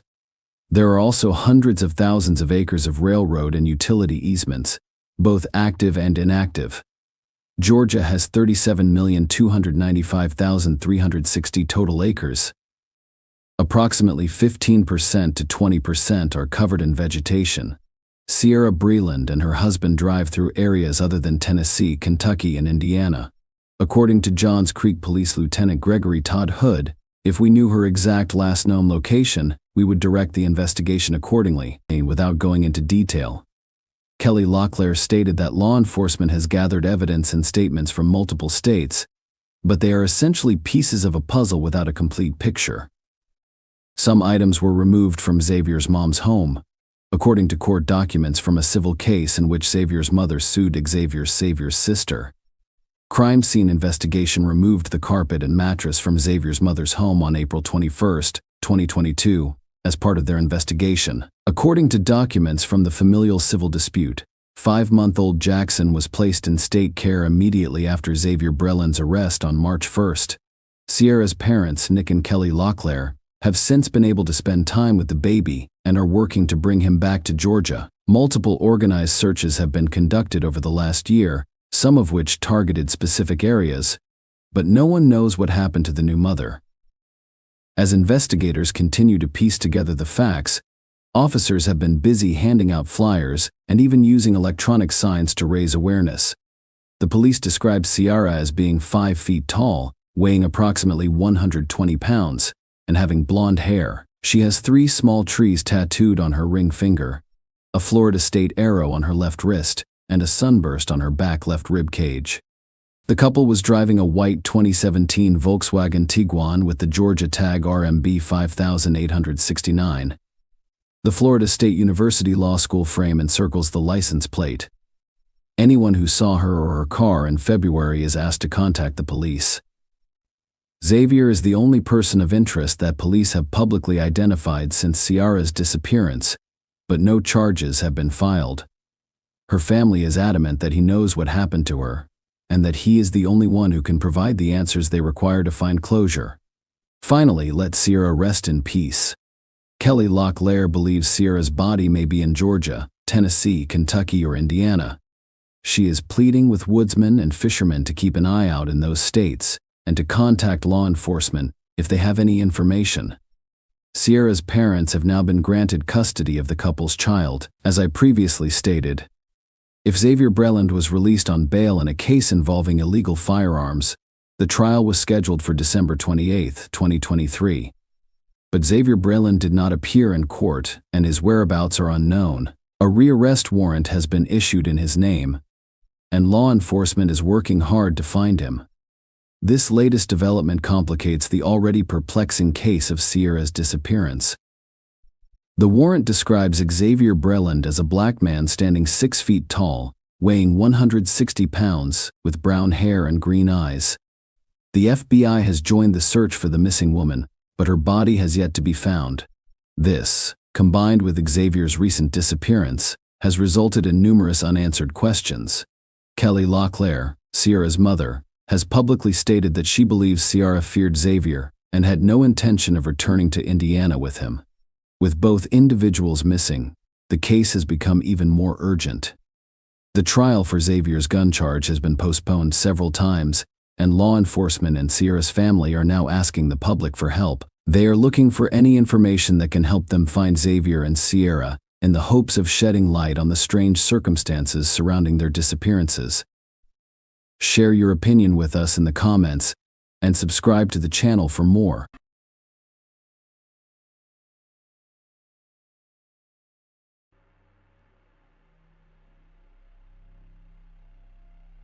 Denise Dragon's well-known case shows how naive idealism, morbid jealousy, and a strong desire for illegal drugs can combine to cause tragedy and destroy 3 young lives at the same time. At the time of the tragedy, the oldest person involved, and I'm not afraid to use this word, was only 22 years old. He really tried hard to keep playing with the feelings of the 2 girls, who were only 17 and 19 years old. They were in a love triangle for a short time, but it ended in 2 pregnancies, crazy stalking, and murder. Mario Topanera was born in 1996 in a small town called Alcorcón in Spain, just outside of Madrid. The young man never put himself through the stress of school or looking for work. He lived with his parents when he was 22 years old and worked part-time jobs to pay the bills. Mario loved writing graffiti and was very good at drawing, but he couldn't use his art skills anywhere. He was happy with his small part-time jobs painting buildings outside and inside walls. The main way Mario made money was by selling illegal goods. He didn't do it himself. Instead, he found people who were interested and took them to a remote part of the city where his friends could get them anything they needed. Topanera made a lot of money from these deals, so he was always looking for people who could help him. It's unclear if Mario's parents knew what he was doing, but if they did, they clearly didn't care. Mario had a good looks and a strong personality. He was popular with both sexes. The young man was very good at using his charm to make friends and often dated several girls at the same time without meaning to. Denise Maria Dragon was born in Romania in 2001 to Emil and Daniela Dragon. Her parents were very young and having a hard time with money, so they had to go work in Spain and leave their little girl with her grandparents. After a few years, they were able to get married legally in another country, get a good job, and pretty much set up their daily lives. They moved their little daughter to their home in sunny Spain. The girl quickly made friends where she lived and found it easy to learn the language. At school, she did well in almost all of her classes and got good grades. The little girl was also interested in dancing. happily spent several hours a day in the studio, and regularly competed in a variety of events. When the girl was in middle school, her parents' marriage fell apart, and they decided to split up. The child went to live with her mother after the parents got divorced, but her father continued to care for her in every way, even though he had a new family. He helped her communicate, gave her money, and tried to be a part of her life in every way. Soon after, her mother also got married again, and a year later, the girl had a younger brother whom she loved and spent a lot of time with. When Denise was 16, she decided she wanted to learn how to do hair and become a stylist. She quit her studies and dance classes to focus on her new hobby full-time. Her parents didn't stop her or try to discourage her. They let their daughter make her own decisions to gain experience. Denise got a job at a beauty salon owned by family members. Rocio Martinez, a 19-year-old girl from the suburbs of Madrid, was the third main character in this dramatic story and the last link in the love triangle. Her father was a police officer who was transferred to Alcorcón, where he moved his whole family. Rocio was impulsive, scandalous, and sometimes even angry as a child. She was used to getting what she wanted and didn't put up with Rege. Martinez was never charged for what she did, though, because her father was a police officer and had a lot of connections. Rocio believed that no matter what she did, her father would get her out of trouble. Rocio was also very pretty, so she always had a lot of fans. When Denise stopped going to school and started working as a stylist, she had more time to hang out with her friends. Since high school, she had a best friend named Sylvia, to whom she confided all of her secrets and worries. One spring evening in 2018, Denise and her friend were walking around the city when they met Mario, a handsome and happy guy who immediately struck up a conversation with Denise. That same evening, they went on a date. A few days after meeting, Denise invited her chosen one to a family dinner to meet her mother. But Daniela did not agree with her daughter's choice. The woman did not like Denise's lover right away. Something about him scared her. Her mother quickly looked into him and was horrified to find out that Mario was involved in drug trafficking. Daniela had a serious talk with her daughter, in the hopes that she would end their relationship. Denise quickly learned that Mario isn't as nice and kind as he acts. The young man tried to control every step of her passport, wanted to know where she went and who she talked to without her permission, took her phone, and checked her accounts and social networks for months. The girl in love hoped that her boyfriend would change so that they could have a strong, long-lasting relationship, but things only got worse as Mario started to treat her like his property. For another thing, she was only 17 years old and wasn't ready to be a mother or take care of a new child. Denise then decided to be honest with her mother and told her everything. She then asked her mother for advice on what to do next. The woman listened to her daughter and told her that she should end the pregnancy, but that was her choice. Denise gave it some more thought and then did what her mother told her to do. She had an abortion. When Panara found out, he was furious. He thought Denise had betrayed him by having the abortion, since she had no right to do so, and only he could decide what to do with the child. The couple's relationship ended, but the young man wouldn't let Denise go and leave her alone. He also promised to hurt her as much as she hurt him in return. He paid for his ex-wife and daughter a trip to one of the fashionable European resorts where they went together. The vacation really did Denise good. She calmed down, became a little relaxed, began to make plans for life again, and seemed to no longer think about Mario. But the vacation was over, and Denise returned home again.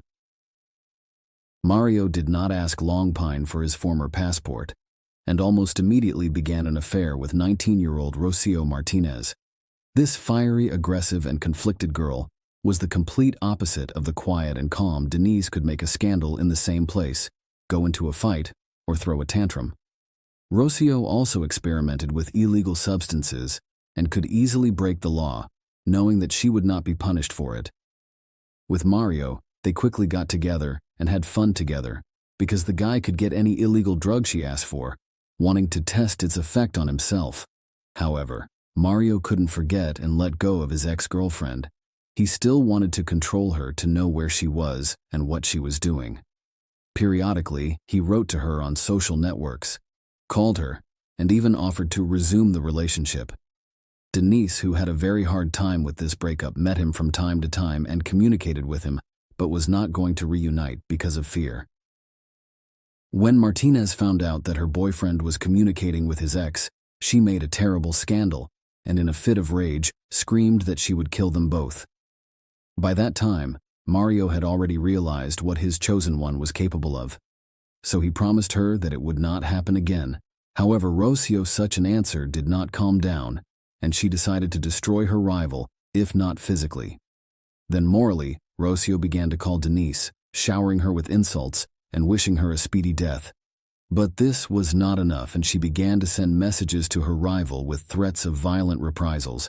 However, Dragon considered these threats to be empty words and did not consider it necessary to contact the police because of them during that period. Rocio became pregnant, about which the first thing she wrote to her rival, saying that this child is desired and she will keep it for Denise. This news was a painful blow, but soon Martinez, due to poor health and addiction to illegal substances, lost the child, and all her anger she again poured out in a new threatening message to Denise. Denise, wanting to start a new life and forget about Mario, began an affair with a young man named Evan. They got married a month after meeting, and Evan moved in with her husband. Mario was hurt that his relationship with Denise ended so quickly. So quickly after his ex-girlfriend married someone else, he started calling and texting her again to set up dates with her. In November 2018, Mario and Rocio were having dinner at a small diner on the outskirts of the city. The guy left his phone on the table while he went out for a while, and Rocio decided to check it out. That's when she saw the calls and messages Mario had been sending to Dennis Martinez. She had a temper tantrum, screamed, cried, and tried to hit her young man. In response, Mario offered his girlfriend to personally clear things up with Denise. She thought it was her husband knocking on the door, so she opened it without looking through the peephole. Denise was still talking to her friend, so she could hear everything that happened next. When Denise saw her ex-lover's friend at the door, she only had time to say her name out loud and in shock before she was stabbed in the stomach. Rocio then left right away. The wounded Denise, losing consciousness, asked her friend to call an ambulance and told her who attacked her. Dragoni was taken to the hospital in critical condition.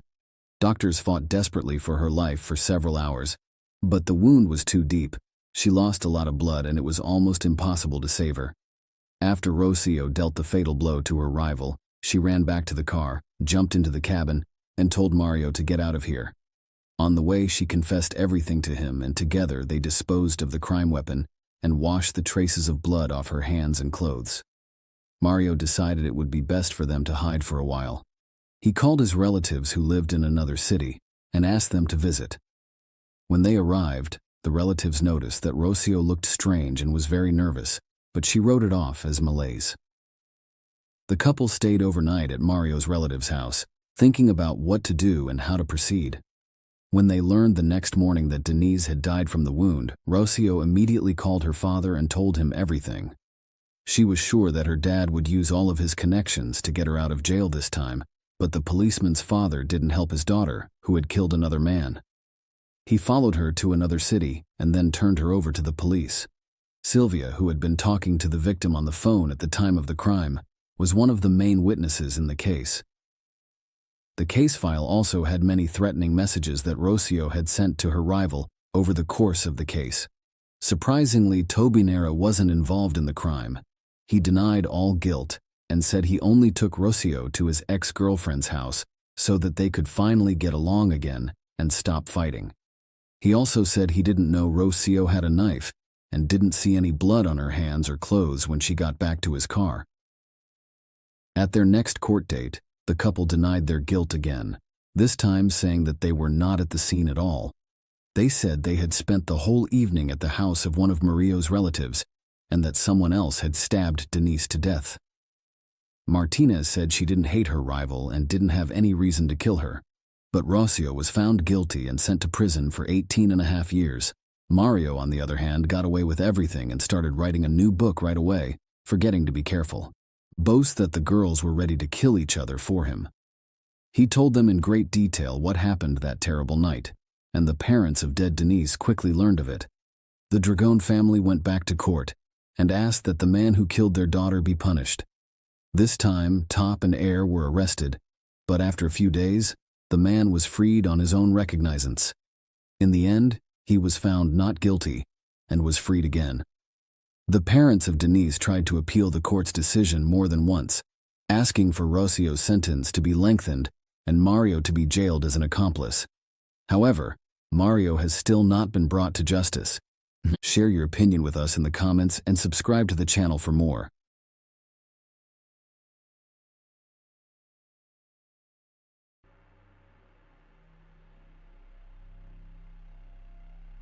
Hey guys, welcome to my channel, and today we're going to take a look at another horrible case with you.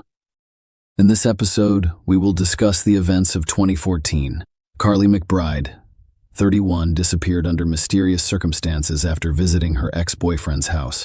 After receiving a missing person report, the police launched an investigation. However, the authorities took nearly 2 years to respond to the question, where has Carly vanished? Carly was born on April 14, 1983, into the family of Steve McBride and Lorraine Williams.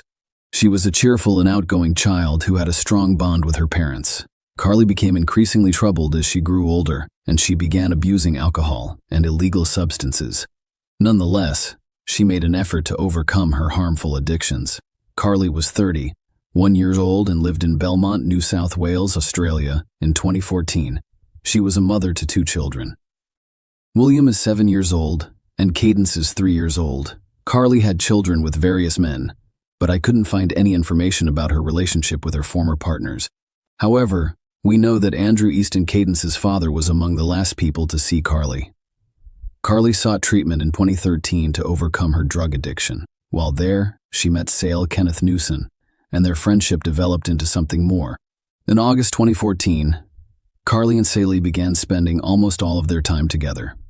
The couple fought occasionally, but they appeared to be happy on the surface. On September 30, 2014, Sale drove Carly to Muswellbrook, where her 3-year-old daughter Cadence lived with her father, Andrew Easton. Carly came to stay with her for a few hours. She entered her former partner's home around 12:30 p.m. Sale did not stay with her, but they agreed that he would return in a few hours. However, when Sale arrived to pick up Carly, she was no longer present. Carly's ex-partner Andrew Easton claimed they fought, so Carly departed. She planned to visit the nearest McDonald's, which was about a 20-minute walk from Andrew Easton's house. She was perplexed that Carly had not called to tell him where she would be waiting for him. Sale began addressing her as himself. Since all attempts had failed, Sale drove towards McDonald's, where she allegedly planned to stop along the way. He looked around, hoping to see Carly sitting somewhere waiting for him. He suggested that her phone had died, but Carly was nowhere to be found. She wasn't at or near McDonald's, where she was supposed to have gone. Sale drove around Muswellbrook streets for a while, but it was in vain. Carly appeared to vanish into thin air. When she did not return home to Belmont that evening, Sale called the police. The detectives questioned him about what had happened. It would be precisely the same thing, each time. I would drop her off, and she would exit and head to the front door. She'd hold her daughter in her arms, turn around, and wave me away. Newson said she would call and text me twice during each visit to let me know she was fine. But on that particular day, I dropped her off around 12:30 p.m., and everything changed, and I did not hear from her again. Not a thing. I texted her. I called her, but the phone simply rang. Newson said he arrived at the house around 4:30 p.m. As usual, I went to pick up Carly, only to be told by her ex that she had left after an argument earlier that afternoon and was walking about a mile away to a McDonald's. Undoubtedly, the following question arose. Did Carly leave her ex-partner's home, or was Andrew Easton concealing something? His story suggested that he was the last person to see her. However, no other witnesses could confirm that Carly had actually left his house. Police interviewed neighbors and people who lived along Carly's route to McDonald's. The fact that no one saw her has fueled suspicions about her former partner. Unfortunately, no surveillance cameras near Andrew Easton's home could confirm or deny his claim that Carly left around 2 p.m. After reviewing the recordings from McDonald's surveillance cameras, the investigators discovered no evidence that she was ever present. Police investigated the fields behind a nearby residential area for clues. However, The chief investigator in this case stated that nothing particularly remarkable had been discovered and that the investigation would continue. They urged anyone with information about Carly McBride's disappearance to contact the police department. She was last seen in blue jeans, sandals, and a yellow t-shirt, carrying a tan handbag. After obtaining a search warrant, police investigated the house where Carly was last seen. A group of police officers went there, hoping to find evidence that would shed light on what had happened to the mother of 2 children. However, after searching Andrew Eastern's house, the police discovered no new clues. Nothing indicated that a crime had been committed in that house. However, investigators discovered something suspicious. They discovered Carly's Facebook account was deleted a few hours after she vanished, prior to the official report of her disappearance. The mysterious deletion of her social media account sparked many questions, including whether the account deletion and Carly's disappearance were linked. Was she the one who deleted her account? Or did somebody else do it? Why was the account deleted? Perhaps the Facebook messages contain information about what happened, which is why the account was deleted. To learn the answers to these questions, the detectives turned to the U.S. Department of Justice, hoping that they could help restore Carly's account and determine who deleted it. Facebook's data analysis takes place at its headquarters in Menlo Park, California. However, Sergeant Wright stated that McBride's Facebook friends could assist the New South Wales police. We're wondering if anyone had contact with Carly via Facebook or other social media in the days leading up to her disappearance. If anyone notices anything unusual, please come forward and let us know. He made this statement in light of the timing of the Facebook page's closure, and in the context of the disappearance, we believe it is highly suspicious. However, it may contain important information about what happened to Carly. Carly's parents couldn't believe their daughter had just fled to begin a new life. Kylie Smith, a close friend and flatmate, said nothing unusual occurred while she spoke with Carly on the phone and traveled to Muswellbrook. She was very down to earth. I would describe her as a free spirit. She was easygoing and just enjoyed life. Miss Smith claimed she was always there for her friends. If you were having a bad day, she knew and would contact you. She also made a plea. Every day, we wake up with no idea what has happened. I don't know where she is. She stated that you must have a conscience to come forward with some news. Please give us something. The police thoroughly searched the area where Carly was prior to her disappearance. The search involved dogs, police divers searching the Hunter River and its surroundings, and aerial and trail bike patrols. And yet none of this helped to find any traces of Carly McBride months ago, and the investigation yielded no results. Carly did not leave any digital footprints. She never turned on her phone after her disappearance. Her social media accounts were inactive, and she did not use any bank cards. Investigators began to believe Carly was no longer alive. Carly's parents asked for help finding their daughter 9 months after she went missing. They were joined by Detective Timothy Seymour, who could help by requesting any information relevant to the investigation. Lorraine Williams, Miss McBride's mother, cried during the public appeal and begged for assistance in finding her beloved daughter. Anything, no matter how small. Please come forward and assist us, she advised. Steve and Lorraine stated that their family faced difficulties following Carly's disappearance. We are doing our best. According to Mr. McBride, the situation with Carly's children is quite complicated. Both children have 2 different fathers. And to be honest, we haven't had much close contact with those kids. So we're just hoping that changes so we can continue to communicate with them. Detective Inspector Timothy Seymour stated that officers had worked tirelessly since Miss McBride's disappearance. We are sorting through a plethora of information. However, we continue to appeal. Inspector Seymour stated that the breakthrough moment may come from someone who believes they have innocuous information. Carly's parents gradually realized that they would likely never see their daughter alive again. Lorraine wrote a heartbreaking letter to the man who robbed her of her daughter. I don't think there's a single person who doesn't know what happened to my bum or hasn't noticed what happened that fateful day. Please help us with her children. They are innocent and beautiful babies. Whoever you are, you have taken away their mother, their only source of fun and happiness in their lives, their tower of strength.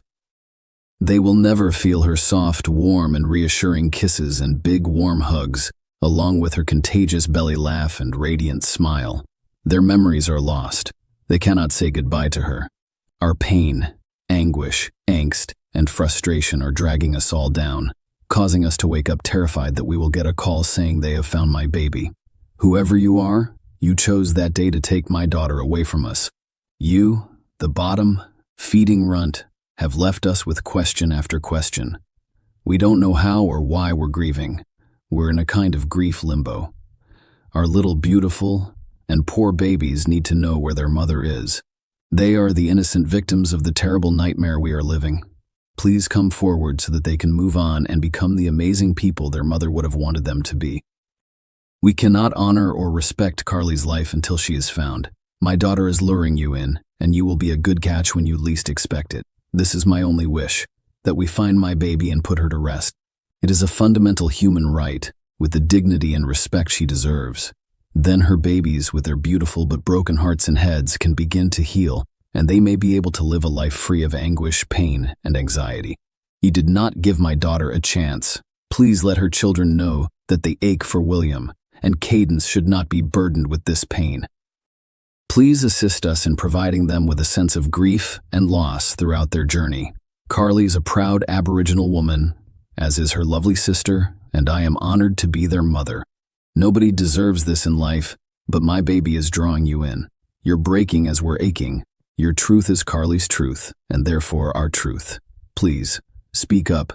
Because the police were unable to connect Carly's disappearance to her ex-partner, Andrew Easton, they turned their attention to another possible suspect, Sale Newson. During the investigation, they discovered that Carly and Sale's relationship was far from perfect. The man was extremely jealous, which was a frequent source of their disagreements. Despite their brief relationship, Newson told everyone he was deeply in love with Carly, claiming she was the first woman he had fallen in love with in the previous 14 years. He desperately sought any information, helped launch a Facebook page offering financial incentives, and knocked on every door in the area where she was last seen. Despite these public declarations of love and devotion, Newson almost immediately began intimate relationships with other women. Furthermore, just hours after reporting Carly missing, he offered sexual intercourse to several women. Carly vanished on September 30, and on October 2, Sale spent the night with another woman, but in public, he acted like a heartbroken man who had lost the love of his life. Detectives also discovered an argument between Sale and Carly 2 days before her disappearance. Carly allegedly received Facebook messages from other men, which sparked the fight. However, all of this was just circumstantial evidence. They needed direct links to charge Sale Newson in April 2015. The authorities searched 3 addresses, 1 in Muswell Brook and 2 in Scone. Scone is a town in Upper Hunter Shire, Hunter Region, New South Wales, Australia. The distance between Scone and Muswell Brook is approximately 15 miles. During the searches, they seized 3 firearms and an unspecified amount of illegal substances, as well as arresting James Cunneen, a 24-year-old man. However, the police stressed that the charges were unrelated to the ongoing investigation into Carly's disappearance, despite the fact that they arose during the investigation. We should keep this name in mind. Carly has been missing for nearly 2 years. The police continued their investigation, but there were no new leads to help solve the case. But then there was a breakthrough. On August 7, 2016, local pedestrians discovered the remains in a shallow grave in a bush just a few feet from the road. A forensic examination confirmed that these were Carly McBride's remains, a mother of 2 from Belmont who went missing on September 30, 2014, at Muswell Brook. The police delayed announcing the discovery of her body by 4 days in order to gather more evidence. Superintendent Guiana reiterated police suspicions that Carly, 31, had been kidnapped from the street by an unknown person. We do not believe this was a random act. So we're looking into her past, and as many people as we can find, he said outside the school and police station, but he didn't name any suspects in the case because it's still too fresh.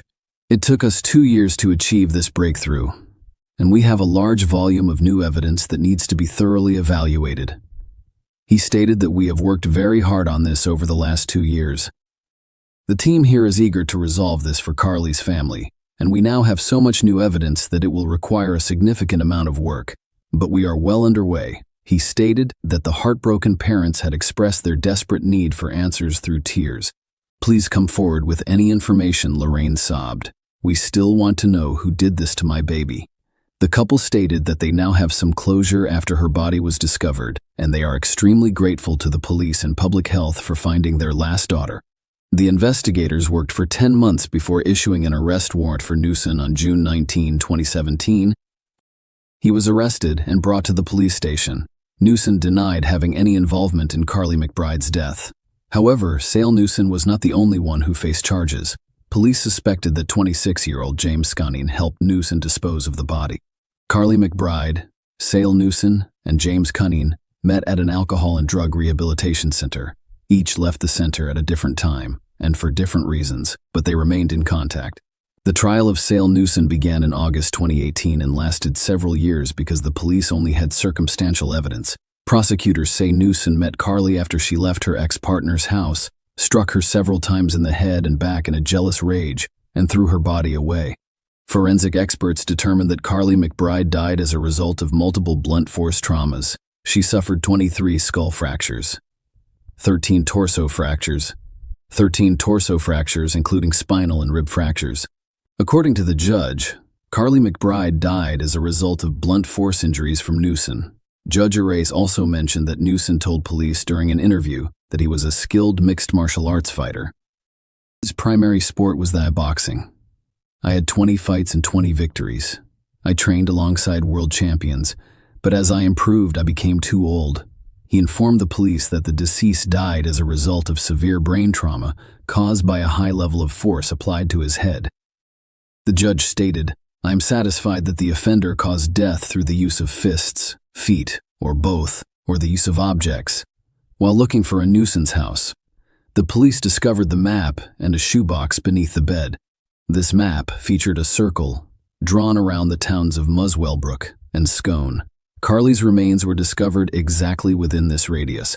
That map also had the numbers 1, 2, and 3 written on it in locations outside Muswellbrook with Senior Constable Mohini, indicating that the first two numbers represented the location of point-to-point, two-point cameras.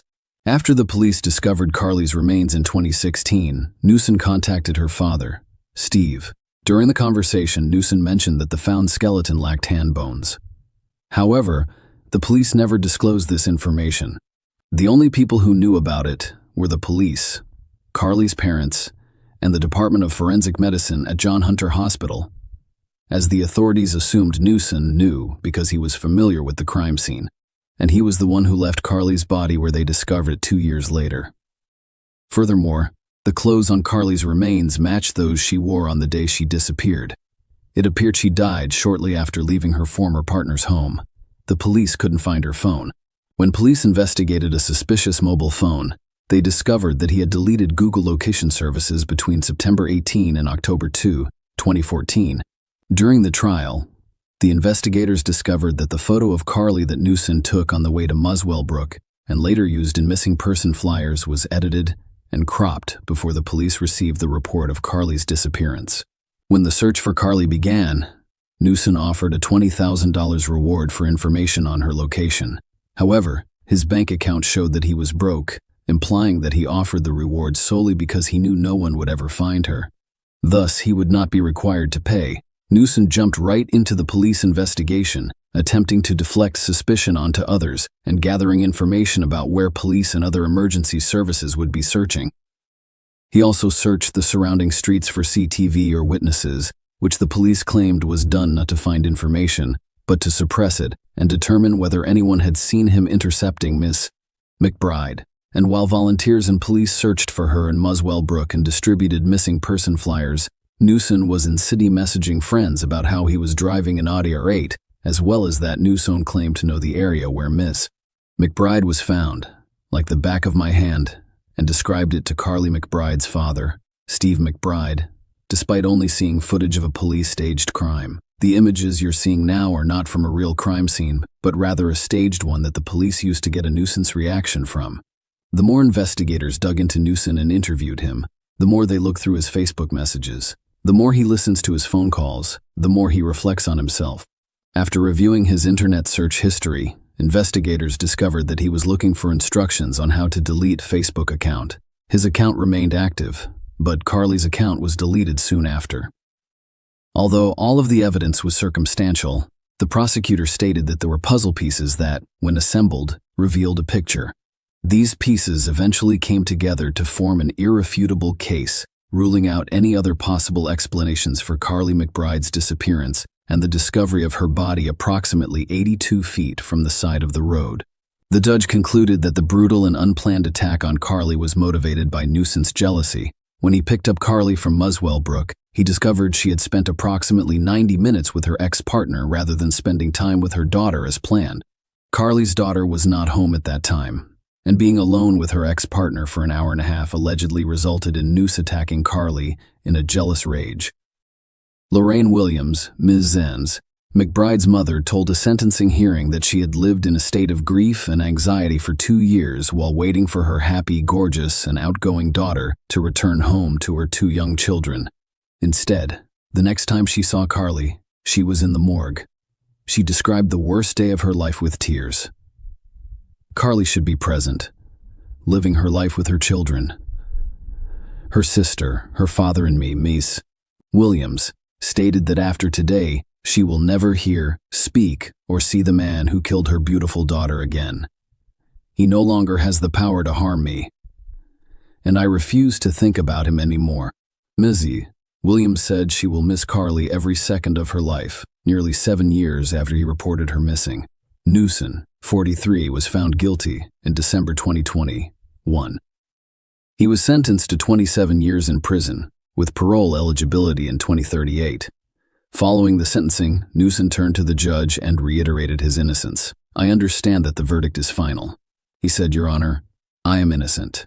From the day I reported Carly missing until today, I've cooperated with the police, the courts, the jails, and everything, and I've been convicted of a crime I didn't commit.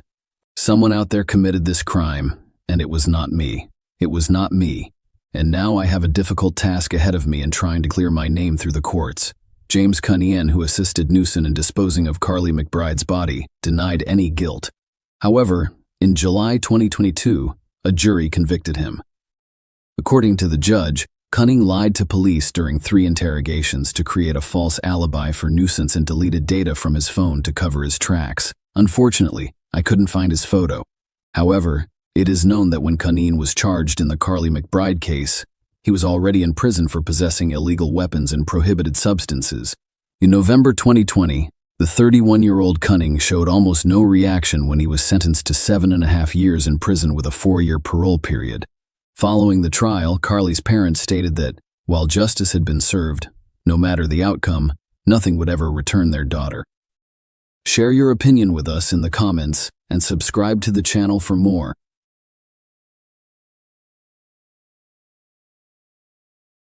Hey guys, welcome to my channel, and today we're going to take a look at another horrible case with you.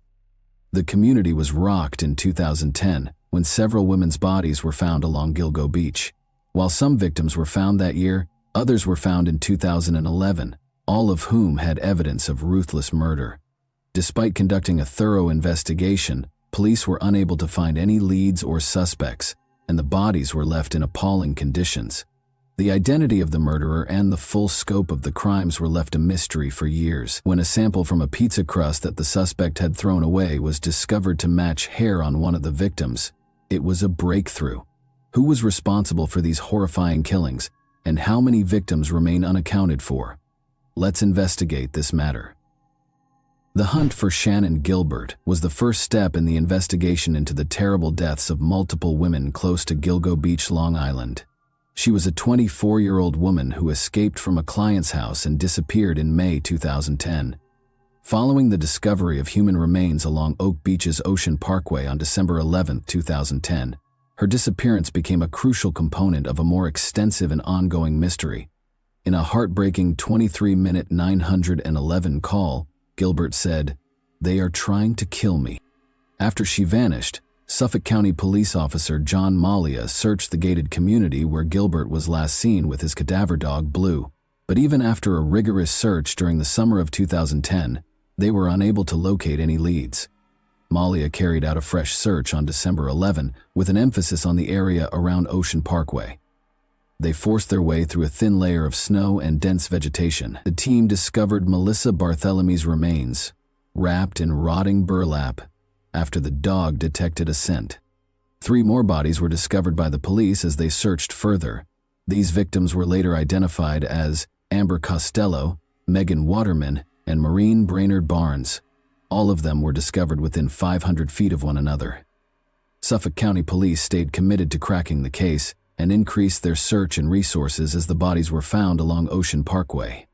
Patrols along Ocean Parkway were stepped up after the discovery of the first set of remains in December 2010. To comb through the dense brush and marshy areas, police deployed cadaver dogs, forensic teams, and cutting-edge equipment.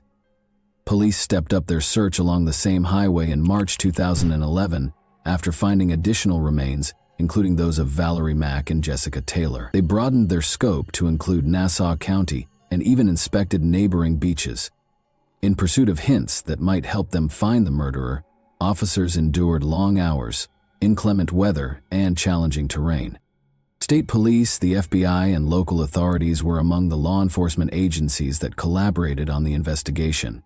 They investigated all of the information that could be used to identify the murderer, investigated forensic evidence, and followed up on tips.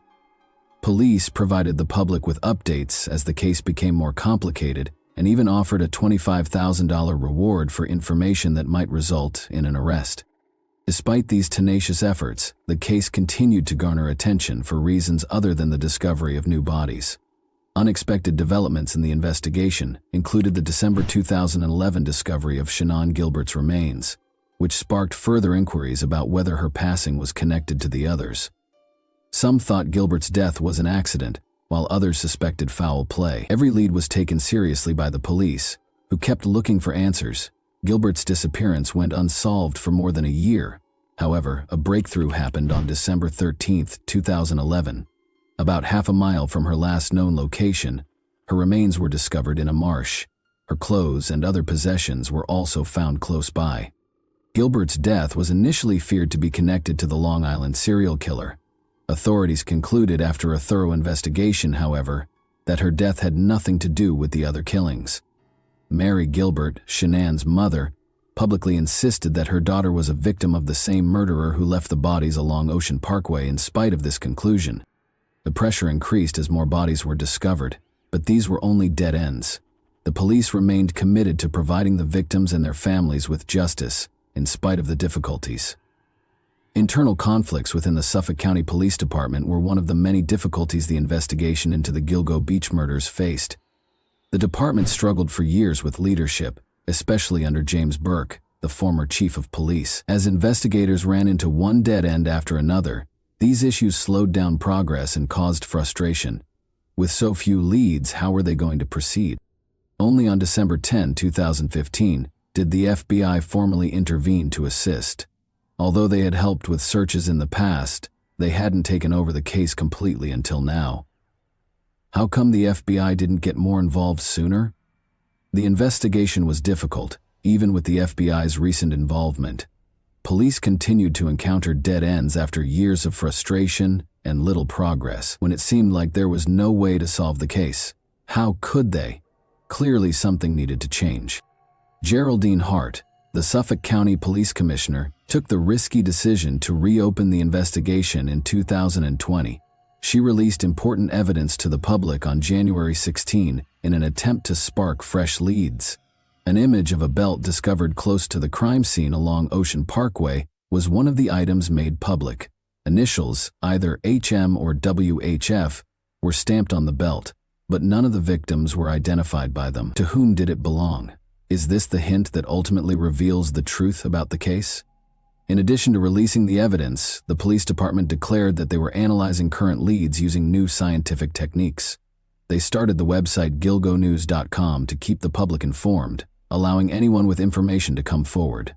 Would the same mysteries that had plagued the investigation for years continue to stall it? Or could this fresh push finally result in an arrest? The need to find answers appeared to be greater than before. Researchers used genetic genealogy, a novel tool, in June 2019. Everyone was curious as to whether this novel approach would ultimately solve the case. The investigation had been at a standstill for years, with few leads and innumerable unsolved questions. However, Genetic genealogy provided a novel strategy that proved effective.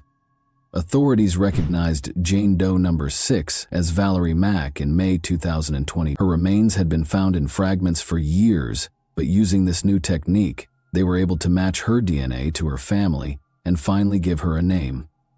The identification of Jane Doe number 7 as Karen Vergata in August 2023 marked yet another breakthrough. Her identity had been a mystery for almost 30 years, but the case advanced further because of genetic genealogy. These developments provided fresh impetus for the inquiry. The puzzle was gradually beginning to fit together, but there was still a long way to go. The bodies of the Gilgo Beach murder victims, found in 2010, were quickly linked to a horrific series of killings that had plagued Long Island for many years. However, how did investigators make the breakthrough when they were confronted with so many dead ends and unclear leads? Melissa Bartholomew was the first casualty. In July 2009, Melissa, a 24-year-old Bronx resident, disappeared. Before going missing for weeks, she had tried to call an ex-boyfriend and made a deposit into her bank account. Someone using Melissa's phone made threatening calls to Amanda, her 15-year-old sister. The caller made fun of Amanda and even disclosed Melissa's death. Police were unable to identify the caller even after tracking the calls to multiple locations, such as Madison Square Garden and Massapequa. In December 2010, Melissa's body, the first of the Gilgo Four to be found, was discovered close to Marines. It was Maureen Brainerd Barnes who was the second victim.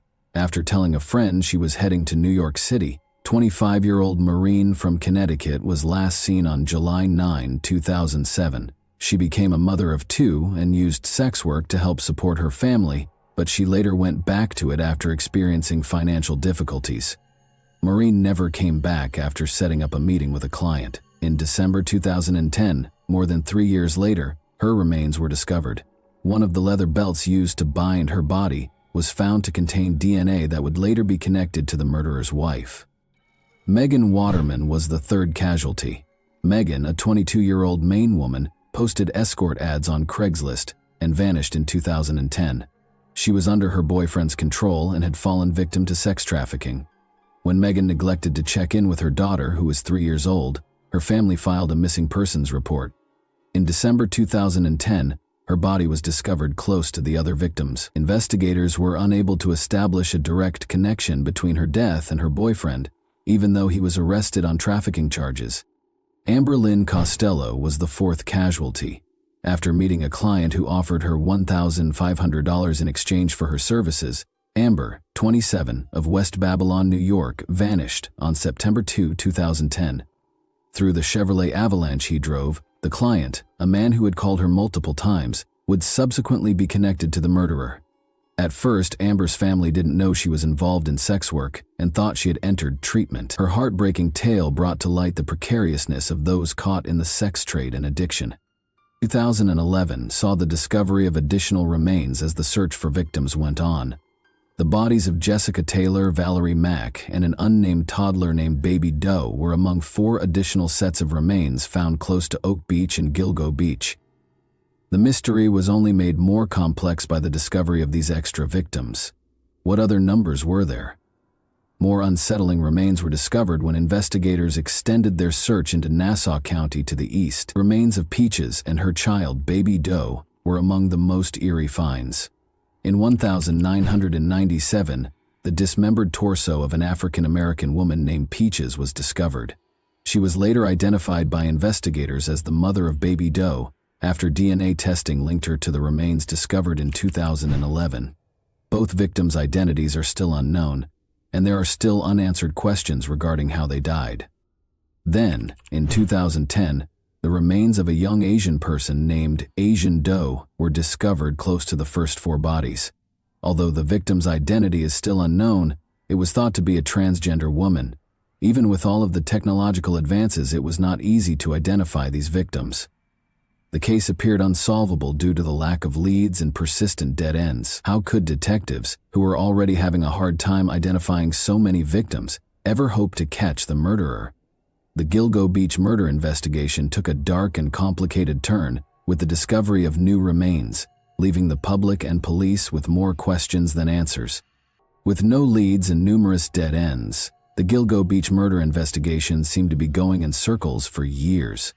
Would the murderer ever be apprehended?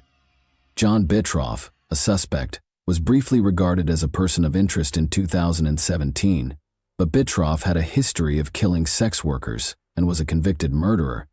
His profile was suspicious because of the parallels between his crimes and the Gilgo Beach case. He hunted and was proficient with tools like hacksaws, which matched the way some victims' bodies were dismembered. Bittroff was never charged, in spite of these unsettling ties, because there was no concrete proof connecting him to the Gilgo Beach killings. However, everything changed in July 2023. Massapequa Park architect Rex Heumann, 59, was taken into custody and accused of killing Melissa Barthelemy, Megan Waterman, and Amber Costello. Investigators searched for Heumann for almost 15 years. However, that wasn't all. In January 2024, Heumann was officially charged with Maureen Brainerd Barnes's murder after being identified as the main suspect in her death. The murders of Sandra Costilla and Jessica Taylor, two additional victims who had not previously been linked to the case, were then charged in June 2020 for. After all these years of uncertainty, how did police manage to identify Heumann? The breakthrough occurred when investigators used multiple crucial pieces of evidence to connect Heumann to the case. In 2022, they located a Chevrolet Avalanche registered to Heumann close to one of the crime scenes. Then, it was discovered through cell phone records that Heumann had communicated with 3 of the victims prior to their passing. However, mitochondrial DNA testing produced what may have been the most damning evidence. The hair on one of the victims was discovered to match a sample taken from a pizza crust that Heumann had thrown away. The fact that Heuermann's wife's hair also matched samples taken from multiple victims only served to heighten the unease. Crucially, though, she and their kids were out of state at the time of the killings. Is it possible that Heuermann was concealing his darkest secret from his closest friends and family members by leading a double life? Although Heuermann's arrest was a positive development, the investigation had been complicated. Although the case was a labyrinth of false starts and dead ends, Heuermann's arrest ultimately represented a breakthrough. Is he the secret to unlocking the whole mystery? Finally, the eagerly anticipated answers were at hand. Rex Heuermann was charged with 2 additional murders, which was a significant development in the ongoing investigation.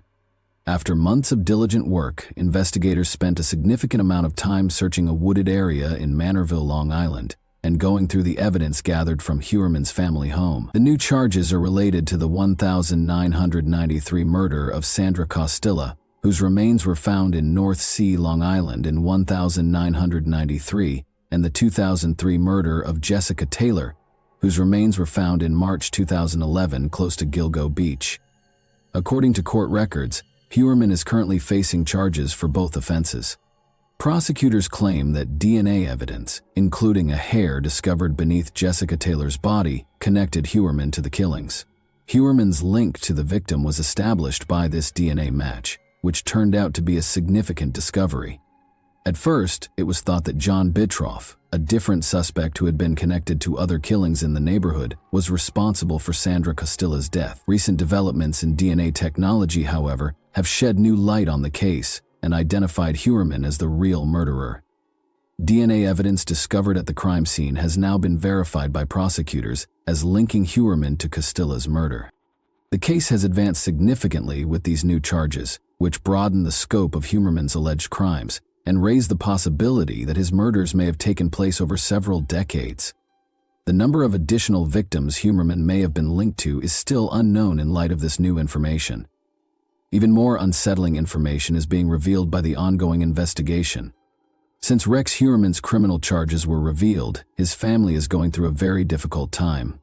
In addition to fighting cancer, his wife is also dealing with the fallout from her husband's scandal. Due to their father's criminal history, employers are reluctant to hire Heuermann's children, who are consequently having difficulty finding employment. However, the relatives of Heuermann's victims are still in pain. The pain of losing a loved one never goes away, even though they might feel some relief when justice is done. As they look for closure for the lives lost, they find little solace in the ongoing legal process. The ramifications of this case are extensive and continue to cause great emotional suffering for the families of Heuermann and the victims. And that wraps up today's chilling story. If you enjoyed this video, don't forget to like and subscribe so you never miss a new upload. Also, let me know in the comments what part of this story shocked you the most. Thank you for watching, and I'll see you in the next video.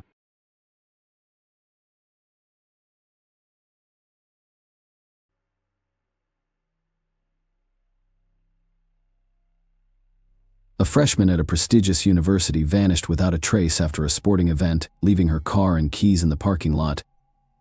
The police did not investigate the case, believing that the young woman had simply fled, but her parents and friends were aware that something terrible had occurred.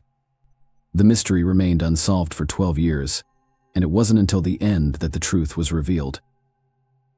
Shannon Melinda was born on October 20th, 1974, in Miami, USA, and her parents welcomed a second daughter, Monique, 5 years later. From a young age, the girls were taught that their first priority should be to obtain a good education. This approach had a significant impact on Shannon.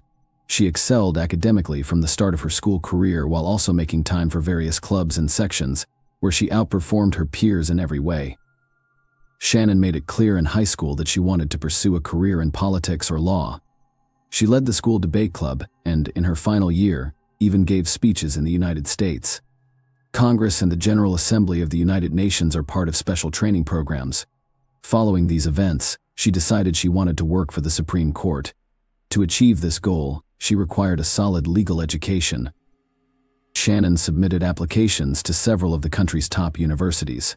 Given her perfect grades and extracurricular accomplishments, all universities and colleges were eager to accept her, but she chose Emory University in Atlanta, Georgia.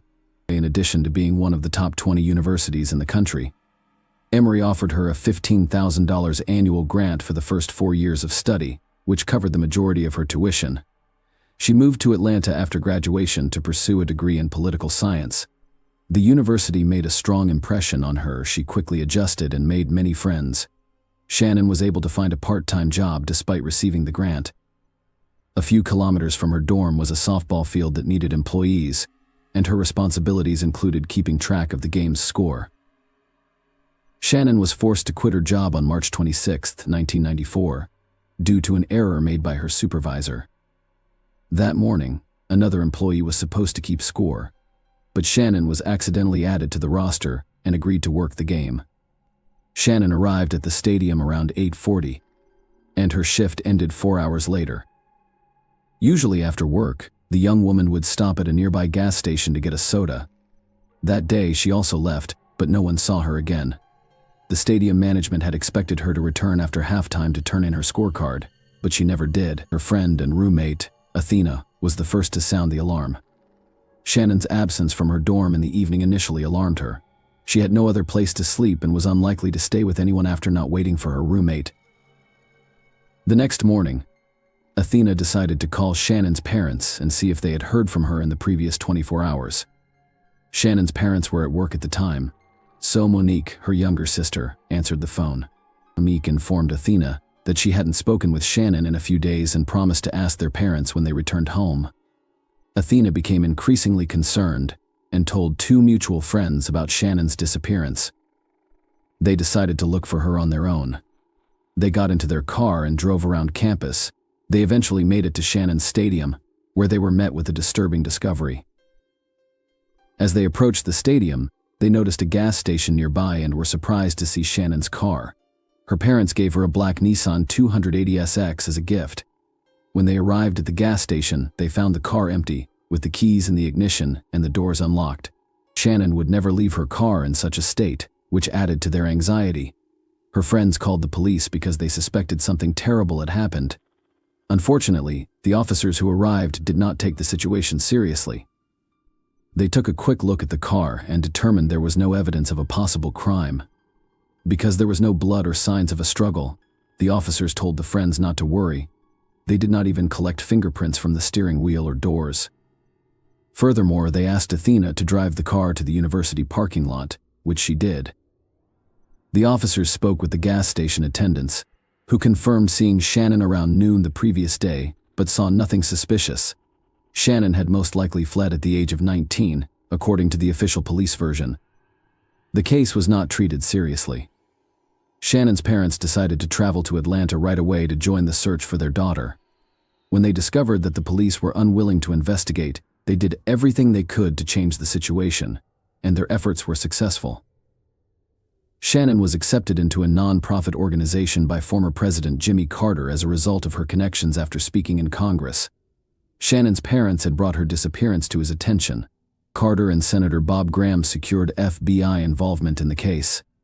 Shannon's parents flew to Atlanta and started looking for their daughter. With the assistance of other students, they printed and distributed thousands of flyers about Shannon's disappearance. Later, her father rented a billboard and announced a $10,000 reward for any information leading to Shannon's location. The young female detectives identified several suspects among Shannon's acquaintances, but were quickly convinced of their innocence. 3 days after Shannon vanished, something interesting occurred. An unidentified man called the police hotline number listed on the flyers to report Shannon's appearance. He stated that the reporters made a mistake when reporting on the young woman's disappearance.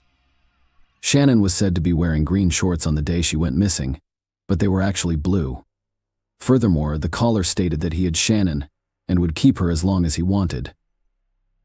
Despite this distressing call, law enforcement continued to believe Shannon had simply fled somewhere. This assumption persisted for several days until April 6th, when an unidentified man made a second call. This time, he called the university's counseling center to inform them that Shannon was at his residence and was fine.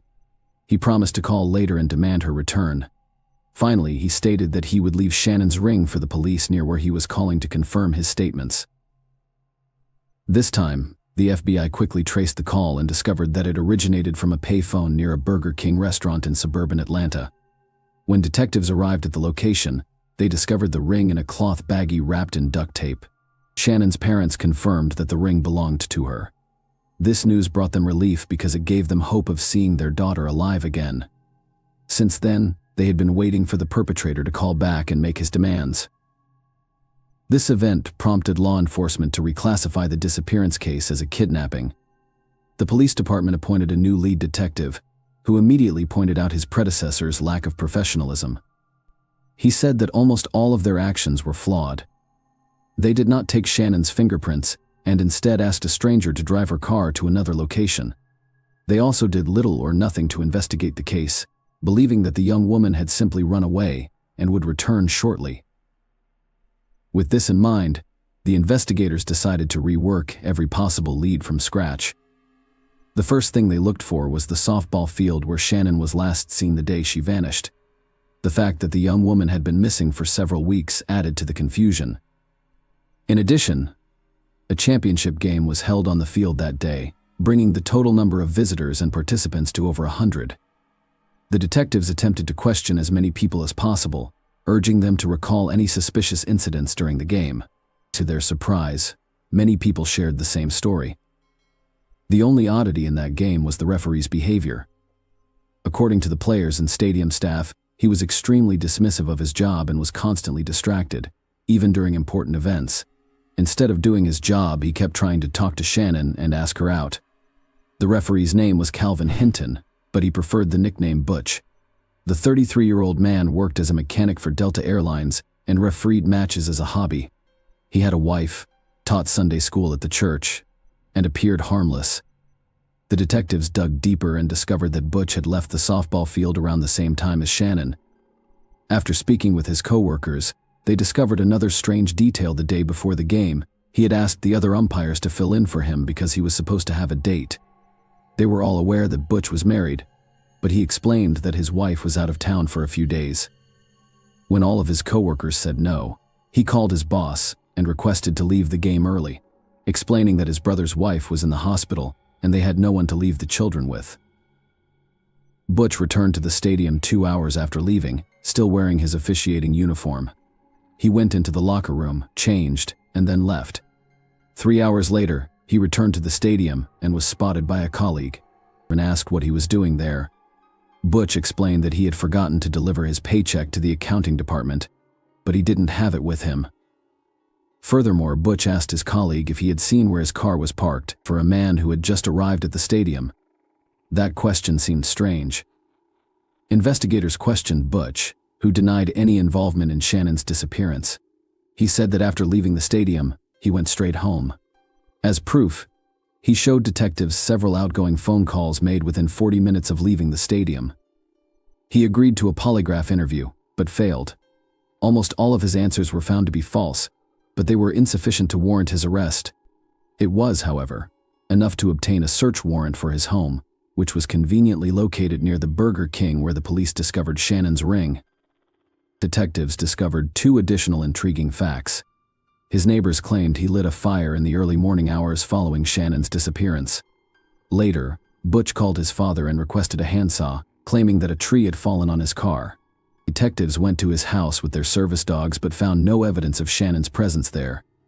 However, they noticed 3 areas with overgrown soil. When they dug them up, they discovered something extremely creepy. There were dozens of women's clothing and shoes beneath the ground, as well as a sleeping bag and softball field scorecards. Experts examined the excavated clothing, showed pictures to Shannon's parents, and determined that none of it belonged to the young woman. Butch admitted he had no idea where these items on his property came from. He assumed they were left by the previous owners of the house. In the end, the police were in a difficult situation. A number of facts pointed to Butch's involvement in Shannon's disappearance, but there was no direct evidence against him. They hoped that a more thorough examination of Shannon's vehicle would yield results, but they were out of luck. Because the police did not collect fingerprints or DNA samples on the first day of the investigation, the experts were unable to locate them. However, they came to an interesting conclusion: someone had thoroughly wiped down the car, erasing any potential traces. In an attempt to gather hard evidence against Butch, one of the detectives discovered an intriguing fact. He examined the bag containing Shannon's ring and discovered that such items are not made for retail sale. He contacted the manufacturer and discovered that Delta Airlines was the only buyer of such bags in Georgia. According to the company, mechanics use the bags to store small airplane parts. As we recall, Butch was a mechanic for that company. The detectives thoroughly examined everything and discovered another tiny clue. In Butch's car, they discovered a piece of the same duct tape used to wrap the pouch. On the tape itself, the experts discovered microscopic particles of the same metal. After analyzing its composition, they determined that this compound is only used in the aviation industry. Despite this, the case remained frozen for several months. The police and Shannon's parents were certain that Butch was responsible for the young woman's disappearance, but no one could prove it. All evidence was circumstantial. When the airline learned of the suspicions against him, they fired him immediately. Previously, he had managed to mockingly boast to his colleagues that he was a suspect in a kidnapping. After reviewing his background, investigators discovered Butch had a lengthy criminal history. They were unaware of this at the start of the investigation because advanced criminal databases did not exist in the 1990s. It turned out that he had committed his first crime while a minor. He worked part-time and one day went to his boss's house, where only his wife was present. Butch attempted to tie her up but failed. The woman persuaded him to leave by promising not to tell anyone, but she then called the police. Butch was arrested but, due to his age, was only ordered to receive involuntary psychiatric treatment, despite admitting to intending to abuse the woman. When he was in his 20s and married, he was arrested again for kidnapping a 14-year-old girl. He called his younger brother's ex-girlfriend and scheduled a meeting, assuring her that his brother would accompany him. However, he arrived alone and, claiming to have a gift from his brother, tied her hands and led her to his home, locking her in the basement. Butch's wife discovered the victim and contacted the police. The girl told investigators that Butch had molested her, but he only received a 4-year sentence. She also revealed disturbing information: Butch had threatened her with the same fate as 2 previous victims. Butch was released early, less than 2 years later, and remarried, his new wife unaware of his criminal history. The police suspected he had other victims whose remains were never discovered. Investigators were never able to charge Butch in Shannon's case, so they continued to search for evidence without success. Butch was released from prison in December 2003, after serving an 8.5-year sentence. During that time, police were unable to connect him to Shannon's kidnapping, but they struck lucky. Butch frequently hinted to his fellow inmates about his involvement in the case. Detectives interviewed about 10 inmates, and one, Adonis Cornwell, remembered Butch's late-night confession. Butch claimed that Shannon was killed by the demons inside him, not by him, and that her body would never be found because it had been scattered to the wind. This testimony, combined with previous circumstantial evidence, enabled investigators to take the case to trial. Butch was arrested in August 2004 and charged with kidnapping and murder. According to the investigation, Butch saw Shannon at a gas station and lured her into his car using false pretenses. He threatened her and drove to his home. He then returned to the stadium, parked Shannon's car at the gas station, left the keys in the ignition, wiped away the prints, and left. When he returned home, he most likely abused, killed, and disposed of Shannon's remains. Many questioned whether the court would convict Butch without a body. At the time, there had never been a case in Georgia where a person was convicted without a body. Investigators worked hard to get the most out of the circumstantial evidence. They even brought in inmates to testify on Butch's confessions. Despite this, Butch maintained his innocence. Following the trial, the jury was unable to decide. Butch was found guilty of murder after 3 days of deliberation. Consequently, the court sentenced him to life in prison. He was 43 years old at the time, and in theory he should have spent the rest of his life in prison. But there was one unsettling detail: the perpetrator was eligible for parole every 7 years under the statutes in effect at the time of the murder. Butch attempted to challenge the court's decision but was unsuccessful, and 2 years later, in 2006, something very unexpected happened. He decided to confess to the murder. His story was almost identical to the prosecution's. He saw Shannon in the parking lot and suggested she go to Burger King for a meal. Shannon agreed, so they drove there in his car. After lunch, they returned to the field, but Butch missed the right turn, came to a halt, and complained that his leg was cramping. He asked Shannon to drive and sat in the back seat. He pulled out a prepared knife and threatened to make the young woman drive to his house. He tied her up and told her he would not hurt her. Butch stated that all he wanted to do was sell her car and then let her go. She remained calm and did not attempt to scream or fight back. Butch returned to the stadium and drove Shannon's car to the gas station, leaving the keys inside. He did this in the hopes that someone would steal it, which would throw the cops off guard after thoroughly wiping the steering wheel and other areas where he might have left fingerprints. Butch returned home, abused the young woman, and then left for the movie theater with his nephews and their parents. Apparently, this family outing was planned as an alibi. When he returned home, he continued to abuse Shannon while repeatedly promising to let her go as soon as he sold her car. He then allegedly began to realize the gravity of his actions and attempted to figure out what to do next. He went to bed, awoke a few hours later, and began to panic. He then went down to Shannon's house, wrapped a tie around her neck, and strangled her. According to Butch, she was sleeping at the time, and everything happened quickly. Next, he spent hours debating what to do with the body. By morning, he had decided to burn it, so he started a large fire and added fuel before putting the body in. He changed his clothes and attended the church service. When he returned home, the fire had allegedly consumed all remains. The man claimed that the unbearable weight of guilt forced him to confess what he had done, but it was difficult to believe. First, he made 2 taunting phone calls to the police and the university, claiming Shannon was still alive after having already disposed of her body. Second, he intended to kidnap another woman, his wife's closest friend. That day, as soon as his wife left town, he called her and invited her over, claiming that he and his wife wanted to meet her, but the friend declined, saving her life. Knowing this, can we speak of Butch's remorse and guilt?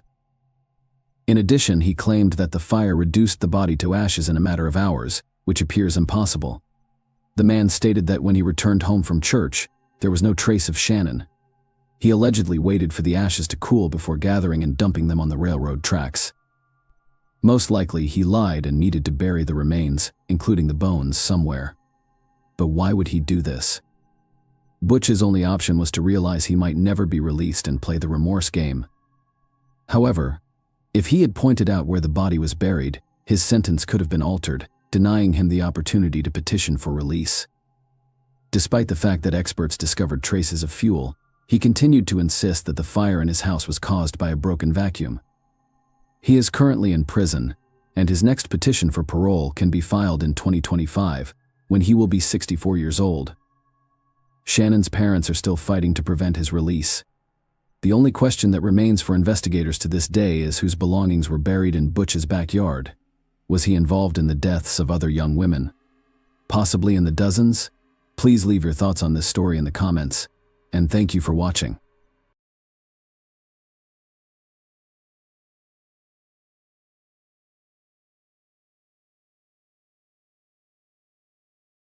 This is exactly what Kaniong's story is about. You might ask, is this really possible? How could a simple family dinner lead to a brutal murder that will shock everyone in Malaysia? The law will even be looked at by the local government. Let us look at this case. Princess Kaniong Lake Yang is her full name. She was born in 1974 in Ipoh, Malaysia, into a big family. People from all over the world visit the city, but Kani had her sights set on something else. A better job and traveling. What else could a girl want? That being said, she knew that she had to work for her dream and that nothing good could just happen. First, Kani got a gold medal in high school. Then she went to the University of Hawaii and got a degree in economics here. After the start, more work had to be done to make things better. She went to Los Angeles and got a job at an advertising agency.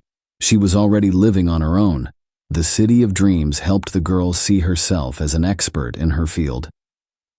In 2001, Kani met Brandon Ong there. He was born in Singapore, like her father, but moved to the United States with his family when he was a child, and was now legally an American. Young Kani and Brandon quickly got married and moved to San Diego, which is right next door. But after only 2 years together, something bad happened. Kani's dad got liver cancer. The surgery her father was going to have in Malaysia was very serious, and it wasn't clear if he would live or die after it. She quickly packed her things and flew to her father on June 1st, leaving her husband in the United States. The surgery went well, the disease got better, and the doctor said that Kani's dad, who they called Bijan, would live a long time and definitely have grandchildren. Kani let out a sigh of relief. At last, she could go back to her husband and her favorite job. In the morning, she took a plane to Los Angeles. That night, Kani invited her whole family to a farewell dinner at Montes, their favorite restaurant that they used to go on vacation when Kani still lived with her parents. During dinner, Kani's mom got sick out of the blue and her sweet daughter offered to drive her home. She spent a long time looking for a parking ticket in her purse in the parking lot. When she couldn't find it, she realized she had left it in her car and forgotten about it. Kani then ran to the car and told her sisters to watch her mother. She wasn't seen for a long time. Her mother went to the car to check on her, but neither Kani's nor her daughters were there. When one of the sisters tried to call Kani's phone, it was even scarier to see that it was turned off. Her family knew her very well. She couldn't just disappear, and she would always call to let them know what had happened. But what could have happened in a parking lot that was locked up, only 300 feet from her family? The father of Kani asked the security guards to show him the video footage. His daughter was walking toward the car and checking her pockets and purse for her keys. At first, there was nothing strange about it. When they looked back, they saw a stranger moving behind Kani. He was speeding up and slowing down, just like Kani. The guards and Kani's worried father watched her car leave the parking lot from a different camera. There was a man behind the wheel, most likely the one who had followed her in the parking lot. It was strange that Kani was sitting in the passenger seat. The family called the police right away because it looked like someone was taking their child. People should praise the Malaysian police for starting to look for the missing woman as soon as they learned that the car had been stolen. After a few hours, a highway patrol officer saw a car on the road that fit the description. The police stopped the car to look at the papers so as not to scare the possible kidnapper. At the time, they weren't sure if it was a kidnapping or not for sure. The driver of the car stopped and gave the police officer his license, even though he looked tense. He tried to show the policeman some signs while sitting next to him, but the officer was busy checking the driver's license. He didn't understand, which is a shame. Kidnapper, on the other hand, paid attention, stepped on the gas, and drove away from the police car. The police shot at the car, but it got away. They still had the kidnapper's papers, though. His name was Ahmad Najib bin Aris, and he was 27 years old. Let me give you a short history of this person. They were born in 1976 and raised in Muar, Malaysia. He was the second child in a family of 4. Ahmad Najib went to secondary school until the 3rd year, but then he quit. He didn't go to the last 2 years of secondary school. In Malaysia, secondary school lasts for 5 years. He had to work to feed his family, and he worked hard. He went from Muar to Kuala Lumpur in 1998. In the end, Ahmad Najib got married and had 2 kids. Ahmad Najib was a good man who did his job well, according to people who knew him. Now let's get back to our case. After some time, it became clear that the shooting at the car had an effect. A young man went up to the police and told them a strange story. He told the story of a stranger who approached him at a roadside cafe while he was eating dinner. The stranger said that he was on vacation with his wife but had a flat tire on the way and could not go any further. The young man was happy to help the stranger. He got a jack from the trunk and gave it to the traveler when they got outside. But he saw bullet holes in the car, and in the front seat, he saw a scared woman who didn't look like a wife taking a carefree vacation with her husband. But the so-called husband didn't change the tire himself. He just played around with the jack for a while, complained, and then gave it back. The police knew right away that it was Kani, and that Ahmad was the one who took her. But that was the last time anyone saw Kani alive. Not long after, on the 3rd day, Kaniong, or rather her body, was found in a sewer manhole near a construction site. It was almost completely burned to the ground. The autopsy will show that the woman was stabbed several times in the stomach and then choked to death. Another thing that was found nearby the construction site was Kani's car, which had a shot tire and blood on the back seat. Even though the police had the killer's paperwork, they didn't go to Ahmad's house until after the body was found. For some reason, really interesting thing about this story is that the killer was at home, acting like nothing had happened, like he had. It was like he hadn't stolen someone else's car, kidnapped a woman who had come to see her sick father, and then driven away from police officers who were shooting at him. After Ahmad was caught, forensic tests showed that the car also had Ahmad's DNA in it, along with Kani's blood. To be clear, we want to say that murders in Malaysia are very uncommon, especially ones that are so violent. According to the criminal code, someone who kills someone deserves the death penalty, not even life in prison in this case. Ahmad knew that the police had all the information on him, so it's not clear what he was hoping for. He admitted everything, and even agreed to help with the investigation because he thought that would keep him from being put to death. Of course, the cruel criminal hid his identity at the trial by pretending to be a sheep. In the parking lot that night, he said, he was looking for a different woman, but thought he saw the wrong woman. He didn't realize it until he was in the car with Kani. He even said that they laughed about it together, and he later tried to get her to have sex with him. Again, he said that Kani wasn't even against it, and the marks on her neck from being strangled were just part of the woman's sexual fantasy, which is why she died. Ahmad, who was scared, decided to get rid of the body by setting Kani on fire. From beginning to end, Ahmad's lawyers made up this story because if they had been proven true, they would have only been found guilty of abusing the dead or, in the worst case, negligently killing Kani during the sexual encounter. If this isn't true and the defendant's crazy thoughts are all this, the lawyer said, then why didn't the captive run away while her captor changed the tire? If the person hadn't been stabbed in the stomach, this story might even sound plausible. The defense fell apart like a house of cards at this point. It was clear because the investigation had a different, more reliable account of what had happened, which was backed up by the autopsy. Ahmad saw a woman by herself in the parking lot outside of Monty's and followed her. When Kani opened her car door, he pointed a knife at her and told her to sit in the passenger seat. He then got behind the wheel himself.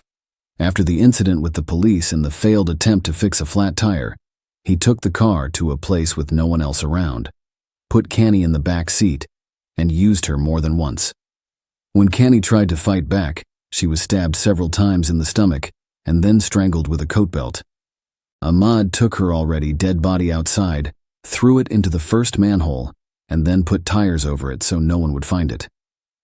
His plan was to finally hide the evidence of the crime when he came back to this manhole the next day with several gas cans. He put gasoline in Kani's body, and set it on fire.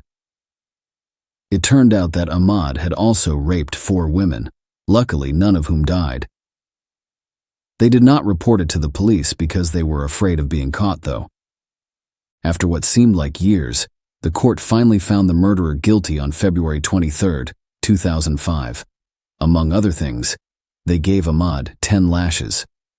Was this any better for the parents who had lost their daughter for good?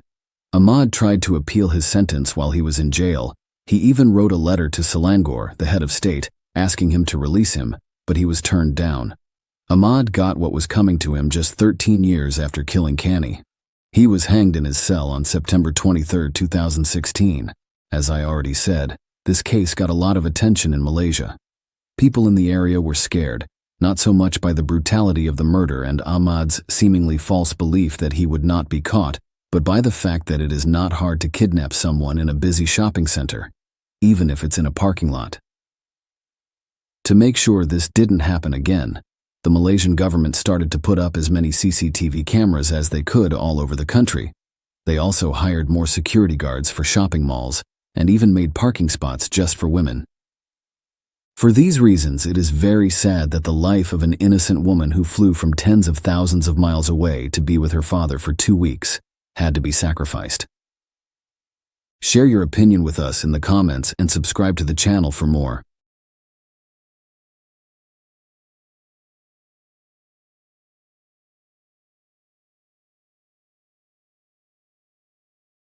Have you ever wondered how often people are forced to do terrible things out of love? In most cases, completely innocent people who have no idea they have become victims and such stories suffer. The story begins with the protagonist, a lovely girl named Kendra Hatcher, who, without realizing it, becomes a victim in a love triangle. How did it all start? Who is Kendra Hatcher? We'll find out today. It occurred from September to 2015. On Wednesday, Kendra Hatcher, 35, drove into the parking garage of a Gales Park 17 home. She lived in a house where everyone, including Kendra, felt completely safe because there was a 24-hour concierge on duty. And it was a lively and luxurious apartment building with a saltwater pool, a fitness studio, and a gourmet coffee bar in the uptown neighborhood of Dallas, Texas, USA. But let's go through everything in order. Kendra Hatcher, 35, a pediatric dentist from Springfield, Illinois, was born on February 3, 1980. She came from a good family that could afford many things for her, including a good education, a good university, and a job. She grew up in Pleasant Plains, Illinois, and attended dental school before moving to Dallas for work. She had recently taken a job at Smile Zone. It seemed like an ideal fit for her, during her spare time. Kendra led Bible study classes, and not just any Bible study classes, and not just any Bible study. She was a devout Christian who wanted to use her dental skills to benefit others. She took part in volunteer programs such as building churches overseas and providing free dental care to children in Ecuador. Kendra's professional and personal lives were both very active. On May 24, 2015, she started dating a doctor named Ricky Paniagua. Ricky was finishing his dermatology residency at the University of Texas Southwestern Medical Center. Kendra and Ricky met on the dating app Tinder and had their first date on May 24. They were inseparable from the very first date. They shared similar values and desired the same things in life. Although their relationship had only lasted a few months, they were already discussing the possibility of marriage. Unfortunately, Kendra had no idea what lay ahead. Kendra drove into the parking garage to park her car after work one evening in September. She arrived at 7:42 p.m. She did this every day, but she was looking forward to the upcoming weekend because she had planned to spend Labor Day in Mexico with Ricky, but Kendra was not going to make it there. A few minutes later, she pulled into the parking lot. 2 men walking nearby overheard screams and gunshots. After the shots were fired, a Jeep Cherokee pulled out of the parking garage. Hashim said, who lives in the apartment complex, overheard the screams and called 911. The police arrived and discovered Kendra's body in the garage. She'd been shot. It was initially thought to be a robbery. Kendra's expensive purse went missing. Bullet fragments and a gun magazine were discovered on the ground near her body. However, after further investigation and examination of the scene, police determined that the manner of the shooting did not indicate a robbery. Rather, it resembled a shooting. The gunshot residue discovered indicated that Kendra's hands were up and behind her head at the time of the shooting. The entry point was at the top of her head, and the bullet exited through the chin. But who could have intended to kill Kendra as a result of the shooting? Everyone was in deep despair. How could this have occurred? She had never disagreed with anyone. Everyone had no idea what could have happened. There were numerous questions, but no answers yet. The police started their investigation. Police recovered surveillance footage from Gallus Park 17. The video shows a Jeep Grand Cherokee driving into the parking lot at 7:15 p.m. At 7:42 p.m., Kendra returns home and pulls into the same garage. The footage shows a man walking to Kendra Scott, R., and then returning to the Jeep.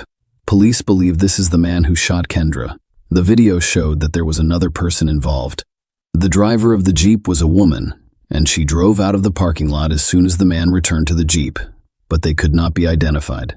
So police released images of the Jeep and its driver to the media and asked the public for assistance. The appeal worked. Police were contacted by a man named Jose Luis Ortiz, who claimed ownership of the Jeep but was not involved in the shooting or driving at the time.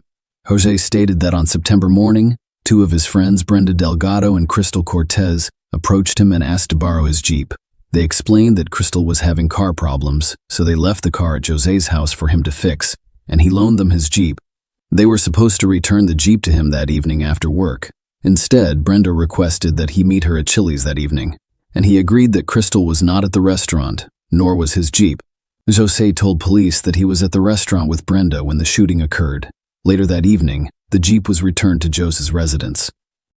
Jose didn't expect his Jeep to be used as a getaway vehicle. He said he became aware of it when he saw the police address and recognized his Jeep. When he asked Brenda about it, she said it wasn't his Jeep. But Crystal used it to get dangerous substances for someone, and something went wrong. Jose told the police that Brenda convinced him not to say anything because it was his Jeep, and he could get in trouble with the cops, jeopardizing his citizenship. It appeared to him that she was attempting to manipulate him. According to Jose, Brenda offered to pay to have his Jeep repainted a different color. After speaking with Brenda, Jose called the police. The police officers approached Brenda and asked if she knew who Kendra was. Brenda said she had no idea who Kendra was and had never seen her. At 7:42 p.m. on September 2, the police asked where she was, and Brenda said she was at Chili's with Jose, showing them the dinner receipts. Nonetheless, the police realized Brenda was involved in the crime. The first suspect in the case stepped forward. The cops questioned her about Jose's Jeep. Brenda said she gave Crystal the Jeep. When the police questioned Crystal, another suspect came forward. Crystal turned out to be a 23-year-old single mother. They asked if she was the woman on videotape driving the Jeep. She confirmed her identity and explained that an armed carjacker forced her to drive to the parking lot that evening. She stated that her 9-year-old son was with her, but the videotape shows that the child was not in the car. When the police informed her of this, she altered her story. She claimed there was no carjacking and that she voluntarily drove the man to the garage, but she assumed it was only for the robbery. She insisted that she knew nothing about the shooting. The police officers questioned her about why she had agreed to drive there, even though she suspected it was a robbery, and she admitted that Brenda had asked her to do so. The cops asked her what Brenda wanted from Kendra, which revealed new information. Kendra was dating Brenda's ex-boyfriend. It is about Ricky. Brenda and Ricky had dated from 2012 to early 2015. When they broke up, he began dating Kendra, which upset Brenda. However, Ricky was unaware of her unhappiness. In February 2015, he ended the relationship and began dating other women.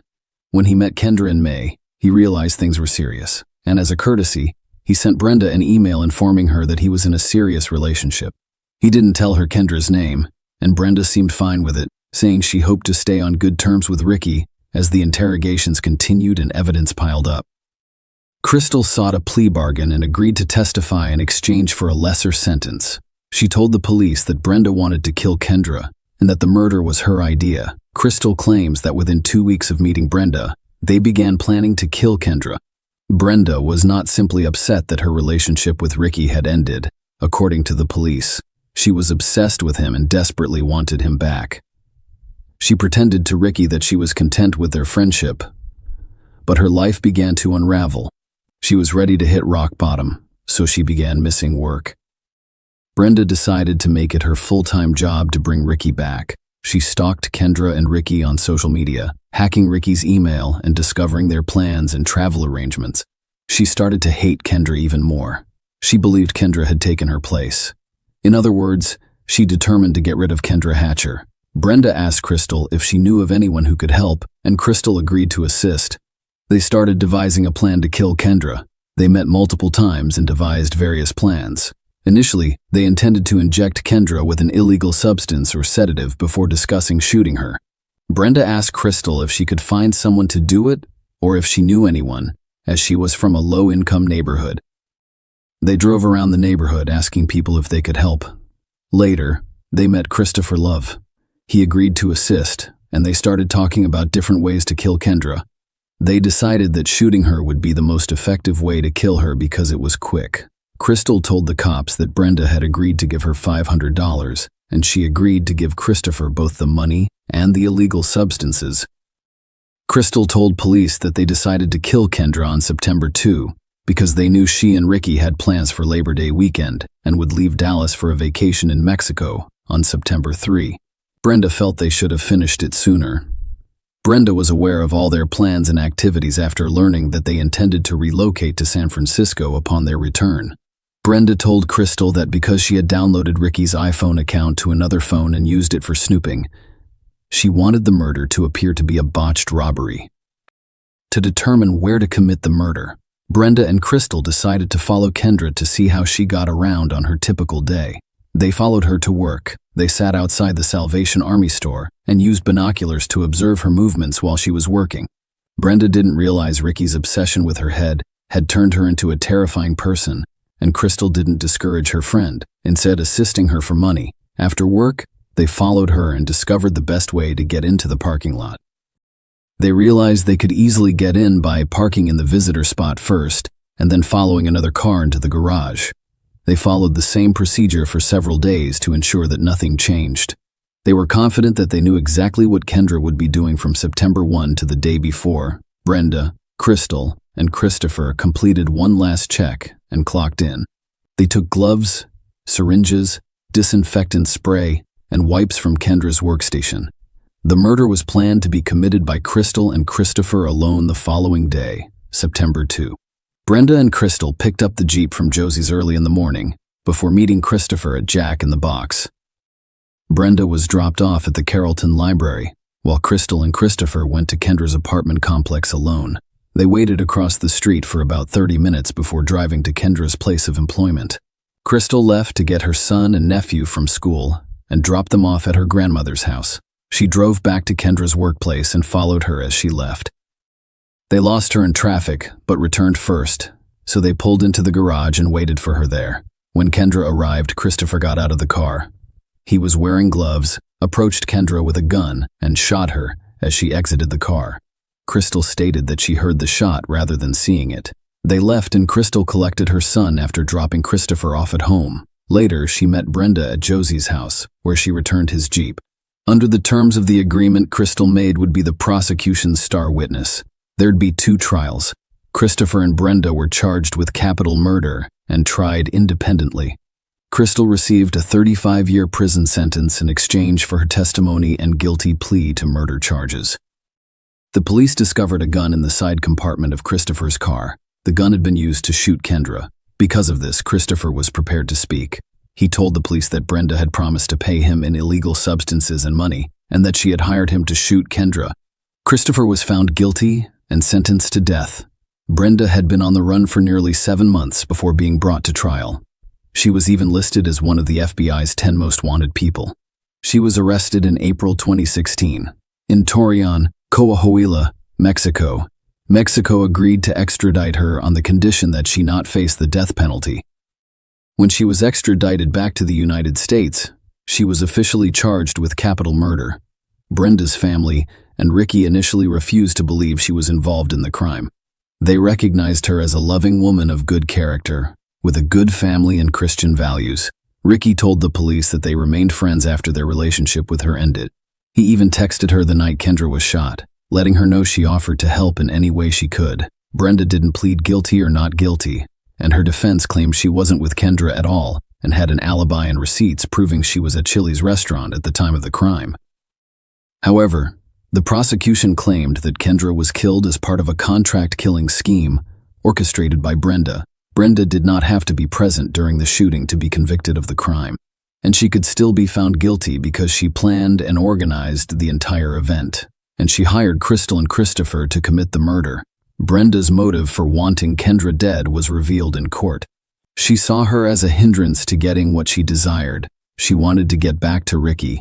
Brenda became increasingly obsessed with Kendra and Ricky in the months before her death, according to the court.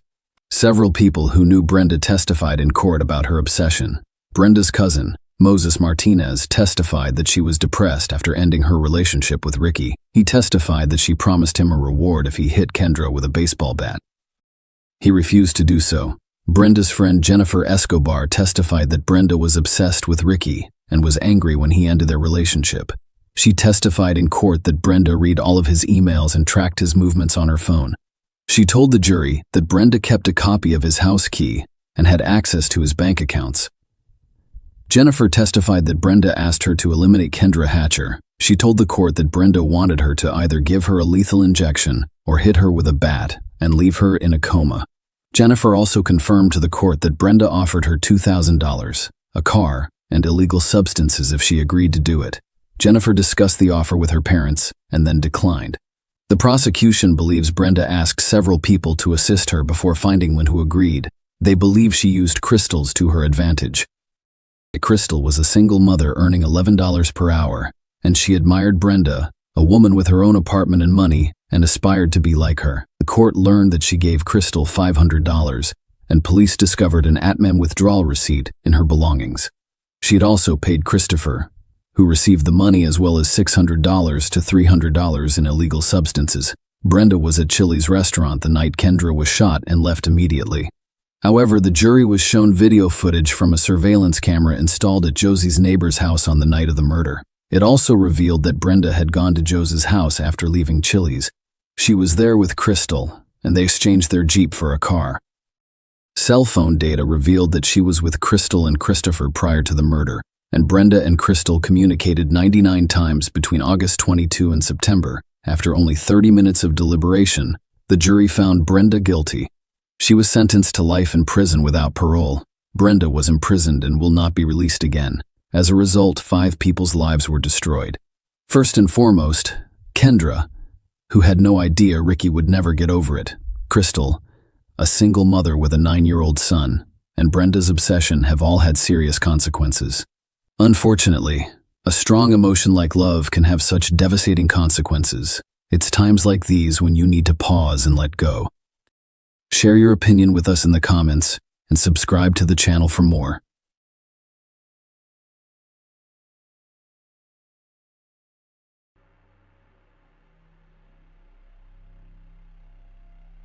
Hey guys, welcome to my channel, and today we're going to take a look at another horrible case with you. In this video, we will look at what happened in Malaysia in 2003. Canny Ong, 28, went missing from the parking lot of a metropolitan mall after eating dinner with friends. Her family filed a missing person report with the police, and authorities soon made a shocking discovery. Many Malaysians still remember Canny Ong's story.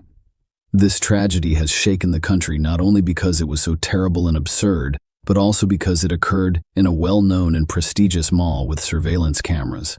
Canny Ong Lay Kian was born in Malaysia on July 18, 1974. She was the younger of 2 daughters and had a close bond with her parents. In 1995, Canny traveled to the United States to further her education and pursue a career in information technology. Living in the United States, she met a man named Brandon. He was a U.S. citizen and ethnic Chinese whose parents immigrated from Singapore more than 20 years ago. Canny and Brandon were friends at first, but their friendship quickly evolved into a romantic relationship. Brandon became a very close friend to Canny. He tried to support her in everything and help her. In 2001, the couple married. Canny had achieved her professional and personal goals. In 2003, she worked as an analyst in San Diego, was planning for the future with her husband, and wished to become a mother.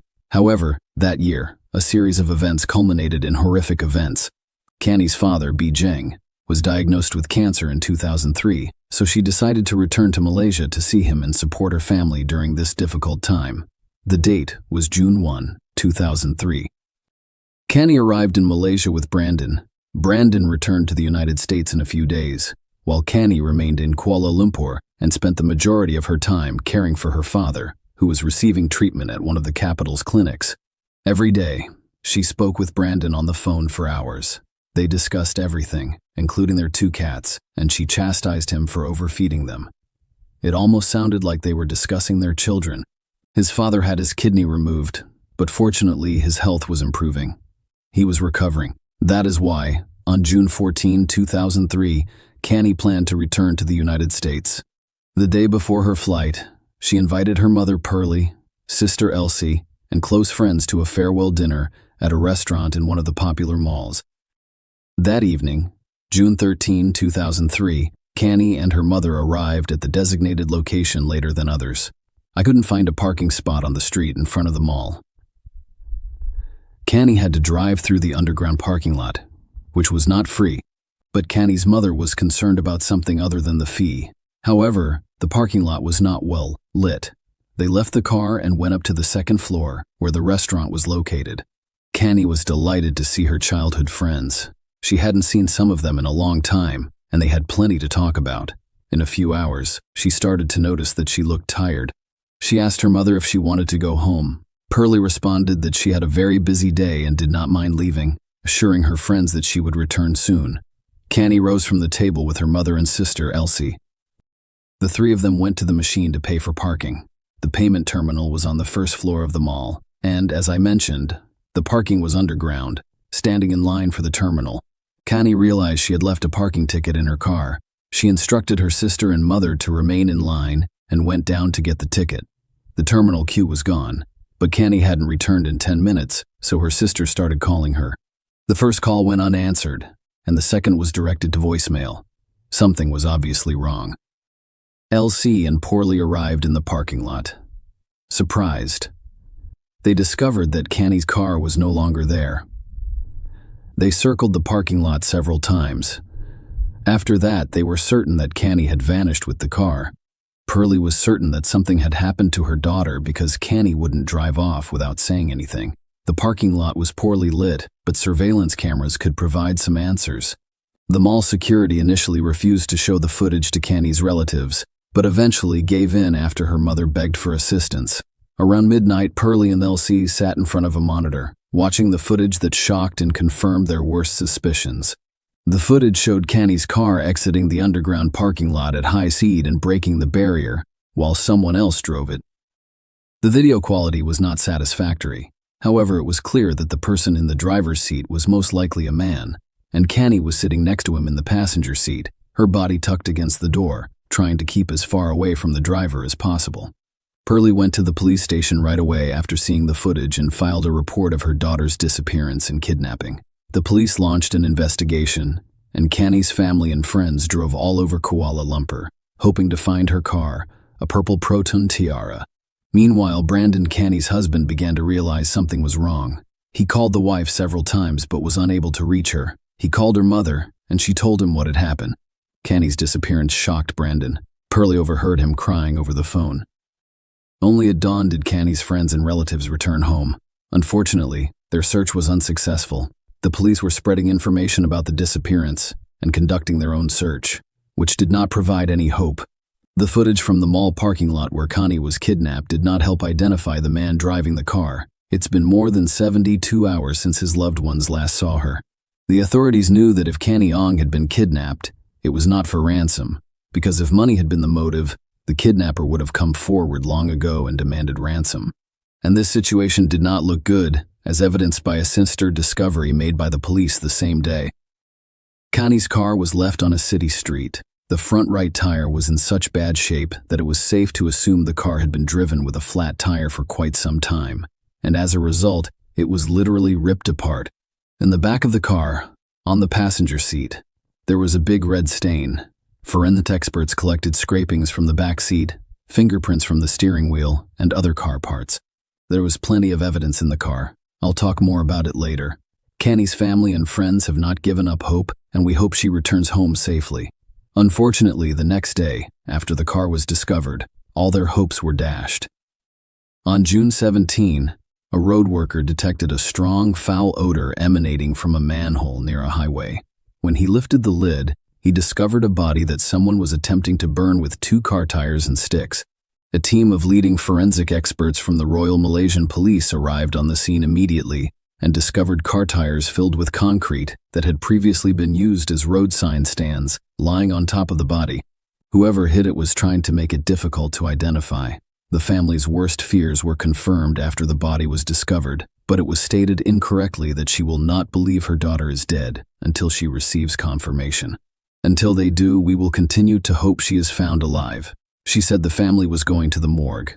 However, the doctor stated that they could not confirm whether Canny Ong's family members had DNA samples taken for comparative analysis. The results of expertise fulfilled Canny's parents' worst nightmare. The body discovered is undoubtedly that of their daughter. According to some sources, even before the DNA test results could help family members identify the jewelry on the body, Pearlie, a loving mother, believed and hoped that her daughter would live to the end. It's difficult to imagine the emotional torture she had to endure. The autopsy revealed that Canny suffered stab wounds in her abdomen. A medical forensics expert also discovered signs of strangulation. A cloth was tied around Canny's neck in several knots. In addition, semen was discovered inside her body, which served as a source of DNA. A few days after the body was discovered, an event occurred that raised numerous questions about the work of law enforcement agencies. Subramaniam Ravichandran, an undercover police officer, reported to his superiors that on the night of Canny's disappearance, he and his partner were patrolling the streets of Kuala Lumpur at night on their motorcycle. Both he and his partner were dressed in civilian attire. They noticed a car parked in the wrong spot, taking up half of the road, and decided to stop near it to see if anyone was inside. Walking up to the driver's door, Ravichandran noticed a man behind the wheel and a woman next to him in the passenger seat. He knocked on the window. And when the man behind the wheel lowered it a third of the way down, he showed him his police ID and asked what he was doing there, to which the driver replied that he was simply sitting there and chatting with his girlfriend and was not doing anything illegal. Following these words, the police officer requested that both the drivers and their companions' IDs be checked. While the man behind the wheel was handing out the documents, the woman in the passenger seat made strange hand signals. It appeared that she was asking for assistance. Every time her assumed boyfriend turned to face her, she came to a halt. I noticed the officer asking the driver to get out of the car. The driver reacted angrily, telling Ravichandran that he was not a police officer but a thief. Following these words, he raised the window and reached for the key in the ignition. When the policeman realized the car was about to drive away, he took out his pistol and shot the right front wheel, causing the car to speed away. Ravichandran and his partner began a motorcycle chase, but they were unable to catch up to a car with a flat tire. This is the official version. Given the state of affairs in Malaysian police at the time, it was unsurprising that the officer on duty did not call for reinforcements or notify anyone about what had occurred. That car with a flat tire was the purple Proton Tiara, Canny Ong's transport, and it will be discovered abandoned in a few days. Even though the chase did not end in the police's favor, they now have documents from the driver. The driver was Ahmad Najib, a 27-year-old Rs, and the passenger was Canny Ong.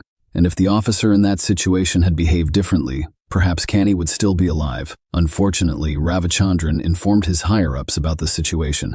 Only after Canny's body was discovered. The officer's possession of documents on the suspect was most likely the only positive outcome of that night. Aside from Canny's family, many Malaysians came to say goodbye to her.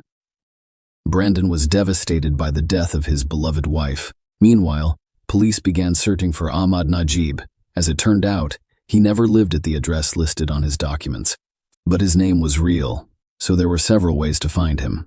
The police began looking for the name on the documents in the Registry of Documented Marriages. A match was found at the National Social Support Agency.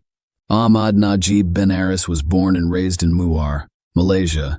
He was the second of 4 brothers and sisters in the household. He dropped out of school so he could work and help his family. In 1998, he went from Muar to Kuala Lumpur. Later, he married and had 2 children. Since 2000, he has been a cabin cleaner for Malaysia Airlines. The police began surveillance on his wife after learning her name and workplace. She worked at one of the metropolitan banks and waited until her shift ended. Police officers disguised in civilian clothes followed her and discovered her home address. The police now knew where Ahmad lived, but they needed to ensure that he was inside the house to avoid scaring him. They kept an eye on the house for 3 days, but when the investigators began to doubt Ahmad Najib's ability to live with his family, he disappeared. However, these were hasty conclusions. On the 4th day of surveillance, around 4 a.m., they noticed a cab pull up to the house, and Ahmad Najib got out. Only a minute later, he was handcuffed and led to the police station for questioning. Information about the arrest and the suspect's identity spread quickly in the press. Many people who knew Ahmad Najib couldn't believe he was responsible for Kanyong's kidnapping and death. He was a devoted husband and father of 2 children, and he gave the impression of a good man. However, officers soon realized that he was a wolf in sheep's clothing. Najib remained calm throughout the first interrogation, stating that he was only willing to speak with the head of the Criminal Investigation Division. He started to deny his guilt. Only after he was presented with evidence linking him to Kanyong did his confidence gradually wane. At first, he was shown 2 IDs that he had given to the officer on duty the night Kany was kidnapped. The officers then stated that they discovered blood spots on his jacket and jeans, and DNA analysis would almost certainly show that this was Kanyong's blood. It wasn't until Najib realized that the officers were not faking it, and that they had irrefutable proof that they were not bluffing, did he admit that he kidnapped and murdered Kany in 10 days, beginning on June 23, 2003. Ahmad was taken to court, where he reiterated his confession. During the next few days, the police conducted an investigation in which Najib showed all of the places where he was with Kany and explained in detail how and how many times he forced her to have intimate relations with him, as well as how he killed her and attempted to dispose of her body. They discovered evidence to back up Najib's claims in every location where he led the police. The cameras captured Ahmad Najib in the underground parking lot where it all began. According to him, he was waiting for his former boss who fired him and wanted to exact revenge. It is worth noting that the version about the former boss has not been confirmed. By hiding in the dark, he noticed Kany looking for something in her car and decided to take advantage of that. He pushed her into the car and threatened her, telling her that if she tried to flee or call for help, she would regret it. Kany fell into a trance and obeyed all of his commands. Then he got into the driver's seat and drove out of the parking lot at high speed, breaking the barrier. After stopping in an industrial area, he began harassing Kany, but just then, a police officer dressed in civilian clothes approached the car. Najib was attempting to persuade the officers that he only realized he had kidnapped the wrong woman when the officer asked to see their IDs. Even if we assume he intended to kidnap his former boss, this does not absolve him of guilt. Without a doubt, she would have met the same fate as Kanyong. According to his words, Najib escaped the pursuit. Even though the officer had his documents, he didn't think to let Kany leave. He pulled over on the road to replace a tire that had been punctured by a bullet. A car with a woman inside was parked near where he had stopped. He walked up to her and asked for a jack. He wanted to change the tire, but then he noticed that Kany was signaling the woman with her hands, who had landed him that jack, so he abandoned the idea and drove away. A short time later, he arrived at a deserted location and forced Kany to have an intimate relationship with him by threatening her with a knife. Then he drove to another district, forcing Kany to satisfy him yet again. Both of them were in the back seat, and Kany begged him for mercy. Instead, he ended her life. Then he hid her body in a manhole near a highway, drove a car to another location, and abandoned it there. After 16 hours, he returned to the location with a gasoline canister and attempted to conceal the evidence of the crime.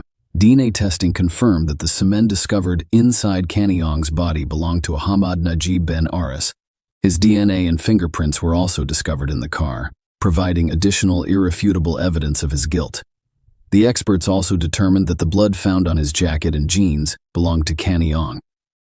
The trial began on September 15, 2003, only 3 months after Kany's death. This case became one of the most contentious in Malaysia, attracting a lot of attention from the media and the public. Such a high-profile trial has attracted not only ordinary Malaysians and journalists, but also those who, in my opinion, decided to make a name for themselves. namely attorneys, of which Najib had plenty, despite the fact that he admitted his guilt during the investigation. And there was more than enough evidence of his crimes, including DNA evidence, after consulting with 6 of his attorneys. Najib did not plead guilty in his first trial, telling the court that he confessed under police pressure. However, the judge before whom Najib confessed shortly after his arrest testified that there were no signs of physical abuse on the defendant at the time of confession, and that he was calm and relaxed. With that in mind, the attorneys changed their strategy and began arguing that Canny was in the car with their client at her own volition. Attorneys attributed it to the fact that Canny, who holds a black belt in Taekwondo, did not attempt to escape. This attempt to blame the victim for not escaping was rejected because everyone responds differently to critical situations, but they did not stop there.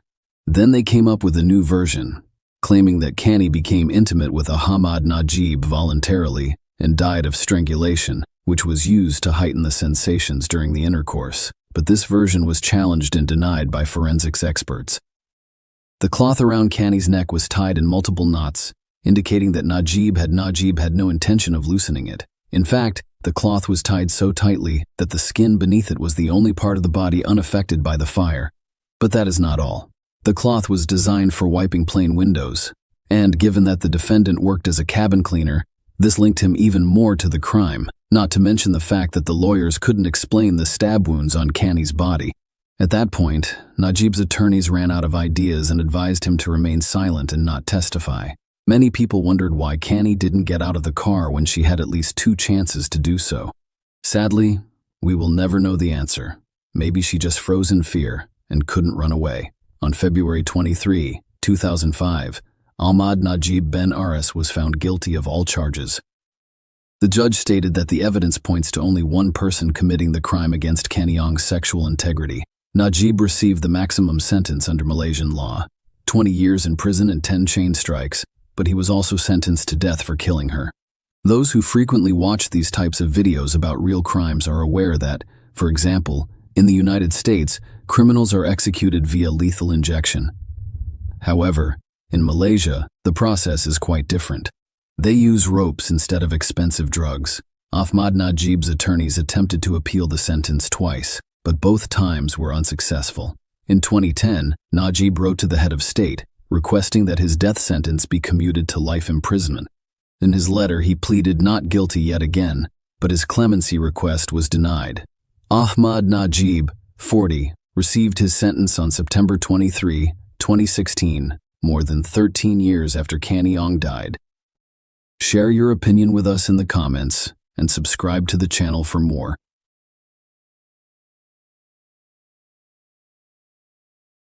Hey guys, welcome to my channel, and today we're going to take a look at another horrible case with you. We'll explore what happened in 2004 in Scott County, Kentucky, USA in this video. Chris Lyons went in search of his younger sister Ashley, who was 18 years old, after she stopped returning his calls. Less than 1,000 people call Stamping Ground where the Lyons family resided home.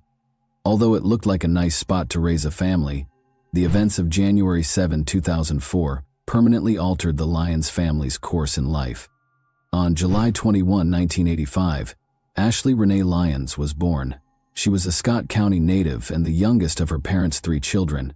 She graduated from Scott County High School in 2003, where she was very involved in the FFA program, and she was a member of Cedar Grove Baptist Church.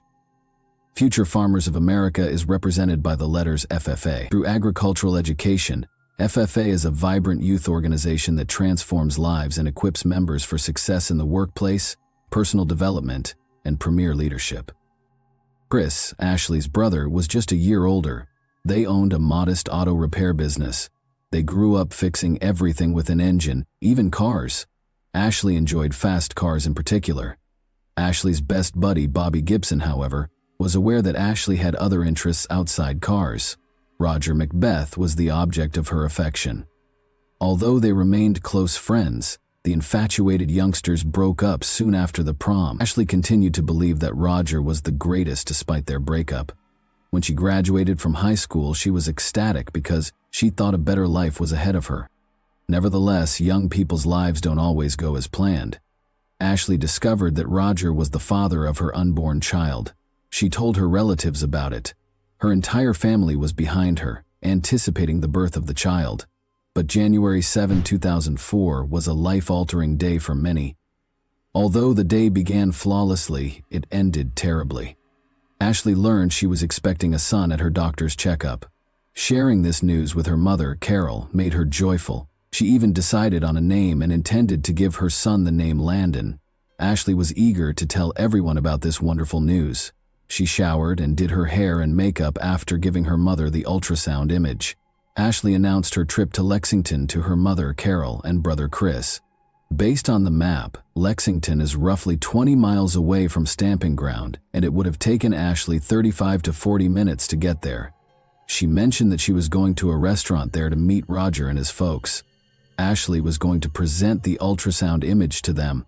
That night was chilly, and snow was predicted for later. Carol, Ashley's mother, offered to use her car, but Ashley declined, stating that she would return before the snow started and that she wouldn't be gone for long. Sadly, that night altered the Lyons family's life forever. Carol recalled that day and stated that her daughter's final words to her were, "I love you, Mom. I'll be back soon." They heard their home phone ring after supper. When Chris responded, he heard Roger's voice inquiring as to Ashley's whereabouts. "She's already gone," Chris said. Roger informed Ashley that he would not be able to meet. He claimed to have called her, but she didn't pick up. Chris thought Ashley had gone to the restaurant and left her phone in the car. No one was able to contact Ashley during the course of time. She didn't pick up when her mother called her multiple times. Ashley still wasn't home at 8 p.m., but she indicated she wouldn't be gone for long when she left. Carol informed Roger's mother over the phone at around 9 o'clock in the evening that Ashley had not come home from their rendezvous at the restaurant. Carol was taken aback by Roger's mother's response and became even more concerned. She claimed that because the meeting had to be rescheduled, they did not see Ashley that day. Carol was appalled to hear this. Where was her daughter if she wasn't at the restaurant? Carol sensed something was wrong. Ashley wasn't picking up her phone after all. As she sought to determine Ashley's whereabouts and whether she was okay, a lot of ideas were racing through her head. Chris and his father decided they couldn't wait about 10 o'clock, so they went in search of Ashley. They were aware of the restaurant where Ashley was to meet Roger and his parents. They didn't see Ashley's car when they got there. After several hours of searching, they were unable to locate Ashley. Chris knew Ashley enjoyed Scott County Park, so he made the decision to check it out eventually. She frequently went there with Roger when they were dating, and she fed the ducks there all the time. Scott County Park is roughly 10 miles away from Stamping Ground according to the map. Chris and his father were traveling through the park when they noticed an automobile that looked like Ashley's. The lights were on and the automobile was moving. As they approached, they saw that it was in fact Ashley's vehicle. It's difficult to imagine what was going through their minds at the time. The driver's side window was down as Chris rushed to the vehicle. Ashley had her head down as she sat in the car. She was not responding and had on a seatbelt. Chris began shaking Ashley as he opened the door. Chris thought she was simply sleeping, but then he noticed blood on his hand. He dialed 911 right away. Unfortunately, Ashley had passed away by the time Chris dialed 911, and medical professionals were unable to assist her. Ashley's mother soon received the most devastating news she had ever heard. She was shocked that Ashley was no longer there.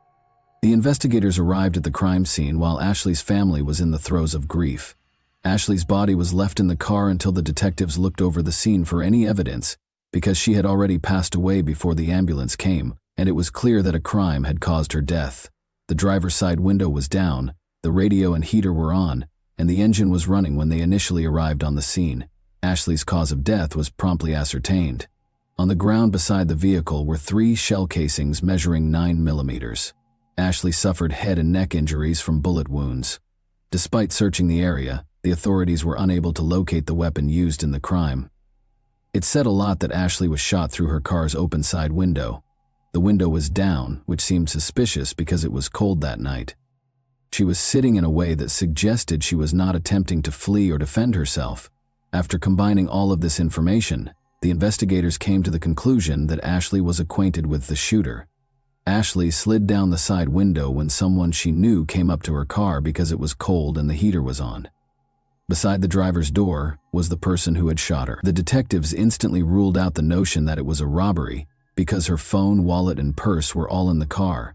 There were ultrasound images strewn all over the car, and it seems that Ashley was looking at them in her final moments. Ashley and her son Landon were killed by the offender while she was 5 months pregnant. Scott County had never seen anything like this before. As a result, the community called on the police to track down the person who killed 2 people so ruthlessly. Ashley's parents told the investigators that on the day of her death, she intended to meet with her child's father, Roger. When they spoke with Roger, he expressed his sadness over Ashley's and their unborn son's deaths. Roger said that he and Ashley experienced highs and lows. They were no longer a couple, though. Roger broke down in tears when he spoke to the investigators after Ashley said she was expecting. The man didn't know who could have harmed his ex-girlfriend and their unborn child in this way. He was hauled in to be questioned. Roger informed the investigators that he had to reschedule their planned meeting at a restaurant because he had other commitments when they inquired about the circumstances leading up to Ashley's murder. Ashley didn't pick up her phone when he tried to tell her not to come to Lexington. She didn't answer when he called her twice. As a result, Chris answered the phone when Roger called her home. Roger claims that he requested that Ashley call him back when she got home. What Chris had informed the detectives about his sister's plans for that night aligned with Roger's account.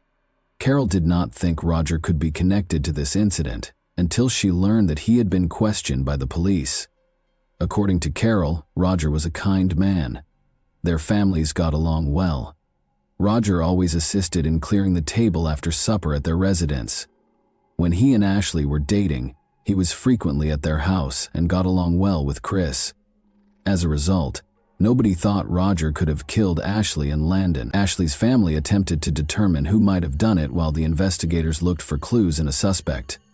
In her daughter's room, Carol discovered a diary. She documented her experiences in it. Carol read the diary and saw that one name appeared repeatedly: Dina Williams. Ashley and Dina were of the same age. They rode the school bus and went to school together. Because Dina was raised in a low-income household and wore the same outfits all the time, Ashley felt terrible for her.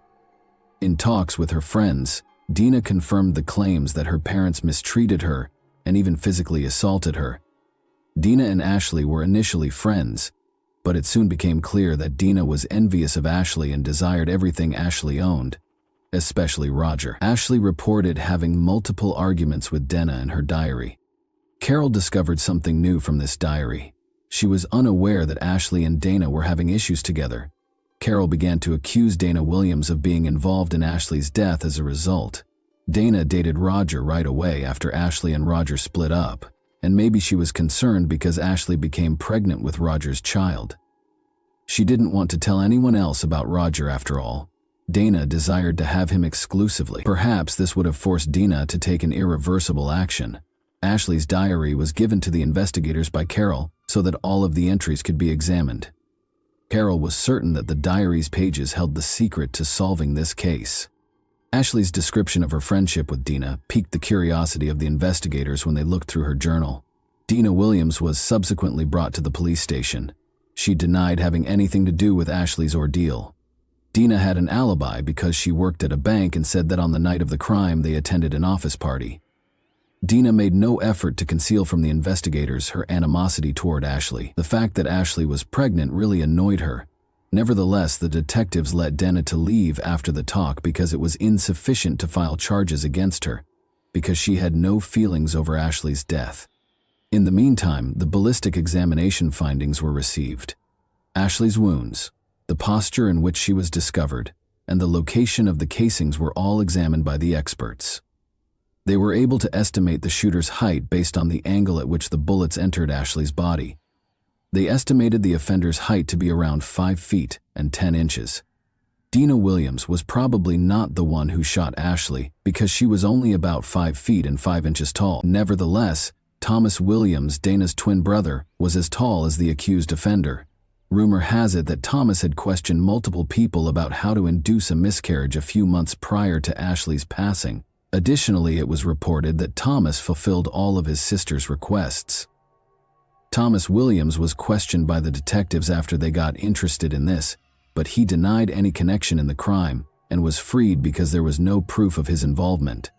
Residents wanted to do something to help Ashley's family while the police compiled all of their evidence to identify the offender.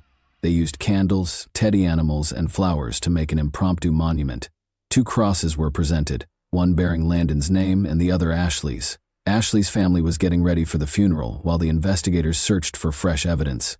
Since they lost 2 persons at once, it is impossible to understand the suffering they endured. The fetus was taken from Ashley's body by the medical examiner during the autopsy. In the same casket, Ashley and Landon were laid to rest. The Lyons family was even more grieved because they needed information to assist apprehend the person who killed their daughter, but the criminal was still at large. The $3,000 0 cents incentive that Ashley's parents offered later increased to $5 0 cents. People began phoning the police and sharing information that they believed could aid in the inquiry. A woman who lived in a house with a view of the park where Ashley was shot called them shortly after. She claimed that she might have caught a glimpse of the criminal standing at the window. Next to the individual she saw, this woman observed someone sprint out of the park and jump over the fence. After sprinting up to a red pickup truck that was waiting for them with its engine running, the individual she saw climbed into the passenger seat. The truck drove off a few moments later. The witness described it as a red Chevrolet pickup vehicle. Investigators had to search for at least 2 criminals if the woman's encounter with the person was indeed connected to Ashley's death. After all, the driver of the red pickup vehicle might have been complicit in the crime. Everyone who knew Ashley knew who was behind the red pickup vehicle as soon as they heard about it. Such a car belonged to her ex-boyfriend, Roger, who is also the father of her unborn kid. Roger's truck was taken by the cops right away. Despite a careful search, they were unable to locate any proof. There was no proof against Roger, and he refused to speak to the investigators. However, the officers came to a clear conclusion because they knew that at least 2 people were involved in the crime. Ashley was liked by everyone. Who wasn't delighted that she was expecting? If Ashley vanished, who would be pleased? Denna Williams was the only person, aside from Roger, who could hope for this to happen. The rationale behind the investigators' decision to speak with Denna and her brother Thomas again. Thomas was the first person they questioned. Thomas initially denied everything to the police, but after finding out that an eyewitness had seen Roger's pickup truck at the crime scene, he started talking more. In response to the question of who shot Ashley Lyons, he said without hesitation that it was Roger McBeath. In the end, Thomas Williams agreed to cooperate with the inquiry in order to receive a less sentence. He admitted that he had handed the revolver to Roger, who then shot Ashley. Additionally, Thomas informed the detectives that Roger dropped the weapon into Elkhorn Creek after killing Ashley. Although the 6-hour dive search was successful, it took a long time for the police to locate the crime weapon. The police discovered a gun, which the ballistics analysis verified was the weapon used in the crime. Ashley didn't match the perpetrator's height. Therefore, the investigators understood that Dina wasn't the one who shot her.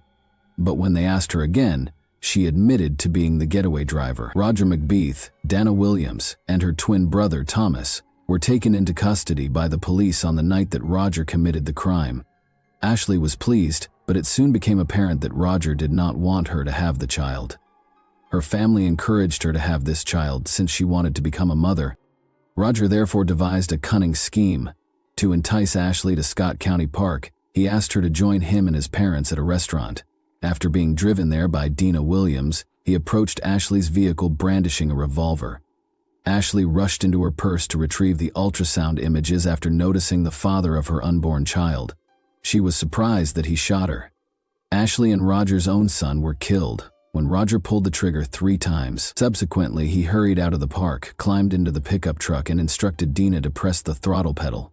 They came to a halt and threw the firearm into the river. The people of Stamping Ground were astonished to learn who was responsible for this tragedy. They were surprised that someone they knew could commit such a heinous act. The fact that other persons were participating in this was equally disturbing. A not guilty plea was entered by Roger McBeath. The authorities erred in their preparation for Macbeth's trial, which eventually affected the outcome. However, I'll explain this to you at the conclusion of the video. Thomas Williams was given a 7-year prison sentence by the court for his role in this crime. Williams acknowledged in the plea deal that he took $1,000, 0 cents, from Roger McBeath, Jr. to harm Ashley Lyons in a way that would result in her miscarrying. Williams then consented to provide McBeath the gun used in the murder, but the act was never completed. In 2005, Dana Williams entered a guilty plea as part of the plea deal according to court documents. According to the prosecutor's requested sentence of 20 years in jail, Williams will be eligible for parole after completing 17 years, or 85% of her sentence. Prosecutors would call a number of witnesses during the trial who stated that Williams had desired Ashley Lyons dead, had conspired with McBeath to poison Ashley, and had offered $1,000 to beat Ashley up in order to induce a miscarriage. Prosecutors claimed in the court filing that after their initial plans failed, Williams and McBeath turned to more extreme means. Williams claimed that public defender Rodney Barnes, her lawyer, informed her that a jury would likely have convicted her guilty. "I'm hurt and I'm scared because I pleaded guilty to something that I didn't do," she stated. Williams admitted that she drove McBeath around the Colony community when they first met and then came to pick him up, but she also admitted that she took him to the park the night of Ashley's murder so he could see the ultrasound images of the couple's unborn son. During her trip, she heard 3 gunshots, but she was unaware of their nature at the moment. At McBeath's trial, the jury listened to a recording of Roger calling Ashley Lyons on his phone and telling her that he loved her and was sorry he had missed their meeting at the park. Williams said that Roger had involved me in the plan without me knowing. Williams claims that McBeath never informed her that Ashley Lyons had died when they were leaving the park, and she refrained from reporting the incident to the police out of concern that McBeath would act abusively toward her. When Williams added, "I was scared to death of that boy. He even threatened to kill me." Williams expressed her sorrow for the Lyons family and her grief for everything that transpired. Williams said, "I am so sorry," while sobbing. However, McBeath's parents, Roger Sr. and Rita, said that Williams was lying and described her as a chronic liar who frequently acted in the heat of the moment. "I wish I could go back and change this." According to the pair, Williams accepted the plea offer in order to take the easy route out because he was envious of Ashley. "She was obsessed with my son," Rita McBeath claimed. Roger McBeath Sr. claimed his son was shocked when they received the news of Ashley Lyons' death, but Williams remained unmoved. "She was the one who had the motive," he said. "It didn't bother her," in reference to Williams. "It didn't bother her a bit." Dina Williams was given a 20-year prison sentence by the court in August 2005. In 2021, she was granted parole. Williams claimed in the written motion that she was too young and susceptible to being influenced by her ex-boyfriend McBeath. Williams added that she was unaware of McBeath and Lyons' relationship.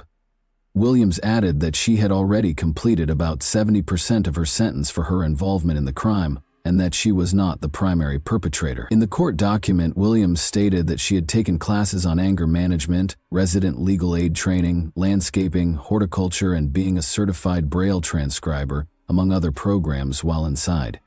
Roger entered a not guilty plea to the murder allegation after being taken into custody.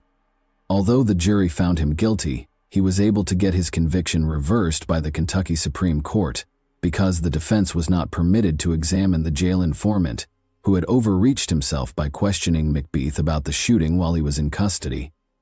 Police ordered jail informant John Romano to refrain from questioning Roger McBeath about the alleged crime. The informant was given permission to speak with McBeath about common topics like movies and sports.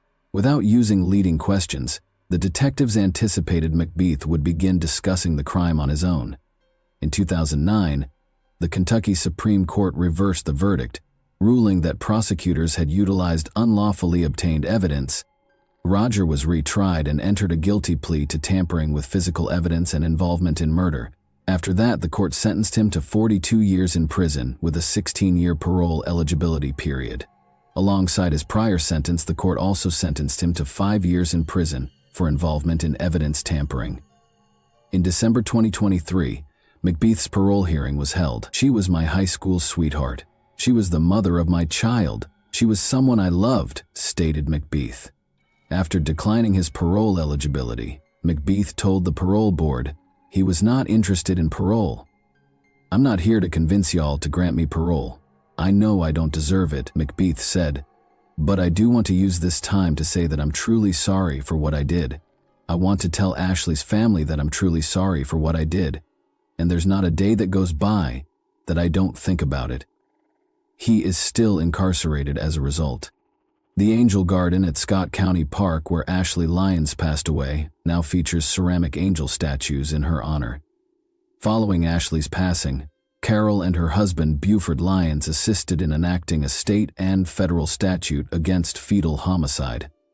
A pregnant woman who is abused is charged with 2 offenses under the bill, one against the lady and one against her unborn child. And that wraps up today's chilling story. If you enjoyed this video, don't forget to like and subscribe so you never miss a new upload. Also, let me know in the comments what part of this story shocked you the most. Thank you for watching, and I'll see you in the next video.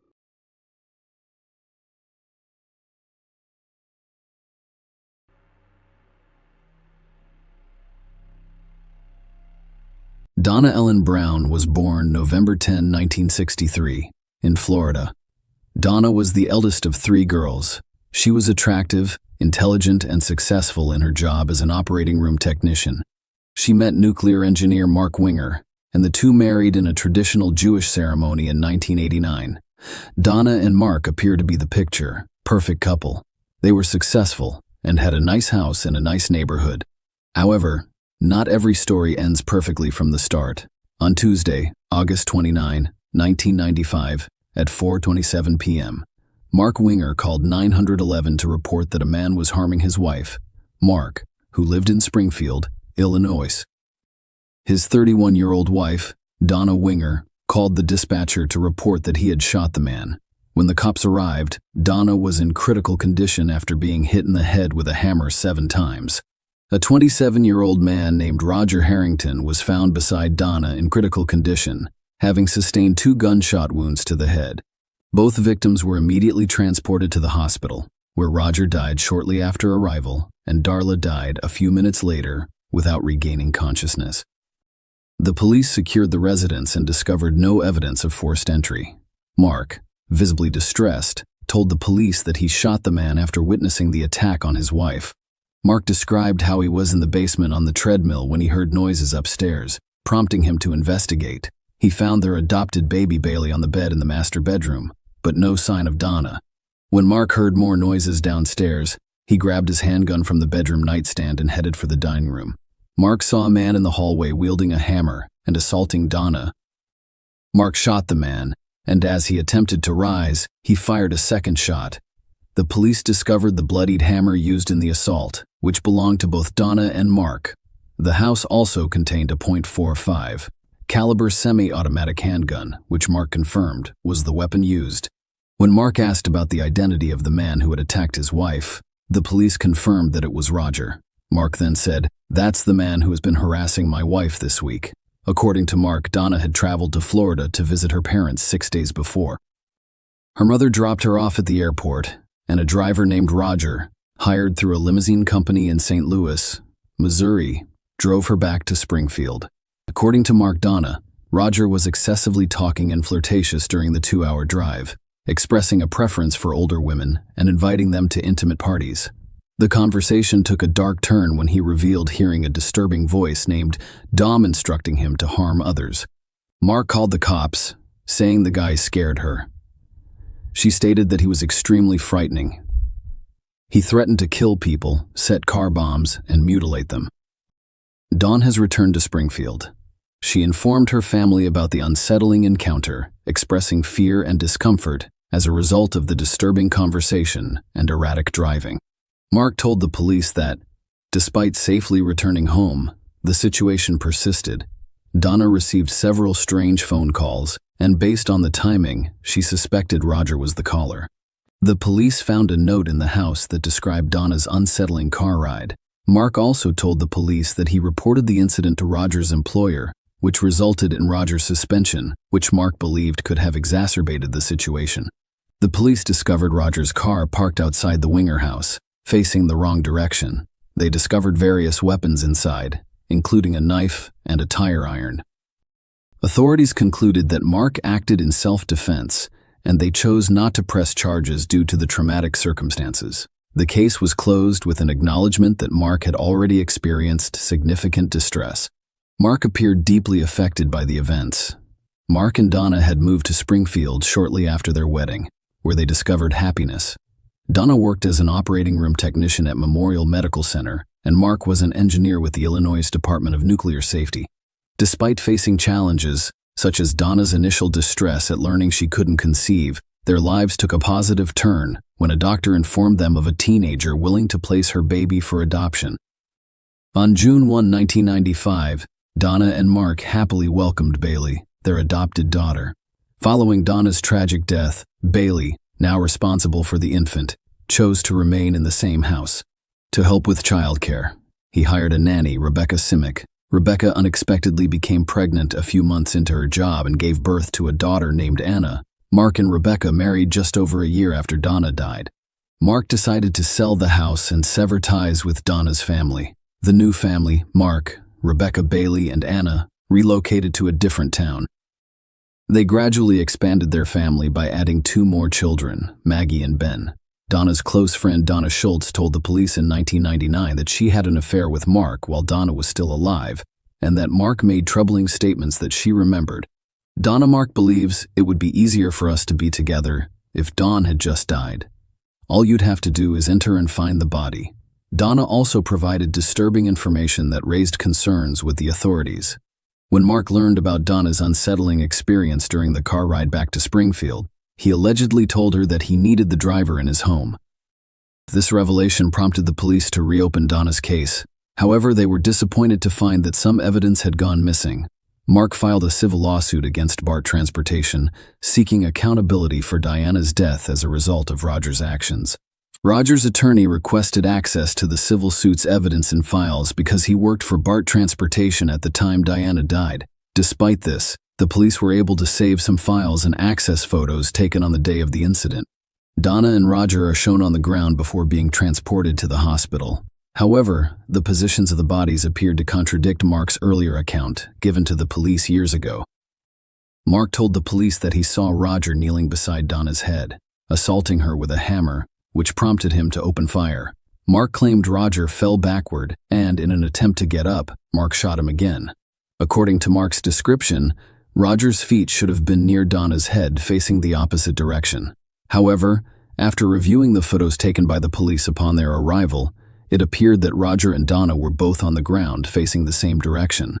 This inconsistency prompted the police, for the first time, to suspect Mark of being involved in his wife's murder. The question of why Roger was at their house that day remained unanswered. Simultaneously, during the civil suit involving Mark, a possible explanation emerged. BART Transportation hired a blood spatter expert who concluded that the blood spatter patterns indicated Mark's involvement in the deaths of Donna and Roger. As the police dug deeper into the case, they discovered more incriminating evidence.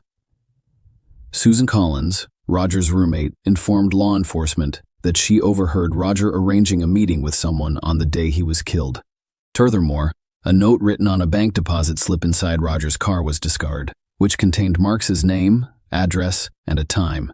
Susan informed the police that Roger had mentioned agreeing to meet with Mark to resolve issues raised by Mark's complaints about Roger's driving and the concerning conversation he had with Donna.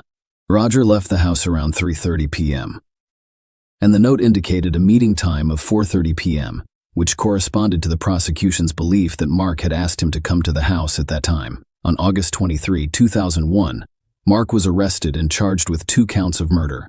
The prosecution claimed that Mark was responsible for Donna and Roger's deaths. They claimed that Mark wanted to remove Donna from his life, but did not want to risk losing custody of their adopted daughter Bailey, so he avoided divorce. Mark allegedly saw an opportunity when he learned about Donna's problems with Roger, seeing it as an ideal opportunity to eliminate Donna and frame an innocent man. The prosecution proposed that Mark contact Roger, whom he had never met before that day, and invite him to the house. When Roger arrived, Mark allegedly led him inside and fatally shot him. This narrative was supported by the fact that there was no forced entry at the residence. The prosecution also claimed that Donna, who was in the master bedroom with Bailey when she heard the gunshot, went downstairs and was beaten to death with a hammer by Mark before dialing 911.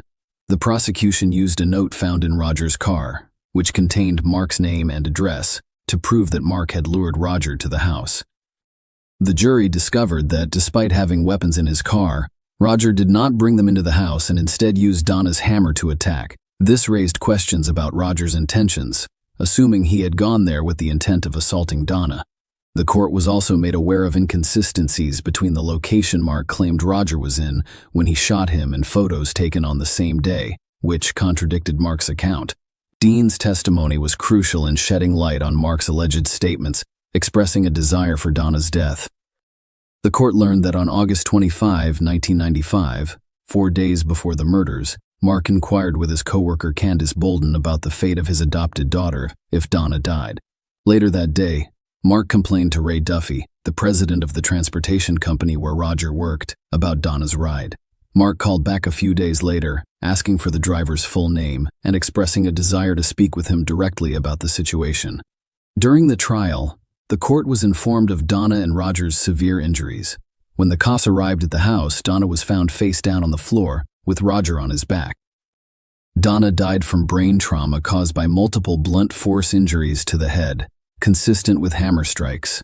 Roger died from brain trauma caused by gunshot wounds to the top left side of his head and above his left eyebrow, as well as contusions on his chest from hammer strikes.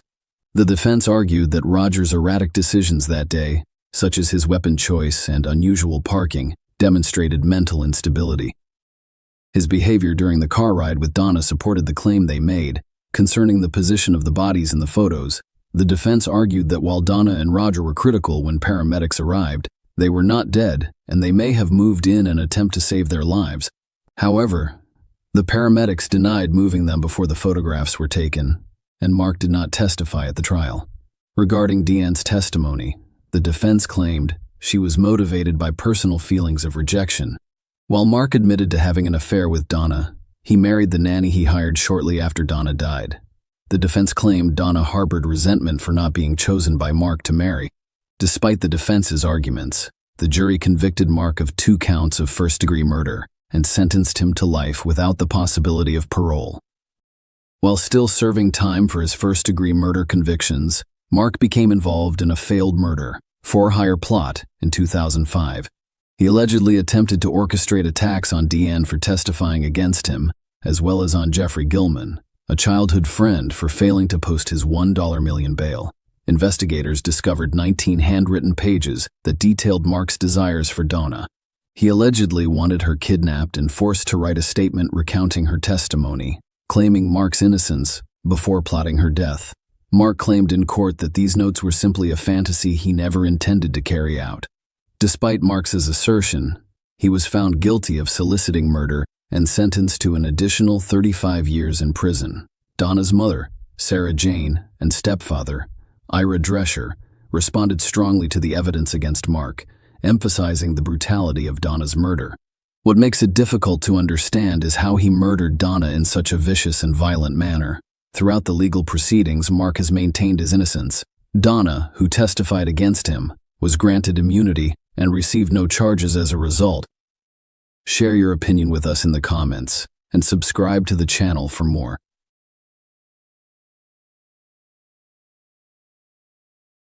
Hey guys, welcome to my channel, and today we're going to take a look at another horrible case with you. Carol Ann Barrett's murder was a terrifying mystery for 44 years. The 18-year-old high school student went missing on March 23, 1980, while she was spending spring break with her friends in her hotel room in Daytona Beach, Florida.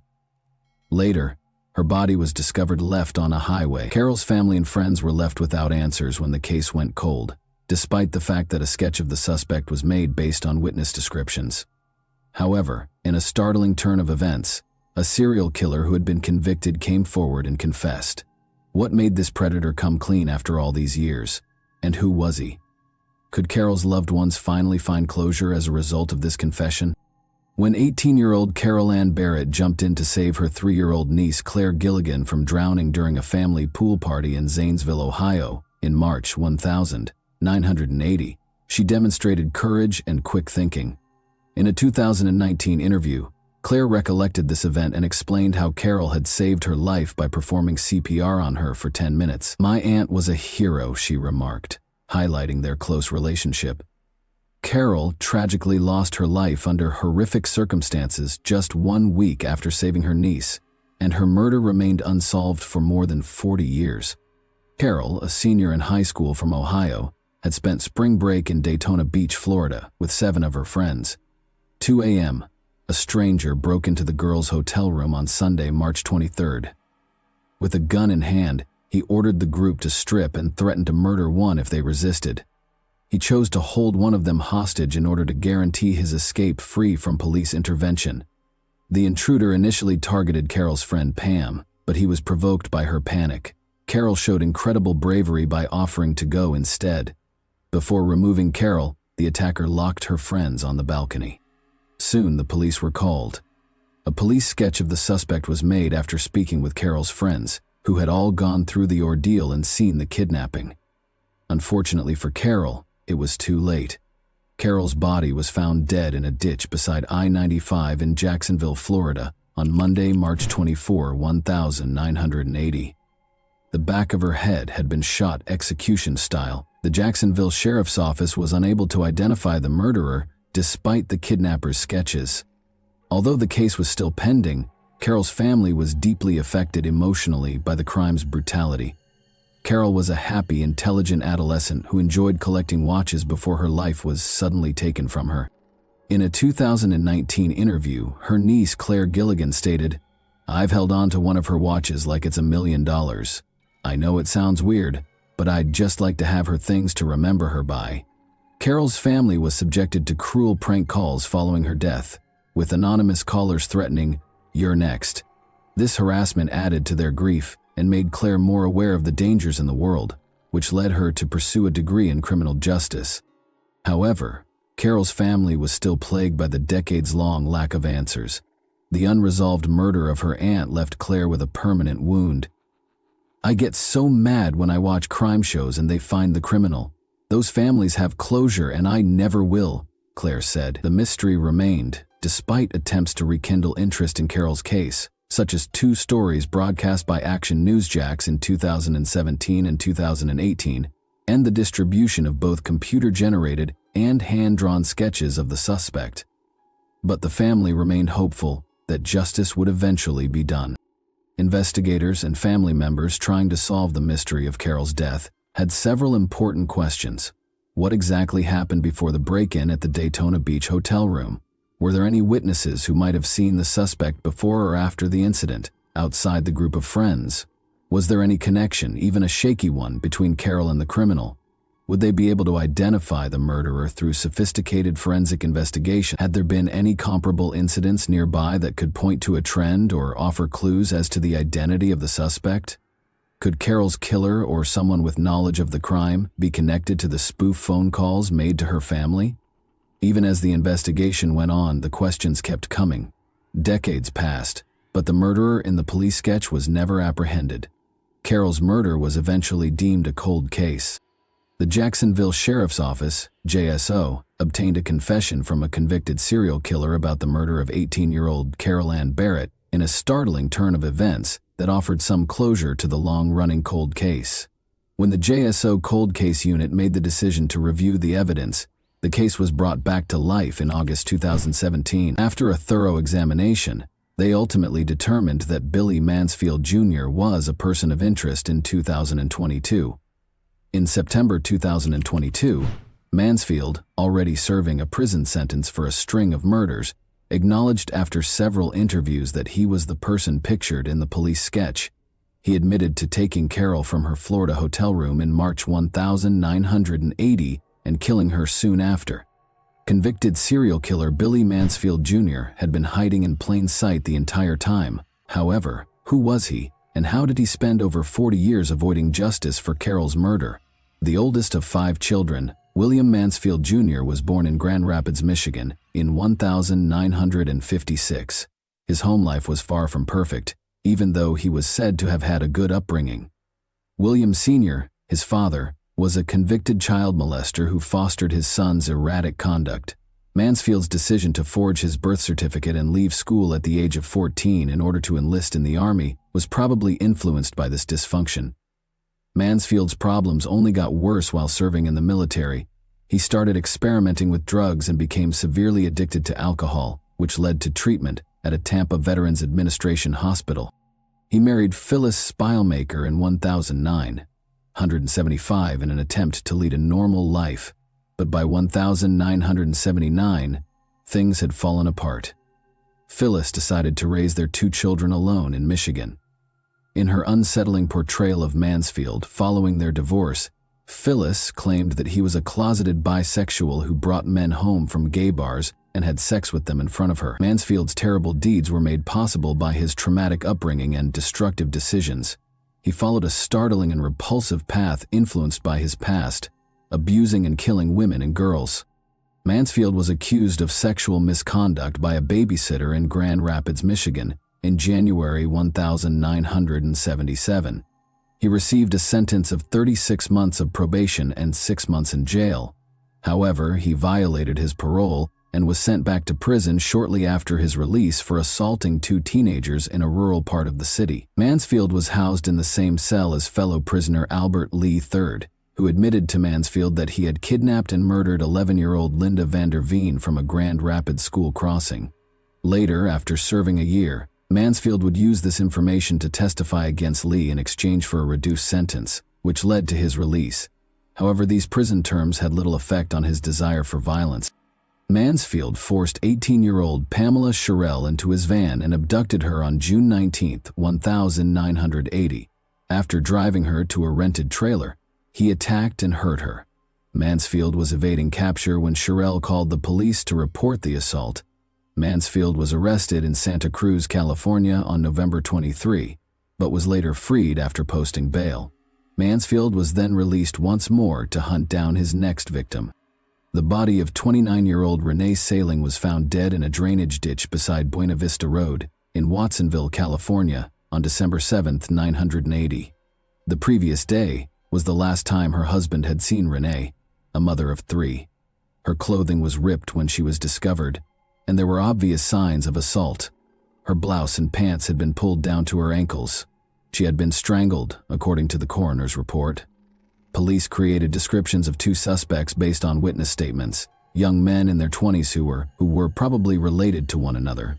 4 days later, a rookie police officer in Winnemucca, Nevada, brought Mansfield and his brother Gary, age 23, in for interrogation.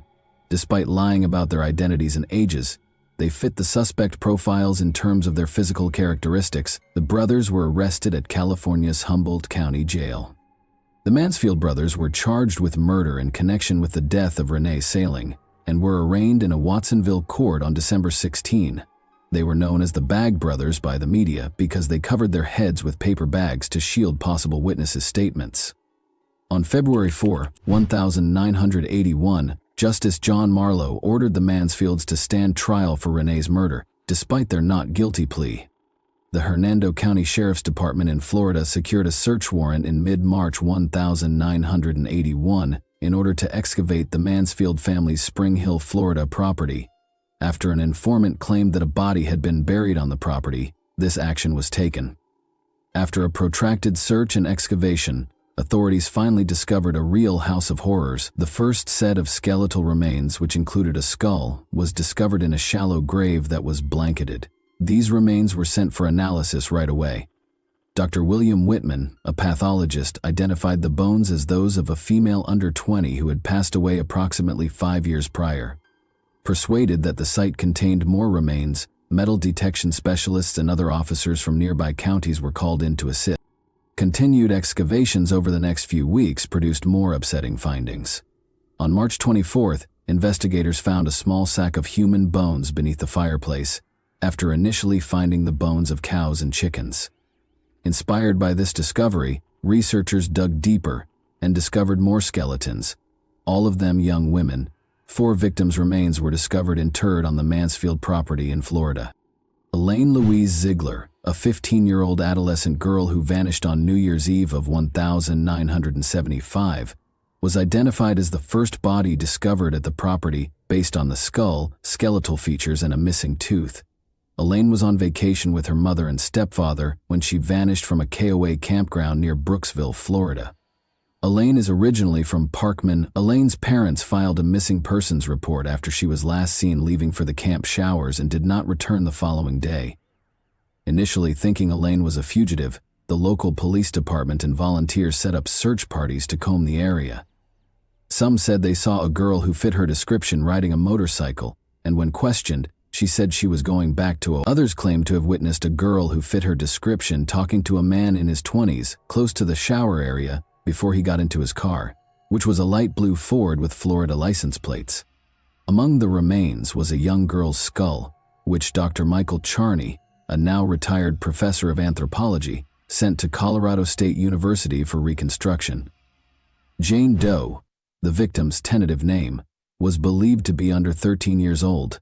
Sadly, no conclusive matches were ever found, and her identity is still a mystery. It wasn't until July 2022 that the third body, a white woman between the ages of 22 and 30, was identified, thanks to a breakthrough in genetic genealogy. On May 16, 1980, Teresa Finningham, then 16 years old, was reported missing after she did not appear for a scheduled job interview in Tampa, Florida. Teresa, a Hillsborough Community College employee and native of Tampa, was last seen on April 27, 1980, in the Pam's Liquor Lounge parking lot with a man who was described as a biker. She had left her glasses and car keys at the bar. Forensic dentistry was later used to identify her decomposing body. The Mansfield family home in Spring Hill was searched again almost 40 years after the original excavation. In October 2020, Mansfield's brother Gary was arrested on drug charges, which led to the second search. More human remains were found to have been traced, presenting a somber image of a serial killer whose crimes had been ignored for years. The families of the victims have found some closure as a result of the excavation and identification efforts, but there are still many unanswered questions regarding the full scope of the Mansfield brothers' crimes. In order to avoid local publicity bias, Mansfield's trial for the murder of Renee Saling in California was rescheduled to the city of San Rafael after the skeletons were discovered in 1981. His prior criminal activity and serial killing spree garnered media attention during the trial. A mistrial resulted from the jury's inability to reach a unanimous verdict in spite of the evidence presented. Chip Harp, the assistant state attorney, asked for and received a 6-month delay. On February 8, 1982, the new trial was scheduled to begin. Mansfield was charged with the murder of the young women discovered buried on his family's property at this time by a Florida Hernando County court. At the time of this indictment, Mansfield was being detained at the Santa Cruz County Jail in California. Mansfield's brother Gary and a woman named Cindy consented to testify against him at the retrial. He was sentenced to 25 years to life in prison. Initially claiming innocence, Mansfield entered a guilty plea to all 4 murders as part of a plea deal at the Hernando County trial for the Florida killings, earning him 4 life sentences. He acknowledged, "I'm pleading guilty because I am guilty of the charges and have no other reason," in a prepared statement. Despite early setbacks, Mansfield was ultimately found guilty and given several life sentences, which guaranteed his incarceration and prevented additional harm. His brothers and other witnesses' participation was essential in obtaining these convictions, underscoring the significance of thorough legal and investigative procedures when handling repeat offenders. The horrific findings on Mansfield's property, in particular, served as a sobering reminder of the extent of his violent tendencies and the difficulties law enforcement had in apprehending him. New developments in forensic investigation have led to the recent discovery of yet another of Mansfield's victims after decades of incarceration. Following several interviews, Billy Mansfield Jr. admitted in September 2022 to kidnapping 18-year-old Carol Ann Barrett from her hotel room in Daytona Beach and killing her soon after. Her body was discovered in a ditch 44 years prior to this admission. How many more unidentified victims could Mansfield be connected to? It is hoped that by cooperating, police will be able to solve other unsolved cases. Mansfield, now 68, is already serving 4 concurrent life sentences in Florida for different murder cases, in addition to a life sentence for murder in California. The state attorney's office in the 4th Judicial Circuit chose not to press further charges against him because he was already in jail when he confessed to killing Carol Ann Barrett. After more than 40 years of uncertainty and sorrow, Mansfield's confession offers the Barrett family some measure of closure. The case's reopening and the confession that followed demonstrate how law enforcement will continue to pursue justice, even as memories fade and time goes on. Because of the investigators' unwavering efforts to solve her murder, Carol Ann Barrett's story, which was marked by both her tragic end and her heroic final act, now has a conclusion.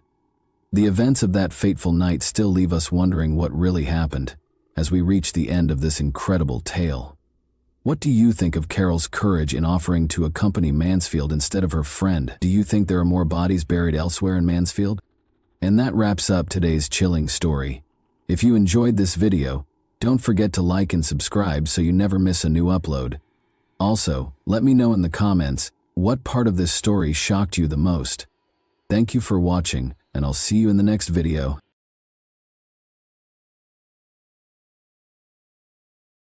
Hey guys, welcome to my channel, and today we're going to take a look at another horrible case with you. A person's life can be completely transformed by the emotion of love. It can be tender and loving, or it can be hurtful and disappointing. Almost everyone has times in their lives when they meet someone who becomes special to them, but occasionally these relationships don't work out as planned. In this tale, a man and a woman fell in love, but their relationship ended because of a well-publicized investigation. What transpired between them? For what reason were their parents against their relationship? This video will teach you the answers to these questions. I want to start by saying that this is one of the most unbelievable stories I have ever posted on my channel. Why do those who are meant to protect and serve act indifferently? And everyone will be shocked by this story's conclusion. We will therefore talk about what happened in Kemerovo, Russia, in 2020. The administrative hub of the Kemerovo Oblast is the sizable Russian city of Kemerovo. It is located in western Siberia's southern region. It is one of the biggest cities in Siberia, with a population of over 500,000. On September 24, 1997, Vera Pekdeleva was born in Kishtym, Kemerovo Oblast. She developed into a happy, imaginative adult. She won first place in several competitions because she loved singing while studying in school. Despite their divorce while she was in school, Vera's parents, Oksana and Yevgeny, remained friendly. Vera got along well with her mother's new husband and her father's new wife. She was characterized as a non-confrontational, upbeat, and kind individual. Vera's mother, Oksana, lived in Kiselyausk, about 110 miles from Kemerovo, and Vera visited her mother whenever she had free time. As I mentioned earlier, Vera was a creative person, so her family was taken aback when she moved to Kemerovo after high school and enrolled in the State Technical University rather than pursuing a creative career. Vera met a man her own age, Vladislav Kanyas, during one of these trips in 2016. Vera was nothing like Vlad, as everyone called him. He was reclusive, irritable, and lacked life goals. Vlad was raised in a dysfunctional household and left school after the 9th grade. He lived with his father after his mother abandoned her family. But the challenges in his life did not stop there. In the end, his father committed suicide as a result of his legal troubles. Vlad was profoundly affected by everything that transpired in front of his eyes. Vera fell in love with Vlad despite the fact that they had little in common. Vera's parents opposed this relationship because they were aware of Vlad's identity. Although we sympathized with the man and understood that his life wasn't easy, we wanted Vera to have an entirely different life. We didn't agree with her decision. According to her mother, Oksana, we waited for her to break up with him. Vera's father requested that they break up after learning about Vlad. But Vlad and his daughter remained together. She simply ceased discussing him with her parents. Vlad never showed up for our family get-togethers. The pictures on Vera's social media accounts did not feature him. She seemed to be concealing him, Vera's mother recalled. It's important to note that in 2019, Vera and Vlad moved to Kemerovo to live together. Vlad, who was unemployed and did not want to change that, loved living with Vera, and her parents helped pay for the apartment. She always had some cash in her wallet and was intelligent and attractive. She gave him financial support. The couple's relationship was strained. It was obvious that Vlad would not stop abusing alcohol. In November 2019, Vlad allegedly beat her, according to her parents. When Vera finally made the decision to end this toxic relationship, her boyfriend was adamantly against it. As previously stated, Vera's parents assisted her in paying for the apartment where she and Vlad resided. Since Vera ended their relationship in November 2019, it stands to reason that Vlad ought to have moved out, but he refused to do so. He enjoyed living at the expense of others. This is a passage from Vlad's testimony. It will help you understand what transpired after Vera made the decision to break up with him. However, keep in mind that this is Vlad's testimony. Whether or not you believe what he says in his testimony is up to you. I got into a fight with Vera on December 15, 2019, he said. I wanted to go to a nightclub, but she said no, so we got into a fight. Vera started traveling frequently to Kislyovsk during our time together. Slowly, she started to distance herself from me. She informed me that she was speaking to someone else. Remember that. Vera had told Vlad she was ending their relationship a month prior, he went on. Our mutual friend also told me that she was seeing someone else. According to her, Vera was seeing Alexander, a man from Kislyovsk. I was not personally acquainted with him. I wanted to speak with Vera after finding out that she was seeing Alexander. During this period, we remained in the same apartment. Following our argument on December 15, 2019, she departed and took a few items with her. At the same time, I kept calling her to stay in contact. I offered to assist Vera in moving her remaining possessions to a different apartment when I called her on January 12, 2020. I offered to meet and move things, and Vera accepted. I would assist her with the move, we decided. We decided to meet in the afternoon on January 13. I was supposed to get her belongings. Vera approached me on January 13, 2020, at approximately 4 or 6 o'clock. I wanted to leave this apartment as well, so when she arrived, we packed our belongings. Without Vera, I didn't want to live there. We consumed beer, liqueur, and vodka while packing. Then I was intoxicated and Vera was intoxicated too. On January 14, 2020, we drank alcohol until 5 in the morning.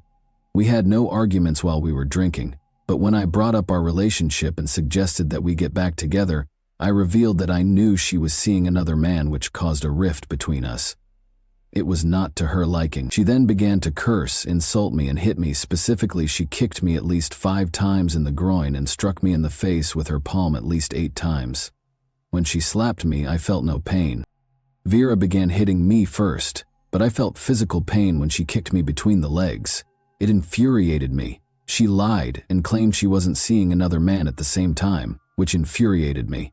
Vera kept insulting me, saying that I was intruding on her personal life because I was aware of every detail about her at the time. Vlad told the police that version of events. We'll talk about the opposing viewpoint next, which provides compelling evidence that Vlad was dishonest in his testimony. Take note of this phrase. On January 14, 2020, we drank alcohol until 5 in the morning. We did not argue while doing so. Vera had no intention of sharing the apartment with Vlad, much less partaking in alcohol. She requested a friend's assistance with the move. Vera left a voicemail for her friend at 5:08 p.m., stating that she was already in the apartment packing up her belongings. At around 6 o'clock in the afternoon, she promised to be at her new apartment. Vera requested assistance from a friend to move her belongings from the taxi to the apartment. Vera left another voicemail 3 minutes later. She asked her friend to assist her with the move by coming to the apartment where she and Vlad shared. But before Vera could finish, Vlad interrupted, saying, "No one's coming in here," and he objected to Vera's friend entering the apartment. 4 minutes later, at 5:15 p.m., Vera asked her friend to come in a low voice, suggesting that things had gotten out of hand. This message appears to have been a request for assistance. She purposefully spoke quietly so Vlad wouldn't hear her. Vera leaves another voicemail at 5:25 p.m., and Vlad's commanding voice can be heard once more. He advises Vera's friend to wait for Vera to text her and not to bother them. Vlad himself recorded the voicemail at 7:19 p.m. Vera was unable to use her phone from that point on. The monster and she were left alone, but we must explain what happened next. A witness described the horrific screams coming from apartment 738 as a massacre, and at around 3 in the morning, the neighbors on the same floor began to wake up. 15 people gathered in the hallway outside the apartment because the screams were so loud. Among them was Vlad's brother. Since his brother had previously threatened to kill Vera, he recalled Vlad's words and understood that they would have to smash down the door. Since the apartment's door was iron, the neighbors began searching for instruments to pry it open. People called the emergency service, and these calls eventually became part of a separate investigation, all the while hearing Vera's heartbreaking cries coming from the apartment. The police were still nowhere to be found 30 minutes later. During the 3.5 hours it lasted until 6:30 a.m., people called the police, but nobody arrived to help Vera.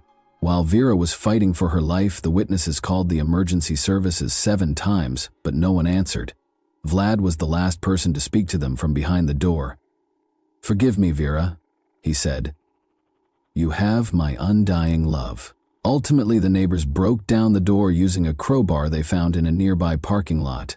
Vlad was in the restroom by now, and Vera was already dead. He was inebriated.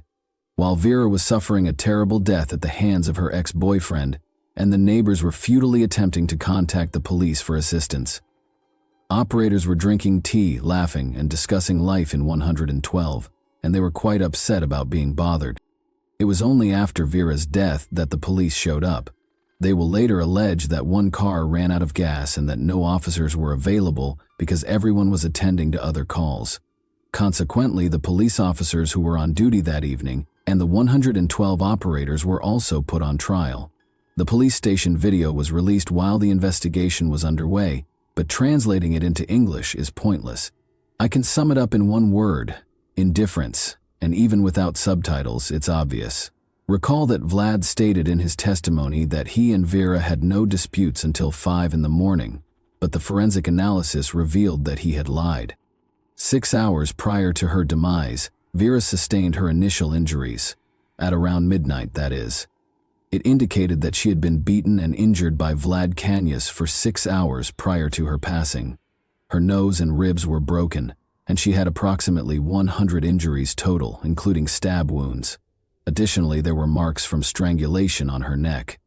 If you were surprised by the police's lack of action, prepare yourself. You won't believe what happened next. Over 1,000 people showed up for Vera Pexteleba's funeral, and the church was unable to accommodate them all. According to Oksana, Vera's mother, the funeral home tried to restore her daughter's face with makeup for 4 hours, but she was still unable to identify her. Her injuries were that severe. Vlad Kanyus was telling the investigators in the meantime his account of events. Naturally, he made an effort to minimize his involvement in this crime. He said as much about that evening. "I told her I knew she was seeing another guy and suggested we get back together when I first started talking to her about our relationship. We began to argue. It was not to her liking. She then began hitting me, insulting me, and using profanity. In particular, she struck me in the face with her palm at least 8 times and kicked me at least 5 times in the groin. When she slapped me, I felt no pain. Vera began hitting me first, but I felt physical pain when she kicked me between the legs. It infuriated me. She lied and claimed she wasn't seeing anyone else, which infuriated me. Vera also claimed that since I was well versed in her personal life, I was intruding on her privacy. She persisted in insulting me during this time. So I became enraged and struck her multiple times with my palms, roughly 4 times on the head, though the blows were not very strong. Vera fell to the ground and struck the closet when I struck her. On her stomach, she lay. She struck me back too. Specifically, she used her fists and palms to beat my head. It hurt. She didn't stop even after I told her to. She scratched my back, I recall. I then made the decision to grab her by the neck. On the floor, I noticed an iron. After grabbing this iron, I wrapped Vera's neck with the iron cord. Then I pulled the cord a little tighter around her neck. For 1.5 or 2 minutes, I squeezed her neck. I didn't want to kill Vera at the time, and I was unaware that my actions could do so. I wanted to frighten Vera, so I was pulling the cord tighter around her neck. My goal was for her to faint. I hoped she would go to sleep. After I took the cord off her neck, she began coughing and wheezing for 15 minutes. When I took Vera's neck cord off, I placed her on her back. After she had been in the prone position, she was unconscious at the time. She wheezed and made noises at the same time. She seemed fine to me. I eventually began rousing Vera, but she was not responding. I then began to hear if her heart was pounding. I listened to her mouth and then her heart. Her heart wasn't beating. She was not breathing. I can't recall what came next. I recall that I eventually found myself in the restroom. I was holding a knife at the same time. I wanted to injure myself, so I brought a knife. I knew Vera was dead, and I didn't want to kill her, so I didn't want to live. After a while, my brother and a policeman entered the apartment through the open door. I was then instructed to put on my clothes. The police station is where I was taken. I apologize for my actions. I don't deny that Vera died as a result of what I did. I had no desire to murder her. I would like to express my regret to Vera's family. Vlad has a selective memory, as you have observed. He recalled strangling Vera, but he couldn't recall how he hurt her roughly 100 times. Vera was lying on her stomach on the floor during the interrogation, and it was unclear how she could have scratched his back and punched him in the face. It also became evident how Vlad's brother got to the crime scene. He lived in a different city, after all. This is what Vlad said to the police. I called my brother and informed him of the situation. My brother advised me to call an ambulance and perform cardiopulmonary resuscitation on Vera after I informed him that she was not breathing. I attempted to administer first aid to her. I attempted to massage her heart and perform CPR. He called his brother around midnight and threatened to kill Vera, according to information uncovered during the investigation. When questioned again about Vera's injuries during the second interrogation, he said, "It was probably me who caused those injuries to Vera. Although I didn't keep track of how many blows I delivered, the expert discovered some injuries on Vera's body that might have been my fault. I can't recall how many times I struck her, but I believe it was the same amount as the expert suggested. I acknowledge that I caused her every injury listed in the report. I desired quiet. I didn't consider how she was suffering. During our argument, she yelled at me and insulted me. When I struck her, I didn't like it. I didn't enjoy her yelling. I wished she would stop talking. At the time, I didn't consider her suffering." Additionally, Vlad Kanius claimed that he and Vera were intimate by consent. Since it was impossible to prove the opposite, the charges pertaining to this were ultimately dropped that evening. Emergency service operators and police officers were charged with negligence. It's difficult to accept, but throughout the investigation, they continued to give ludicrous justifications for their actions, and no one suspended them from their jobs. For each of the 5 defendants, the prosecutors sought actual prison sentences, but the judge made a different decision. They were given suspended sentences ranging from 1.5 to 2 years. Additionally, the court mandated that each give the victims roughly $350. The police department also had to pay about $11,000 at the same time. Although the ruble is the currency of Russia, I have converted all amounts to US dollars. The indictment claims that the police officers had gasoline, and even if they didn't, they should have taken the proper action to address the situation. However, they did not view going to the scene as an urgent task, so everyone can understand these numbers. According to them, neither police officer admitted guilt and refused to assist with the investigation. The investigation team was at another address where the man's body had been discovered earlier, when witnesses called to report the woman's screams and cries for assistance. Vera had no intention of staying in the apartment that night, so we'll probably never find out what actually transpired. She even asked a friend to assist her in moving. Thus, there is every reason to believe that Vlad poured alcohol into Vera's mouth while she was unconscious, or forced her to drink it.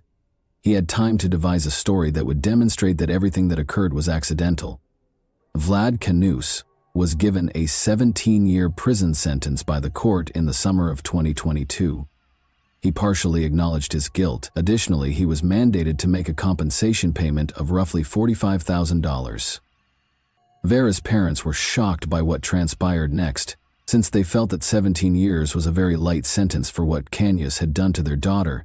They intended to appeal the decision. But Vlad was not even imprisoned for a year. Pictures of Kanius in uniform were broadcast on the network in November 2023, and it was revealed in April 2023 that he had been pardoned by the president following 6 months of involvement in the war. He was also released from the duty to compensate Vera's parents in any way, and you are all aware of the type of conflict Russia is currently embroiled in. In Russia, the case of Vera Pekteleva has generated a lot of interest. Not less poignant was the news of Vlad Kanius's pardon. This is what the Russian president's press secretary had to say about it. Pardoning follows a specific process, which we have discussed on numerous occasions. The convicted individual should first confess his guilt before the documents are sent to the president for review. This decision is made at the level of the Federal Bureau of Prisons, followed by the regional level, the federal district, the Central Commission, and finally the president. This is one method. Another is for prisoners, including those incarcerated for major offenses, to atone for their crimes with blood on the battlefield.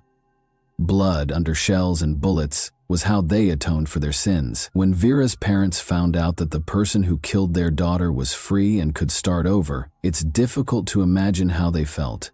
Such a chance will never come to their daughter. She was denied another chance. And that wraps up today's chilling story. If you enjoyed this video, don't forget to like and subscribe so you never miss a new upload. Also, let me know in the comments, what part of this story shocked you the most? Thank you for watching, and I'll see you in the next video.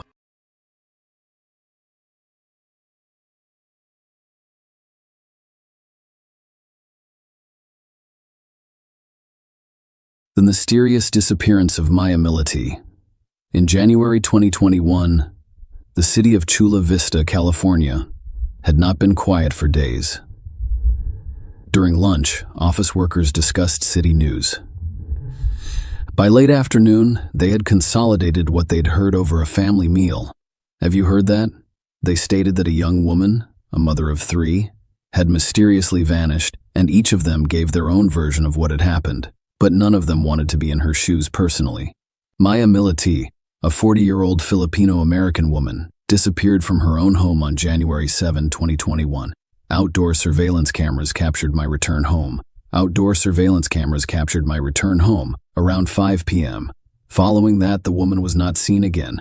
The relatives of the missing woman, who were knocked down, stunned by grief, distributed leaflets with Maya's photos and hung posters throughout the city. Their concerns were understandable. My eldest daughter's birthday was on January 10, and she would never, ever miss out on this holiday. According to the woman's relatives, they all spoke in the same voice. She last contacted him on January 7 at 8:15 p.m. Dozens of volunteers and police officers searched for Maya Militi. They searched the wooded area, nearby neighborhoods, the creek, and an abandoned golf course, but found nothing. Larry Militi, the missing woman's husband, never participated in the search for her. Furthermore, after some time, he severed all ties with her relatives. For a long time, the police assumed that Maya had left her husband after another argument. However, when she left the house, she may have been caught on the neighbor's CCTV camera, so she either stayed in the house, climbed out the window, or left in another way. What could be the reason for such strange behavior on the part of a man? Maya, who stood out from the crowd due to her unusual beauty, most likely had a lot of admirers and possibly more than one affair. It is possible that she lost her feelings for her husband without informing anyone. She ran away from him, but not alone. Perhaps this is why he was angry and did not take action. Larry claimed that I believed she was still alive because she voluntarily left our home at least twice in 2020. Without saying goodbye to myself or our 3 children, we prayed for her safety and well-being. God blessed Amadable Alonzo with 6 children. Maya was born 5th. The girl was born in May. Her parents gave her the name May. She was successful everywhere. The girl's determined nature aided her in this endeavor. Thus, it is an elementary school. Following her family's immigration, she was among the top 5 students in her class. In March 1995, the girl enrolled in Redford High School in Honolulu, Hawaii, and began to express herself. She actively participated in a variety of school and extracurricular activities, with a particular emphasis on drama club and dance lessons. After graduating from high school with honors at the age of 17, Maya got a job at McDonald's, where she met her future husband Larry Millet, and they developed a relationship. When Maya turned 19, they married. At the same time, the girl enrolled at the University of Hawaii at Manila, a land-grant state research university. Life was boiling for the youth. While Maya was attending university, her husband Larry was training in the Navy in Virginia. The couple eventually decided to relocate to Chula Vista, California. Maya continued her studies at the University of San Diego because she did not want to stop. After graduating with honors, she became a civilian contract specialist for the United States Navy. Where are the strange noises coming from? What are my thoughts? Am I already going crazy? And are they unreal? The phrases "I love you," "love me" echoed slightly throughout the house. They kept the young woman awake all day and night, haunting her in various locations throughout the house. My family did not stop looking. They immediately hired a private investigator to focus the attention of those who cared.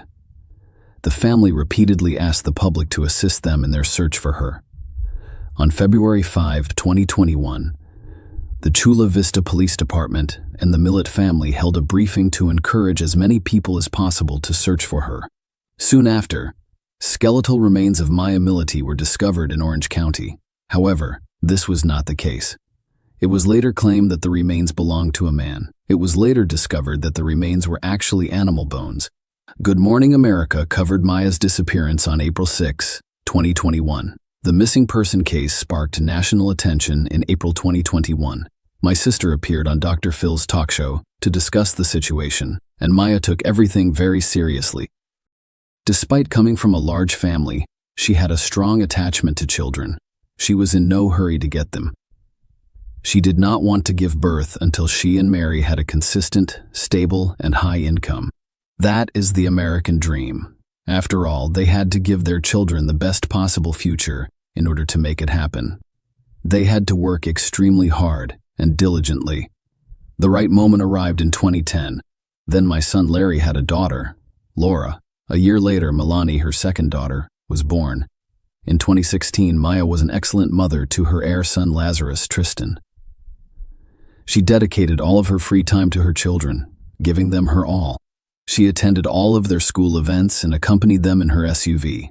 Some women's children become the center of their universe, intelligent, indulgent, and caring. Maya was one of these women. By the end of 2020, the couple's relationship was strained. Larry assumed Maya had a lover. Her husband's jealousy knew no bounds, and while she could previously tolerate these attacks, she could no longer. Later, the DA's office reported that Maya had warned Larry about his anger. Police say Maya texted a friend just 2 days before his disappearance to end their marriage. I informed him that I was filing for divorce, whether he liked it or not. She claimed that I was no longer trying to make peace for the sake of the children.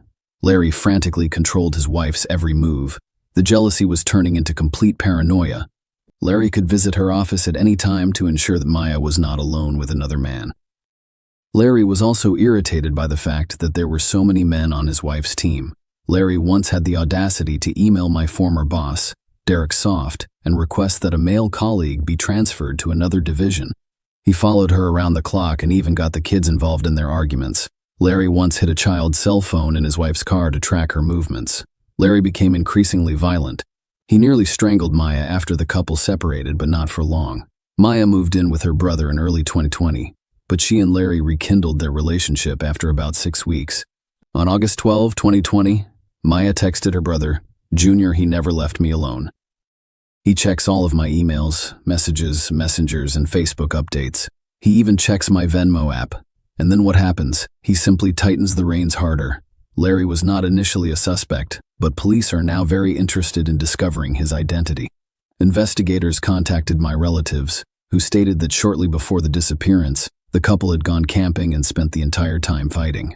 Maya returned from her camping trip and informed her family that if anything happened to her, Larry would be notified. According to the case file, my friend informed police that Maya had made a different statement in December 2020. "I don't think he would hurt me, but I believe he would hurt the kids to get back at me." Prosecutors say the mother of 3 did not elaborate on what she meant at the time. When we fall in love, for better or worse, we only see the object of our adoration in rosy light. Frequently, we project our personality traits and outlook on life onto our partner without noticing the red flags, as they are known in psychology, that may indicate the presence of an underlying problem or a potential threat to the well-being of the relationship. We justify abusers, manipulators, narcissists, and aggressors by citing deficiencies in upbringing and stress, but we should look deeper. Apparently, nature is so laid down that families were created mostly in youth when the whole world is presented in rose-colored glasses, so to speak, for a great, sometimes blind love, so that the human race did not stop. And after a while, having gained the necessary life experience, we see in a partner what was so carefully hidden from us at first glance, and we consider re-educating, smoothing out all the sharp edges in order to reconcile. But you can't change an adult man. It only remains to prevent him from expressing his negative traits. This is the case for jealousy. If a person experiences certain traumatic events, paranoia is not far behind. Returning to the sound Maya heard, it's possible that the woman had developed hallucinations as a result of her family's problems. But this was not the case.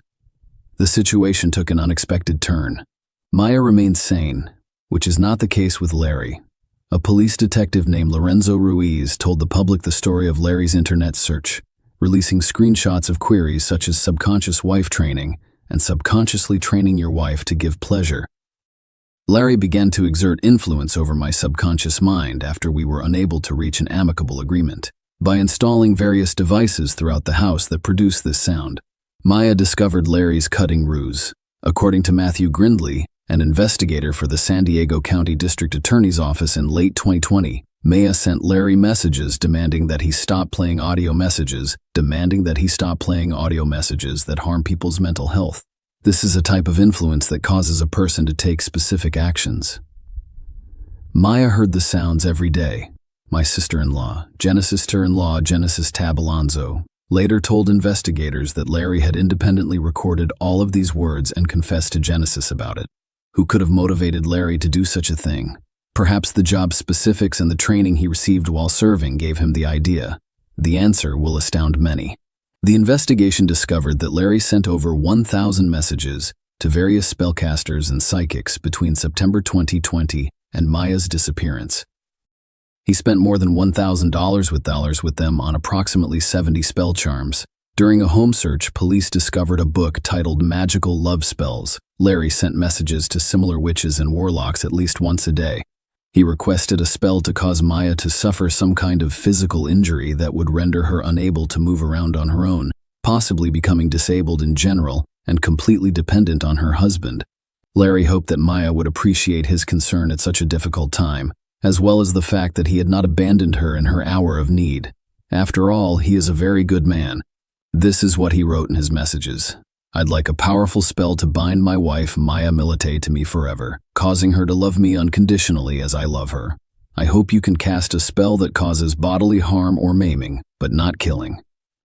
Maya was finally convinced of her intentions after witnessing everything that was going on, including Larry's gradual mental breakdown. Maya and her husband decided to divorce in December of 2020. Every life event, including actions, has an initial mechanism known as a trigger. According to police, Larry's desire to lose his beloved grew stronger with each passing day. On January 7th, the day authorities believe Maya contacted a divorce lawyer, he was desperately trying to overturn my spouse's decision to file for divorce. I'm shaking inside, ready to snap, he wrote to one of the spellers earlier in the day. Maya contacted a divorce lawyer. By the way, attorneys reported that Maya planned how she would serve Larry with divorce papers because she was concerned about his reactions.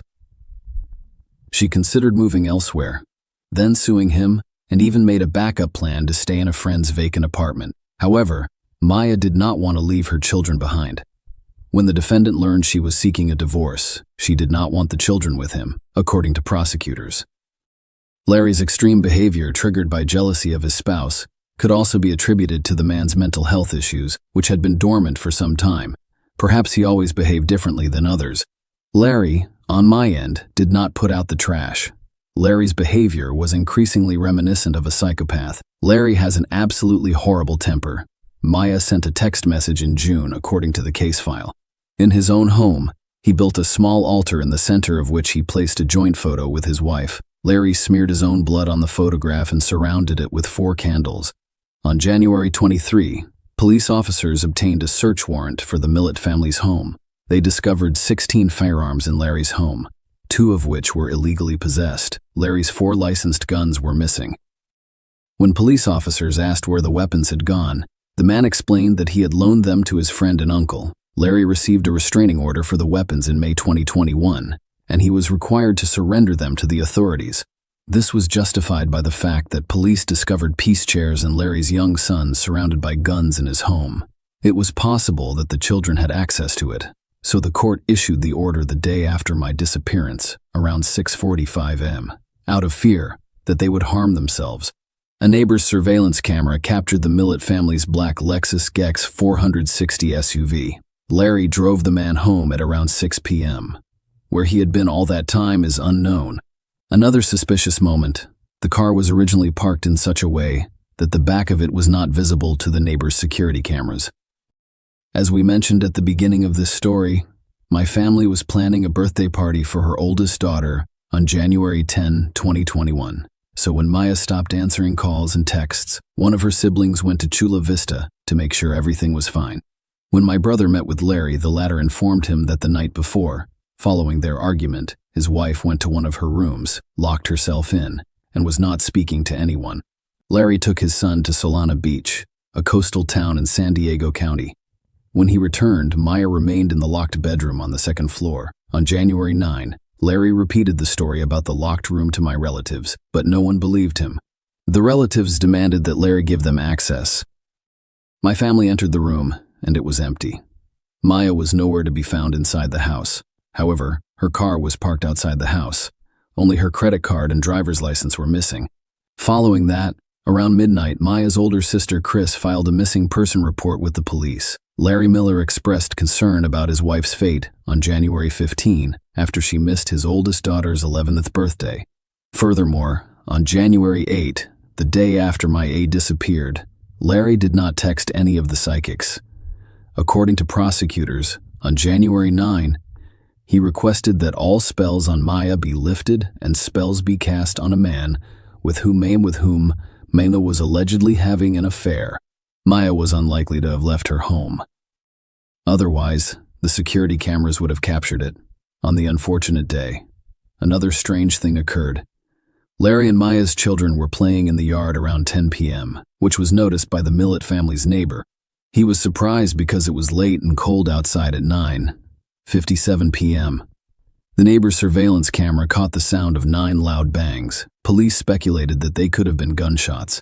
Police were unable to determine the nature of the sounds based on audio analysis of the video. Larry had a large gun collection, including a .40 caliber Smith Wesson pistol, which police were unable to find in the house. According to court records, Billy Liddell, a junior attorney working with my family to investigate the case, discovered one incident from 15 years ago, specifically on the evening of April 30, 1997. In San Diego's Bay Terrace neighborhood, Maya met Larry Millett in high school after he relocated to Hawaii from San Diego with his family. Larry's arrest in 1997 for a juvenile gang related assault may have prompted the move. "I've reason to believe Larry was involved in a gang," the attorney argued as a juvenile. Larry was arrested following a stabbing. The victim of the attack received multiple stab wounds and was transported to Mercy Hospital, where he eventually recovered. Criminal records, on the whole, tend to resurface in later life. Larry admitted in a January 2021 interview that he and Maya had an argument in 2020. Larry's cooperation with the police ended on February 3, 2020. On July 22, Larry was officially identified as a suspect. Investigators assumed that the 41-year-old man murdered his wife on the night of January 7 and then disposed of her body. Larry told the same story during interviews that my relatives had heard about the argument in the room his wife had locked herself in. By strange coincidence, his phone was turned off for approximately 11 hours on January 8. Larry did not show up for work that day, and no one was sure what he was doing. It was impossible to track his movements. Unfortunately, the neighbor's video surveillance camera is a silent witness to the events that occurred and is unable to communicate. The camera captures Larry driving his car up to the garage in such a way that the rear of the vehicle is not in view. Larry may have known which part of the scene the camera was capturing and positioned the car accordingly. During this time, he was able to safely carry his body through the garage before loading it into the trunk and driving away to dispose of it. Following his arrest, the man was kept in custody and denied bail. Larry Millett was arrested on October 19, 2021, for the murder of his wife Maya based on circumstantial evidence, and his parents were granted legal custody of the children. The court barred Larry from having contact with his children in order to prevent further emotional trauma. However, the man violated the injunction more than once. He called his relatives, who allowed him to speak on the phone with his children. He made over 100 phone calls and spoke with his children for more than 9 hours, according to prosecutors. During some of the calls, Larry made disparaging remarks about my family or requested that news headlines be read to him. He asked an 11-year-old girl and her 10-year-old sister to watch a movie called Shot Caller, which is R-rated and contains a warning, according to Deputy District Attorney Christy Bowles. Essentially, it's the story of a businessman who goes to jail. Larry suggested that children watch it to determine the type of environment he was in. Result of the court: Larry was prohibited from making any phone calls other than those to his attorney. However, Larry was granted permission to communicate in writing with his children as early as October 2022. He was still prohibited from communicating with them via personal visits or the telephone, to ensure that the children continued to attend their current Chula Vista schools. They were given custody to their paternal grandparents on October 19, 2021. My sister also sought custody of her nephew but was denied. My family was allowed to visit the children, but they still wanted to seek full custody of them in court. The judge directed Larry Millett's parents to facilitate maternal visitation with the family and work to obtain mental health services for the minors. When visiting the children, relatives are not permitted to discuss any details of ongoing criminal or probate cases with them. In fairness, the children were left in the care of the parents of their mother's alleged killer, in a town where everything reminds them of the tragedy. Perhaps the court should have sided with my sister and granted her custody. Larry's lawyer filed an appeal in June 2022, claiming the man lacked the mental capacity to stand trial. However, after a psychiatric evaluation, Larry Millett was found competent. It is unlikely that an insane man would have been aware of his actions in cleaning up his tracks. When Larry's seized cell phone was examined, all of the text messages he sent to his wife were found to have been deleted. When asked where the correspondence had gone, Larry explained that he just wanted to free up space on his phone. That's an unusual response, because the messages don't take up much space on the device. During trial, it was discovered that Larry had taken a large sum of money from his bank account. Larry may have been planning his escape with the money in hand. Perhaps he simply wanted to relocate to another city and begin a new life with his children after being charged with murdering his wife and possessing illegal weapons. Larry Millett's trial is set to take place in 2024. However, the trial has been postponed and rescheduled several times. Could it be a case of so-called circumstantial evidence? After all, circumstantial evidence is evidence based on inference linking it to a fact. For example, fingerprints found at a crime scene. Direct evidence supports the truth of a statement directly. That is, without the need for additional evidence or inference, it is easy to become perplexed without the necessary legal knowledge and experience. In any case, the situation is unfolding before our eyes and picking up speed. One thing remains constant and tragic. The seemingly prosperous family is destroyed. The mother has vanished and is presumed dead. The father is in prison and appears to be the perpetrator of the atrocity. The 3 kids are left without parental love. 3 innocent souls permanently traumatized, left to live in a society that will repeatedly remind them of what happened, whether in reproach or out of pity, breathing the wound. Share your opinion with us in the comments, and subscribe to the channel for more.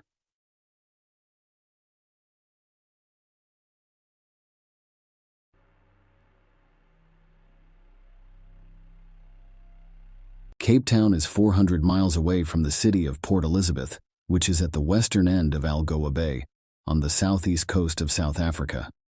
This city is a major seaport and also has the 6th most people in South Africa. When Chris Panayotu, then 18 years old, graduated from high school in this city in November 2004, he went to work for his dad's trading company. In the city and the areas around it, his father owned a large chain of stores and restaurants. Chris had always wanted to work in his dad's business, even when he was young. He was also very interested in running retail chains and growing the retail services industry. He was very active and determined, and his goals went far beyond being an executive and skilled worker under his father's supervision. Chris wanted to open his own fish restaurant near a 5-star hotel on Marina Drive and a big grocery store close to Kings Beach downtown. While Chris was helping his dad at a small diner on Market Street in the afternoon, he ran into an old high school friend. The friend invited Chris to a party on Friday night at Barney's Tavern, a popular beach spot for young people. Chris saw a pretty young girl drinking lemonade from a tall glass while sitting alone at the bar in a wicker bamboo chair and drinking beer from the establishment's specialty mug. Chris got up from his seat and went to meet her. She was 18 years old and her name was Jade Dinks. They hit it off right away, and they quickly found that they had a lot in common. Chris and Jade started dating after that party. They had no idea that their meeting at Barney's Tavern on Friday night would be the start of a terrible love triangle story that ended in tragedy. The girl named Jade was always happy and friendly, and she wanted to make other people feel good. Because she wanted to make a difference, she decided to become a teacher and started college in 2005. While Jade worked on her schoolwork, Chris started his own business. He started with a grocery store and then opened Infinite, a restaurant and bar in the neighborhood. Even though both Jade and Chris had a lot going on in their lives, their relationship grew stronger, like the roots of a young tree going deeper into the ground. They each made their own happy place where love and kindness seemed to last forever, and where days were full of smiles and hope for a bright future. Things started to go wrong in their relationship over time, mostly because Chris was seeing another woman. At first, Chanel Cooties was just working at the store that Chris owned, and their relationship was strictly business. But as time went on, their interactions turned into a secret love affair that they tried to hide with mysterious smiles and small movements.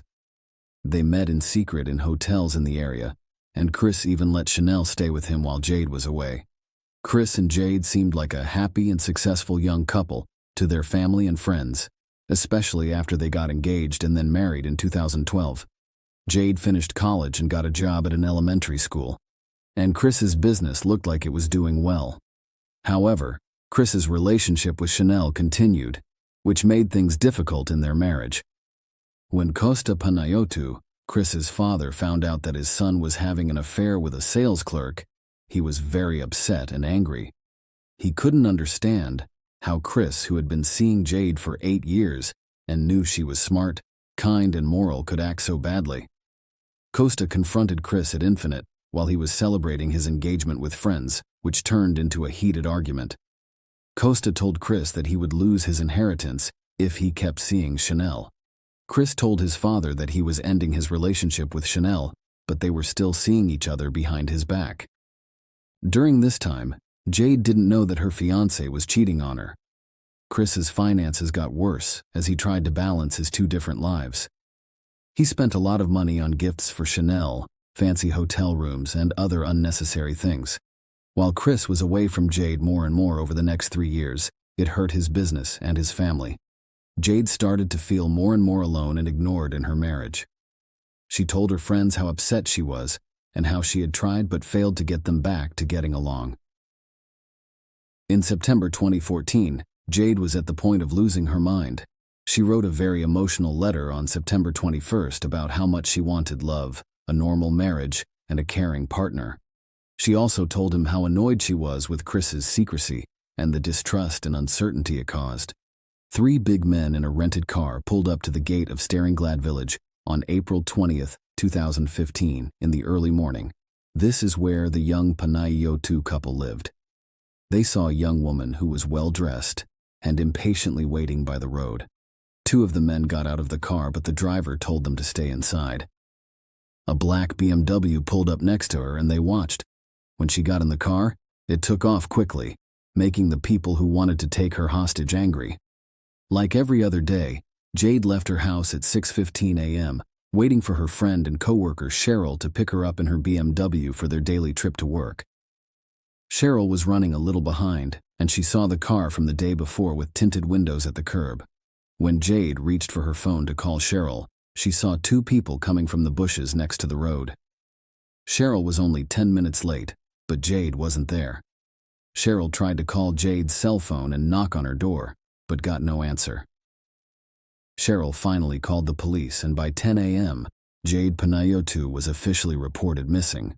This led to a large-scale search that included police, a K-9 unit, and volunteers from the community. The search for Jade went on, but on the first day nothing was found. The search started up again the next morning, and there was a reward for anyone who could help find her. Around 10 a.m., Angel, a K-9 officer, found Jade's dead body in a bushy ravine close to Quano Bushley. Even though she was fully dressed, a medical exam showed that she had been shot 3 times in the back and fatally in the head. Her jewelry and bank cards were missing, making it look like the people who killed her were trying to hide why they did it. Jade's family and friends were shocked and couldn't understand what had happened. Her co-workers and students were also very sad. The news of her death spread all over the city, and people were sad and confused on social media. On October 22nd, Jade's family held a memorial service at a Catholic church. This was followed by a funeral that was attended by a huge number of people from Port Elizabeth. People who knew and loved Jade were deeply saddened by her death. South African police service officers were also at the city cemetery. They thought Chris Panayotu's behavior during the funeral was strange and staged. As suspicions grew, the court later found that Chris's farewell speech looked a lot like a dedication on the internet by Charles Atkins to his late wife. Even though it wasn't direct proof, this discovery made people think that Chris may have been involved in killing his wife. The authorities decided to keep a close eye on him. Several other strange events also pointed to Chris's involvement in the murder of his wife. Luthando Sioni, a security guard at Chris's nightclub, was arrested by the police the night before the funeral because they thought he might have worked with the killer.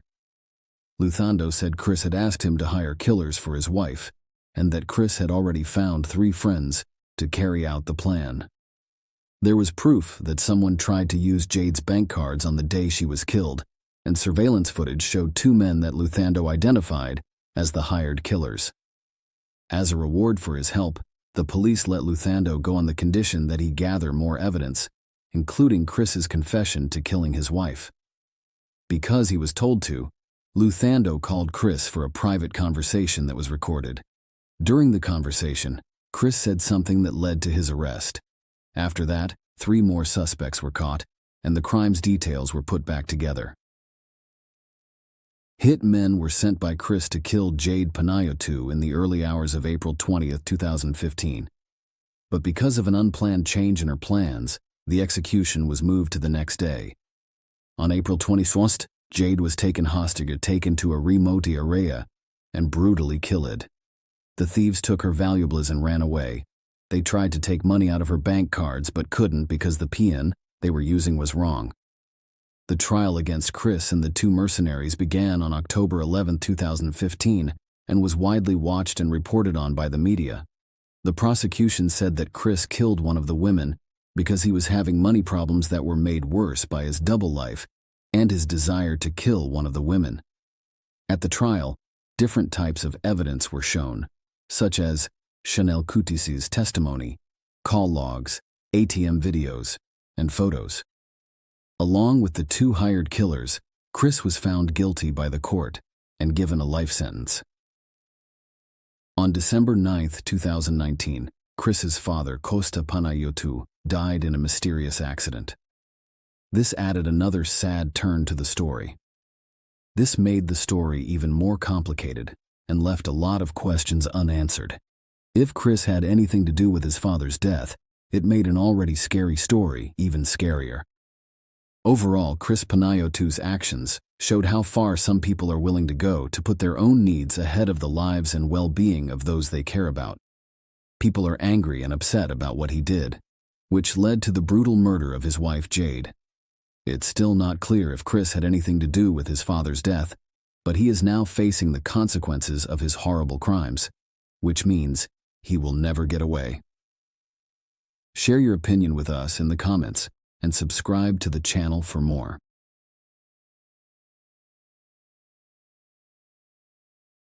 Hey guys, welcome to my channel, and today we're going to take a look at another horrible case with you. What if the horrific murder of your loved one went unsolved for decades, leaving only questions and silence? Imagine the suffering, the annoyance, and the never-ending question: who killed them? What made them deserving of death? Will there ever be justice? A young life full of beauty and promise was tragically cut short 41 years ago, making this nightmare a reality for one family. The memories, the sorrow, and the desire for answers persisted even after the investigation was unsuccessful. A vibrant, aspirational, and hospitable beauty school student, Laura Kempton had her entire life ahead of her. However, her future was brutally stolen on that fateful day in 1981. Her family was left in ruins, looking for hints that seemed to disappear. Are you prepared to learn more about Laura's tragic tale? A family left with unresolved questions, a life cut short, and a decades-long quest for justice. Will she at last receive the justice she is due? Together, let's discover Laura's true fate. Imagine a young lady who is eager to face the world and has a sparkle in her eyes. That was Laura, a 23-year-old with a dreamy heart and a passion for life. Her contagious laugh and radiant smile had a way of illuminating the space. Laura moved to Portsmouth, New Hampshire in 1980 from her small town. She needed a change because she was sick of the same old routine. The electric energy of the city offered her a new beginning and limitless opportunities. Laura experienced a wave of liberation, as though she could now be who she truly was. She was drawn to the energy and atmosphere of the city's clubs and music scene. Laura was a beauty school student by day and a social butterfly at night. She scooped sundaes for summer tourists at Karen's Ice Cream and worked at the quirky Market Street gift shop Macro Polo. She was only months away from realizing her dream of becoming a hairdresser. She was adamant about establishing herself in the city, and she succeeded in doing so. She developed her hairdressing skills during the day and used her passion for dancing to engage with the community at night. Despite the negative aspects of the city, Laura remained resilient. She had a purpose and a dream.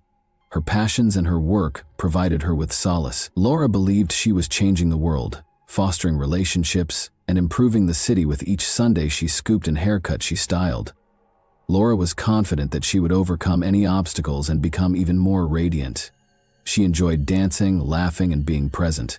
She was constantly surrounded by friends and admirers as she visited well-known locations like Riverside and the Ranger Club. She wouldn't have it any other way, and her social calendar was constantly full. Although Laura wasn't committed to a single partner, she was seeing a man named Charlie, who was a gifted saxophonist for a band that frequently played at Lucas, a well-liked restaurant in the neighborhood. As their relationship grew, Laura was eager to see where it would take them. Laura had a promising future with seemingly limitless opportunities. She was a young lady with an uncontrollable spirit and a hopeful heart. She had no idea, however, that her life was about to take a terrible turn that would destroy her community, friends, and family. It would turn out to be one of Portsmouth's most notorious crimes. It was a night Laura's friends would never forget. On September 28, 1981, Laura and her friends were dancing at the Riverside Club on a typical Saturday night. All around them, lights were flashing and music was pounding. Laura first saw JR there, a man whose smile could light up any space. Laura and JR were dancing together, grew closer to one another as each song was played. They returned to Laura's house at the end of the evening and continued to chat and laugh until the wee hours of the morning. JR gladly accepted Laura's invitation to stay over since she truly liked him. They stayed up late telling each other stories and making each other laugh until they were unable to stay awake. Still grinning and making jokes, they stopped by Goldie's Deli for a quick breakfast the next day. However, Laura had to leave quickly for her job at Macro Polo, which she genuinely loved. She was buzzing with energy as she left the house that morning, and her friends noticed how excited she appeared. Laura was thinking about JR during her lunch break at Cafe Petronella. After work, she was eager to see him again. She couldn't help but smile when she thought about what they had. Laura and her friend Karen got together later that night and made the decision to visit Lucas, a bustling place on Hanover Street that is well known for its fantastic dancing and music. Together, they had a great time laughing until their sides ached and dancing as if no one else was around. Laura was only interested in having fun with Karen and enjoying the music, despite several guys trying to get her attention. At 1 a.m., Karen bid Laura farewell as the evening came to an end. On 20 Chapel Street steps, they had no idea that danger was close by. A curious 13-year-old boy named R.R. Seath lives across Sheath Street, left his bedroom to go to the restroom. As he walked through the living room, he noticed his mother sitting in the dark room, still awake. However, the living room window, which provided an excellent view of the first-floor apartment across the street, caught R.S.'s attention instead. The lovely young woman who had moved in that summer was someone he had become used to seeing. She was sitting with her back to the window on her couch. R.S. could make out the outline of something in her hand, possibly a cookie or cracker, and the soft curve of her shoulder blades. Not even R.S. One of the last times anyone would see Laura Kempton alive would be during this brief moment. It was an accidental glimpse, a brief moment in time of a life on the verge of tragedy. Everyone who knew Laura would be haunted by the tragedy that was about to unfold on the night that had started out so happily and with so much laughter. Hours later, on a clear Monday mid-morning, September 28, 1981, Officer Ron Grivois strolled through downtown Portsmouth. He was intimately familiar with these brick sidewalks. A young woman had failed to pay for her parking tickets at 20 Chapel Street, where he was headed. He saw that the front door was unlocked as he got closer to the structure. When he got to unit number 2, he discovered a door that was broken and had a missing panel. He peered in and saw a pair of legs bound at the ankles with a white cord and a jumbled heap of bedding. There was a terrible problem. With his thoughts racing, Grivois retreated. He looked around the stairwell and hallway, but he didn't see anything unusual. He radioed for backup after confirming that the scene was secure. Now his ordinary call had become a sinister revelation. Despite being blocked by crime scene tape, a crowd had gathered outside 20 Chapel Street by 9:25 a.m. on the 29th. Officer Grivois' startling discovery was widely publicized. William Mortimer, the lead investigator and a seasoned detective with years of Portsmouth Police Department experience, was already on the scene. He absorbed the unsettling scene in front of him. Nearly all of Laura's body was concealed by a mattress, box springs, and a heap of bedding. From the knees down, only her legs were visible, restrained by a white cord from an electric blanket. Beneath her, a big blood stain had seeped into the rug. Mortimer saw evidence of a bloody struggle as he scanned the room. The walls were splattered with blood. Laura's possessions were all over the place, and drawers and closets were looted. Mortimer realized he had a difficult case ahead of him. After witnessing the chaotic and gory scene, Mortimer's team cautiously raised the mattress and blankets as he continued to look around, revealing a scene that chilled his blood. With a green pillowcase covering her face and a gray telephone cord suffocating her neck, Laura lay bare, her body bruised and battered. Mortimer gently took off the pillowcase and his heart fell. Laura's features were hardly distinguishable due to the tangle of purple bruises and swelling on her face. She had been brutally beaten, with blows so severe they almost crushed her skull, as the medical examiner would later confirm. However, that wasn't all. A bottle of wine was lying next to her dead body, its innocence seeming to mock Mortimer. Then, in sharp contrast to Laura's non-smoking habits, there was the cigarette butt haphazardly left on the floor. Mortimer appeared to be taunted with questions and clues by the killer's presence. Who was this individual? Why had they acted with such unimaginable violence? This was not the end of it. Many questions were hanging around the window. By whom was Laura killed? Who was present when she passed away? What afflicted her prior to her demise? Who was going to give Laura justice? Mortimer and his team found a vital piece of evidence in the hallway after Laura's body was moved to a gurney, a tiny black metal hook that had been ripped from the mailbox. The murderer had repurposed this commonplace item, which was used to hang keys, to obtain entry. Mortimer saw that the criminal had pried out the molding with the hook, which made it possible for them to reach inside and open the door. Investigators conducted a comprehensive search and gathered hundreds of possible pieces of evidence, such as 2 cords, a cigarette butt, a pillowcase that covered Laura's head and neck, and a glass wine bottle that was discovered on the floor next to her body. They painstakingly scanned the exterior and interior of the apartment for palm prints and fingerprints, and found multiple matches, particularly on the door and a phone within the apartment. These discoveries might contain important hints that help solve the mystery of Laura's untimely death. Laura's autopsy was performed later that afternoon by medical examiner Dr. Dennis Carlson. His findings, severe head trauma and evidence of sexual assault, confirmed the terrible severity of her injuries.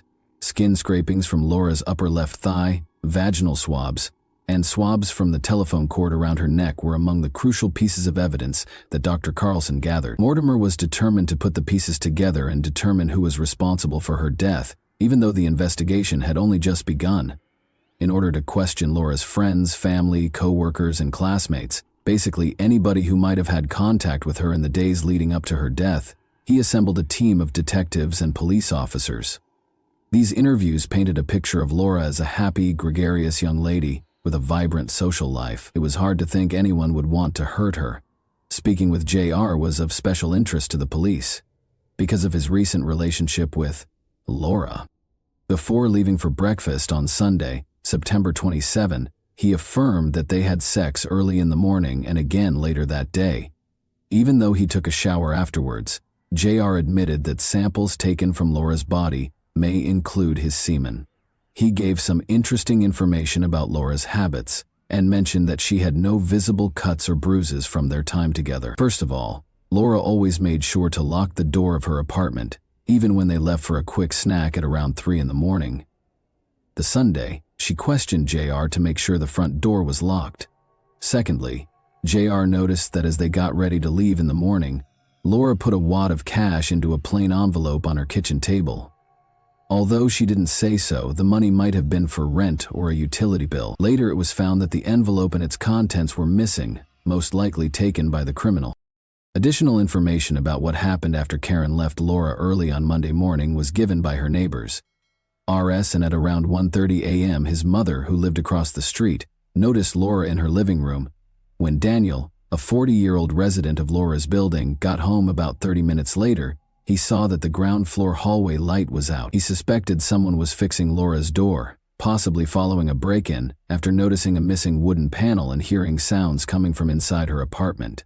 Later, it was discovered that the light bulb in the hallway had most likely been purposefully loosened. If Daniel's timing was correct, Laura's killer was most likely the source of the sounds he heard. Vital samples were taken from Laura's body by Dr. Carlson, including skin scrapings from her upper thigh and vaginal swabs and smears. The New Hampshire State Forensic Lab received these for examination. The lab was able to identify blood types from the samples even though DNA testing was not yet available 4 years before its potential in criminal investigations was realized. According to the results, Laura's blood type A was found on the wine bottle, suggesting that it was probably used in the crime. Additionally, type A blood was discovered on the pillowcase and door molding. Sperm were found in the skin scrapings and vaginal smears, and there were traces of seminal fluid in the telephone cord. 42 years later, these discoveries would be essential to the case's resolution. In a terrifying coincidence, Tammy Little, a fellow Portsmouth Beauty School student, was discovered murdered in her apartment a few months later on October 19, 1982, with comparable injuries. Fears of a serial killer were sparked by the widespread suspicion that the two crimes were connected. Some similarities existed between the two cases. Both victims lived alone in ground-floor apartments, were in their early 20s, and were unmarried. About a mile separated the two addresses. A few months prior to their deaths, both women had just moved in. Both frequented the same local bars and belonged to the same social circles. Both were killed early in the morning following a night out with friends in the fall. They had both sustained severe head injuries. Both suffered deformities to their faces. They both went to Portsmouth Beauty School. Both had modeled for photographers in the area. Detective Mortimer was careful to avoid making hasty connections between the cases in the absence of strong evidence. Despite these connections, the murders of Tammy Little and Laura Kempton were still unsolved. As of September 25, 1985, investigators were unable to obtain sufficient evidence to make an arrest, despite suspicions about men who were acquaintances or had been spotted with the victims. Both cases are still being investigated, Portsmouth Police Captain George Crook assured the public. The frustration of having a top suspect, but not enough proof to establish guilt beyond a reasonable doubt, was acknowledged by Assistant Attorney General Brian Tucker. Tucker stressed that before moving forward, investigators need to have faith in their case. It's ironic that in 1985, Alec Jeffreys, a trailblazing scientist, solved a double murder in England using genetic fingerprinting, but it would be more than 10 years before this technology was taken into account in U.S. investigations. The development of cases like Kempton's and Little's was hampered by the fact that New Hampshire wouldn't set up its own DNA testing facility until 2002. Detectives sent 2 DNA samples from Laura's case to Cellmark Diagnostics in Maryland in 2000 for analysis. The telephone wire on her neck and the area of her thighs were the sites of the samples. They obtained a partial male DNA profile from the thigh sample, despite their inability to create a DNA profile from the wire. The Portsmouth police submitted more evidence to the Maine State Crime Lab for analysis in 2002, 2 years later. From the vaginal swab, Forensic analyst Kathy McMillan created 2 DNA profiles, one for Laura and another for an unidentified man. A partial male profile that matched the vaginal swab was discovered on the cigarette butt that was discovered close to Laura's body. Interestingly, this profile also matched the partial profile from the previously acquired thigh scrapings. When J.R. Laura's last known sexual partner was tested and turned out to not match the DNA evidence, the investigation took an unexpected turn. In actuality, even though they had previously had sex, his DNA was completely absent from her body. As a result, over the course of the following 10 years, investigators eliminated hundreds of people of interest and continued to gather comparison DNA samples. An investigation into the use of genetic genealogy to solve cold cases, such as Laura Kempton's, was initiated in September 2021 by the Attorney General's Office, New Hampshire State Crime Lab, and Portsmouth Police. To reanalyze the vaginal swab samples, they contacted Identifinders International. The lead investigator learned that the DNA profile of the unidentified male had been successfully acquired and matched to a close relative in the GED Match database in May 2022, 8 months later. The unidentified male was soon recognized by genetic genealogist Linda Doyle as the child of 2 particular people who had only one biological child. The lead detective took a blood card from the autopsy, but the child had died almost 20 years earlier, and sent it to the Maine State Crime Lab for comparison. Laura's vaginal swab and the DNA on the blood card matched exactly, proving that Ronnie James Lee was the murderer. Authorities finally had a name to link to the anonymous suspect after more than 42 years. On January 16, 1960, Ronnie James Lee was born in Fort Myers. Charlie James Lee and Janie Mae are listed as his parents in his obituary, but it's unclear if they were both his biological parents. Of Charlie and Janie Mae's 6 children, Ronnie was the third. When he was growing up, his parents got divorced. Although not much is known about Ronnie's early years, he joined the Army as a teenager in the late 1970s and remained there until May 15, 1981. At that time, he and his mother resided on Rock Hill Avenue in Portsmouth's North End, only a short 8-minute drive or 40-minute walk from Laura Kempton's residence in Old Harbor. Although Ronnie was employed by MBI Security, he began working as a security guard for the Liberty Mutual building in Portsmouth in June 2001. Laura moved into her Chapel Street apartment at the same time. Ronnie killed Laura when he broke into her apartment in September 2001, but he escaped being apprehended by police. When Ronnie was arrested for attempted burglary in November 1982, his interactions with the Portsmouth Police Department took on a significant role. He went on a burglary rampage the next summer, breaking into 4 residences and 1 city business. Similar to his break-in at Laura's apartment, one of these burglaries involved smashing a window pane and opening it from the inside. Ronnie was found guilty of sexual assault and burglary in Keene, New Hampshire, in 1987-3. Around 30:30 a.m., a young woman who was at home during the robbery woke up to discover someone caressing her. Ronnie was standing over her when she opened her eyes. Her roommate was awakened by her scream, and Ronnie ran away with jewelry and cash that had been stolen. After his arrest, he received a 3-year prison sentence that ran from 1987 to 1990. In 2005, Ronnie passed away at the age of 45 from a cocaine overdose. He left behind a son, multiple step-siblings, and a criminal legacy that was kept under wraps for almost 20 years after his passing. The murder of Laura Kempton in 1981 has finally been solved after decades of investigation. To make the announcement, law enforcement officials convened at the State Police Communications Center in Concord on a bright afternoon in late July. Ronnie James Lee was identified as Laura's murderer by New Hampshire Attorney General John Formella. Lee, who would have been 63 today, would have been charged with robbery, battery, aggravated sexual assault, and first-degree murder. Unfortunately, Lee had already died, so justice was served too late. The investigation continued despite the case going cold thanks to detectives' hard work and advances in forensic science. Before his death in 2019, Police Commissioner William Mortimer the case's first lead detective, had stated that he was confident the case could be solved. At last, his trust in forensic science and his team has been validated. The family of Laura Kempton expressed gratitude to the police for their diligent efforts in resolving the case. They valued the investigators' commitment and perseverance in ensuring Laura and her family members received justice. Laura's family and loved ones could now finally rest easy, knowing that Ronnie James Lee was found guilty of her murder. Justice was served, but it took a while. This case demonstrated the importance of perseverance in pursuing justice and the truth, no matter how long it takes.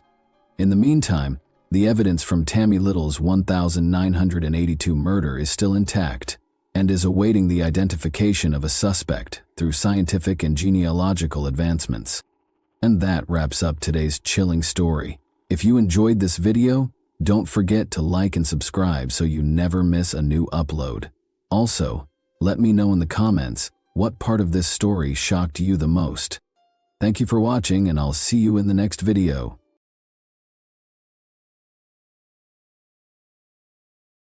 Hey guys, welcome to my channel, and today we're going to take a look at another horrible case with you. Ebolia Ryan, 47, a mother of 3, had been anticipating spending the holiday season with her kids on December 1, 2014. Her plans were tragically derailed, and she was never able to spend her favorite season with her loved ones. On December 4, 2014, 3 days after her murder, the Abu Dhabi Police Department made an arrest in the city, ending their ceaseless investigation into the ruthless killing. After the arrest, it became clear that this case wasn't as straightforward as it first appeared, and an unexpected motivation was discovered, which put the authorities on high alert once more. Who was this woman who had been arrested by the Abu Dhabi police? What may she have done that would have put the investigators under a time crunch? The woman who was taken into custody was Alaa Badr Abdullah al-Hashemi, age 38. Her husband, Mohammed al-Habashi al-Hashemi, and their 6 children resided in the United Arab Emirates, where she was born in Yemen. When Alaa chose to carry out a terrible act, her youngest kid was just 10 months old and her oldest was 10 years old. All of her children, young and naive, were ignorant of the evil plans their mother harbored. Alaa began implementing her ideas on Monday, December 1, 2014. In accordance with one understanding of hijab, she put on her black gloves and covered her face with a veiled niqab, a typically black covering worn by Muslim women to cover their faces. Just before 1 p.m., she left her home. Alaa went to the well-known boutique mall on Al Reem Island in Abu Dhabi that same day. Alaa was very unconcerned, even though she knew that the mall had fully operational CCTV cameras and that security was keeping an eye on her. She refused to go back or leave the mall without completing her tasks. Around 1:13 p.m., Alaa went into the mall and rode the elevator. Alaa spoke briefly with a security guard after stepping out of the lift and making her way to the mall's restroom, where she ran into Ebolia Ryan, a 47-year-old lady. After some waiting, Alaa struck with full power and fatally stabbed Ebolia while she was by herself. Shortly after leaving the restroom, Alaa ran back to the lobby and climbed into the elevator. The mall patrons quickly became aware of what had transpired in the restroom. Alaa fled the building as they came out in the foyer, still reeling from the horrific murder that had just occurred. Even though boutique mall security was typically strict, Alaa was able to evade the guards. Fortunately, the security footage had caught every step she made. The terrible incident was reported to the Abu Dhabi Police Department by the mall security, and as soon as investigators got on the site, an investigation into Ebolia Ryan's murder was started. Born and raised in Romania, she was a kindergarten teacher who was Hungarian-American. Before going through a divorce, she and her husband Paul Ryan moved to Sopron, Hungary in 2006 with their twin sons Adam and Aiden and daughter Tamaya. Ebolia followed her career wherever it took her when she and her spouse parted ways. Ebolia had a varied teaching career over the following few years, working in 4 different countries including the US. She had been living in Abu Dhabi for about a year, with Abu Dhabi being her final destination. In addition to teaching there, she also played the role of a loving mother to her twin boys, ages 11 and 12, who shared their Abu Dhabi home with her. Tamaya, Ebolia's 13-year-old daughter, was then residing in Vienna, Austria, with her father, her ex-husband Paul Ryan. In the United Arab Emirates, Ebolia had dedicated her life to the field of education. Despite being in an unfamiliar place, she adapted to her new surroundings rather well. In addition to the traditional duties of teaching, she also took on the role of mentor, greatly advancing the professional development of her colleagues. She was well known for her unwavering commitment to her career, and it was clear from her actions that her primary goal was to guide her students toward a brighter future. Iboya was a lighthouse of compassion and generosity, embodying a feeling of purity in our world. She led a life filled with a deep sense of purpose, constantly working to improve the lives of those she came into contact with. As the holidays drew near, Iboya had made plans to visit the boutique mall for some shopping on December 1, 2014, before returning home to her twins. She had no idea, however, that fate had other ideas for her. The suspect was fully hidden from head to toe, making it extremely difficult for officials to identify him during the early phases of the investigation. This also prompted them to speculate that the offender might be a man wearing a disguise. Abu Dhabi police released a public statement on December 3, 2014, a few days after the terrible death of Ebola, stating that they were still working to identify the suspect's gender. Due to the totally enveloping clothing, which included a black abaya, black gloves, and a face cover, none of the several witnesses to the murderer were able to provide any distinguishing characteristics, such as facial features or build, regarding the suspect. In order to disseminate additional information, the Abu Dhabi Security Media Department posted a video on its official YouTube channel. This film, which included CCTV footage, showed the murderer known as the Reem Island Ghost. It also showed the responses of those who were on the scene when the horrific event took place. Notably, a lady with a small child was seen hurriedly removing the child as security guards rushed into the hallway to respond to the situation. The video demonstrated that spectators were more alert, paying close attention to activity in the toilet area. An important piece of evidence was the surveillance film, which also showed the shrouded suspect picking up a newspaper, likely to hide the weapon, and walking toward the bathroom. About 90 minutes later, the suspect in the assault rushed back into the lobby, causing chaos among the customers who quickly scattered. As a security guard headed for the bathrooms, the accused assailant ignored a woman's attempts to obstruct her in the middle of the tumultuous event. After racing into the elevator, the suspect eventually ran away. A disturbing image of bloody footprints coming from one of the restroom stalls was shown on the film as it ended, providing a sense of the violent and gory nature of the murder. Ebola, the unfortunate victim, was fatally stabbed, according to law enforcement sources. At the crime site, detectives also found a kitchen knife, which they verified was the murder weapon.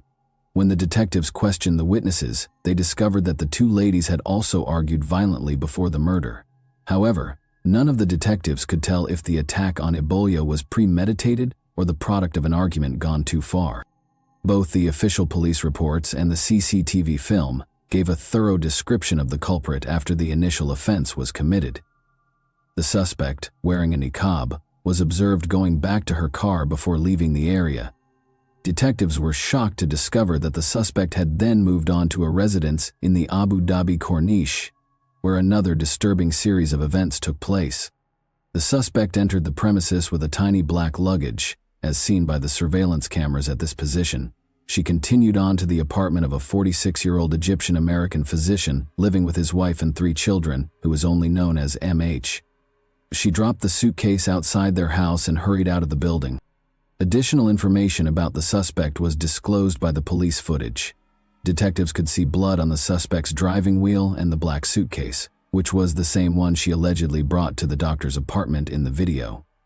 This terrifying visual evidence underscored the seriousness of the suspect's conduct as she moved from one murder site to another, adding still another level of intricacy to the story as it developed. Luckily, the bag was discovered by the doctor's son on his way to the mosque for prayer in the evening. He informed his family that he had noticed something odd in front of the house. They requested assistance from a security guard, who then called the police. It was a bomb, and the cops were able to identify it and disarm it before it exploded. A woman wearing gloves had entered the house minutes prior to the event, according to the security guard. She had a black luggage in tow. She went to the floor where the doctor's family resided, he said, and a few minutes later she hurried out of the building. Detectives claim that the improvised device was constructed from readily available basic materials. The bomb's components, a tiny gas cylinder, adhesive, nails, and a lighter, were designed to cause serious harm when detonated. The detectives continued their investigation to find the murderer, but they did not disclose many specifics regarding their progress or actions. The perpetrator was apprehended by Abu Dhabi police early on Thursday, December 4, 2014.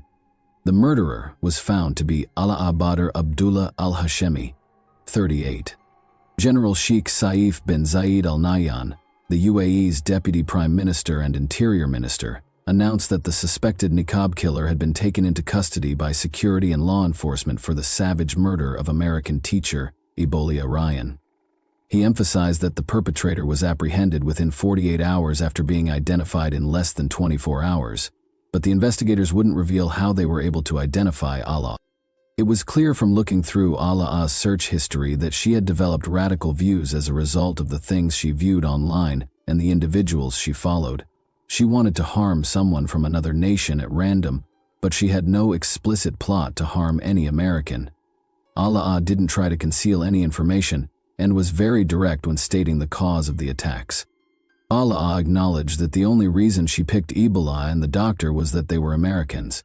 In addition, Allah informed the case's detectives that she had done such heinous crimes because her husband, Mohammed al-Habashi al-Hashemi, had been arrested and detained by the police for interrogation on suspicion of having ties to terrorist organizations. She intended to avenge the police for stealing her spouse and instilling fear of danger in outsiders, particularly Americans, British, and French residents. These horrific events followed earlier assaults on Saudi Arabian citizens from Western nations. These attacks were widely publicized, which caused concern in the commercial and international security groups. Furthermore, U.S. embassies in the region had issued warnings just weeks prior to Ebola's stabbing because certain websites were inciting attacks, particularly against American teachers. Due to its extremely rigorous anti-terrorism security, Abu Dhabi was mostly seen as a safe area for foreigners to work.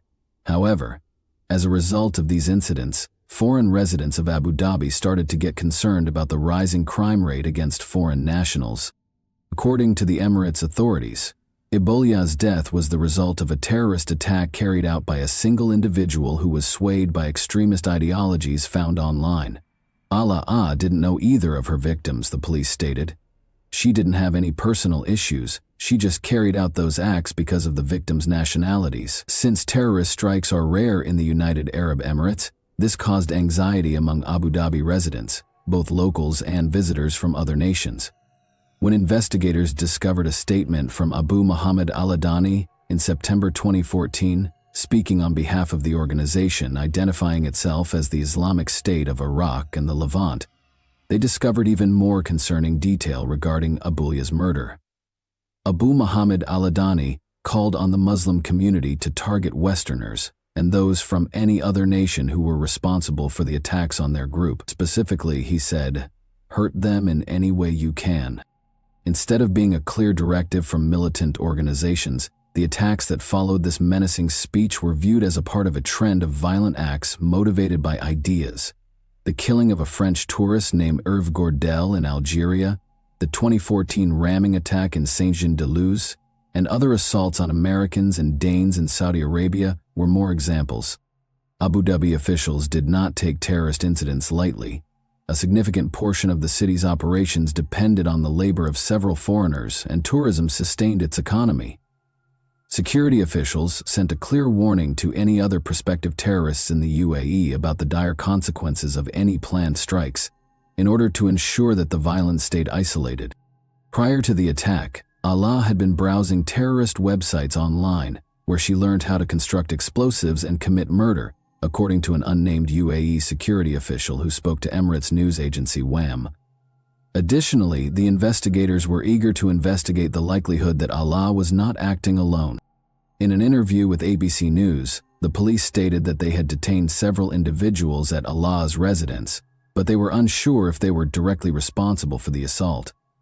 Allah disclosed to the investigators that Mohammed al-Habashi al-Hashemi, her husband, had previously provided support to militant organizations. He forced her to view and listen to tapes of Osama bin Laden and other group leaders. Although her home was described as a base of operations, it was unclear if she belonged to any organizations. Allah was also found guilty of using an online account to disseminate information that disparaged and damaged the nation, according to additional research. Allah was also found guilty of providing money to Al-Qaeda, a Yemeni terrorist group, knowing that it would be used to finance terrorist activities, according to the news outlets that reported on her arrest. Judge Falah al-Hajeri stated that the United Arab Emirates, with all of its benefits, had been and would remain a safe and stable place on June 29, 2015, before to issuing the ruling. It is an illustration of how people can coexist peacefully and harmoniously. Some new criminal methods that have not been seen before in the UAE have been used in recent years to scare and hurt people, he said. By doing destructive things, the intention was to upend the nation's system and endanger society. It was crucial to examine and handle these acts as strictly as possible when they posed a threat to the country's general stability. In order to combat and eradicate terrorism, a new anti-terror law was created. The judge directed law enforcement to shut down the online account Allah had been using to contact with terrorist groups and to seize all of the evidence in his case. Later, on June 29, 2015, the Federal Supreme Court in Abu Dhabi found 38-year-old Ala Badr al-Hashemi guilty of killing 47-year-old Ibalia Ryan and condemned her to death. The decision could not be appealed because it was rendered by the Supreme Court. Ala's destiny was thus predetermined. Ala asked the court to give her psychological support during her trial. She claimed to have been seeing ghostly figures and experiencing weird experiences. Taking this into account, the court ordered that Ala undergo psychiatric testing. The findings, however, demonstrated that Ala was fully conscious of her acts and that her mental state had no bearing on them. Surrounded by 4 police officers, Ala remained emotionless when the court announced the verdict and sentence. She waved to her brother and father and smiled as she left the court. Ahmed al-Dahani, the State Security Prosecution's Attorney General, declared on Monday morning, July 13, 2015, that the Federal Supreme Court's State Security Circuit's decision, number 73 of 2015, regarding Ala Badr Abdullah's execution, had been carried out with President Khalifa bin Zayed Al Nahyan's approval. The officials did not, however, reveal the manner of Ala's execution. In remembrance of Ibalia Ryan, members of the expat community in Dubai attended a candlelight memorial and talked about the impact her untimely passing had on them. For Ibalia's friends, family, and the teaching community, finding closure was a challenging process. Her ex-husband Paul Ryan, with whom she had 3 children, also expressed his opinions about the decision. In order for Paul to take Ibalia Ryan's body back home and pay for their kids' school, a recruitment agency that assisted in getting her to Abu Dhabi launched a fundraising effort. A few weeks later, the fund was taken over by the Ryan family, who used it to support Ryan's family in Romania. Ibalia's murder, according to General Sheikh Saif bin Zayed Al Nahyan, was incompatible with the UAE's core principles. The teachings of Islam and the authentic Arab heritage were the sources of these ideals. He said that the UAE firmly believed in these moral principles, both domestically and internationally. He also expressed his sadness at witnessing such acts in a nation that is renowned for its safety and security. Mohammed al-Habashi al-Hashemi, Allah's husband, was later charged with major crimes in 2015 for allegedly plotting to bomb tourist destinations and assassinate a local politician. During a hearing at the Federal Supreme Court in December of that year, the identity of the leader Mohammed intended to kill was kept a secret. Mohammed adamantly maintained his innocence and denied any involvement in the charges against him. 2 attorneys, one selected by the government and the other by Mohammed's family, were representing him. When asked to comment on Mohammed's circumstances, both attorneys sidestepped reporters. Mohammed faced 7 charges, one of which was plotting to destroy the capital's Yas Marina Formula One racetrack and an IKEA close. He allegedly had plans to assault an American military base and tourists. Additionally, police discovered information that connected Mohammed to the terrorist groups ISIS and Al-Qaeda. Although his case was postponed until January 18, 2016, the public was unable to learn the outcome of the court proceedings or the verdict, since it did not receive adequate media attention. Do you believe that Allah would have carried out even more terrorist attacks if it weren't for the investigators' prompt measures that resulted in his timely arrest? Alaa showed neither sorrow or guilt for her crimes during her trial. Do you believe that she was brainwashed by terrorist organizations as a result of this? And that wraps up today's chilling story. If you enjoyed this video, don't forget to like and subscribe so you never miss a new upload. Also, let me know in the comments, what part of this story shocked you the most? Thank you for watching, and I'll see you in the next video.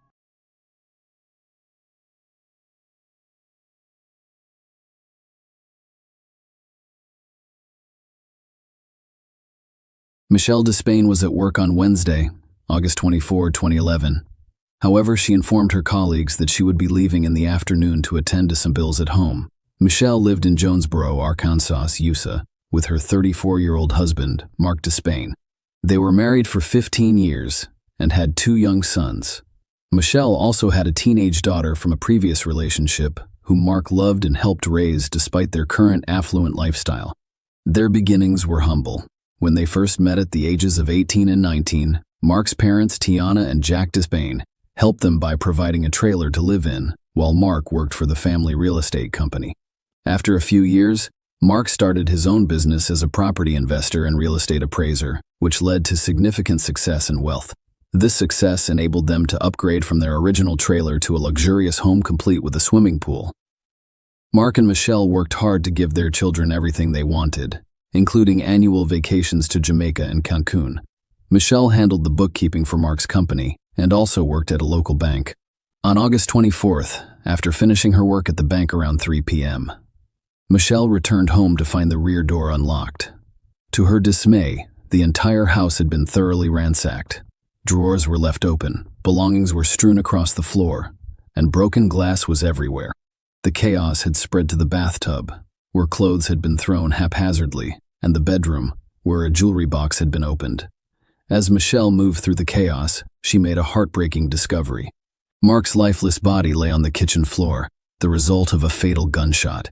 Michelle rushed outside, overcome with fear, and immediately called 911, expressing her concern for her own safety. When the police arrived, they assumed they were dealing with a failed burglary. However, a more thorough investigation raised concerns about the circumstances surrounding the incident. After inspecting the items left behind, the police began to doubt the traditional burglary narrative, noting that many valuable possessions remained unharmed in the home. The peculiar circumstances surrounding Mark's death heightened their suspicions. His fatal injuries included a gunshot wound to the left side of his chest and another to his head, both of which were delivered from close range. The police believed the incident was a premeditated attack. According to their theory, Mark returned home that day, entered the kitchen, placed an ice cream container on the counter, and was shot twice by someone approaching from behind. This led investigators to believe that the assailant had already entered the home when Mark arrived. The general belief was that the intruder's intention was not theft, but rather a targeted assassination of Mark. The perplexing question remained: why would anyone want to kill him? During their investigation, the police interviewed all of the neighbors on the street and discovered that an unknown African-American man had been seen in the area on the day of the incident. There were also reports of a blue Mercedes car circling the neighborhood. As part of their investigation, the police sought to learn whether Mark had any known adversaries. Some described him as a driven and ambitious man known for his ruthlessness. When the police retraced Mark's movements, they came across a significant puzzle. Mark was not expected to be home at that time on that day. This raised a critical question. How could someone with malicious intent have predicted that Mark would be at home precisely at that time? The discrepancy between Mark's unexpected presence at home and the apparent premeditation of the attack complicated the investigation. On that fateful day, Michelle informed the police that she had lunch with Mark at a nearby restaurant near her workplace. She returned to the office at 1:30 p.m., left again after 2:30 p.m. to retrieve the bills, and then discovered the disturbing scene at home. When she arrived, she noticed the lack of lights, and while walking through the house, she discovered a mark in a pool of blood. In a fit of terror, she shook his leg, called his name, and dashed out of the house to call 911. Fearing the presence of an intruder and unable to get help from a neighbor, she contacted her mother, Kathy. When Kathy arrived, Michelle was waiting outside her own home. During the police investigation into potential motives, Michelle identified Mark's own father, Jack, as someone who may harbor ill will toward him. Mark had previously worked with his parents, Jack and Tanner, but a disagreement prompted him to launch his own business. The schism began when Mark requested a larger share of the profits, which Jack opposed. Michelle told the police that Jack had a cold-hearted demeanor and that there had been a previous incident between Jack and her 13-year-old daughter. Michelle's father, Carl Kelly, who worked as a rent collector for Mark's company, also expressed suspicion, claiming to have received threats from Jack in the past. When the police questioned Jack and Tina, they admitted to their estrangement but claimed that the money dispute was caused by Michelle's desire for more. Jack suggested that the police investigate Michelle's activities on the day his son died, implying her possible involvement. According to Jack, Mark returned home that day to retrieve a hunting bow, and Michelle would have been the only one aware of his presence. Jack gave the police information about the incident Michelle mentioned involving her daughter, as well as explicit photos from his phone. Initially accused of taking the photographs, Jack's relationship with Tina became strained, resulting in a brief separation. However, further investigation yielded a different story. Jack told the cops that Michelle's daughter had engaged in adult chat with her boyfriend, and he discovered the compromising photos on his phone. In order to avoid facing consequences from her parents, she falsely claimed that Jack had taken the photos, which led to accusations of child abuse against him.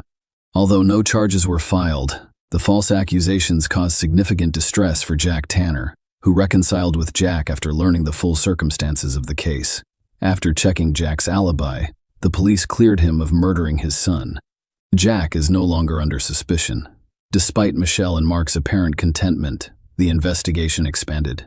The question lingered. If Michelle was involved, as Jack suggested, what was her motivation for wanting him dead? The police quickly discovered that Michelle was far from the grieving widow they had assumed. Michelle had an affair with a much younger colleague, a 24-year-old man whom she financially supported, paying for his rent, groceries, and other expenses before Mark died. When questioned by the police, Michelle claimed that Mark was unaware of the affair, and when asked if Mark had ever requested a divorce, she denied any discussions. Michelle did, however, confirm that Mark had expressed concerns about their relationship's future after the children had left. Another revelation emerged as the police investigated the couple's financial situation. Mark and Michelle had a significant amount of debt, and there were allegations that Michelle was siphoning funds from the business account. Furthermore, Michelle was entitled to $1 million from 2 life insurance policies in the event of Mark's death. Despite their suspicions, the police had no concrete evidence against Michelle or any other possible suspects.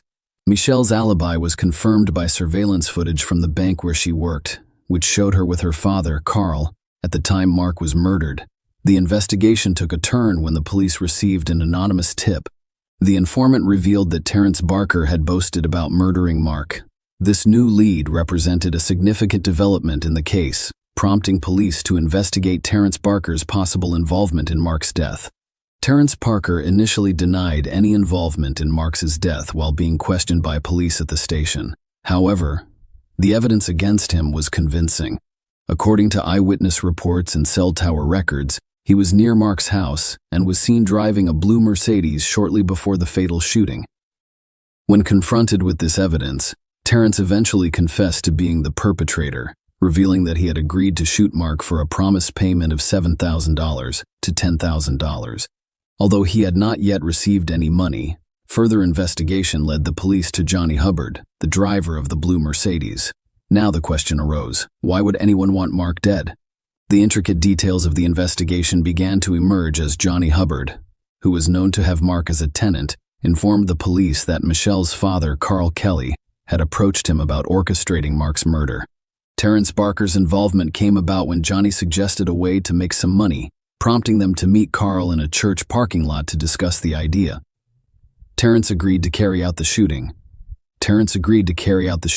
claiming no prior knowledge of Mark and having never seen him before. Terrence claims Carl gave him the firearm used in the murder, showed him his home, and told him where to lie in wait. However, Terrence claimed that Michelle was also involved in the plot. He informed the police that Michelle was giving her father instructions via text messages. One message sent on the day of the murder at 20 a.m. "Must be today. I can't go on like this every morning," Carl responded. "Okay, can you get him to eat lunch?" With this information, the police were able to begin to piece together the puzzle. They hypothesized that Michelle arranged the lunch meeting with Mark, giving Carl the opportunity to bring Terrence inside the house. Michelle's text messages indicated that she was aware of the plan and that the murder had to happen that day. The police believe Michelle pretended to be shocked when she discovered Mark's body, despite knowing what awaited her at home. She made no attempt to assist Mark when she discovered him fatally injured in the kitchen. She was aware of his death before returning home. Phone records showed that Michelle and Carl exchanged numerous text messages on the day of the murder, the majority of which were quickly deleted. Furthermore, the records show that Mark initially declined Michelle's invitation to lunch, but she persisted, and she insisted on going for ice cream afterwards. Michelle texted her father constantly throughout their ice cream outing. Michelle initially denied any involvement but later changed her story to claim she only learned of her father's involvement after Mark died. Terrence Barker pleaded guilty to first-degree murder and received a 35-year sentence. Similarly, Carl Kelly pleaded guilty to first-degree murder and received a 35-year sentence. Johnny Hubbard pleaded guilty to hindering apprehension and revocation of probation for a prior prohibited substances charge, receiving an 18-year prison sentence plus an additional 20 years for violating probation on a previous prohibited substances conviction. Michelle Despain pleaded guilty to a reduced charge of hindering apprehension and received a 30-year prison sentence with the possibility of parole after 5 years. In a negotiated plea, she pleaded guilty to 3 counts of obstructing the investigation and prosecution of capital murder, avoiding a capital murder charge. As part of the plea agreement, she waived her right to appeal, fearing a not guilty verdict. If Michelle went to trial for Mark's murder, Mark's parents would accept the deal to ensure she served some time in prison. Share your opinion with us in the comments and subscribe to the channel for more.